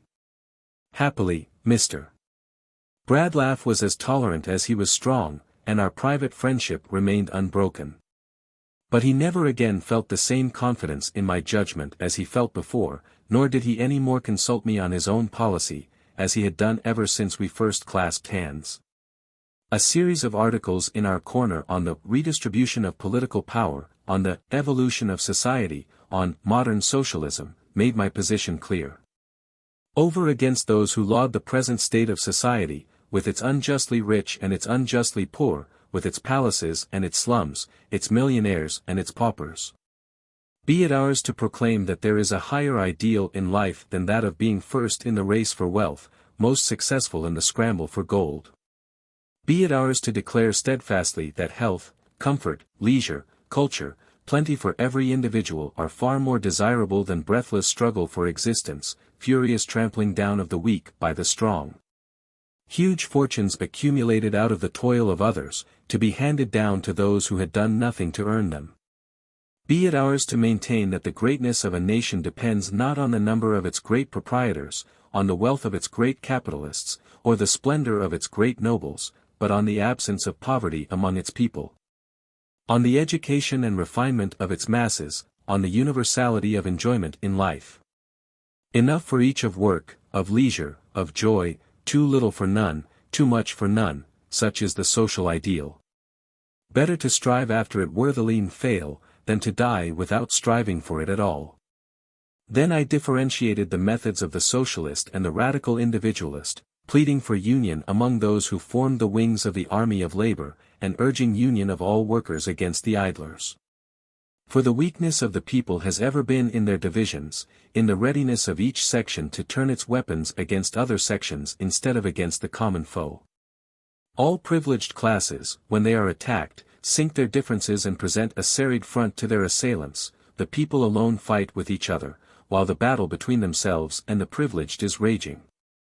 I strove, as so many others were striving, to sound in the ears of the thoughtless and the careless the cry of the sufferings of the poor, endeavoring to make articulate their misery. Thus in a description of Edinburgh slums came the following: I saw in a house which was made by boarding up part of a passage, which had no window, and in which it was necessary to burn an oil lamp all day, thus adding to the burden of the rent. A family of 3, man, wife, and child, whose lot was hardly of their own making. The man was tall and bronzed, but he was dying of heart disease, he could not do hard work, and he was too clumsy for light work. So he sat there, after 2 days' fruitless search, patiently nursing his miserable, scrofulous baby in his dim and narrow den. The cases of individual hopeless suffering are heartbreaking. In one room lay a dying child, dying of low fever brought on by want of food. "It hae no faither," sobbed the mother, and for a moment I did not catch the meaning that the father had left to the mother all the burden of a child unallowed by law. In another lay the corpse of a mother, with the children round her, and hard-featured, gentle-hearted women came in to take back to their overcrowded beds, the mitherless bairns. In yet another a woman, shrunken and yellow, crouched over a glimmer of fire. "I am dying of cancer of the womb," she said, with that pathetic resignation to the inevitable so common among the poor. I sat chatting for a few minutes. "Come again, dearie," she said as I rose to go, "it's gey dull sitting here the day through."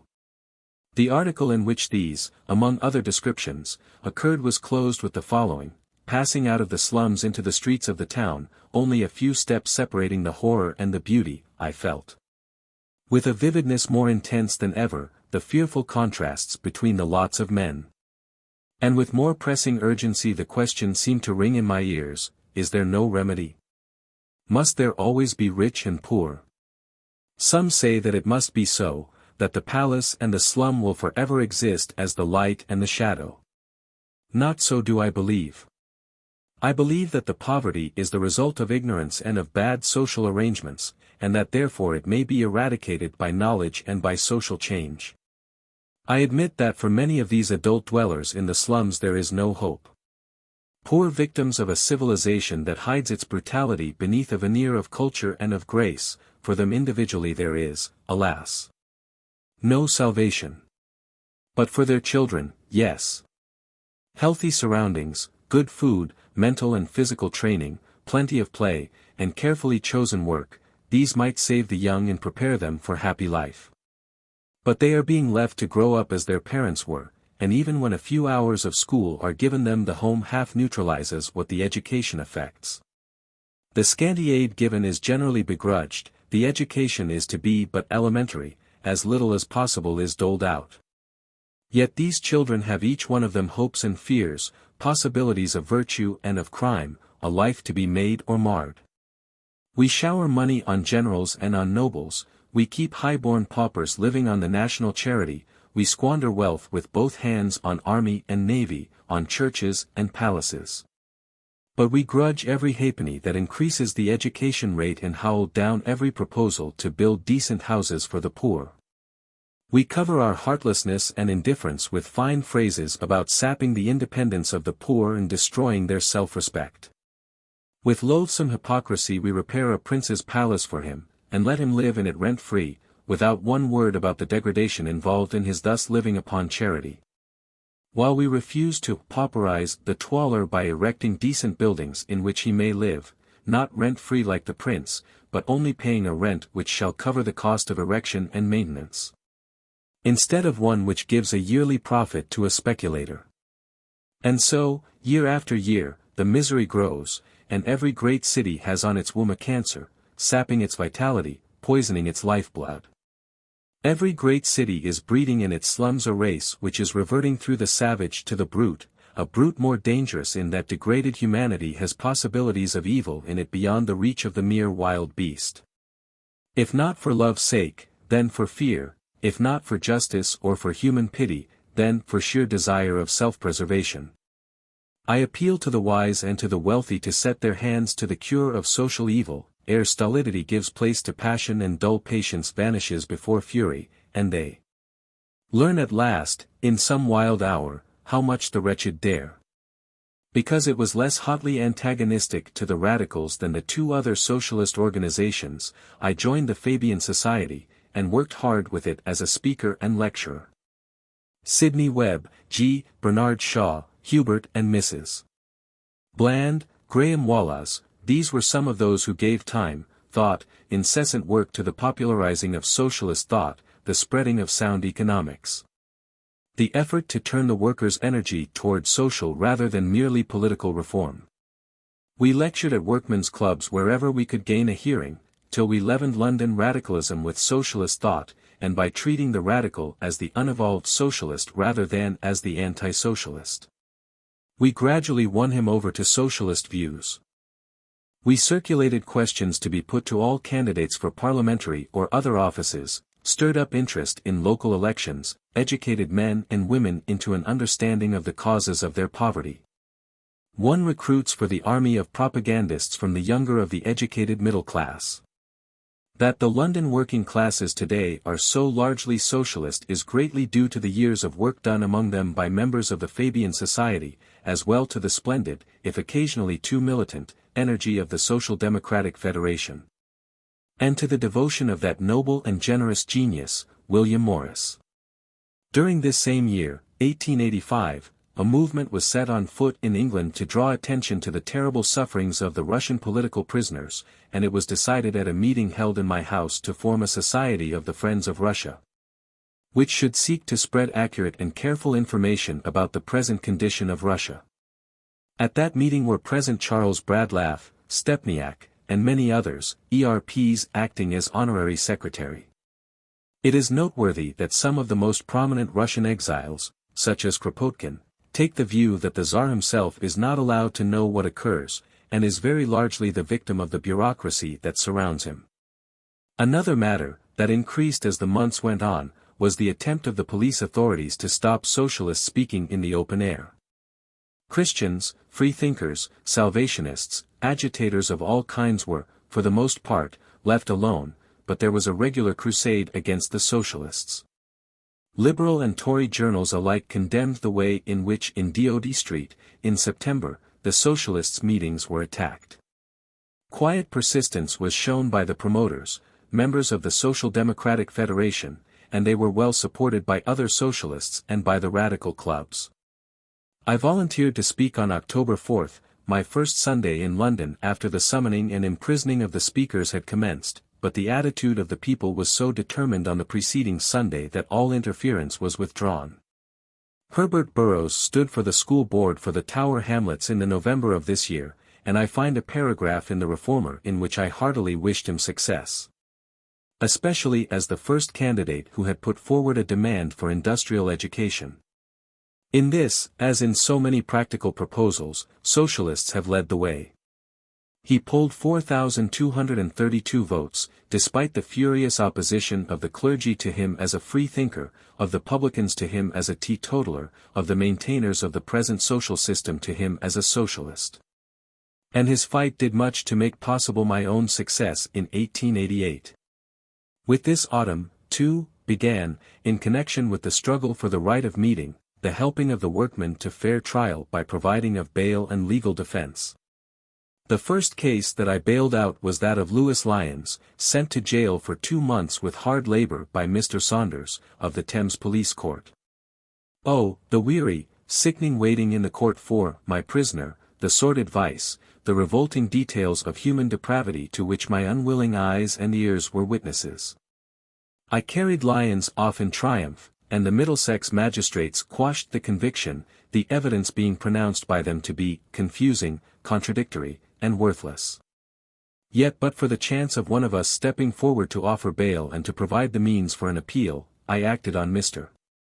Bradlaugh's suggestion and advice, for he acted as counselor to me all through the weary struggles that lasted till 1888, putting his great legal knowledge at my disposal, though he often disapproved my action, thinking me quixotic, but for this, Lewis Lyons would have had to suffer his heavy sentence. The general election took place this autumn, and Northampton returned Mr. Bradlaugh for the 5th time, thus putting an end to the long struggle, for he took the oath and his seat in the following January, and at once gave notice of an oaths bill, to give to all who claimed it, under all circumstances, the right to affirm. He was returned with the largest vote ever polled for him, 4,315, and he entered Parliament with all the prestige of his great struggle, and went to the front at once, one of the recognized forces in the House.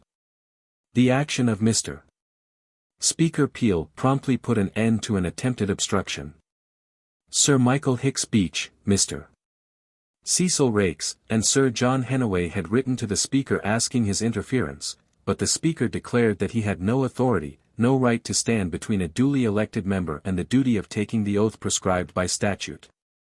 Thus ended the constitutional struggle of 6 years, that left the victor well nigh bankrupt in health and in purse, and sent him to a comparatively early grave. He lived long enough to justify his election, to prove his value to the House and to his country, but he did not live long enough to render to England all the services which his long training, his wide knowledge, his courage, and his honesty so eminently fitted him to yield. Our corner now served as a valuable aid in socialist propaganda, and its monthly Socialist Notes became a record of socialist progress in all lands. We were busy during the spring in organizing a conference for the discussion of the present commercial system, and the better utilization of national wealth for the benefit of the community. And this was successfully held at South Place Institute on June 9th, 10th, 11th, the 3 days being given respectively, to the utilization of land, the utilization of capital, and the democratic policy. On the 9th Mr. Bradlaugh spoke on the utilization of waste lands, arguing that in a thickly populated country no one had the right to keep cultivable land uncultivated, and that where land was so kept there should be compulsory expropriation, the state taking the land and letting it out to cultivating tenants.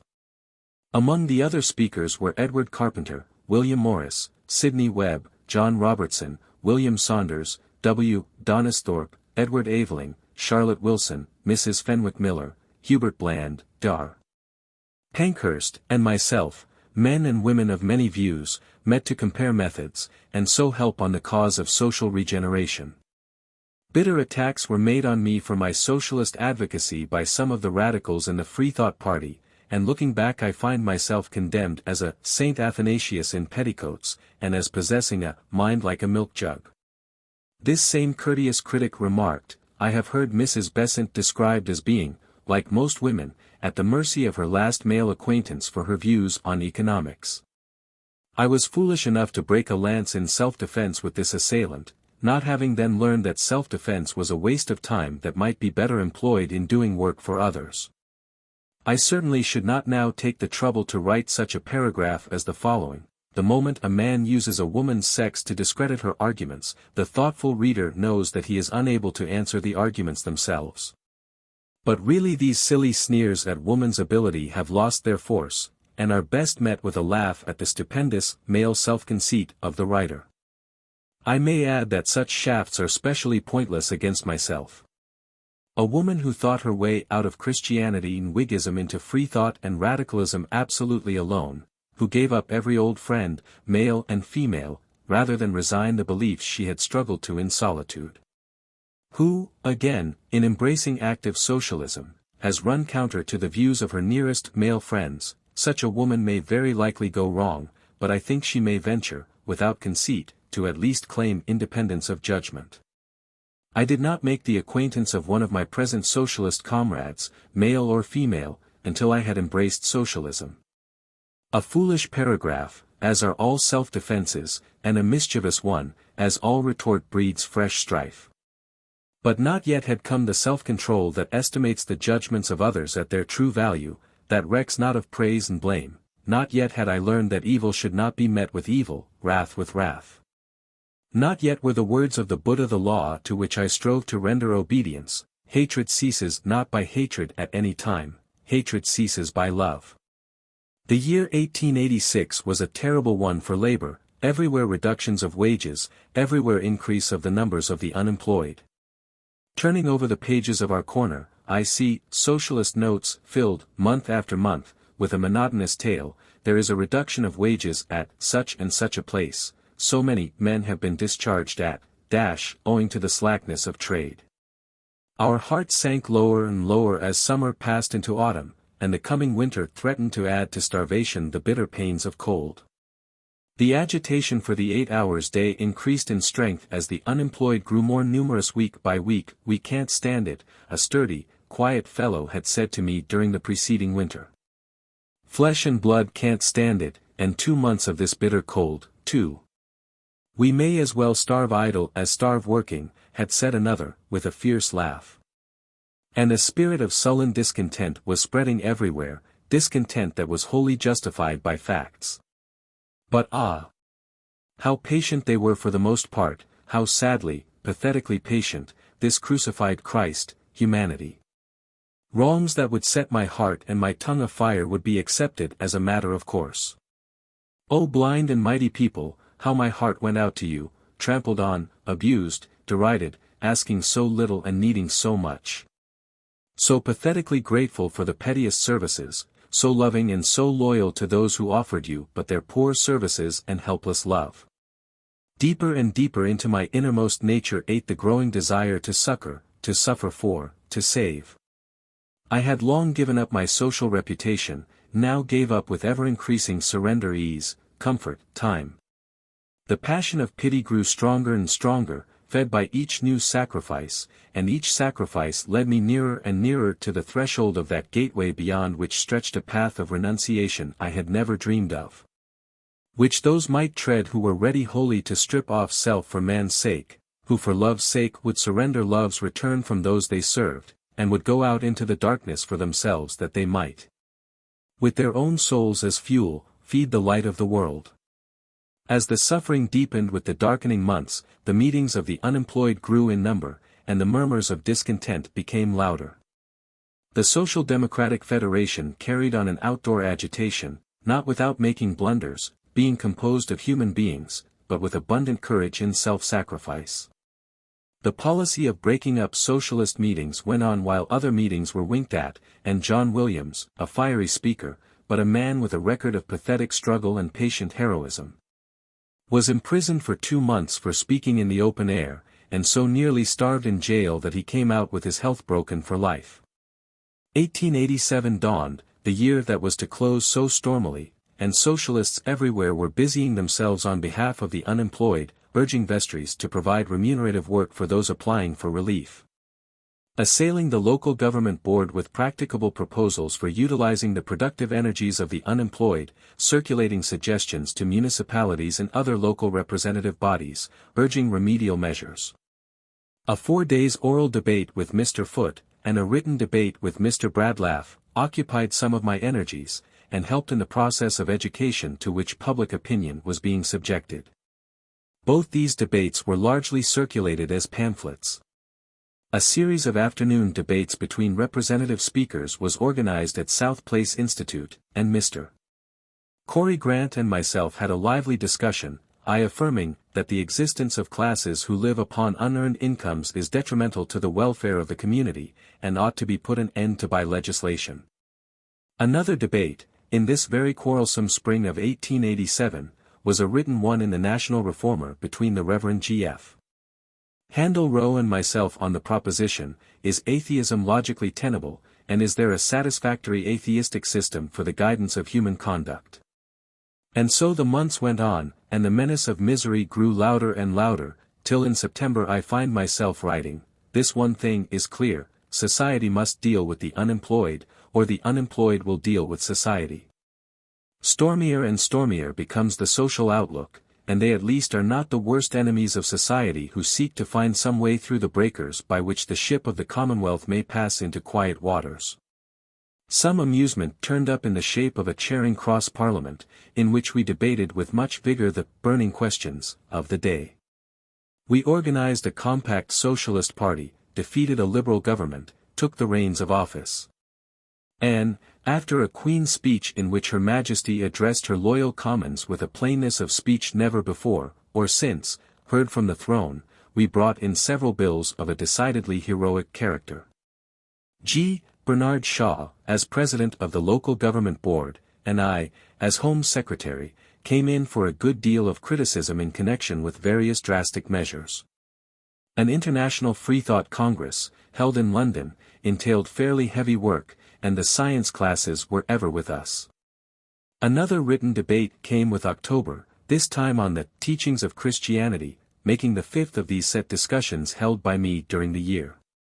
This same month brought a change, painful but just. I resigned my much prized position as co-editor of the National Reformer, and the number for October 23 bore Charles Bradlaugh's name alone. The change did not affect my work on the paper, but I became merely a subordinate, though remaining, of course, joint proprietor. The reason cannot be more accurately given than in the paragraph penned at the time, for a considerable time past, and lately in increasing number. Complaints have reached me from various quarters of the inconvenience and uncertainty that result from the divided editorial policy of this paper on the question of socialism. Some months ago I proposed to avoid this difficulty by resigning my share in the editorship, but my colleague, with characteristic liberality, asked me to let the proposal stand over and see if matters would not adjust themselves. But the difficulty, instead of disappearing, has only become more pressing, and we both feel that our readers have a right to demand that it be solved. When I became co-editor of this paper I was not a socialist. And, although I regard socialism as the necessary and logical outcome of the radicalism which for so many years the National Reformer has taught, still, as in avowing myself a socialist I have taken a distinct step. The partial separation of my policy in labor questions from that of my colleague has been of my own making, and not of his, and it is, therefore, for me to go away. Over by far the greater part of our sphere of action we are still substantially agreed, and are likely to remain so. But since, as socialism becomes more and more a question of practical politics, differences of theory tend to produce differences in conduct. And since a political paper must have a single editorial program in practical politics, it would obviously be most inconvenient for me to retain my position as co-editor. I therefore resume my former position as contributor only, thus clearing the National Reformer of all responsibility for the views I hold. To this Mr. Bradlaugh added the following. I need hardly add to this how very deeply I regret the necessity for Mrs. Besant's resignation of the joint editorship of this journal, and the real grief I feel in accepting this break in a position in which she has rendered such enormous service to the freethought and radical cause. As a most valued contributor I trust the National Reformer may never lose the efficient aid of her brain and pen. For 13 years this paper has been richer for good by the measure of her never-ceasing and most useful work. I agree with her that a journal must have a distinct editorial policy, and I think this distinctness the more necessary when, as in the present case, every contributor has the greatest freedom of expression. I recognize in the fullest degree the spirit of self-sacrifice in which the lines, to which I add these words, have been penned by Mrs. Besant. Charles Bradlaugh. It was a wrench, this breaking of a tie for which a heavy price had been paid 13 years before, but it was just. Anyone who makes a change with which pain is connected is bound, in honor and duty, to take that pain as much as possible on himself. He must not put his sacrifice on others, nor pay his own ransom with their coin. There must be honor kept in the life that reaches towards the ideal, for broken faith to that is the only real infidelity. And there was another reason for the change that I dared not name to him, for his quick loyalty would then have made him stubbornly determined against change. I saw the swift turning of public opinion, the gradual approach to him among liberals who had hitherto held aloof, and I knew that they looked upon me as a clog and a burden. And that were I less prominently with him his way would be the easier to tread. So I slipped more and more into the background, no longer went with him to his meetings. My use to him in public was over, for I had become hindrance instead of help. While he was outcast and hated, I had the pride of standing at his side. When all the fair-weather friends came buzzing round him, I served him best by self-effacement, and I never loved him better than when I stood aside. But I continued all the literary work unaltered, and no change of opinions touched his kindness to me, although when, a little later, I joined the Theosophical Society, he lost his trust in my reasoning powers and judgment. In this same month of October the unemployed began walking in procession through the streets, and harshness on the part of the police led to some rioting. Sir Charles Warren thought it his duty to dragoon London meetings after the fashion of continental prefects, with the inevitable result that an ill feeling grew up between the people and the police. At last we formed a Socialist Defence Association, in order to help poor workmen brought up and sentenced on police evidence only, without any chance being given them of proper legal defence, and I organised a band of well-to-do men and women, who promised to obey a telegraphic summons, night or day, and to bail out any prisoner arrested for exercising the ancient right of walking in procession and speaking. To take one instance, Mr. Burley, the well-known war correspondent, and Mr. Winks were arrested and run in with Mr. J. Knight, a workman, for seditious language. I went down to the police station to offer bail for the latter. Chief Constable Howard accepted bail for Messrs. Burley and Winks, but refused it for Mr. Knight. The next day, at the police court, the preposterous bail of £400 was demanded for Mr. Knight and supplied by my faithful band, and on the next hearing Mr. Poland, solicitor to the Treasury, withdrew the charge against him for lack of evidence. Then came the closing of Trafalgar Square, and the unexpected and high-handed order that cost some men their lives, many their liberty, and hundreds the most serious injuries. The Metropolitan Radical Federation had called a meeting for November 13 to protest against the imprisonment of Mr. O'Brien, and as Mr. Matthews, from his place in the House, had stated that there was no intention of interfering with bona fide political meetings, the Radical clubs did not expect police interference. On November 9 Sir Charles Warren had issued an order forbidding all meetings in the square, but the clubs trusted the promise of the Home Secretary. On Saturday evening only, November 12, when all arrangements were completed, did he issue a peremptory order, forbidding processions within a certain area. With this trap suddenly sprung upon them, the delegates from the clubs, the Fabian Society, the Social Democratic Federation, and the Socialist League, met on that same Saturday evening to see to any details that had been possibly left unsettled. It was finally decided to go to the square as arranged, and, if challenged by the police, to protest formally against the illegal interference, then to break up the processions and leave the members to find their own way to the square. It was also decided to go Sunday after Sunday to the square, until the right of public meetings was vindicated. The procession I was in started from Clerkenwell Green, and walked with its banner in front, and the chosen speakers, including myself, immediately behind the flag.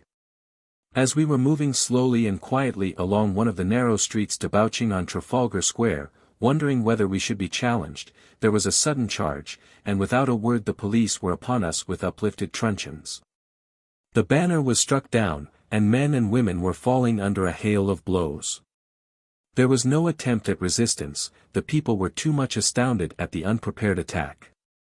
They scattered, leaving some of their number on the ground too much injured to move, and then made their way in twos and threes to the square. It was garrisoned by police, drawn up in serried rows, that could only have been broken by a deliberate charge. Our orders were to attempt no violence, and we attempted none. Mr. Cunninghame Graham and Mr. John Burns, arm in arm, tried to pass through the police, and were savagely cut about the head and arrested. Then ensued a scene to be remembered. The horse police charged in squadrons at a hand gallop, rolling men and women over like ninepins, while the foot police struck recklessly with their truncheons, cutting a road through the crowd that closed immediately behind them. I got on a wagonette and tried to persuade the driver to pull his trap across one of the roads, and to get others in line, so as to break the charges of the mounted police. But he was afraid, and drove away to the embankment, so I jumped out and went back to the square. At last a rattle of cavalry, and up came the Life Guards, cleverly handled but hurting none, trotting their horses gently and shouldering the crowd apart. And then the Scots Guards with bayonets fixed marched through and occupied the north of the square. Then the people retreated as we passed round the word, "Go home, go home." The soldiers were ready to fire, the people unarmed. It would have been but a massacre. Slowly the square emptied and all was still. All other processions were treated as ours had been, and the injuries inflicted were terrible.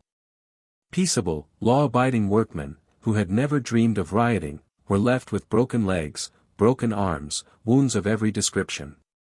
One man, Linnell, died almost immediately, others from the effect of their injuries. The next day a regular court-martial in Bow Street Police Court, witnesses kept out by the police, men dazed with their wounds, decent workmen of unblemished character who had never been charged in a police court before. Sentenced to imprisonment without chance of defense. But a gallant band rallied to their rescue.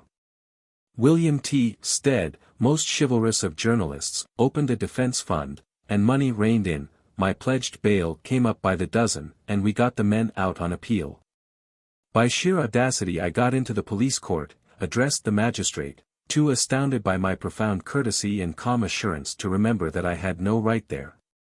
And then produced bail after bail of the most undeniable character and respectability, which no magistrate could refuse. Breathing time gained, a barrister, Mr. W. M. Thompson, worked day after day with hearty devotion, and took up the legal defense. Fines we paid, and here Mrs. Mark Saveling did eager service. A pretty regiment I led out of Millbank prison, after paying their fines, bruised, clothes torn, hatless, we must have looked a disreputable lot. We stopped and bought hats, to throw an air of respectability over our cortege, and we kept together until I saw the men into train and omnibus, lest, with the bitter feelings now roused, conflict should again arise. We formed the Law and Liberty League to defend all unjustly assailed by the police, and thus rescued many a man from prison, and we gave poor Linnell, killed in Trafalgar Square, a public funeral. Sir Charles Warren forbade the passing of the hearse through any of the main thoroughfares west of Waterloo Bridge, so the processions waited there for it. W. T. Stead, R.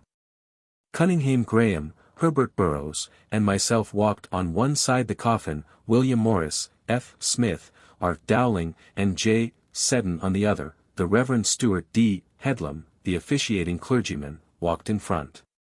50 stewards carrying long wands guarded the coffin. From Wellington Street to Bow Cemetery the road was one mass of human beings, who uncovered reverently as the slain man went by.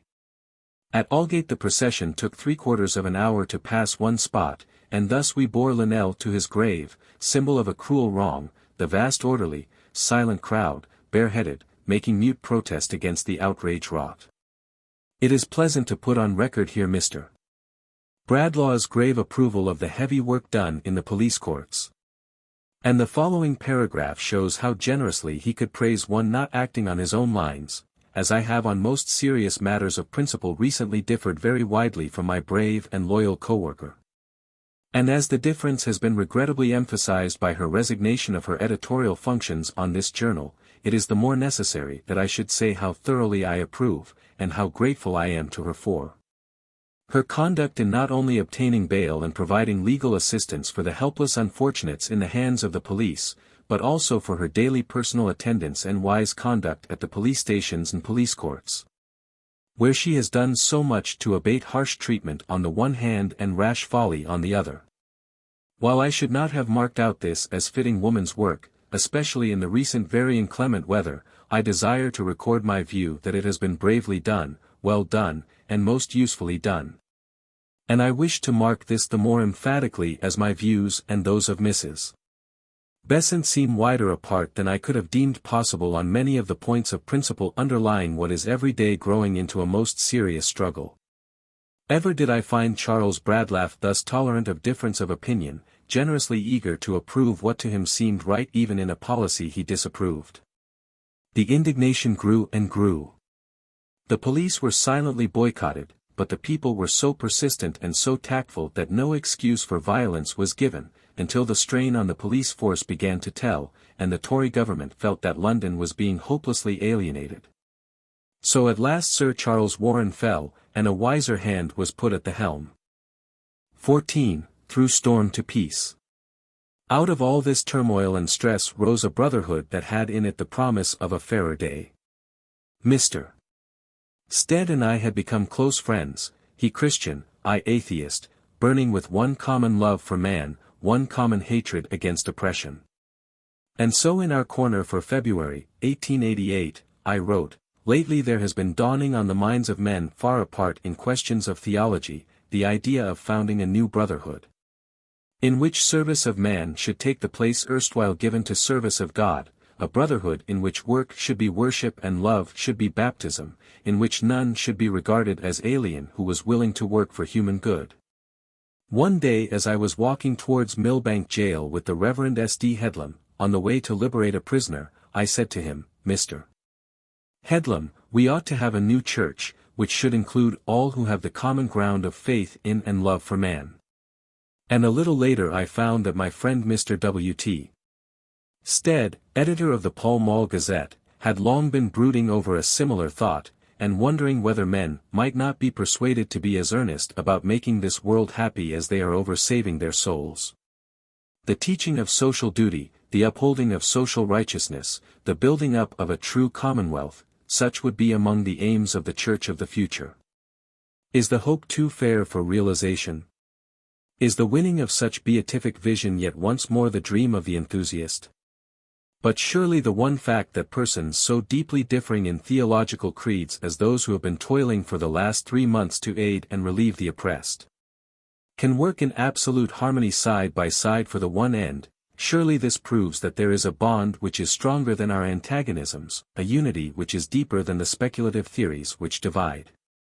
How unconsciously I was marching towards the theosophy which was to become the glory of my life, groping blindly in the darkness for that very brotherhood, definitely formulated on these very lines by those elder brothers of our race, at whose feet I was so soon to throw myself. How deeply this longing for something loftier than I had yet found had wrought itself into my life, how strong the conviction was growing that there was something to be sought to which the service of man was the road, may be seen in the following passage from the same article. It has been thought that in these days of factories and of tramways, of shoddy, and of adulteration, that all life must tread with even rhythm of measured footsteps, and that the glory of the ideal could no longer glow over the grayness of a modern horizon. But signs are not a-wanting that the breath of the older heroism is beginning to stir men's breasts, and that the passion for justice and for liberty, which thrilled through the veins of the world's greatest in the past, and woke our pulses to responsive throb, has not yet died wholly out of the hearts of men. Still the quest of the Holy Grail exercises its deathless fascination, but the seekers no longer raise eyes to heaven, nor search over land and sea, for they know that it waits them in the suffering at their doors. That the consecration of the holiest is on the agonizing masses of the poor and the despairing, the cup is crimson with the blood of the people, the grey-grown speechless Christ. If there be a faith that can remove the mountains of ignorance and evil, it is surely that faith in the ultimate triumph of right in the final enthronement of justice, which alone makes life worth the living, and which gems the blackest cloud of depression with the rainbow-colored arch of an immortal hope. As a step towards bringing about some such union of those ready to work for man, Mr. Stead and I projected the link, a halfpenny weekly, the spirit of which was described in its motto, taken from Victor Hugo, "The people are silence. I will be the advocate of this silence." I will speak for the dumb. I will speak of the small to the great and of the feeble to the strong. I will speak for all the despairing silent ones. I will interpret this stammering. I will interpret the grumblings, the murmurs, the tumults of crowds, the complaints ill-pronounced, and all these cries of beasts that, through ignorance and through suffering, man is forced to utter. I will be the word of the people. I will be the bleeding mouth whence the gag is snatched out. I will say everything. It announced its object to be the building up of a new church, dedicated to the service of man. And, what we want to do is to establish in every village and in every street some man or woman who will sacrifice time and labor as systematically and as cheerfully in the temporal service of man as others do in what they believe to be the service of God. Week after week we issued our little paper, and it became a real light in the darkness. There the petty injustices inflicted on the poor found voice, there the starvation wages paid to women found exposure. Their sweating was brought to public notice. A finisher of boots paid 2s. per dozen pairs and find your own polish and thread, women working for 10.5 hours per day, making shirts, fancy best, at from 10d. to 3s. per dozen, finding their own cotton and needles, paying for gas, towel, and tea, compulsory, earning from 4s. to 10s. per week for the most part, a mantle finisher 2s. 2d a week, out of which 6d. for materials. Respectable hard-working woman, tried for attempted suicide, driven to rid herself of life from want. Another part of our work was defending people from unjust landlords, exposing workhouse scandals, enforcing the Employers' Liability Act, Charles Bradlaugh's Truck Act. Forming vigilance circles whose members kept watch in their own district over cases of cruelty to children, extortion, insanitary workshops, sweating, and reporting each case to me. Into this work came Herbert Burrows, who had joined hands with me over the Trafalgar Square defense, and who wrote some noble articles in the Link. A man loving the people with passionate devotion, hating oppression and injustice with equal passion, working himself with remorseless energy, breaking his heart over wrongs he could not remedy. His whole character once came out in a sentence when he was lying delirious and thought himself dying, "Tell the people how I have loved them always." In our crusade for the poor we worked for the dockers. Tomorrow morning, in London alone 20,000 to 25,000 adult men, wrote Sidney Webb, will fight like savages for permission to labor in the docks for 4d. an hour, and 1/3 of them will fight in vain, and be turned workless away. We worked for children's dinners. If we insist on these children being educated, is it not necessary that they shall be fed? If not, we waste on them knowledge they cannot assimilate, and torture many of them to death. Poor waifs of humanity, we drive them into the school and bid them learn, and the pitiful, wistful eyes question us why we inflict this strange new suffering, and bring into their dim lives this new pang. Why not leave us alone? Ask the pathetically patient little faces. Why not, indeed, since for these child martyrs of the slums, society has only formulas, not food. We cried out against cheap goods, that meant sweated and therefore stolen goods. The ethics of buying should surely be simply enough. We want a particular thing, and we do not desire to obtain it either by begging or by robbery. But if in becoming possessed of it, we neither beg it nor steal, we must give for it something equivalent in exchange, so much of our neighbor's labor has been put into the thing we desire. If we will not yield him fair equivalent for that labor, yet take his article, we defraud him, and if we are not willing to give that fair equivalent we have no right to become the owners of his product. This branch of our work led to a big fight, a fight most happy in its results. At a meeting of the Fabian Society, Miss Clementina Black gave a capital lecture on female labor, and urged the formation of a consumers' league, pledged only to buy from shops certificated clean from unfair wage. H.H. Champion, in the discussion that followed, drew attention to the wages paid by Bryant and May, Limited, while paying an enormous dividend to their shareholders, so that the value of the original £5 shares was quoted at £18.7. 6d. Herbert Burrows and I interviewed some of the girls, got lists of wages, of fines, and a typical case is that of a girl of 16, a pieceworker. She earns fours a week, and lives with a sister, employed by the same firm, who earns good money, as much as 8s or 9s a week. Out of the earnings 2s a week is paid for the rent of one room. The child lives only on bread and butter and tea, alike for breakfast and dinner, but related with dancing eyes that once a month she went to a meal where you get coffee and bread and butter, and jam and marmalade, and lots of it. We published the facts under the title of White Slavery in London, and called for a boycott of Bryant and May's matches. "It is time someone came and helped us," said two pale-faced girls to me, and I asked, "Who will help?" Plenty of people wish well to any good cause, but very few care to exert themselves to help it, and still fewer will risk anything in its support.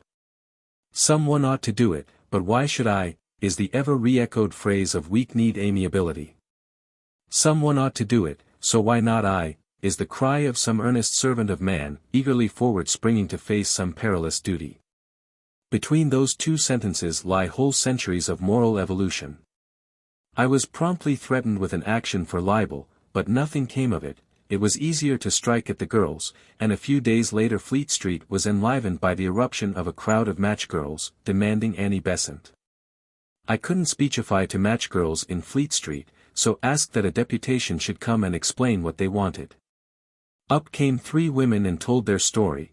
They had been asked to sign a paper certifying that they were well treated and contented, and that my statements were untrue. They refused. "You had spoke up for us," explained one, "and we weren't going back on you." A girl, pitched on as their leader, was threatened with dismissal. She stood firm. Next day she was discharged for some trifle, and they all threw down their work, some 1,400 of them, and then a crowd of them started off to me to ask what to do next. If we ever worked in our lives, Herbert Burrows and I worked for the next fortnight. And a pretty hubbub we created. We asked for money, and it came pouring in. We registered the girls to receive strike pay, wrote articles, roused the clubs, held public meetings, got Mr. Bradlaugh to ask questions in Parliament, stirred up constituencies in which shareholders were members, till the whole country rang with the struggle. Mr. Frederick Charrington lent us a hall for registration, Mr. Sidney Webb and others moved the National Liberal Club to action. We led a procession of the girls to the House of Commons, and interviewed, with a deputation of them, members of Parliament who cross-questioned them. The girls behaved splendidly, stuck together, kept brave and bright all through. Mr. Hobart of the Social Democratic Federation, Messrs. Shaw, Bland, and Oliver, and Headlam of the Fabian Society, Miss Clementina Black, and many another helped in the heavy work. The London Trades Council finally consented to act as arbitrators and a satisfactory settlement was arrived at. The girls went into work, fines and deductions were abolished, better wages paid. The Matchmakers' Union was established, still the strongest women's trades union in England, and for years I acted as secretary, till, under press of other duties, I resigned, and my work was given by the girls to Mrs. Thornton Smith. Herbert Burrows became, and still is, the treasurer. For a time there was friction between the company and the union, but it gradually disappeared under the influence of common sense on both sides, and we have found the manager ready to consider any just grievance and to endeavor to remove it. While the company have been liberal supporters of the Working Women's Club at Bow, founded by H. P. Blavatsky. The worst suffering of all was among the box makers, thrown out of work by the strike, and they were hard to reach. 2 farthing per gross of boxes, and by your own string and paste, is not wealth, but when the work went more rapid starvation came. Oh, those trudges through the lanes and alleys round Bethnal Green Junction late at night, when our day's work was over, children lying about on shavings, rags, anything. Famine looking out of baby faces, out of women's eyes, out of the tremulous hands of men. Heart grew sick and eyes dim, and ever louder sounded the question, where is the cure for sorrow, what the way of rescue for the world? In August I asked for a match girl's drawing room. It will want a piano, tables for papers, for games, for light literature. So that it may offer a bright, homelike refuge to these girls, who now have no real homes, no playground save the streets. It is not proposed to build an institution with stern and rigid discipline and enforcement of prim behavior, but to open a home, filled with the genial atmosphere of cordial comradeship and self-respecting freedom, the atmosphere so familiar to all who have grown up in the blessed shelter of a happy home, so strange, alas, to too many of our East London girls. In the same month of August, 2 years later, H.P. Blavatsky opened such a home. Then came a cry for help from South London, from tin box makers, illegally fined, and in many cases grievously mutilated by the non-fencing of machinery, then aid to shop assistants, also illegally fined. Legal defences by the score still continued, a vigorous agitation for a free meal for children, and for fair wages to be paid by all public bodies, work for the dockers and exposure of their wrongs. A visit to the Cradley Heath chainmakers, speeches to them, writing for them, a contest for the school board for the Tower Hamlets division, and triumphant return at the head of the poll. Such were some of the ways in which the autumn days were spent, to say nothing of scores of lectures, secularist, labor, socialist, and scores of articles written for the winning of daily bread. When the school board work was added, I felt that I had as much work as one woman's strength could do. Thus was ushered in 1889, the to me never to be forgotten year in which I found my way home, and had the priceless good fortune of meeting, and of becoming the pupil of, H.P. Blavatsky. Ever more and more had been growing on me the feeling that something more than I had was needed for the cure of social ills. The socialist position sufficed on the economic side, but where to gain the inspiration, the motive, which should lead to the realization of the brotherhood of man? Our efforts to really organize bands of unselfish workers had failed. Much indeed had been done, but there was not a real movement of self-sacrificing devotion, in which men worked for love's sake only, and asked but to give, not to take. Where was the material for the nobler social order, where the hewn stones for the building of the temple of man? A great despair would oppress me as I sought for such a movement and found it not.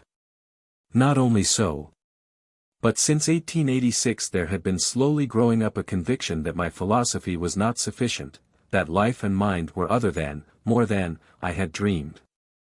Psychology was advancing with rapid strides. Hypnotic experiments were revealing unlooked-for complexities in human consciousness, strange riddles of multiplex personalities, and, most startling of all, vivid intensities of mental action when the brain, that should be the generator of thought, was reduced to a comatose state.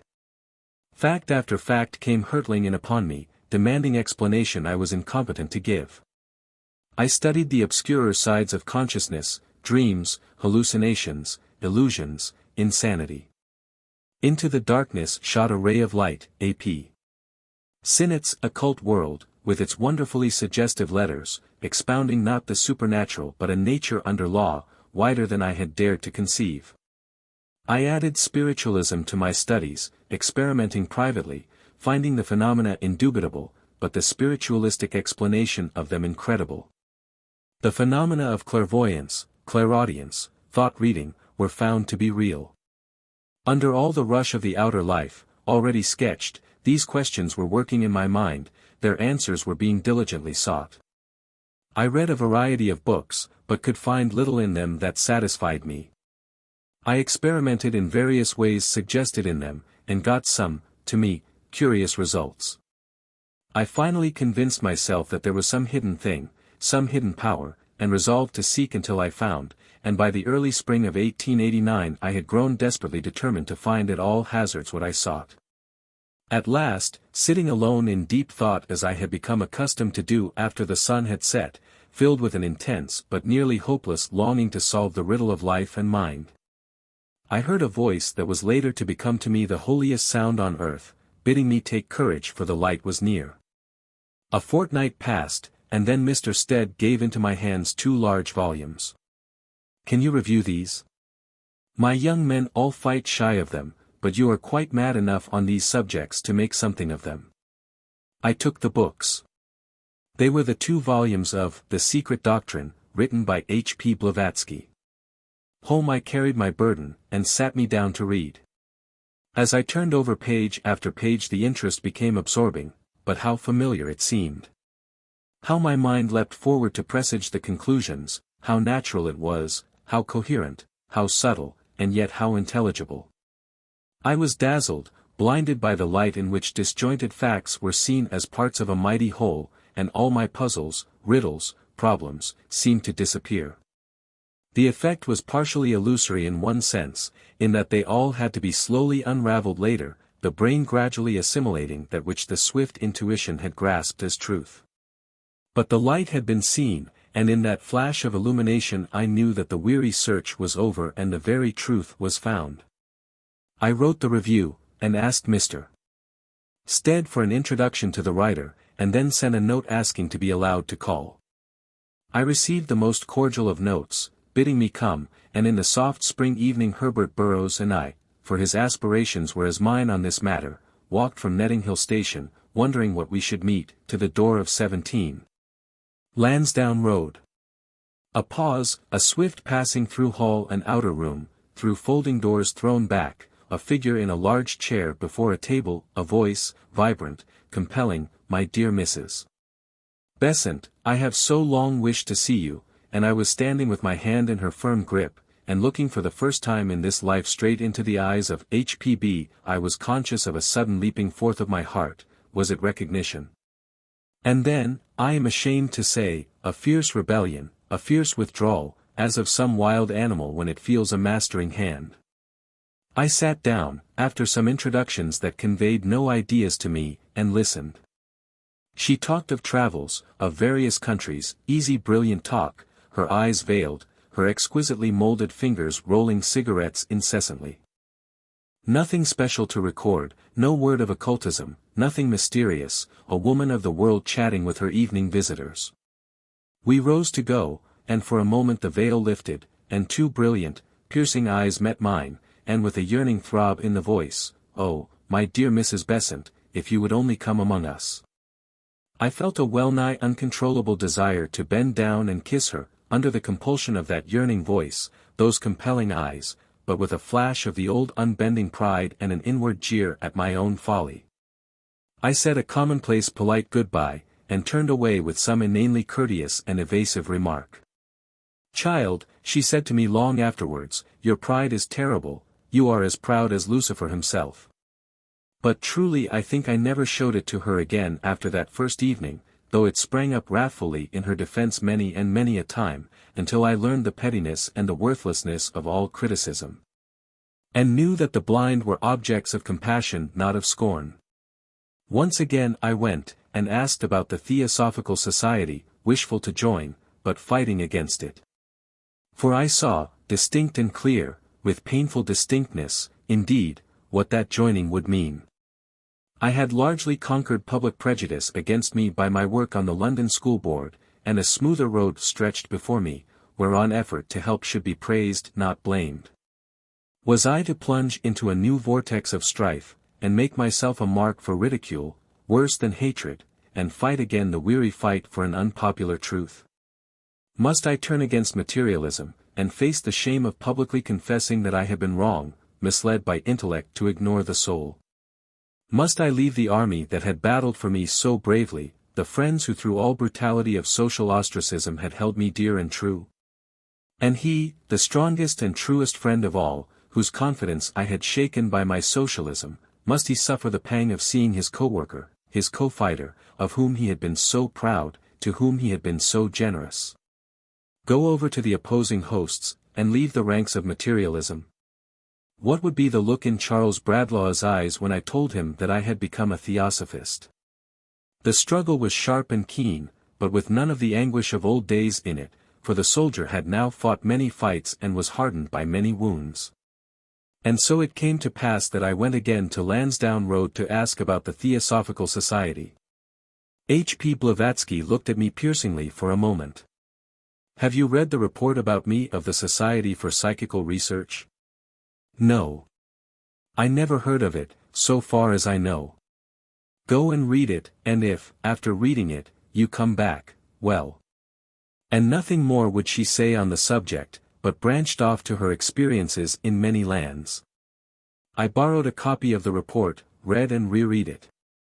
Quickly I saw how slender was the foundation on which the imposing structure was built. The continual assumptions on which conclusions were based, the incredible character of the allegations. And, most damning fact of all, the foul source from which the evidence was derived. Everything turned on the veracity of the Coulombs, and they were self-stamped as partners in the alleged frauds. Could I put such against the frank, fearless nature that I had caught a glimpse of, against the proud fiery truthfulness that shone at me from the clear, blue eyes, honest and fearless as those of a noble child? Was the writer of The Secret Doctrine, this miserable impostor, this accomplice of tricksters, this foul and loathsome deceiver, this conjurer with trapdoors and sliding panels? I laughed aloud at the absurdity and flung the report aside with the righteous scorn of an honest nature that knew its own kin when it met them, and shrank from the foulness and baseness of a lie. The next day saw me at the Theosophical Publishing Company's office at 7, Duke Street, Adelphi, where Countess Wachtmeister, one of the lealest of H.P.B.'s friends, was at work, and I signed an application to be admitted as Fellow of the Theosophical Society. On receiving my diploma I betook myself to Lansdowne Road, where I found H.P.B. alone. I went over to her, bent down and kissed her, but said no word. "You have joined the society?" "Yes." "You have read the report?" "Yes." "Well?" I knelt down before her and clasped her hands in mine, looking straight into her eyes. "My answer is, will you accept me as your pupil, and give me the honor of proclaiming you my teacher in the face of the world?" Her stern, set face softened, the unwonted gleam of tears sprang to her eyes. Then, with a dignity more than regal, she placed her hand upon my head. "You are a noble woman. May Master bless you." From that day, the 10th of May, 1889, until now, 2 years 3½ months after she left her body on May 8, 1891, my faith in her has never wavered, my trust in her has never been shaken. I gave her my faith on an imperious intuition, I proved her true day after day in closest intimacy living by her side. And I speak of her with the reverence due from a pupil to a teacher who never failed her, with the passionate gratitude which, in our school, is the natural meed of the one who opens the gateway and points out the path. Folly. Fanaticism. Scoffs the Englishman of the 19th century. Be it so. I have seen, and I can wait. I have been told that I plunged headlong into theosophy and let my enthusiasm carry me away. I think the charge is true, in so far as the decision was swiftly taken, but it had been long led up to, and realized the dreams of childhood on the higher planes of intellectual womanhood. And let me here say that more than all I hoped for in that first plunge has been realized, and a certainty of knowledge has been gained on doctrine seen as true as that swift flash of illumination. I know, by personal experiment, that the soul exists, and that my soul, not my body, is myself, that it can leave the body at will. That it can, disembodied, reach and learn from living human teachers, and bring back and impress on the physical brain that which it has learned. That this process of transferring consciousness from one range of being, as it were, to another, is a very slow process, during which the body and brain are gradually correlated with the subtler form which is essentially that of the soul. And that my own experience of it, still so imperfect, so fragmentary, when compared with the experience of the highly trained, is like the first struggles of a child learning to speak compared with the perfect oratory of the practiced speaker. That consciousness, so far from being dependent on the brain, is more active when freed from the gross forms of matter than when encased within them, that the great sages spoken of by H.P. Blavatsky exist. That they wield powers and possess knowledge before which our control of nature and knowledge of her ways is but as child's play. All this, and much more, have I learned, and I am but a pupil of low grade, as it were in the infant class of the occult school, so the first plunge has been successful, and the intuition has been justified. This same path of knowledge that I am treading is open to all others who will pay the toll demanded at the gateway, and that toll is willingness to renounce everything for the sake of spiritual truth. And willingness to give all the truth that is won to the service of man, keeping back no shred for self. On June 23, in a review of The Secret Doctrine, in the National Reformer, the following passages occur, and show how swiftly some of the main points of the teaching had been grasped. There is a blunder in the statement that of the 7 modifications of matter science knows only 4, until lately knew only 3, these 4 are substates only, subdivisions of the lowest plane. After saying that the 19th century Englishman would be but too likely to be repelled if he only skimmed the book, I went on, with telescope and with microscope, with scalpel and with battery, Western science interrogates nature. Adding fact to fact, storing experience after experience, but coming ever to gulfs unfathomable by its plummets, to heights unscalable by its ladders. Wide and masterful in its answers to the how, the why, ever eludes it, and causes remain enwrapped in gloom. Eastern science uses as its scientific instrument the penetrating faculties of the mind alone, and regarding the material plane as Maya, illusion, seeks in the mental and spiritual planes of being the causes of the material effects. There, too, is the only reality, there the true existence of which the visible universe is but the shadow. It is clear that from such investigation some further mental equipment is necessary than that normally afforded by the human body. And here comes the parting of the ways between East and West. For the study of the material universe, our 5 senses, aided by the instruments invented by science, may suffice. For all we can hear and see, taste and handle, these accustomed servitors, though often blundering, are the best available guides to knowledge. But it lies in the nature of the case that they are useless when the investigation is to be into modes of existence which cannot impress themselves on our nerve ends. For instance, what we know as color is the vibration frequency of etheric waves striking on the retina of the eye, between certain definite limits, 759 trillions of blows from the maximum. 436 trillions from the minimum, these waves give rise in us to the sensation which the brain translates into color. Why the 436 trillion blows at one end of a nerve become red at the other end we do not know, we chronicle the fact but cannot explain it. But our capacity to respond to the vibration cannot limit the vibrational capacity of the ether. To us the higher and lower rates of vibration do not exist, but if our sense of vision were more sensitive we should see where now we are blind.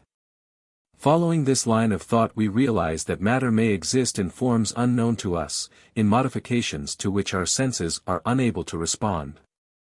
Now steps in the Eastern sage and says, that which you say may be, is.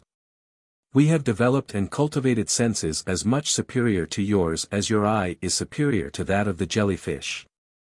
We have evolved mental and spiritual faculties which enable us to investigate on the higher planes of being with as much certainty as you are investigating on the physical plane.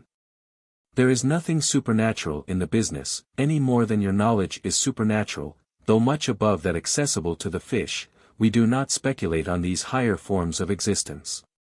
We know them by personal study, just as you know the fauna and flora of your world. The powers we possess are not supernatural, they are latent in every human being, and will be evolved as the race progresses.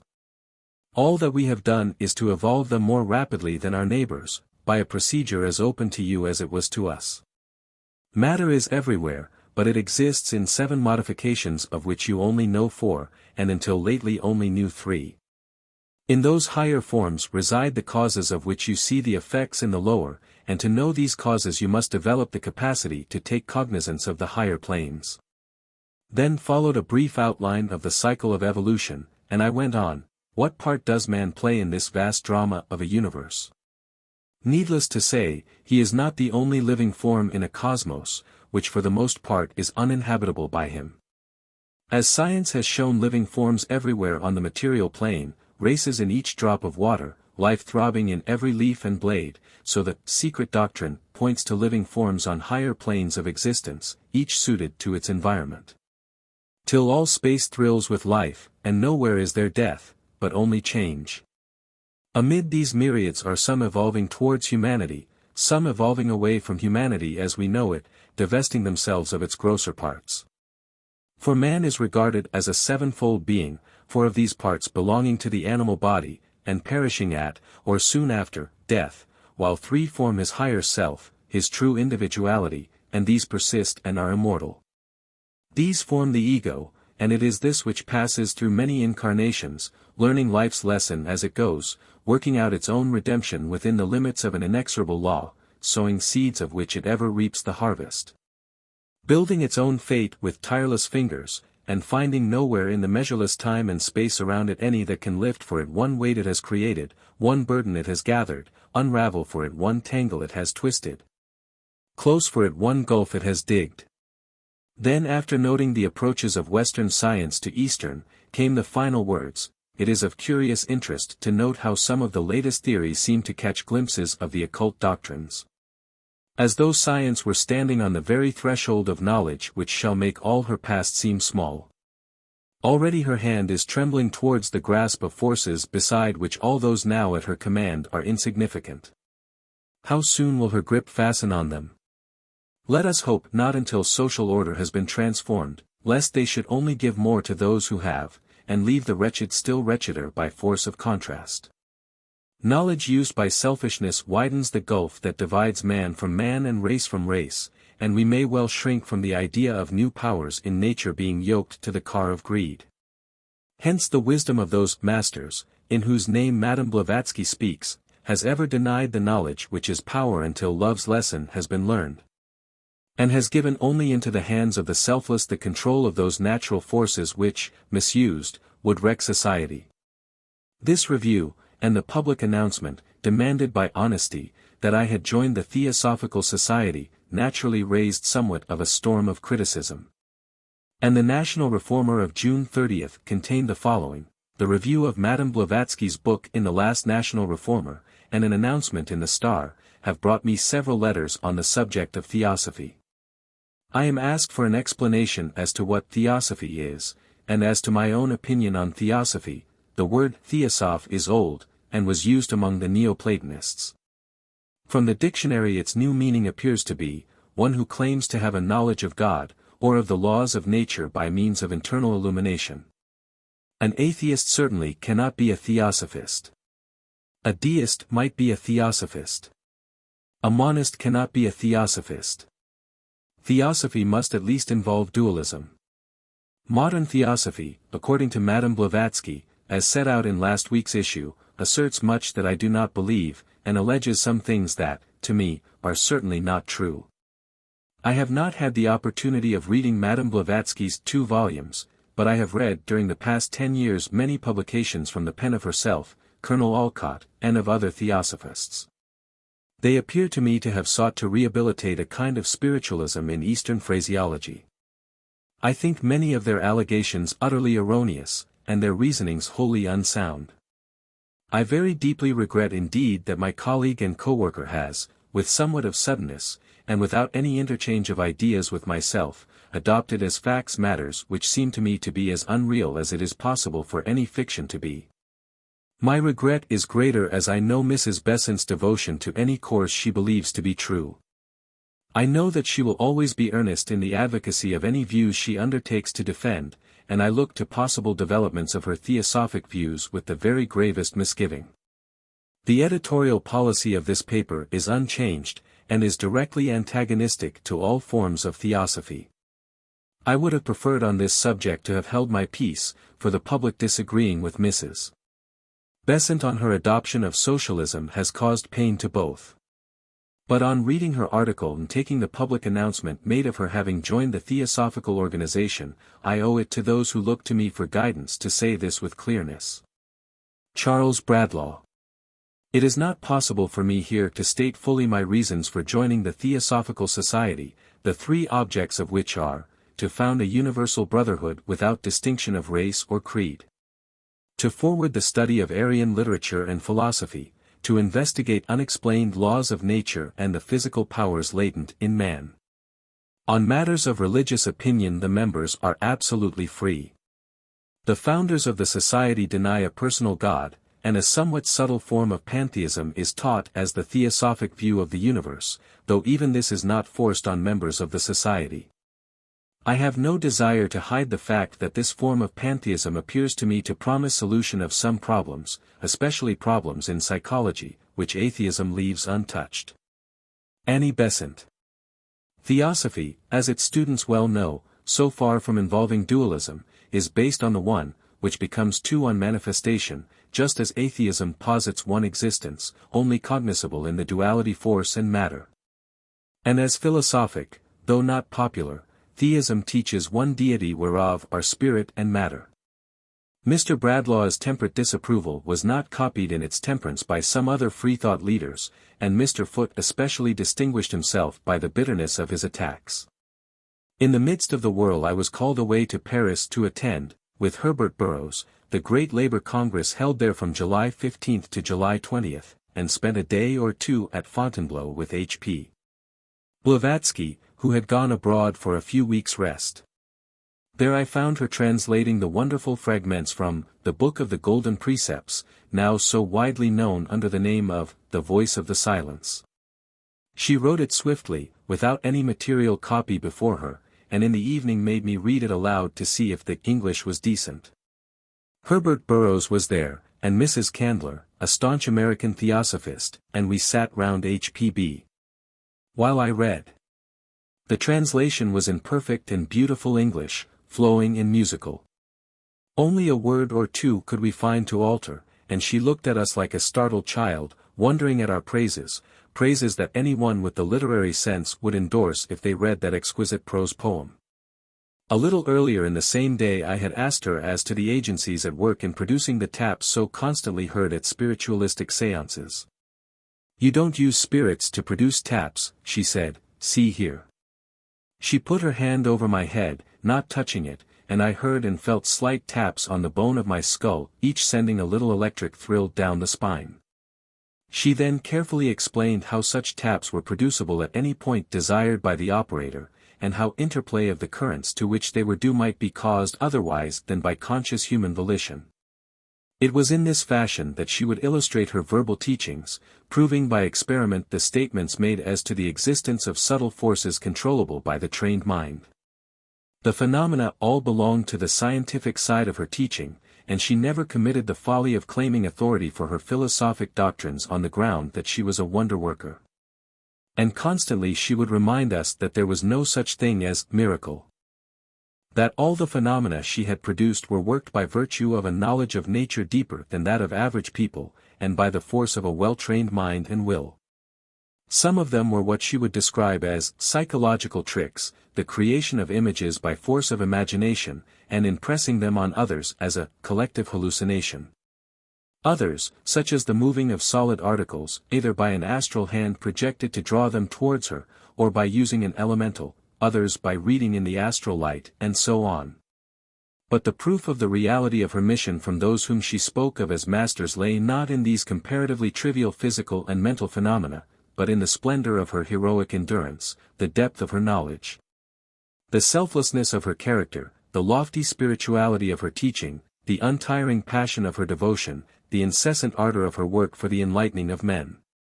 It was these, and not her phenomena, that won for her our faith and confidence, we who lived beside her, knowing her daily life, and we gratefully accepted her teaching not because she claimed any authority, but because it woke in us powers, the possibility of which in ourselves we had not dreamed of, energies of the soul that demonstrated their own existence. Returning to London from Paris, it became necessary to make a very clear and definite presentment of my change of views, and in the Reformer of August 4 I find the following: many statements are being made just now about me and my beliefs, some of which are absurdly, and some of which are maliciously, untrue. I must ask my friends not to give credence to them. It would not be fair to my friend Mr. Bradlaugh to ask him to open the columns of this journal to an exposition of theosophy from my pen, and so bring about a long controversy on a subject which would not interest the majority of the readers of the National Reformer. This being so, I cannot here answer the attacks made on me. I feel, however, that the party with which I have worked for so long has a right to demand of me some explanation of the step I have taken, and I am therefore preparing a pamphlet dealing fully with the question. Further, I have arranged with Mr. R. O. Smith to take as subject of the lectures to be delivered by me at the Hall of Science on August 4 and 11, Why I Became a Theosophist. Meanwhile, I think that my years of service in the ranks of the Free Thought Party give me the right to ask that I should not be condemned unheard, and I even venture to suggest, in view of the praises bestowed on me by freethinkers in the past, that it is possible that there may be something to be said, from the intellectual standpoint, in favor of theosophy. The caricatures of it which have appeared from some freethinkers' pens represent it about as accurately as the Christian evidence caricatures of atheism represent that dignified philosophy of life. And, remembering how much they are themselves misrepresented, I ask them to wait before they judge. The lectures were delivered, and were condensed into a pamphlet bearing the same title, which has had a very great circulation. It closed as follows.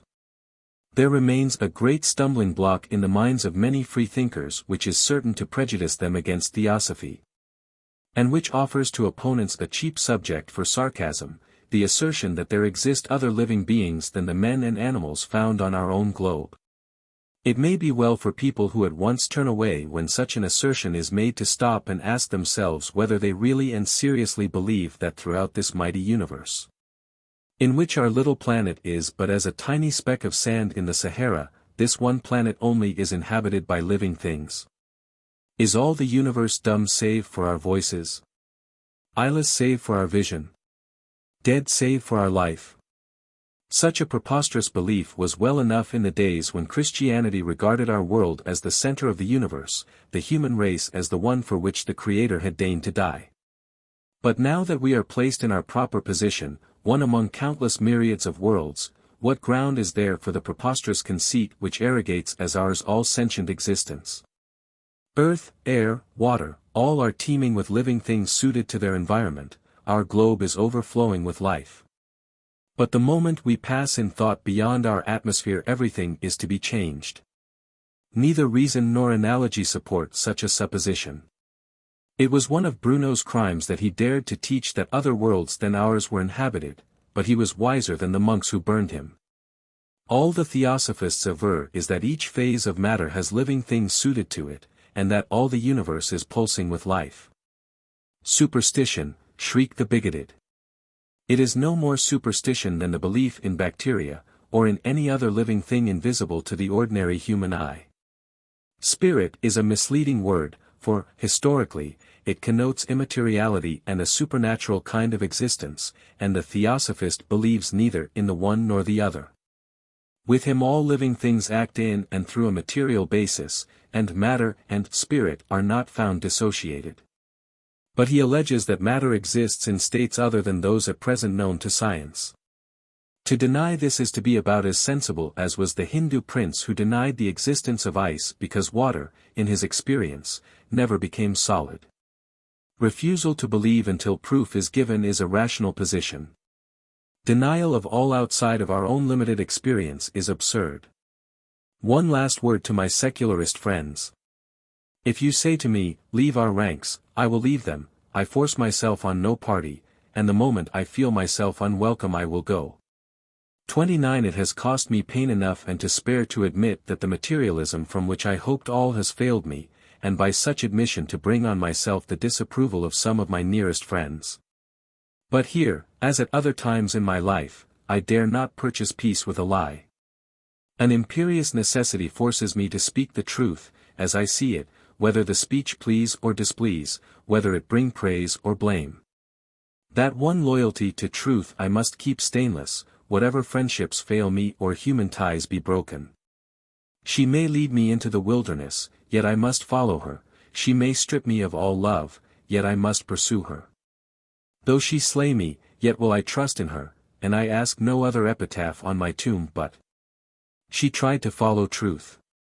Meanwhile, with this new controversy on my hands, the school board work went on, rendered possible, I ought to say, by the generous assistance of friends unknown to me, who sent me £150 a year during the last year and a half.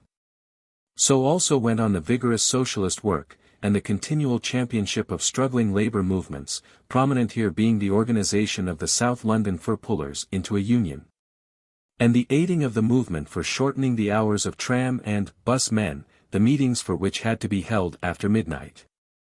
The feeding and clothing of children also occupied much time and attention, for the little ones in my district were, thousands of them, desperately poor. My studies I pursued as best I could, reading in railway carriages, tramcars, omnibuses, and stealing hours for listening to HPB by shortening the nights. In October, Mr. Bradlaugh's shaken strength received its death blow, though he was to live yet another 15 months.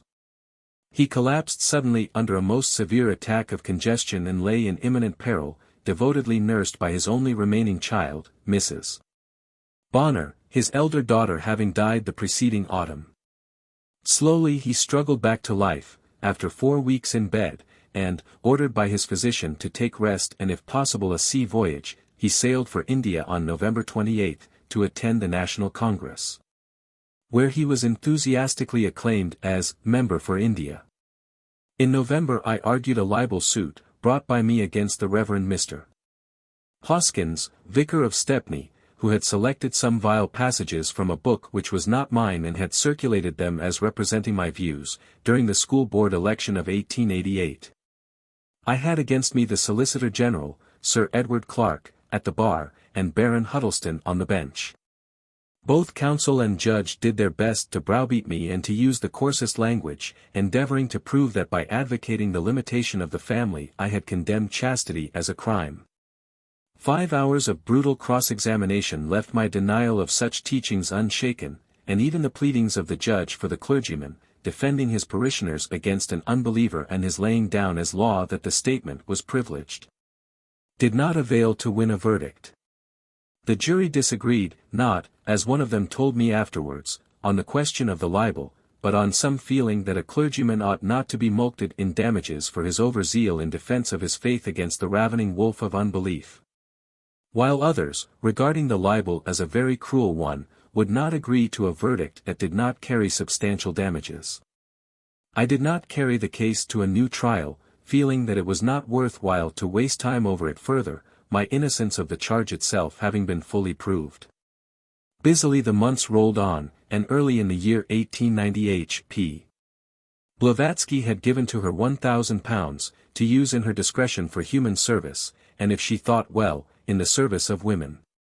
After a good deal of discussion she fixed on the establishment of a club in East London for working girls, and with her approval Miss Laura Cooper and I hunted for a suitable place. Finally we fixed on a very large and old house, 193, Bow Road, and some months went in its complete renovation and the building of a hall attached to it.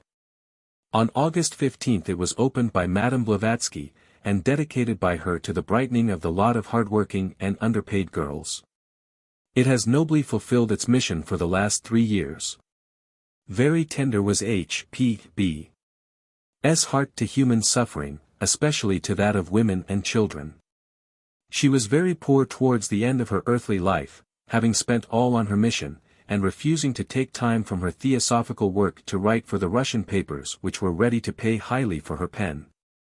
But her slender purse was swiftly emptied when any human pain that money could relieve came in her way. One day I wrote a letter to a comrade that was shown to her, about some little children to whom I had carried a quantity of country flowers, and I had spoken of their faces pinched with want. The following characteristic note came to me. My dearest friend, I have just read your letter to, and my heart is sick for the poor little ones. Look here, I have but 30s. Of my own money of which I can dispose, for as you know I am a pauper, and proud of it, but I want you to take them and not say a word. This may buy 30 dinners for 30 poor little starving wretches, and I may feel happier for 30 minutes at the thought. Now don't say a word, and do it, take them to those unfortunate babies who loved your flowers and felt happy. Forgive your old uncouth friend, useless in this world. Ever yours. H.P.B. It was this tenderness of hers that led us, after she had gone, to found the H.P.B. Home for Little Children, and one day we hope to fulfill her expressed desire that a large but homelike refuge for outcast children should be opened under the auspices of the Theosophical Society.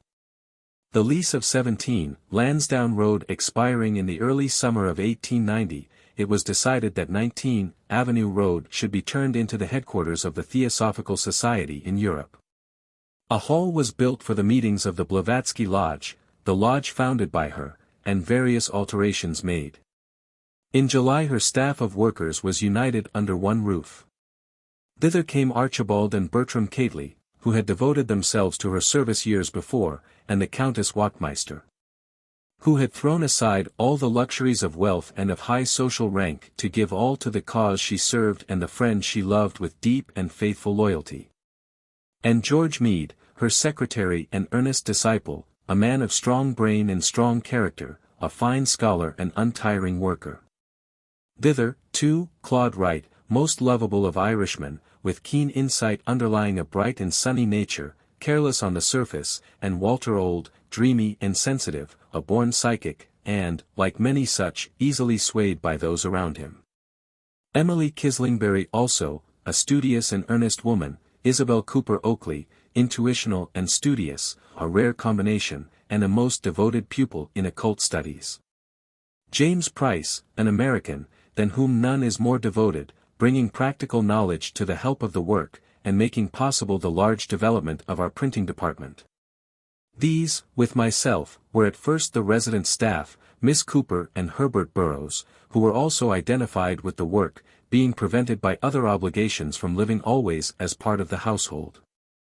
The rules of the house were, and are, very simple, but H.P.B. insisted on great regularity of life.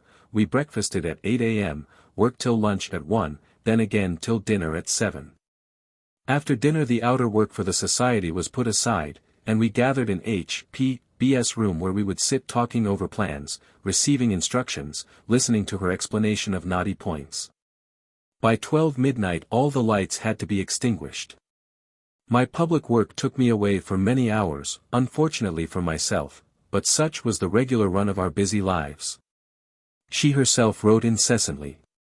Always suffering, but of indomitable will, she drove her body through its tasks, merciless to its weaknesses and its pains. Her pupils she treated very variously, adapting herself with nicest accuracy to their differing natures. As a teacher she was marvelously patient, explaining a thing over and over again in different fashions, until sometimes after prolonged failure she would throw herself back in her chair. My God! The easy mon Dieu of the foreigner, am I a fool that you can't understand? Here, so and so, to some one on whose countenance a faint gleam of comprehension was discernible, tell these flapdoodles of the ages what I mean. With vanity, conceit, pretense of knowledge, she was merciless. If the pupil were a promising one, keen shafts of irony would pierce the sham. With some she would get very angry, lashing them out of their lethargy with fiery scorn. And in truth she made herself a mere instrument for the training of her pupils, careless what they, or any one else thought of her, providing that the resulting benefit to them was secured. And we, who lived around her, who in closest intimacy watched her day after day, we bear witness to the unselfish beauty of her life, the nobility of her character, and we lay at her feet our most reverent gratitude for knowledge gained. Lives purified, strength developed. O noble and heroic soul, whom the outside purblind world misjudges, but whom your pupils partly saw, never through lives and deaths shall we repay the debt of gratitude we owe to you. And thus I came through storm to peace, not to the peace of an untroubled sea of outer life, which no strong soul can crave, but to an inner peace that outer troubles may not avail to ruffle, a peace which belongs to the eternal not to the transitory, to the depths not to the shallows of life. It carried me scatheless through the terrible spring of 1891, when death struck down Charles Bradlaugh in the plenitude of his usefulness, and unlocked the gateway into rest for H.P. Blavatsky. Through anxieties and responsibilities heavy and numerous it has borne me. Every strain makes it stronger, every trial makes it serener, every assault leaves it more radiant. Quiet confidence has taken the place of doubt. A strong security the place of anxious dread. In life, through death, to life, I am but the servant of the great brotherhood. And those on whose heads but for a moment the touch of the Master has rested in blessing can never again look upon the world save through eyes made luminous with the radiance of the eternal peace. Peace to all beings. The End.